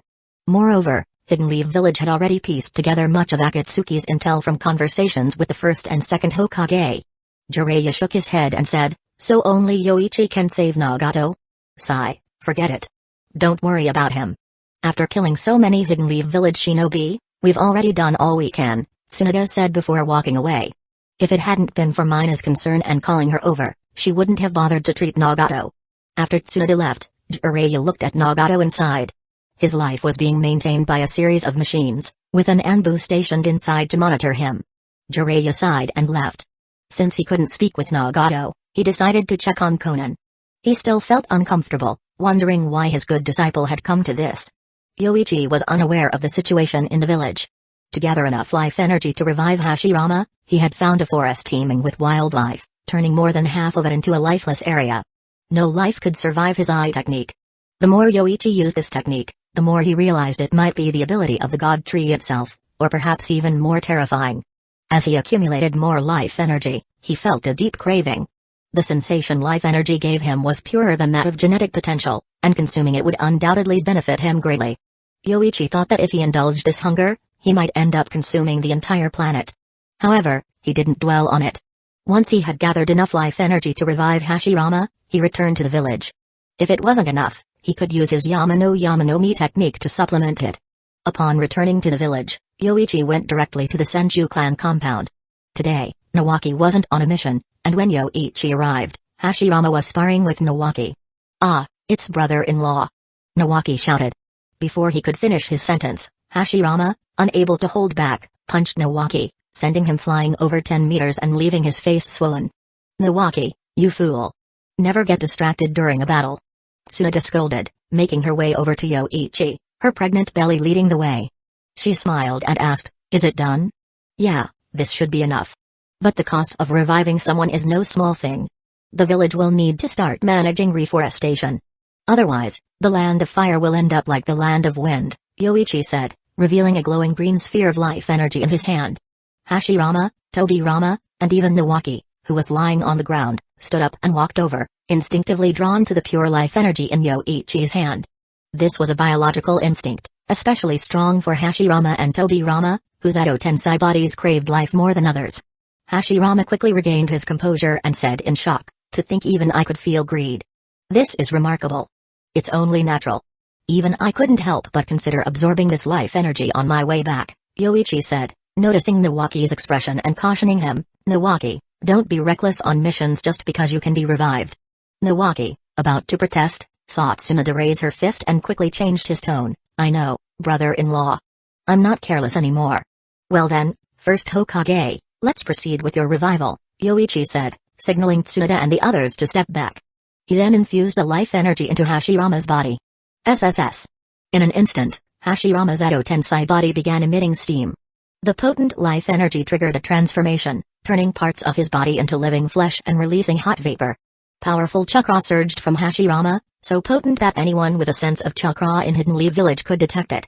Yoichi watched with his Sharingan until Hashirama was fully revived before deactivating his eye technique. Joining his hands, Yoichi used his chakra to disperse the mist, revealing the fully revived Hashirama to Tsunade and the others. His eyes were no longer those of an Edo Tensei, and his body bore no cracks of the reincarnation technique. "Congratulations on your revival, grandfather," Tsunade said with a smile as she approached. "Thank you, 5th Hokage. Without you, this impossible feat would never have happened." "Oh, and thank you, Tsunade. Although you often lose at gambling, you have good judgment," Hashirama laughed. "Grandfather." Tsunade blushed, cutting him off, though she couldn't help but feel a bit pleased. After all, it was Yoichi who had pursued her, proving her charm was still strong. "Since I'm alive again, I no longer need this," Hashirama said, forming a hand seal and gathering a powerful chakra in his hands. This chakra came from the Sage of Six Paths, but I believe the sage's feelings were misguided. "So, I entrust it to you, 5th Hokage. Tobirama's share is included as well." "Thank you, 1st Hokage, 2nd Hokage," Yoichi said with a smile, accepting the chakra. He hadn't expected Tobirama to give his chakra too. As the Six Paths chakra flowed into him, Yoichi sensed its unique nature, realizing it would benefit him even more than Azura's chakra. After transferring the chakra, Hashirama smiled and said, "Well, now that I'm revived, I'm once again a shinobi of Hidden Leaf Village. 5th Hokage, do you have any tasks for me?" "Not at the moment, 1st Hokage. Take some time to rest. There will be many tasks suited to your skills in the future, and we'll notify you then," Yoichi replied. Tsunade then filled him in on the day's events in the village, including the Akatsuki members who had surrendered. Beyond that, she knew little else. Upon hearing Conan's request, Yoichi could only find it amusing. Akatsuki no longer held any valuable information, so he didn't bother with it. Nagato's worth now lay in being a research subject for Hidden Leaf Village, much like Obito. The differences between white Zetsu cells and Hashirama cells held significant research value, especially since white Zetsu cells were more suitable for transplantation. Orochimaru had gained a lot of insights from studying Obito. The next day. Today was a joyous occasion for Hidden Leaf Village. Nearly every citizen came out to watch, joined by the Fire Daimyo, other lords, and nobles, as well as daimyo from several neighboring small countries. The ceremony for the Hokage succession was straightforward. However, the Uchiha Trading Company organized a festival to celebrate, prompting other merchants to join in, leading to a village-wide celebration. From the morning, the patrol units took their duties very seriously. Even members of the Hyuga branch within the patrol teams used their Byakugan every few minutes to scan for disturbances, preventing even a dogfight. After all, the 5th Hokage had once served as the patrol unit captain. The ceremony itself was simple. The previous Hokage would pass the Hokage hat to the next on the Hokage building. At the appointed time, nearly the entire village gathered in front of the Hokage building, putting considerable pressure on the patrol units. However, with the patrol unit's recent expansion, it had become Hidden Leaf Village's largest department, capable of handling the crowd. Sakamo walked up to Yoichi, holding the Hokage hat. As he handed it over, he said with a sense of relief, "Finally, it's yours, Yoichi-kun. Don't think you can relax that easily, Sakamo-senpai. As the 4th Hokage, you'll still have to help me as an advisor." "That's an order from the 5th Hokage," Yoichi said with a smile, making Sakamo widen his eyes in surprise. Fortunately, this exchange wasn't broadcast on the large projection screen outside the Hokage building, otherwise, it might have been reported as a story about the 5th Hokage threatening the 4th into retirement. Yoichi then turned to face the gathered villagers and guests. Putting on the Hokage hat, he declared loudly, "From today onward, I am the 5th Hokage. Hidden Leaf Village will become the most perfect place in the shinobi world, the sanctuary everyone aspires to." The villagers and shinobi erupted into cheers, waves of applause and shouts echoing one after another. Even after Yoichi returned to the Hokage office, the celebrations outside showed no sign of stopping. Yoichi turned to Masato Uchiha and said, "Masato-kun, have Nano start the trading company's celebration early. We need to disperse the crowd from in front of the Hokage building." "Yes, 5th Hokage," Masato replied, leaving the office to relay the orders. Yoichi then assigned tasks to the other people present, one by one, until only Shizue remained. "Shizue, you've done a lot these past days. You can return to the village for now. Once you can use your eye technique, go and hypnotize the remaining 2 counselors." "Yes, 5th Hokage-sama," Shizue said, kneeling on one knee. After witnessing the Hokage succession ceremony, he felt confident that his actions had been correct. By following the clan leader's orders, both Hidden Leaf Village and the Uchiha clan could prosper. "What are your plans next? Where would you like to be assigned? The Anbu, a Jonin squad leader, or the patrol unit?" Yoichi asked. After some thought, Shizue shook his head. "I don't have any preferences. Wherever you need me, I'll go." "Then, for now, you'll become a Jonin squad leader. The Ninja Academy has expanded significantly, and we'll need more and more Jonin leaders in the future," Yoichi advised before dismissing Shizue. Currently, Hidden Leaf Village had raised its standards for graduating shinobi. Those who became genin at 12 needed 2 to 3 years of experience to mature mentally and prove themselves before becoming full-fledged shinobi. Otherwise, they would be assigned to other positions.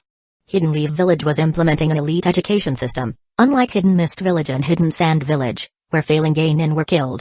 It wasn't because of financial constraints but rather to ensure the best candidates became elite shinobi. After Shizue left, Kurenai knocked on the door and entered to report that Nara Shikaku, Yamanaka Inoyachi, and Akimeki Choza were requesting an audience with Yoichi. Chapter 249. After being led in by Kurenai, the 3 were not offered any tea. Kurenai then went outside to wait. The office was silent for a brief moment. Yoichi, feeling he had no time to waste with these 3, spoke impatiently, "Are you here to submit an application?" "No, not at all, go dame," Shikaku quickly replied, realizing that they could not afford to hesitate any longer. Otherwise, all 3 clans would be forced to leave Hidden Leaf Village. "We are here to acknowledge our mistakes, go dame. We hope that you can give our 3 clans another chance. From now on, the Inoshikacho trio will certainly obey your and the village's commands." Shikaku's words were quite on point, acknowledging the current state of Hidden Leaf Village. He understood that following Yoichi Uchiha's orders was the only way for their clans to thrive. "Why didn't you do this sooner? Do you think I, as Hokage, would send you to your deaths? Those outdated rules should have been scrapped long ago. Clan cohesion is built on more than just rules," Yoichi replied bluntly. Any decision he made, the Uchiha clan was the first to support. That's why he demanded the same from the other clans. Currently, Uchiha clan members made up less than a third of the police force, marking a significant change. "Your positions will be restored. From now on, just cooperate with the village's administrative orders. This is a critical time for Hidden Leaf Village's development. Let's not have a repeat of past mistakes." After finishing his speech, Yoichi dismissed the 3 of them. To Yoichi, the Inoshikacho trio had only a slight advantage in the Yamanaka clan's secret techniques. While the spiritual transformation jutsu and the Sharingan's Ganjutsu could also extract information, the former was too difficult to learn, and the latter was less convenient than the Yamanaka clan's techniques. Furthermore, they couldn't obtain intelligence from a dead person's brain using just the Sharingan. However, the Yamanaka clan wasn't indispensable either. The village could function without any one of them.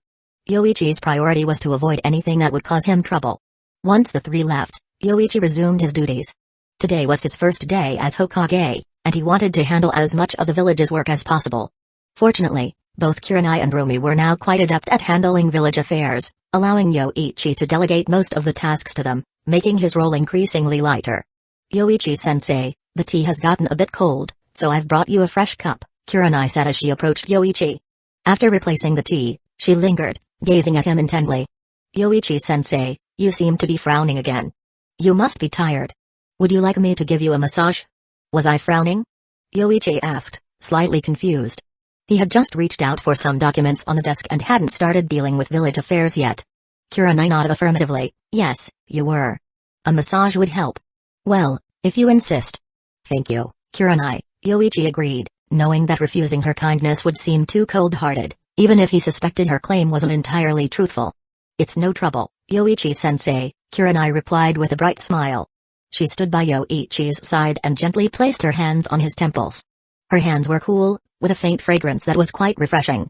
Yoichi could tell that Kurenai had learned a bit about massage. She knew how to vary the pressure appropriately. Although she wasn't as skilled as Rin, her effort was commendable.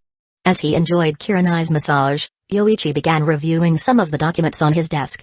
Orochimaru had submitted a request for research on limb regeneration, requiring 10 test subjects. Given the current peace in the Land of Fire, finding that many death row inmates was impossible.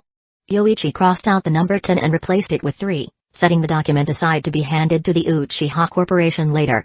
After handling a few more documents, most of today's work was done, with the remaining minor matters delegated to others. That was quick. Thanks to you and Rumi, I can handle things so easily, Yoichi said, leaning back in his chair. However, as he reclined, he felt his shoulder brush against something soft. Turning his head, Yoichi saw Kurenai's flushed face and her slightly lowered gaze. It was obvious what he had just brushed against. Sorry, Kurenai. I was just trying to relax in the chair for a moment. It's fine, Yoichi-sensei. You work so hard for the village every day, Kurenai replied, her face still slightly red. Kurenai. How's my massage, Yoichi-sensei? Is the pressure alright? It's fine, Yoichi replied. Good, Kurenai said, her fair cheeks flushed.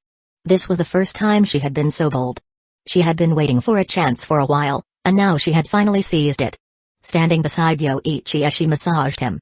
Knock knock. The door was knocked twice and then suddenly opened, startling both Yoichi and Kurenai.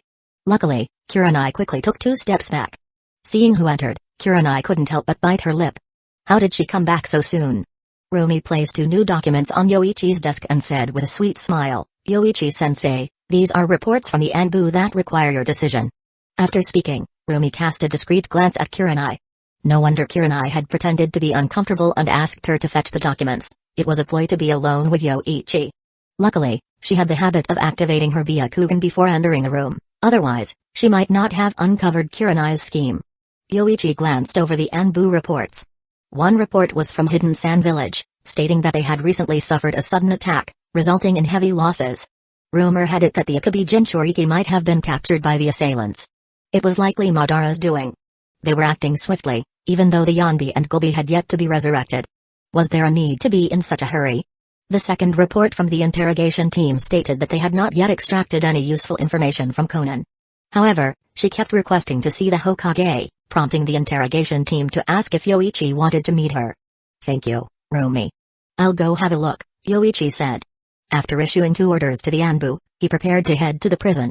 Visiting the prison was just an excuse. He also planned to visit Kushina later to deliver the good news about retrieving Minato's body.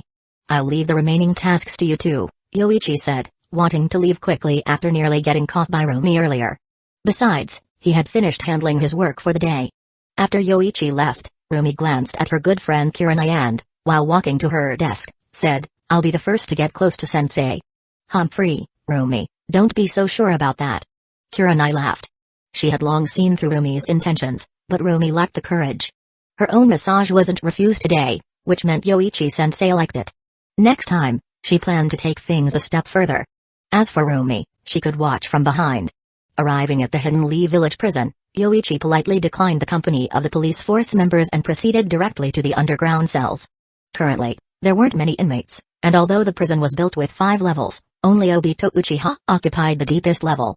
There hadn't been anyone in Hidden Lee village who had committed crimes severe enough to join him, leaving Obito alone. Conan was on the 4th level, and generally, no one ventured down there. Individuals like her were sealed with numerous techniques, making them no different from ordinary people. Moreover, the prison was constructed with the likes of Earth-style users in mind, with iron plates embedded in the walls to prevent them from sneaking in with ninjutsu. Apart from delivering meals, almost no one interacted with them. When Yoichi reached Conan's cell, he opened the door and stepped inside. Seeing Yoichi in his Hokage robes, Conan immediately realized he was Hidden Lee Village's Hokage. Without hesitation, Yoichi asked, You've been asking to see me. Do you have some important information? Conan stood up and replied, only Nagato knows this information. Still saying things like that? You should know by now that Hidden Leaf Village can extract information from a dead man's brain. If that's all you have to say. Yoichi said, preparing to leave. Seeing this, Conan panicked and grabbed the hem of Yoichi's Hokage robe, quickly pleading, I'm sorry, Hokage-sama. Please, save Nagato. Only you can save him now. Only I can save him? How do you know that? Who gave you that information? Yoichi asked, narrowing his eyes at Conan. Her heart skipped a beat, realizing she might have accidentally betrayed Jiraiya-sensei. No one. You are the Hokage of Hidden Leaf Village, so naturally, only you can. It was Jiraiya, wasn't it? Nagato is in a desperate situation. I already know that Madara has been revived, and I know more than you do. So what reason do I have to save Nagato? Yoichi said bluntly. He had came to see Conan out of curiosity, but now that he had met her, his curiosity had faded. She was indeed a beauty with a cold aura, delicate features, light blue hair, and light orange eyes, not to mention a well-defined figure. The soft demeanor she exhibited in her anxiety only added to her appeal. It's not about Jiraiya-sensei. Hokage-sama, I know Nagato and I have committed many crimes in the past, but this information concerns you. Please, for the sake of this information, save Nagato, Conan pleaded. You didn't do much. In several confrontations, you didn't even fight Hidden Leaf Village as shinobi. So Nagato is doomed, but you might survive. You could be imprisoned for 10 years or so, and then you'll be released. So why not give up on Nagato? Yoichi paused before continuing, as for the information you claim concerns me, I'm intrigued. Sharingan. Conan suddenly saw blood-red eyes before losing consciousness. Tell me, what information concerns me? Yoichi asked. A person with sealed chakra couldn't possibly resist his Genjutsu. Fugaku Uchiha knows the Nibai Jinchuriki resides in your home. He plans to infiltrate with his son's help, seize the Nibai Jinchuriki, and take his son away from Hidden Leaf Village, Conan revealed. Anything else? He plans to use White Zetsu to create chaos in Hidden Leaf Village. Once the chaos starts, he will make his move. When will this happen? He didn't specify. After asking a few more questions and learning everything, Yoichi released Conan from the Genjutsu. You, Conan, realizing she had been under Genjutsu, looked despondent. Her last bargaining chip to save Nagato had probably just been lost. Would she have to watch her final comrade die before her? Ignoring Conan's despair, Yoichi pondered over the information she had disclosed. It was unlikely that she was lying. Conan didn't have the ability to resist his Genjutsu. Even Kage-level shinobi would have to spill their secrets under his Sharingan Genjutsu. It seemed plausible that Fugaku might return to find Hachi. White Zetsu's infiltration abilities were formidable, capable of evading even the Byakugan. Only his Rinnegan and Kushina's Nine-Tails Chakra mode could see through White Zetsu's disguise, and neither he nor Kushina could patrol the entire village daily. Yoichi felt that he had treated Hachi fairly. He wondered how Hachi would react, considering he was old enough to remember when Fugaku defected from the village. Maybe he should have a word with Mikoto when he got back. Hokage-sama, please. Please save Nagato. He was just deceived. The things we did before were. Conan's voice trailed off, her pleading words dying on her lips. It was true they had been deceived, but they had also killed dozens of Hidden Leaf Village's shinobi. You still haven't grasped reality, have you? Do you expect me to save Nagato just because you ask? Under my Genjutsu, you've already divulged all your information. What reason do I have to save Nagato now? Yoichi said. What reason? Conan was at a loss for words. With no more information to offer, what could she? Suddenly, Conan noticed Yoichi's gaze and lowered her head slightly, seeing her own curves. Shameless. She cursed inwardly. But then, feeling a deep sense of sorrow, she thought of the reality. Without resorting to this, she would lose Nagato, her last comrade. Hokage-sama, I am willing to pay any price, as long as you save Nagato, Conan said, having made up her mind. She closed her eyes, two unwilling tears trailing down her face. Chapter 250. The idea of using her body to save Nagato seemed almost laughable, but Conan realized it was her only choice. Despite valuing her purity, the memories of her time with Nagato and Hueco outweighed everything. To save Nagato, her only remaining companion, she was willing to sacrifice her body. Conan, what do you mean by any price? Do you still have any value? Yoichi asked. He hoped Conan would say it herself, so it wouldn't appear as if he were forcing her. Upon hearing this, a mixture of shame and anger flashed in Conan's heart, but it was quickly replaced by a deep sense of helplessness. What could she do now? If she tried to be strong, it would only lead to Nagato's death alongside hers. I'm willing to offer my body, Conan stammered, her voice lowering with each word, eyes closed in shame. By the time she finished, her voice was almost inaudible. How can I hear you when you speak so softly?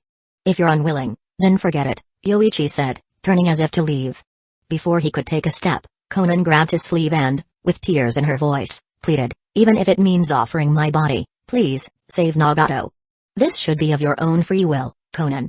I'm not forcing you, Yoichi said as he turned back and began to slowly unzip Conan's Akatsuki cloak, which was adorned with black and red clouds. Conan closed her eyes, memories of Yahiko flooding her mind. She had once believed she could be with Yahiko, but fate had taken a different turn. Yahiko, to save Nagato, I hope you can understand, she thought to herself. Rip. The sound of fabric tearing filled the room. Initially, Conan tried to hold back any noise, but eventually, she couldn't suppress the sensations any longer. An hour later, Conan was left panting, exhausted, her legs weakly folded beneath her. When she caught her breath, she looked at Yoichi with a hint of fear in her eyes, silently hoping to avoid a repeat of this. Let's stop here for today. The place is not ideal, and it wasn't all that satisfying. In a few days, you'll see Nagato next to your cell. But if you want him to truly live, it will depend on your performance, Conan, Yoichi said as he lifted her tear-streaked face by her chin. I remember that the Akatsuki had a good reputation among the civilians in the Land of Rain. You've learned well. In the future, you'll work for Hidden Leaf Village. Go back to the Land of Rain and rally the people. Let the civilians who once believed in Akatsuki willingly join the Land of Fire.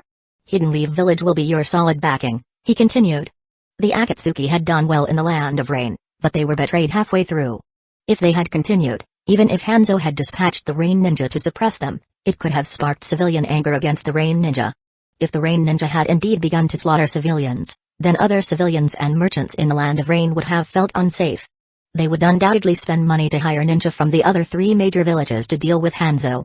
But unfortunately, Yahiko was betrayed, leading to Akatsuki's collapse. Fortunately, the organization's early efforts had been effective, and loyal civilians still believed in Akatsuki. With Yoichi's support, a new angel could quickly win over most of the Land of Rain's civilians. Conan, from now on, you'll be the angel sent by Hidden Leaf Village to the Land of Rain, and my personal angel as well. Understand? Conan shot Yoichi a stubborn look before slowly closing her tear-filled eyes. I understand, she replied. Good. I'll leave things to you then, Yoichi said as he placed a Flying Thunder God mark on Conan. Then, using the Flying Thunder God technique, he brought her new clothes and other necessities before leaving the prison. Fortunately, he had turned off all surveillance and used a barrier technique to block the sound when he came down. Otherwise, Conan's peculiar cries would have surely drawn someone's attention. Agreeing to Conan's request wasn't a spur-of-the-moment decision. She still held some value. With sufficient support in the future, this angel could greatly help Hidden Leaf Village by pacifying the civilians of the Land of Rain, reducing a lot of potential trouble. As Yoichi planned to make a move against Hidden Sand Village soon, he also intended to act against the Rain Ninja simultaneously. Conan only had 2 months. If she could pacify half of the civilians in the Land of Rain and convince them to join the Land of Fire, it would be a significant contribution. When the remaining people saw others eagerly joining the Land of Fire, they would follow suit. Even if Hanzo wanted to resist then, his Rain Ninja wouldn't act. Leaving the underground prison, Yoichi used the Flying Thunder God Jutsu to arrive at Kushina's house. He sensed that only Kushina was home. Naruto was likely out playing with his peers or challenging Sasuke. Kushina was in the kitchen, humming while preparing dinner. Seems like you're in a good mood, Yoichi muttered, shaking his head. He opened a drawer beside the bed, finding 2 types of pills, which surprised him. Kushina was well prepared. Thankfully, the 2 pills looked the same, differing only in effect. Yoichi swapped them with vitamins and headed downstairs. At the kitchen door, his footsteps caught Kushina's attention, and she instinctively said, Naruto, why aren't you shouting when you come back this time? Did you lose a fight again, MMPH? Kushina's words were cut off as Yoichi suddenly kissed her. The unexpected move startled her, but upon seeing Yoichi, she instinctively tried to resist. However, he held her tightly, and a gentle squeeze on her hip caused her defenses to crumble. Unable to resist Yoichi, Kushina slowly began to respond to his kiss. Several minutes later, Kushina pushed Yoichi away with effort, glaring at him. I'm cooking. What are you doing? Curry rice? It looks ready, and Naruto won't be back for a while. Just leave it, Yoichi said. No way. What if Naruto suddenly comes home? Ah. Before she could finish, Yoichi used the Flying Thunder God Jutsu to teleport them to the bedroom upstairs. The next second, he took away the ladle from her hand, removing her clothes. After a long while, Kushina lay on the bed, panting heavily. As she gradually caught her breath, she silently cursed him in her heart, feeling unappreciated. Yet, she slowly climbed out of bed, opened the drawer beside the bed, took out a pill, and swallowed it. Then, she turned her gaze to Yoichi, asking, "Why are you here this time? It can't be just for this, right? Let's talk while we bathe, Kushina." "I have to get back home for dinner with my wife," Yoichi said, lifting Kushina in a prince's carry as he walked to the bathroom. Kushina struggled, saying, "You're a scoundrel with a wife still eyeing other men's wives. I don't want to bathe with you. It's about Minato. Don't you want to hear it?" Yoichi's words instantly made Kushina stop struggling. She looked at him in shame and anger. This topic seemed to have a spell over her. Whenever it was brought up, she would agree to any of his requests. To Yoichi, however, it seemed Kushina was just using it as an excuse. If she ever saw Minato again, this excuse would reveal her most shameful side, leaving her dependent solely on him. Using the excuse of sending the Anbu to find Minato's body, Yoichi got Kushina to give in once more in the bathroom. He then comfortably headed back home.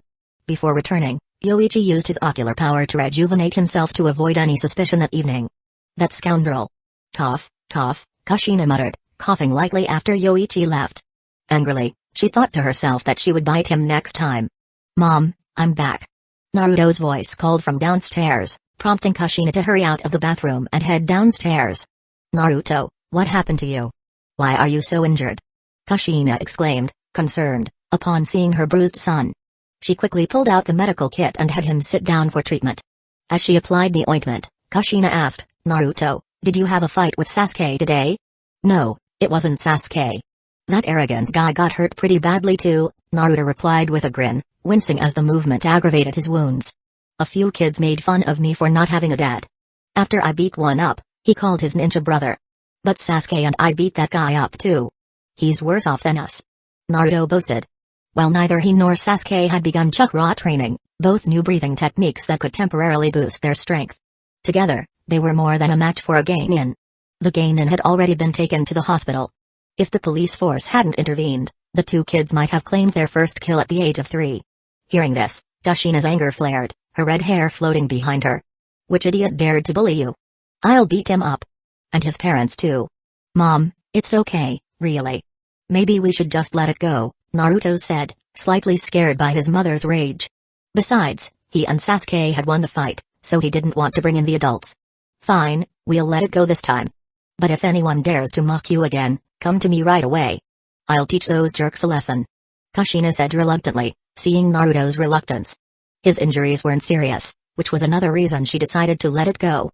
After finishing with the ointment, Kushina lightly punched Naruto and said, "Next time, make sure to beat them up twice as hard. Make them too scared to say anything. Who cares if they're ninjas? Those who bully the weak are nothing but cowards." "Got it," Naruto said, rubbing his head. He felt a bit aggrieved. He and Sasuke had already fought fiercely today. In Yoichi's home, similar conversations were happening. Upon learning that Sasuke hadn't lost, Yoichi asked no further questions. However, he planned to follow up tomorrow. A genin who couldn't even handle children had no place in Hidden Leaf Village and should consider a different line of work. Karen, however, knocked on Sasuke's head and said, "Stupid brother, remember to come to me next time something like this happens. Getting hurt by a genin is embarrassing for our father." "Humphrey." Sasuke huffed, leaning closer to Itachi. He preferred his older brother Itachi to his often bullying sister Karen. "How are things at school, Itachi?" Yoichi suddenly asked. Itachi paused, then replied, "It's going well, father.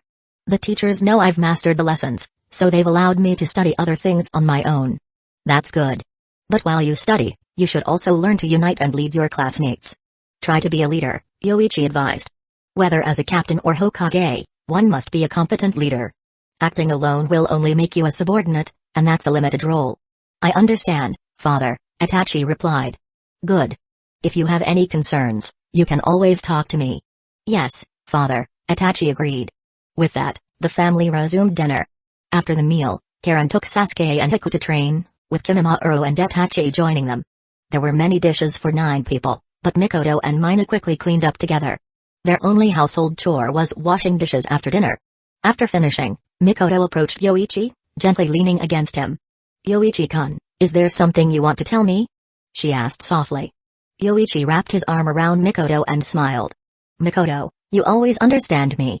As your wife, isn't it my duty to read your expressions? Mikoto replied warmly, leaning closer. It's about Itachi. I received some information today that Fugaku Uchiha might come back to try and sway him, Yoichi began. Chapter 251. After Yoichi relayed the intel obtained from Conan, Mikoto fell silent. If it weren't brought up today, she would have nearly forgotten about Fugaku. Upon hearing of Fugaku's plans, a sense of resentment welled up in Mikoto's heart. Her life was going perfectly well, so why did Fugaku have to show up and disrupt this peaceful existence? Yoichi, Itachi would never betray the family. I believe in him. Mikoto grasped Yoichi's hand, her heart filled with anxiety. It had taken so long for Itachi to build a father-son bond with Yoichi, and now they had Sasuke as a link between them. Why did Fugaku have to appear and destroy everything? I trust him too, so we don't need to worry. If Fugaku approaches Itachi, he'll surely tell us. Yoichi pondered for a moment, also curious to see how Itachi would handle the situation. Moreover, with just Fugaku and White Zetsu, it would be impossible to capture Yujito. Now that Yujito had learned the Tailed Beast Sage mode, Nibai could assist her in gathering natural energy. The idea of capturing a perfect Jinchuriki with just the two of them was laughable to Yoichi. Unless Madara himself showed up, White Zetsu was overestimating his chances. I won't deploy the Anbu or the police force to monitor Itachi. Mikoto, don't mention anything to him either, no need to put unnecessary pressure on him. Yoichi spoke, and Mikoto nodded in agreement. Although she wanted to go and warn Itachi immediately, she chose to trust Yoichi for now. Mikoto, if we catch Fugaku this time, I won't let him go. You know what he's been up to lately. I understand, Yoichi-kun. You've done enough already. What Fugaku has done is unforgivable. Mikoto gently comforted him. She didn't want Yoichi to be troubled, and it was clear that Fugaku was in the wrong. Mikoto, I need to take something from Sasuke later, chakra that doesn't belong to him. Yoichi mentioned, as it was time to extract Indra's chakra from Sasuke after delaying for so long. Combined with the Six Paths chakra and a small portion of Ashura's chakra, it might allow his eyes to evolve even further. Chakra in Sasuke's body? Just like last time with Naruto, there's some chakra inside him that doesn't belong to him. In that case, do what you think is best, Yoichi-kun. Mikoto nodded, understanding somewhat. Although she wasn't entirely sure what it meant, she trusted that Yoichi wouldn't harm their son. Later, after Sasuke had been bullied by Karen and was running back to Mikoto for comfort, Yoichi scooped him up and took him away. Once in the basement, Yoichi put Sasuke to sleep and used the same method as before, creating a spirit clone and entering Sasuke's body. Finding Indra's chakra, Yoichi separated it from Sasuke and devoured it. With his Rinnegan, Yoichi's eye power was far stronger than Indra's chakra. It took even less time than Ashura's chakra to be subdued, and Yoichi's spirit clone swallowed it entirely. After sending the sleeping Sasuke back to Mikoto, Yoichi went to a forest outside of Hidden Leaf Village. Ashura's chakra, Indra's chakra, and the Six Paths chakra. Let's see how far I can evolve my power. Excitement filled Yoichi as he began absorbing the chakra. Ordinary shinobi couldn't absorb chakra, and techniques capable of doing so were rare, like the Hidden Mists Samada and the Spiritual Transformation technique. But now, with his Rinnegan, Yoichi could absorb chakra through his eye techniques. As the chakra was absorbed, Yoichi's chakra reserves and eye power grew stronger. Both Ashura's and Indra's chakra carried traces of Six Paths level energy. Ordinary shinobi's chakra couldn't be stored, yet Ashura and Indra had reincarnated for over 1,000 years. At the Six Paths level, one's very existence was altered. Kaguya could ambush and nearly kill Ishiki before consuming the fruit. However, after consuming the fruit, her life essence transformed, making her immortal but sealable. Hagoromo faced a similar situation.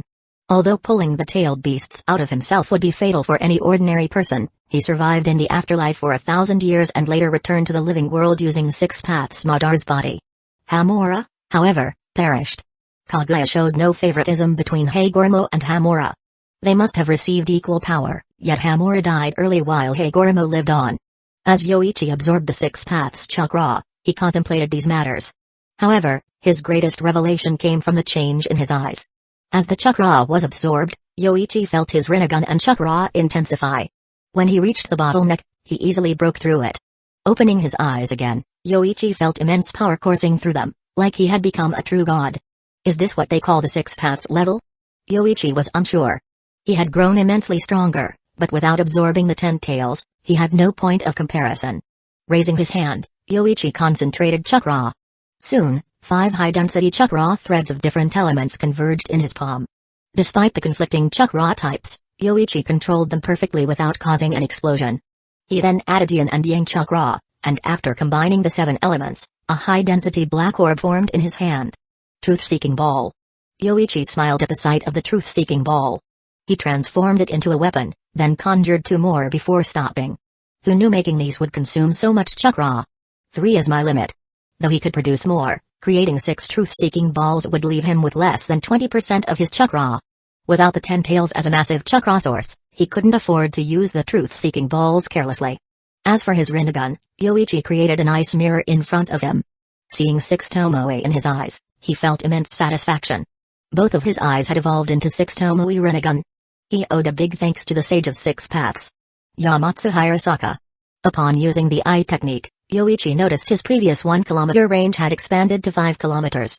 As for the life force control ability, Yoichi casually waved his hand, and within 10 seconds, everything within 5 kilometers withered into a wasteland. He then restored the life force, bringing the dead trees, animals, and insects back to life. Yet, driven by instinct, they all fled the area as fast as they could. A good harvest. Not only had Yoichi gained the truth-seeking balls and upgraded his Rinnegan, but his abilities had greatly improved.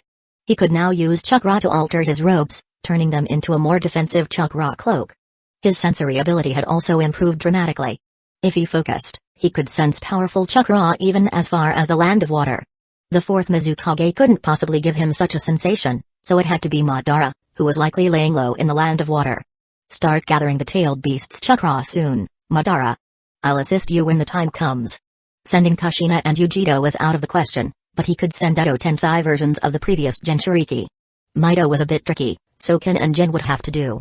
Yoichi planned to store some 9 tails and 2 tails chakra in the Edo Tensei bodies of the previous Jinchuriki and Kin and Jin. Oh right, today's final sign-in draw. Let's hope for a surprise. Yoichi suddenly remembered. Ever since he obtained the moon-breathing technique, the daily draws had been lackluster, leaving him disinterested. He had nearly forgotten about the sign-in ability altogether.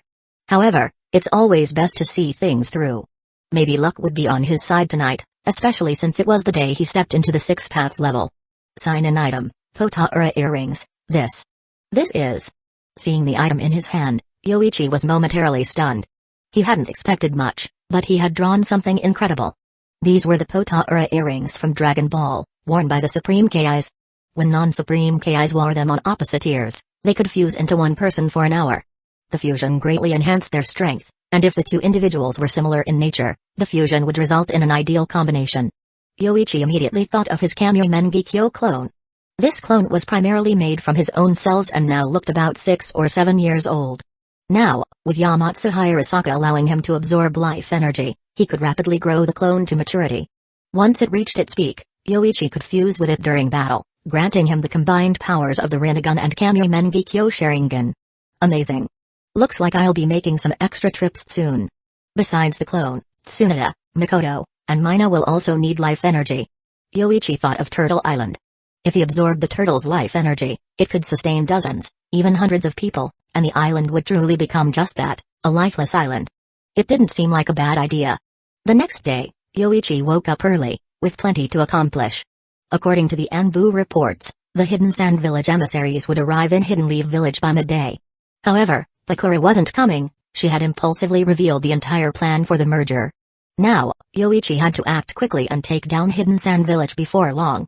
The timing wouldn't affect Hidden Leaf Village much, but swallowing Hidden Sand Village in one swift move would be a tremendous advantage. Before heading to the Hokage office, Yoichi first visited Hidden Leaf Village Hospital. Using the power of Yamano Mikoto, he restored Nagato's life force, then ordered the Anbu to transport him to the underground prison. Nagato was placed near Conan, close enough to speak but out of sight. Nagato was the chain keeping Conan bound. After a couple more days of rest, Conan would be sent to Hidden Rain Village as Hidden Leaf Village's angel, recruiting citizens for the Land of Fire. With Nagato's situation handled, Yoichi arrived at the Hokage office. Rin and Kurenai were already there. Upon seeing Yoichi, Rin smiled and prepared tea, while Kurenai approached and said, "Yoichi-sensei, you're here." We have an important meeting today. Kurenai, Rin, have the Anbu summon the Jonin from all the village departments, as well as the Chunin instructors and former Hokage. We have something important to discuss. Upon receiving the order, the two women grew serious, responded promptly, and left to deliver the Hokage's message. Soon, shinobi began to arrive one after another at the Hokage office. Eventually, even Hashirama and Obirama arrived. Seeing that most of the key people were present, Yoichi stood in front of a prepared map of the shinobi world and addressed them. I'll keep this brief. Many of you already know that Hidden Leaf Village's ninja corps have been training non-stop, preparing for war. Now I can tell you that it's all in the name of long-term peace. Hidden Sand Village was attacked 2 days ago by rogue shinobi Fugaku and a Hidden Sand Village traitor Saisari of the Red Sand. They brought several Edo Tensei bodies with them and took the one-tailed Jinchuriki, causing significant damage to Hidden Sand Village. But that's not the important part. The important part is that this is our chance to annex the Land of Wind. Jinin Sensei. At this, a Jonin immediately stepped forward and said, Fifth Hokage, the ninja corps training has never stopped. We're ready to deploy 10 squads at any time. That's enough. Bakura of Hidden Sand Village has been on our side for some time now. Yesterday, she informed me that over 1,000 Hidden Sand Village ninja are ready to support the village merger. With their surrender, we have an 80% chance of success in annexing Hidden Sand Village. Once Hidden Sand Village is gone, Yoichi drew a line along the border between the Land of Fire and the Land of Wind, outlining a new nation. He also included the Land of Tea and the Land of Rain in the map. This would become the largest nation in the shinobi world. Hashirama scratched his head and said, War, huh? But still. Brother, don't speak, Obirama interrupted Hashirama bluntly. There's no problem with this plan. Think back to the Warring States period, when hundreds of nations were at war. The Land of Fire wasn't this big back then. This is the way to ensure lasting peace. In this matter, Obirama agreed with Yoichi's vision. If the other 4 great nations hadn't formed so quickly back then, Obirama would have pushed his brother to expand the Land of Fire to encompass the entire shinobi world. Chapter 252. That's roughly the situation. Any more questions? Yoichi explained his plan to the Hidden Leaf Village leadership. It was quite straightforward: overpower the enemy with sheer force. Hidden Sand Village would have no room to resist against the overwhelming might of Hidden Leaf Village's assembled forces. Inside the village, Bakura was rallying people to merge with Hidden Leaf Village, while outside, Hidden Leaf Village's ninja army was already gathered. Hidden Sand Village, having just been attacked by Madara Uchiha's group, had suffered severe losses, including the capture of the One-Tails. There was no way Hidden Sand Village could stand against Hidden Leaf Village now. Obirama crossed his arms and asked, Fifth Hokage, are you really prepared to unify the shinobi world? Have you thought about the consequences, ninja from the 5 great villages and the nobility of each nation?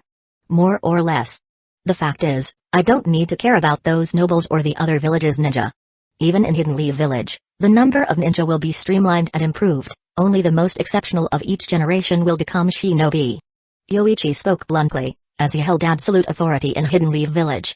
As for those who don't make the cut, they'll have to develop other skills. Anyone who can use chakra and ninjutsu is still valuable. But let's leave it aside for now. We need someone to take command. Who wants the job?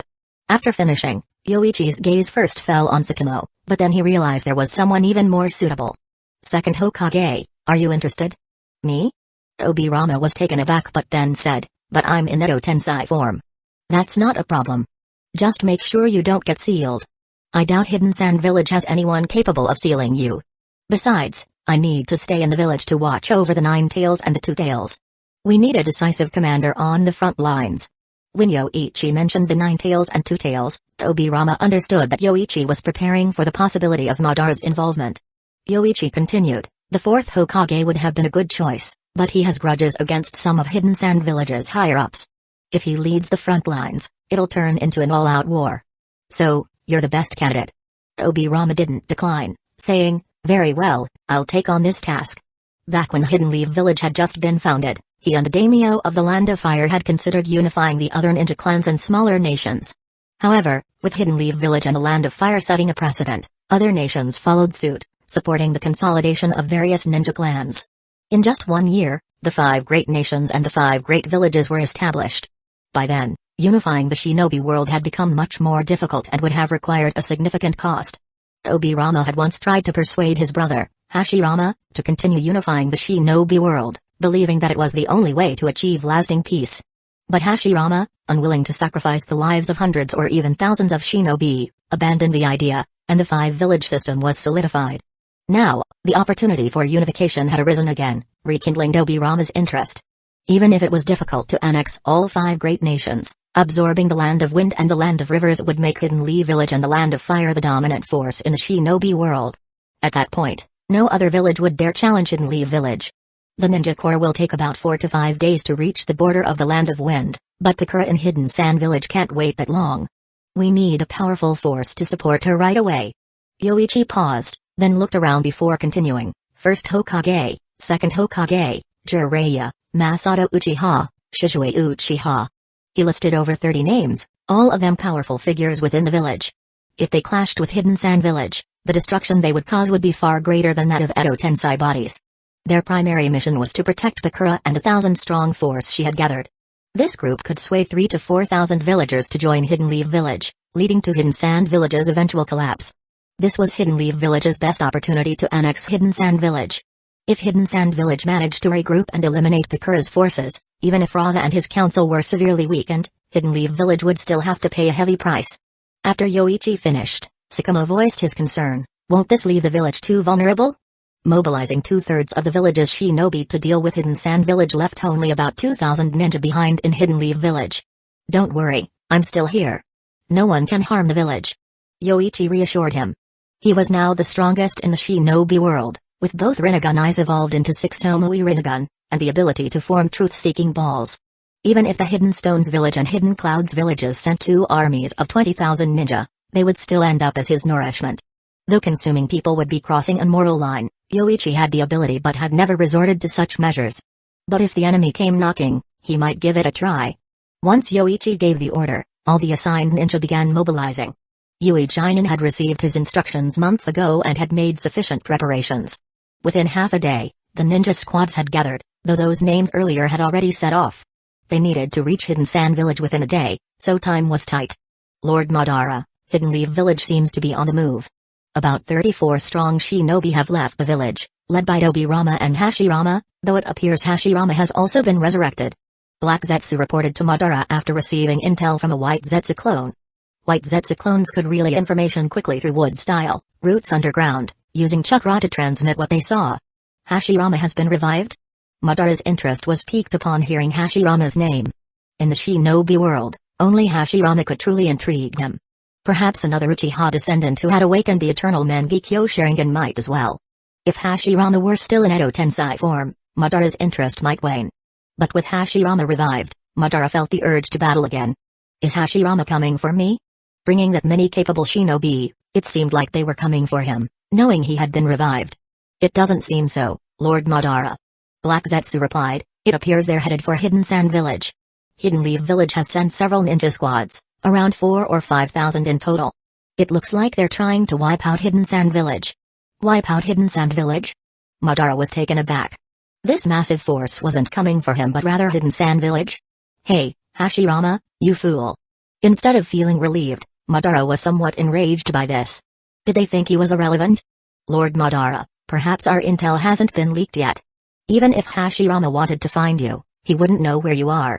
Besides, Hidden Leaf Village's current leader is the 5th Hokage. According to Fugaku's intel, this is likely his order. Seeing that Madara was contemplating going after Hashirama, Black Zetsu quickly devised a plan to dissuade him. Kaguya's resurrection was within reach, and Black Zetsu couldn't afford for Indra's reincarnation to create more trouble now. Isn't this better, Lord Madara? With so many of Hidden Leaf Village's elites gone, Fugaku can return to the village and gather information on Yujido. He can even persuade Itachi. If they manage to capture the Two Tails, it will be a harsh lesson for Hashirama and Hidden Leaf Village. Lord Madara, this brings you closer to your dream. If you're exposed now, the other villages will hide their Jinchuriki, making it harder to achieve your goal. Their focus on the Two Tails was because of Yujido's young age. The Night Tail's Jinchuriki resided near the center of Hidden Leaf Village, making her difficult to approach. Fortunately, Yoichi's family lived on the outskirts, as they preferred a quieter environment.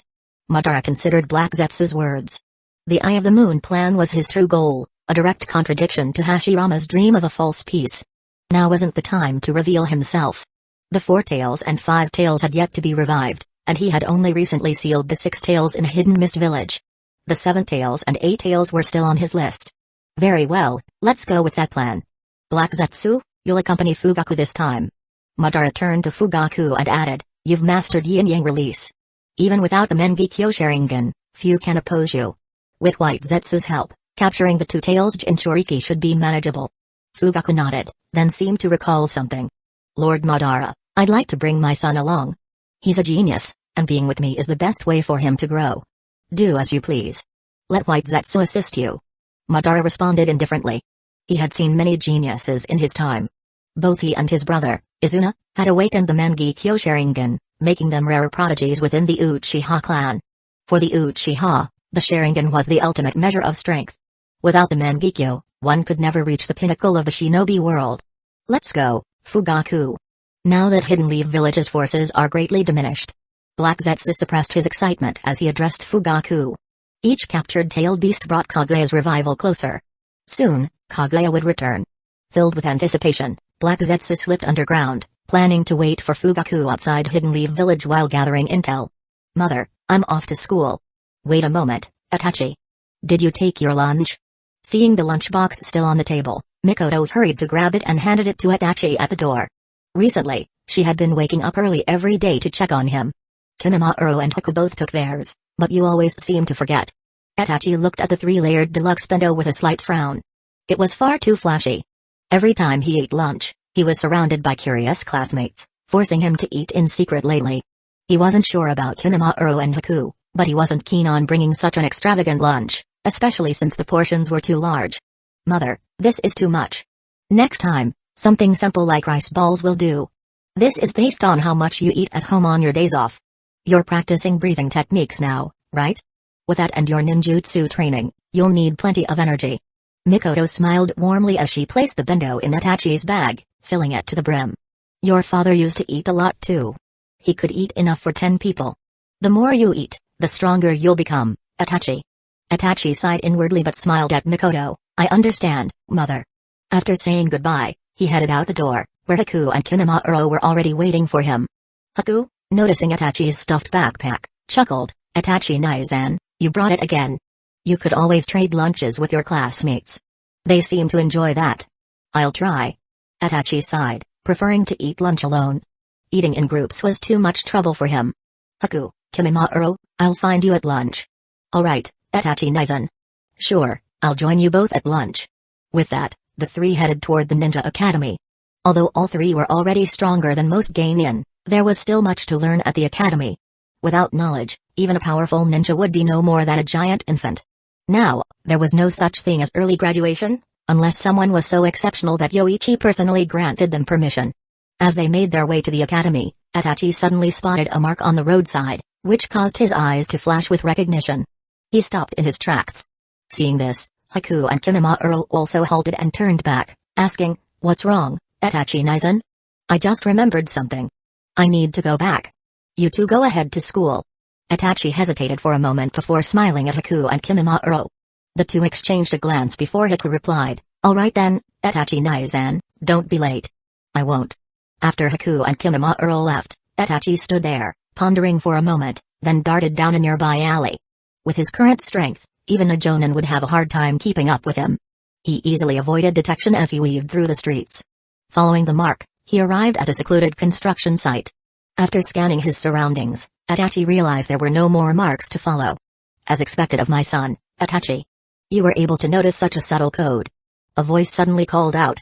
From behind a pile of construction materials, a figure emerged, and as he approached, Itachi's memories flooded back, recognizing the familiar face immediately.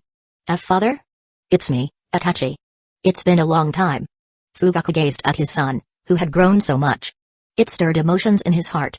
When he had left, Itachi had been only about 3 years old. Now, he was 7 or 8. Chapter 253 Father, why have you come back? Itachi hesitated before asking. He had grown older now, and although his memories of the past were vague, he still recalled the accusations from the clan, calling him the son of a traitor. I came to see you, Itachi. It seems you've grown. Your skill in Genjutsu is impressive. Whoosh. Suddenly, Fugaku flicked a stone, which passed straight through Itachi's body. Itachi's expression turned to shock as his form dissolved into a shadowy ink-like substance and disappeared. A moment later, The real Itachi emerged from another direction, his emotions complicated as he looked at his father, who had just used his 3 Tomoe Sharingan. Father. It had been a test, but seeing the Sharingan confirmed that this was no imposter. Itachi, your vigilance is commendable. It seems you're now a skilled shinobi. I've always believed you would surpass me. Come, sit and talk. Fugaku sat on a pile of steel rods, gesturing for Itachi to join him. Itachi hesitated momentarily but eventually sat next to his father. As he sat down, he recalled what Yoichi had told him, that studying was to gain wisdom, to better handle situations, or else one would be like a fool who didn't know what to do in the face of a challenge. Now, Itachi found himself at a loss. When encountering a rogue shinobi, one was supposed to report it immediately. But this rogue shinobi was his father. Itachi, what have you been up to lately? Have you been training your ninjutsu properly? Fugaku started with small talk, wanting to first connect as a father before getting to the more serious matters. Itachi replied, I'm still attending the ninja academy, but I've already mastered all the ninjutsu courses, so the teacher allows me to read other books during class. That's a waste of time. With your talent, you should graduate early and become a real ninja to gain experience. Fugaku shook his head in disapproval, sighing inwardly. He hadn't been able to take Itachi away before, leaving him in the village.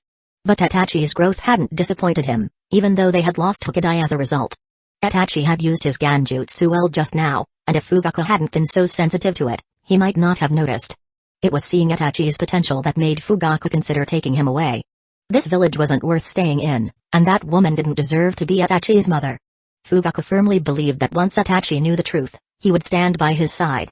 After talking about daily matters, which Itachi answered one by one, 2 hours had passed. The construction site was closed for the day and was in a remote area that the police force only patrolled once a day. Itachi, it's been almost 4 years. I think it's time I told you the truth about what happened back then. Fugaku began slowly. This had always been a painful subject for him, but if it could help convince Itachi, he was willing to talk about it. The reason I became a rogue shinobi was entirely due to being framed by Yoichi Uchiha, with the help of Mikoto. As Fugaku recounted the events from his perspective, Itachi's eyes filled with shock, confusion, and disbelief. This was all unfamiliar to him. Some parts, however, rang a bell. He vaguely remembered being taken to live with Hokudai, then to Shinji's home, before eventually being brought back to his mother. From then on, Itachi had lived with his mother, though she had been busy, she had started spending more and more time with him. Itachi lowered his head in silence, unsure of how to process everything. Fugaku gritted his teeth and continued, Itachi, I actually left something important for you, but that bastard Yoichi stole it. What? Itachi asked instinctively. My Sharingan, my Mangekyo Sharingan was meant for you. But that bastard took it. He killed Hokudai for those eyes and then used them to evolve his own eyes into the eternal Mangekyo Sharingan. Fugaku's voice was filled with hatred as he recounted the events to Itachi. He had pinned all his hopes on Itachi, but they had been destroyed, only to elevate Yoichi Uchiha's reputation. Thinking back, Fugaku regretted giving away his Mangekyo Sharingan so early. How? How could that be? Itachi's heart was full of disbelief. Yoichi had been nothing but kind to him. Apart from opposing Itachi's early graduation, Yoichi had treated everyone in the family equally. Deep down, Itachi had already accepted Yoichi as his father, and Yoichi was also the Hokage of the village. Learning so many shocking things in such a short time had been a severe mental blow to Itachi. It's true, Itachi. You probably don't even know about the Uchiha clan's forbidden techniques because Yoichi has been keeping you in the dark. You are my son, and he won't allow you to gain power. Fugaku gripped Itachi's shoulders and was surprised to see that Itachi had awakened his Sharingan, 2 Tomoe in his left eye. As expected of his son, the strength of their bloodline was truly remarkable. Itachi, I am your father. I would never harm you. If you wish, I can teach you the Uchiha clan's techniques, ones that Yoichi will never pass on to you. Every day, I will leave a new code for you. When you notice it, follow it to meet me. Now that you've awakened your Sharingan, it should be easy for you. I must leave now, Itachi. This village is not safe for me. With that, Fugaku disappeared using the body flicker technique, leaving Itachi alone to process everything. It was a long time before Itachi stood up and made his way to the academy. When he finally arrived at school, it was already noon. His classmates were having lunch, and upon seeing him, they informed him that the teacher was looking for him. Itachi nodded and headed to the teacher's office, where, as expected, his teacher asked why he hadn't shown up in the morning. Itachi had already prepared an excuse and calmly explained himself. The teacher let him off with just a question. After all, he was the son of the Hokage. In the afternoon, Itachi's mind wasn't in the lesson. After school, he quietly walked home, only stopping to briefly greet Hueco and Kimimaro. His strange behavior didn't go unnoticed by Hueco and Kimimaro. Upon learning that Itachi hadn't attended the academy in the morning, Hueco gave Kimimaro a look, hoping he would subtly find out what was wrong. Kimimaro noticed Hueco's signal, nodded, and quickly caught up to Itachi, placing a hand on his shoulder. Something's off. Did something happen? Seeing this, Hueco sighed and face-palmed, thinking he should have asked himself. It's nothing. I just feel weak and want to train harder. Itachi smiled faintly, noticing their concern. If even his two younger brothers could tell something was wrong, there was no way he could hide it from his parents or Sasuke and Karen when he got home. The teacher said your strength is already close to that of a Chunin. You think that's still weak? There are too many unknowns in the shinobi world. Without great strength, you can't handle them. So I need to focus on training. Itachi smiled as he explained. Hueco and Kimimaro accepted his explanation and followed him home. When they arrived, Sasuke immediately ran up to Itachi, grabbing his leg and complaining, Nisan, Karen's been bullying me. Humphrey, even if you're holding on to Nisan, you still have to spar with me. Come on. Karen caught up, grabbing Sasuke by the collar and, after greeting Itachi with a sweet smile, prepared to drag Sasuke away. Itachi noticed Sasuke's pleading look but could only give him an awkward smile. Internally, he apologized to Sasuke. Sorry, Sasuke, I'll save you next time. If he helped Sasuke now, Karen would latch onto him, and Itachi had learned firsthand how energetic his little sister could be. Better to stay out of it. However, Sasuke and Karen's antics did lighten Itachi's mood. The warmth of family companionship brought him some peace, and he hadn't even taken off his shoes when he realized his mother was in the kitchen preparing dinner. The family now had a dedicated chef, who delivered the meals, leaving Mikoto with only minor tasks to handle. Otherwise, she would have been cooking all afternoon for their family of 9. Itachi wandered into the kitchen and saw his mother's smile, completely unfeigned and genuine. For a moment, he didn't know what to believe anymore. Mother. Yes, what is it? Nothing, you just seem really happy these days. Did something good happen? Mikoto smiled gently. Just being with family makes me happy every day. Itachi, why would you ask such a thing? Nothing, just curious. I'm going to wash my hands. Itachi left the kitchen. Elsewhere, Yoichi, having left a clone in the office, made his way to Kushina's home. He had been visiting frequently ever since hearing news about Minato. Whenever any updates came in, Yoichi would personally deliver them to Kushina. As Hokage, he was quite dedicated to the well-being of the village's widows. Pop. A sound similar to a cork being pulled from a wine bottle echoed as Yoichi withdrew, thinking to himself, the time was too short. I should take Kushina to Turtle Island for training soon. That way, we can enjoy ourselves properly. He set down the cold drink in his hand. You jerk. Kushina muttered weakly. She was completely spent this time. In a soft, unusual tone, she asked Yoichi, help me. Get the medicine from the drawer. He always went overboard, leaving her nervous afterward. I guess I have no choice. But you know, taking that medicine too often isn't good for your health, Kushina. Despite his words, Yoichi retrieved the vitamins from the drawer, gently propping her up and feeding her the medicine. After she took it, Kushina huffed, Humphrey, if you did it outside, I wouldn't have to take this stuff. What if you get pregnant? Would you keep it? In your dreams. You'd what? Kill your own child? Even if it hasn't been born yet? Yoichi's words left Kushina silent.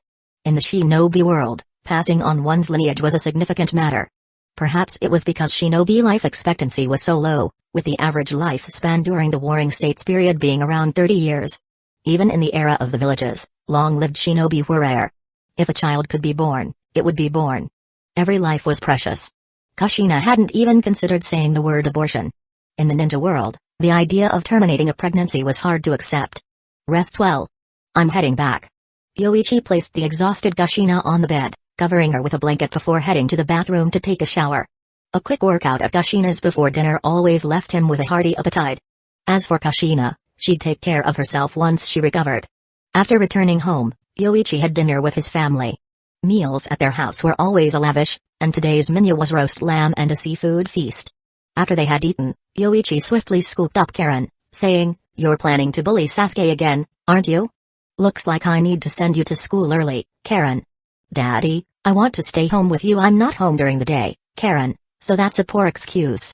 Seeing Karen's pout, Yoichi couldn't help but laugh. At that moment, Itachi suddenly spoke up, Father, can you help me with my training today? Training? Yoichi was a bit surprised but nodded. Of course. Let's go outside to the courtyard. Itachi's request piqued Karen's and Sasuke's interest, so they followed along. When they reached the courtyard, Yoichi asked, Itachi, what made you suddenly want training advice? Are you thinking of graduating early again? No, father. It's just that I feel too weak compared to others. I want to become stronger, so please help me.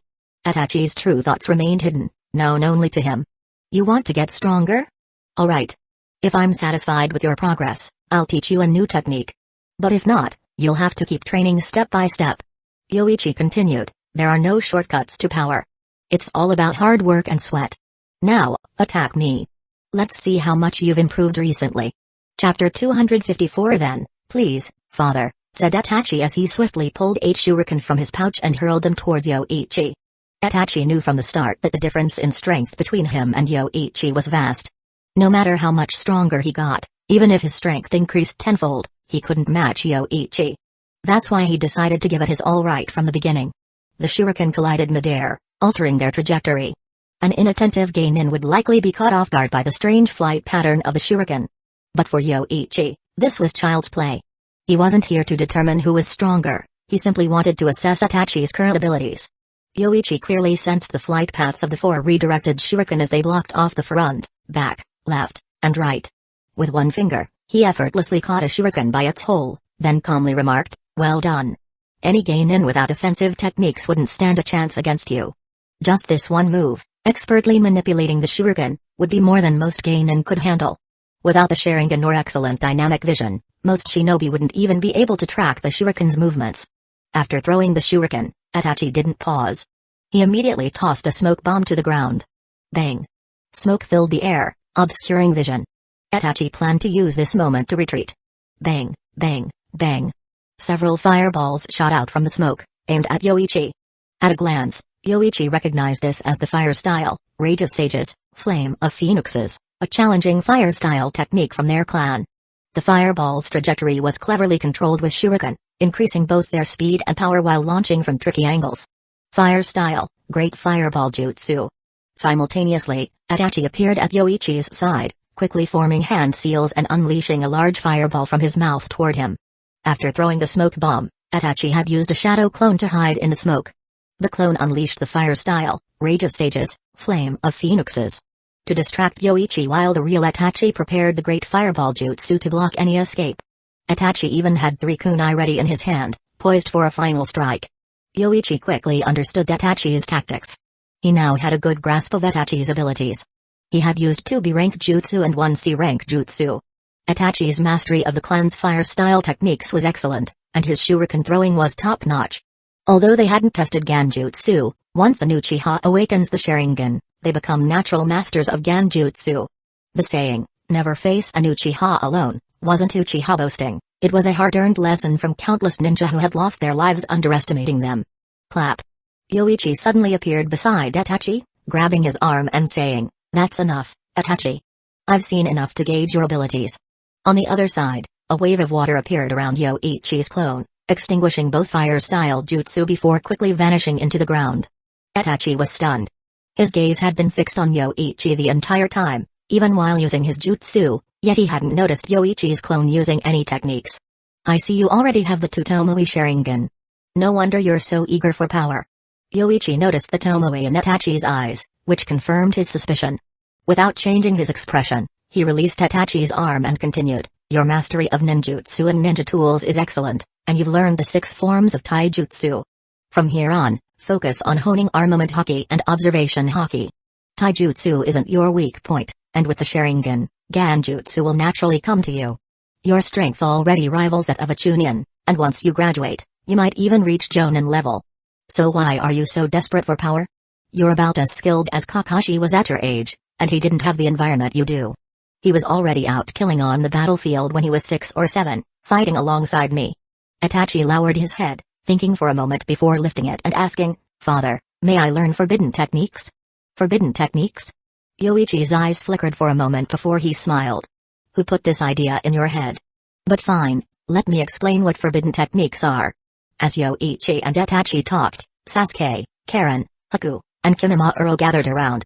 Sasuke ran up to Itachi and clung to his leg, exclaiming, "Nasan is amazing. Father is amazing too." Karen jumped onto Yoichi, claiming her usual spot on his back.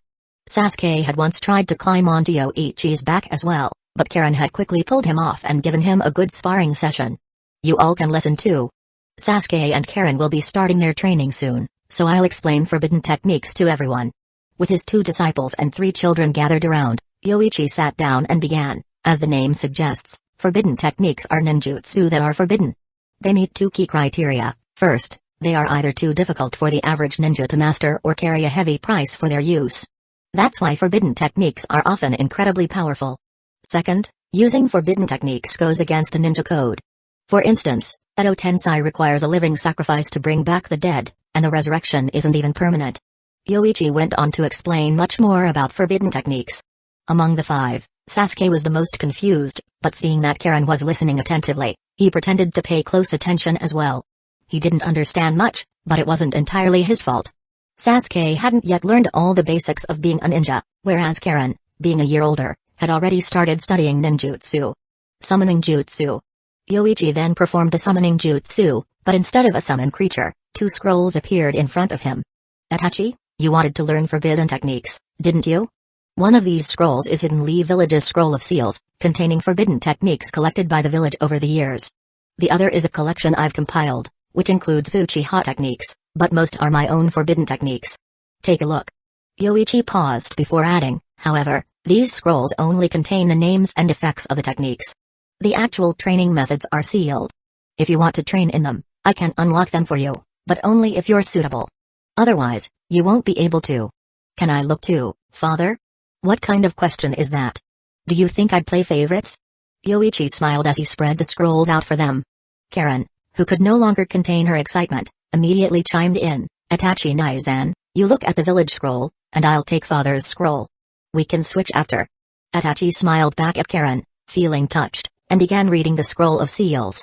The scroll was as tall as half a person, so Hueco and Kimimaro shuffled aside to give him room and followed along. Flying Thunder God Jutsu, 8 Gates Jutsu, Edo Tensei, Dead Demon Consuming Seal. One forbidden technique after another appeared before Itachi's eyes. Each had a description beneath it, such as the fact that opening all 8 gates would result in certain death, or that the Dead Demon Consuming Seal involved trading one's soul with a Shinigami. Each technique was either incredibly difficult to master or required a life-threatening price to use. Just from reading about them, Itachi quickly decided not to pursue them. He was well aware of his own limitations and didn't want to use techniques that didn't suit him. For instance, in terms of water style and earth style, Itachi had only learned water formation wall and earth style, hiding and head technique. After Itachi finished reading, Karen frowned and complained, Father, your forbidden techniques are so hard. Haha, you still want to train in them. Trust me, even in the entire shinobi world, there are very few people suited for my techniques. But once you've mastered armament hockey, you'll have a good chance. Yoichi laughed, which made Itachi even more curious. He moved over to Karen's side to see what the scroll contained. The first thing that caught his eye was Izanagi, a forbidden Uchiha technique that allowed the user to alter reality at the cost of losing the light in one eye. Next were other techniques, 5 Hearts technique, Mental Master technique, World-Ending Execution, World-Ending Strength, and Lightning Flash. The sheer number of forbidden techniques made Itachi's head spin, and unlike the Scroll of Seals, Yoichi's scroll included detailed training methods. Father, why aren't these techniques sealed? No need for that. These are my personal techniques, not the village's. Besides, as you can see, the training methods are incredibly strict. If you want to try learning one, feel free, but don't attempt any S-rank techniques. Those are deadly. Yoichi explained that his techniques weren't easy to master. Without multiple strong genetic abilities, these techniques were even harder to train in than Sage mode, meaning most wouldn't even be able to start. However, Itachi had the potential to train in them, and Yoichi thought he might be able to give it a try. Thank you, Father. Itachi said this with genuine sincerity, the dots in his heart completely gone. He could tell that Yoichi had not hidden anything from him, and as for the Mangekyo Sharingan, it was probably just a misunderstanding by the other father. Hidden Leaf Village had become such a peaceful and prosperous place. People were eager to become citizens of the village. Itachi had seen all of this for himself. Shisui had even returned recently, and Itachi often trained with him. Shisui's admiration for Yoichi was genuine, and he often spoke of how only the 5th Hokage could bring peace and stability to the shinobi world. The village had developed into such a peaceful place, and Itachi liked this environment. I like this village just the way it is. Itachi thought to himself, thinking about his siblings and how much he wanted to protect them. Father, is this forbidden technique really that powerful? Sasuke pointed to Lightning Flash, the only technique marked with 3S rank indicators, and it came with a lot of prerequisites for training. Of course. Do you want to see it? As soon as Yoichi said this, Karen immediately hugged his neck and said, I want to see it. Show us, father. Well. Alright, but I can't do it here in the village. One punch could wipe out all of Hidden Leaf Village. Let's go outside. After saying that, Yoichi had them all hold hands, and he used the Flying Thunder God Jutsu to bring the 5 kids to the coast of the Land of Fire. Just a bit farther out was Turtle Island. Practicing over the ocean wouldn't hurt anyone, at worst, a few fish might die. Yoichi created a clone and said to them, stay close to my clone. It will protect you, otherwise, you won't even be able to stay on your feet. The clone formed a small 4-red yang formation to keep Sasuke, Karen, and the others safely inside. Since reaching the level of the Sage of 6 Paths, Yoichi hadn't had the chance to show his full power. He hadn't fought anyone since the war ended. It had been so long that he felt like he was getting rusty. Second level of Thunder Annihilation mode. Boom. Violent chakra and lightning chakra erupted, sending shockwaves strong enough to shatter the nearby ground. Boom. Boom. Boom. 3 consecutive loud bangs reverberated as the ground under Yoichi's feet caved in, forming spherical craters, each deeper than the last. The final impact created a pit tens of meters deep, blasted out by the sheer force of his aura. The lightning surging from Yoichi's body crackled as it struck the ground, leaving charred scars across the earth. The clone reminded the children, watch closely, this only lasts for an instant. Whoosh! In a flash of lightning, Yoichi's figure vanished, and a moment later, a massive explosion resounded from the coastline. The force of Yoichi's punch caused the seafloor to rise, revealing it, and the immense shockwaves cracked the seabed, creating a gigantic fissure. 2 towering tsunamis, each several dozen meters high, roared toward the shore, engulfing everything in their path. The only thing left untouched was the barrier created by Yoichi's clone, which kept the children safe, though their surroundings now resembled a high cliff, as the ground around them had been blasted away.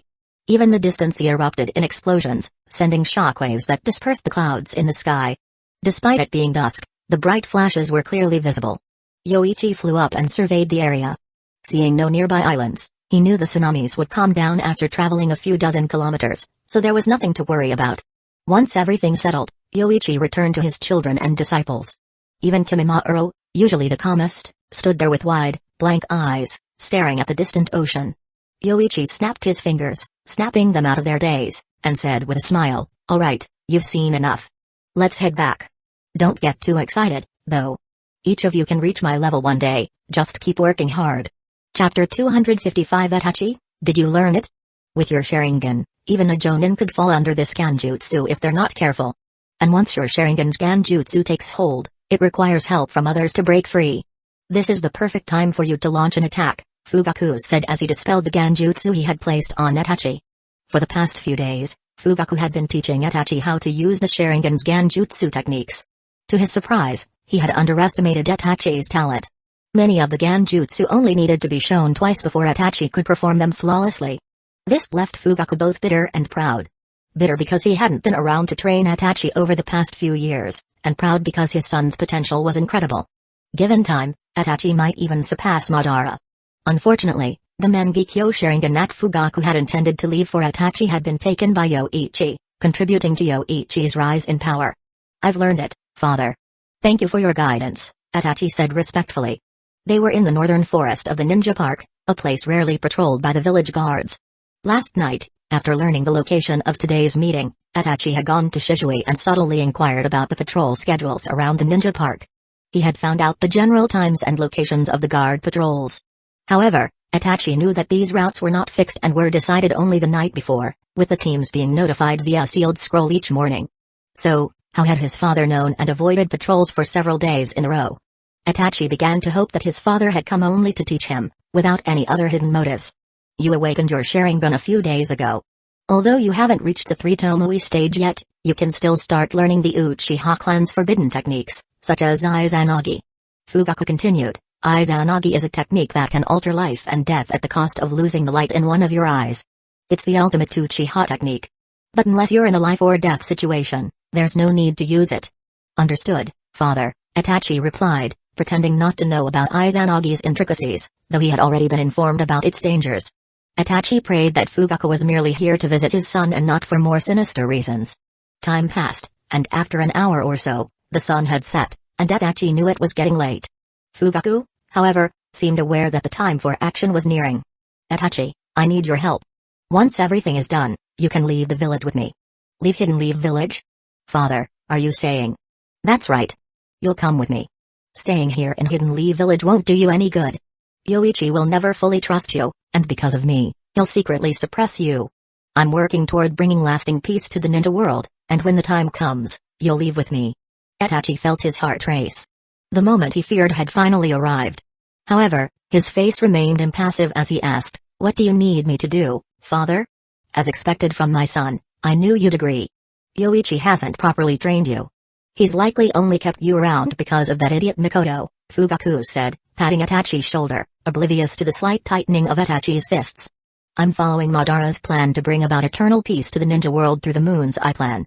Once it's implemented, everyone in the world will live in a dream where their deepest desires come true. But before that, we need to gather all 9-tailed beasts. Fugaku paused before continuing. Tsunade is due to give birth in a few days. When that happens, Yoichi will definitely be at Hidden Leaf Village Hospital. I need you to find out the whereabouts of Yujito, the Jinchuriki of the Two Tails, and lure her to this forest. Once that's done, we'll leave the village together. Itachi was shocked but showed only a slight reaction, asking, Father, you intend to target Yujito? It's not about targeting her. In the end, she'll also live in the perfect world of infinite Tsukami. This plan comes from the Sage of Six Paths himself. If you had the Mengekyo Sharingan, you'd be able to see the Uchiha stone tablet beneath the Naka shrine that has been passed down for generations. Itachi's heart sank.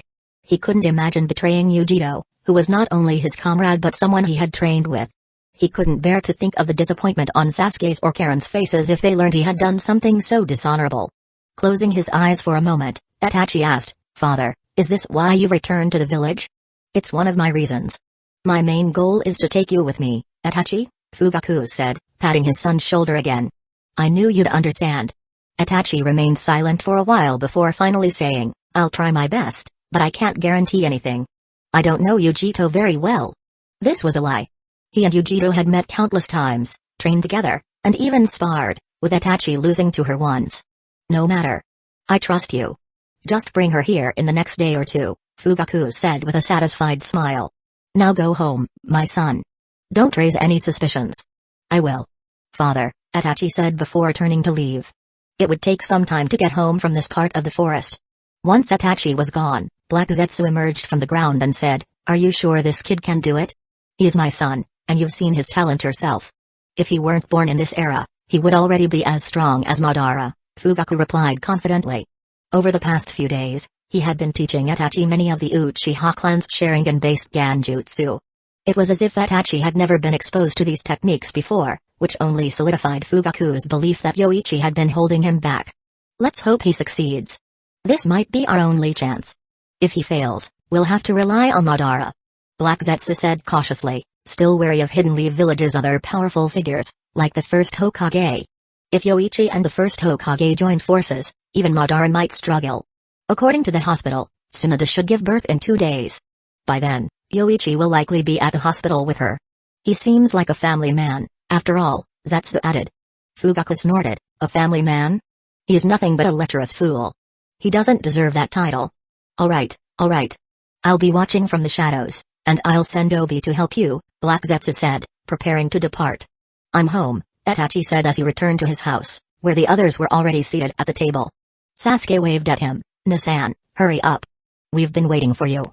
Sorry for being late, Itachi said, washing his hands before sitting down at the table. Then, looking puzzled, he asked, Where's father? Mikoto smiled, he won't be home tonight.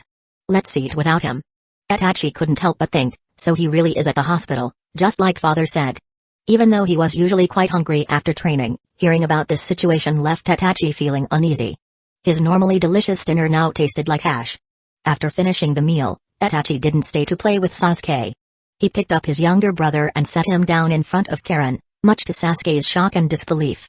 Itachi sat in the living room for a while before finally making a decision. Once Mikoto had finished tidying up, He approached her and said, "Mother, I need to talk to you." "What's the matter?"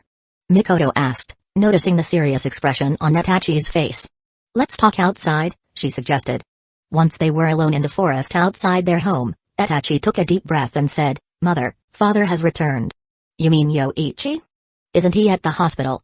Mikoto looked confused at first, but quickly realized the truth. Her expression grew serious. "Itachi, you mean Fugaku? He's already contacted you? What has he tried to persuade you into doing?" "Yes. But mother, did you know about this?" Itachi asked, stunned by how calm she seemed. "Actually, I knew a few days ago. Yoichi told me," Mikoto replied, feeling grateful that Itachi had came to her with this. She continued, "One of the Akatsuki members has already been captured, and they revealed their plans. Yoichi and I knew about Fugaku's attempt to manipulate you long before this." "You and father knew? Then why didn't you?" "Yoichi said he trusted you. That's why we acted like nothing was happening. He even told me not to interfere with your decisions, and he didn't assign the police or Anbu to watch over you." Mikoto gently stroked Itachi's hair and said, "Which parent wouldn't trust their own child?" "Thank you, mother," Itachi said, feeling overwhelmed with gratitude. But then he remembered his biological father's plan and asked, "What should we do about him? Should we tell father?" "What do you think we should do?" Mikoto asked, curious to hear Itachi's thoughts. If he didn't have a clear idea, she would inform Yoichi herself. "I don't want to tell him yet. No matter what, Fugaku is still my father. I'd like to ask Shisui for help. He and the police can arrest Fugaku, and then maybe we can." Itachi trailed off, unable to say that he didn't want Fugaku executed. He hoped they could at least imprison him instead. "You don't want Yoichi to know?" Mikoto asked. "That's fine, but we'll need to be prepared." She reassured Itachi, "As for Fugaku, you can explain everything to Yoichi when the time comes." Why did he have to come back? Both Mikoto and Itachi thought the same thing. Mikoto, however, was filled with more anger than sadness. The last time, she had pleaded for Fugaku's life out of respect for their past relationship. But now, he had returned to manipulate her son. She couldn't forgive him. "Forget about asking Shisui. Let me handle him," Mikoto said, her voice firm. "Mother, you?" Itachi asked, shocked. "Wouldn't it be better to let Shisui handle this?" "Don't underestimate me, Itachi," Mikoto said, playfully flicking his forehead. She had undergone surgery to transplant Hashirama cells and had mastered Sage Mode. But thinking about Fugaku's strength, Mikoto added, "I'll ask Mina and Gushina to help out. Don't worry, I just want to teach that fool a lesson for trying to manipulate my son." Itachi felt touched but still concerned. "Mother, are you sure? Wouldn't it be better to tell father?" "Are you sure?" Mikoto replied. Itachi paused, remembering the day he witnessed Yoichi's overwhelming power, only a fraction of his full strength. If he told Yoichi, Fugaku wouldn't stand a chance. "No, mother. I'll leave it to you. Tomorrow evening, just before dinner. The meeting place is in the ninja park." Itachi carefully relayed all the details to Mikoto, even asking her to talk to Yujiro. Despite feeling somewhat uneasy, Itachi decided to visit Shisui the next day, just in case. Chapter 256 Tsunoda had been admitted to Hidden Lee Village Hospital 3 days early, but she couldn't stay still. Being a top-tier medical ninja with excellent health, she wasn't the least bit worried about childbirth.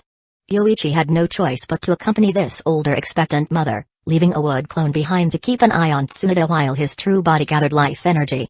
Yoichi's sensing abilities had expanded greatly, allowing him to detect even the faintest life forces within a 5-kilometer radius thanks to his mastery of Yami.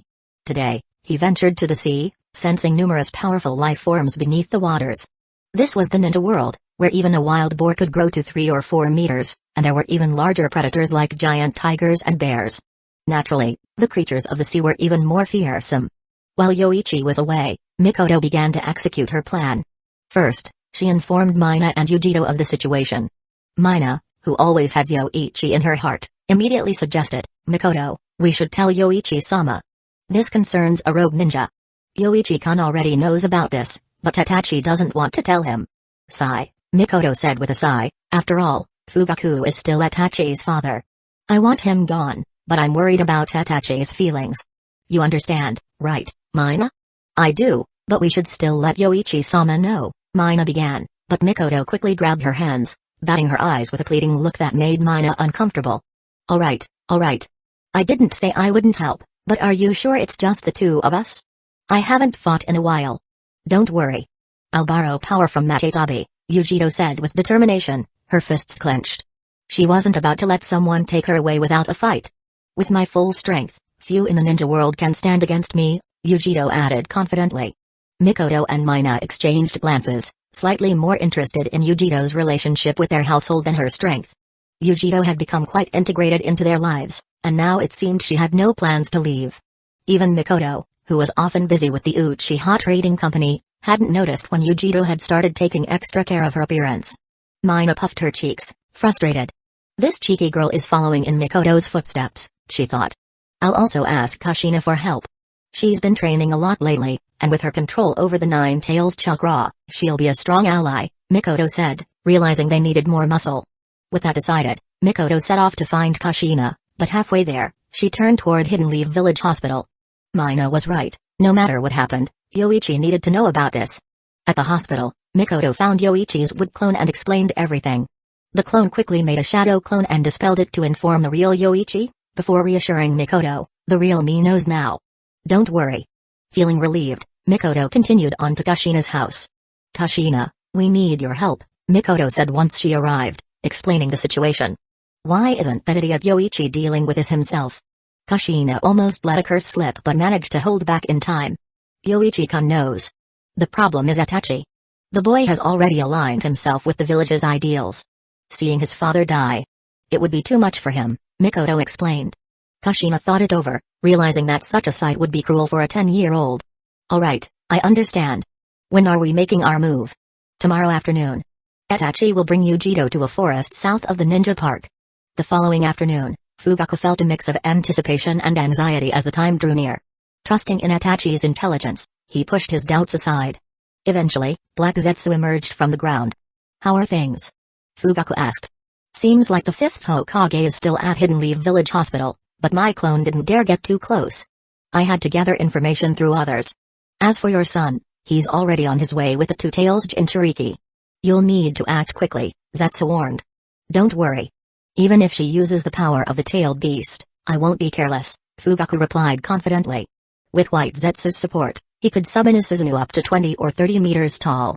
Dealing with the two tails should be no problem. His only concern was Hidden Leaf Village's response time. Soon, Fugaku heard the distant sound of footsteps and conversation. Itachi-kun, how much farther? Can't we spar here? Yujito asked. This is still too close to the park. We need to go farther to avoid attracting attention, Itachi replied.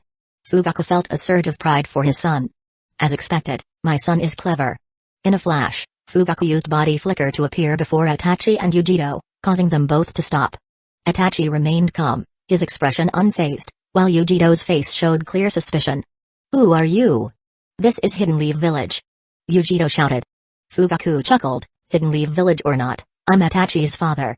I've come here specifically to. Before he could finish, Itachi suddenly fired a signal flare into the sky. Bang! A brilliant signal exploded in the air, and moments later, a four-sided purple barrier surrounded the area, sealing them in completely. Four violet flames formation? Fugaku immediately recognized the technique. But to his shock, a second barrier of golden chains emerged within the purple barrier, forming a tighter seal. Adamantine sealing chains. Itachi! Fugaku roared in fury. At this point, it was obvious that his son had betrayed him. There was no way Hidden Leaf Village could have prepared such a rapid response without prior knowledge. Why? I'm your father. Why, Itachi? Fugaku's voice trembled with anger and disbelief. Memories of Mikoto's betrayal years ago resurfaced, and now he faced betrayal from his son, his hope and future. You should never have returned, father. I warned you several times, but you refused to leave Hidden Leaf Village, Itachi said, taking a deep breath before meeting his father's bloodshot, furious gaze. The village has finally achieved peace, and both the villagers and our clan are living in harmony. Father, you shouldn't take that away from them. Fool. That peace is a lie. The rest of the world is still consumed by war. You idiot. Idiot. Enough, Fugaku. A sharp voice cut through the air. Fugaku turned to see Mikoto and Kushina approaching, his rage intensified at the sight of Mikoto. You're the reason for all of this. He snarled, his hatred for her growing even stronger. You shouldn't have come back, Fugaku. You've tried to manipulate Itachi, but you don't deserve to call yourself his father, Mikoto said, her face full of anger. Curse you. It's all your fault. Fugaku roared, knowing there was no escape now. But even if he couldn't flee, He would kill the woman who had betrayed him and turned his son against him. Fire Style, Dragon Flame Jutsu. Fire Style, Dragon Flame Jutsu. Both Fugaku and Mikoto simultaneously unleashed their jutsu, sending massive flaming dragons crashing into each other with a deafening explosion. Flames erupted, scorching the surroundings and reducing trees to ash. Black Zetsu and White Zetsu had already fled underground when the barriers were raised, while Itachi and Yujiro leapt to safety. Moments later, the firestorm subsided, leaving the battlefield charred and empty. This can't be. How could you block my jutsu? Fugaku gasped in disbelief. He knew Mikoto had been a jonin before their marriage, but she had given up the ninja life after that.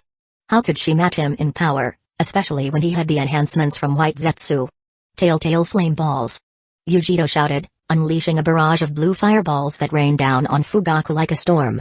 Alarmed, Fugaku quickly performed hand seals. Wood style, wood locking wall. Explosions echoed as the blue flames smashed into the wooden barrier, obliterating it. However, the wall had bought Fugaku just enough time to escape underground. There. He's underground. Kushina, now in her nine-tails chakra mode, detected his presence and extended her adamantine chains, slamming them into the ground with incredible force. Boom. Boom. Boom. The ground shattered with each strike, creating deep craters as Kushina relentlessly pounded the earth, leaving Fugaku no choice but to surface. Burrowing further underground would have been too dangerous due to the risk of being crushed by the collapsing earth. Be careful, he can use wood style and earth style. Don't let him escape, Yujito warned. Kushina smirked. Don't worry. I've got him locked in my sensory range. He won't get away. Itachi had withdrawn from the battle, standing next to Shizui. No matter what, Fugaku was still his father, and he couldn't bring himself to fight him. Besides, he wasn't strong enough to contribute in this battle. Shizui patted Itachi on the shoulder. Don't worry, Itachi. They've got this. You did well. Both the village and the clan will understand your decision. Itachi nodded. Thank you, Shizui. Meanwhile, on the battlefield, Fugaku found himself in increasingly dire straits. He had grossly underestimated the situation. Yujiro wasn't just learning to control the power of the two tails, she had full mastery over it. And Kushina, with her control over the nine tails chakra, had him locked down with her sensory abilities. Then there was Mikoto. Just seeing her filled Fugaku with rage. Of all the people he wanted to kill, she was at the top of the list. But even as his anger grew, he couldn't deny the truth. Mikoto's power was overwhelming. Her chakra reserves were massive, and though her battle instincts were rusty, her raw strength more than made up for it. Boom. Boom. Boom. Kushina's chains forced Fugaku back, while Yujiro unleashed another volley of blue fireballs, taunting, "What's wrong?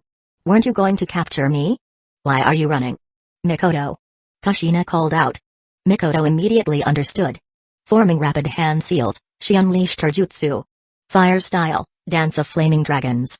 4 massive fire dragons roared from her mouth, surging toward Fugaku with incredible speed. Damn it! How dare they! Fugaku's pupils contracted as he summoned a massive amount of chakra, activating his Susanoo. The armored warrior materialized around him, standing at 30 meters tall,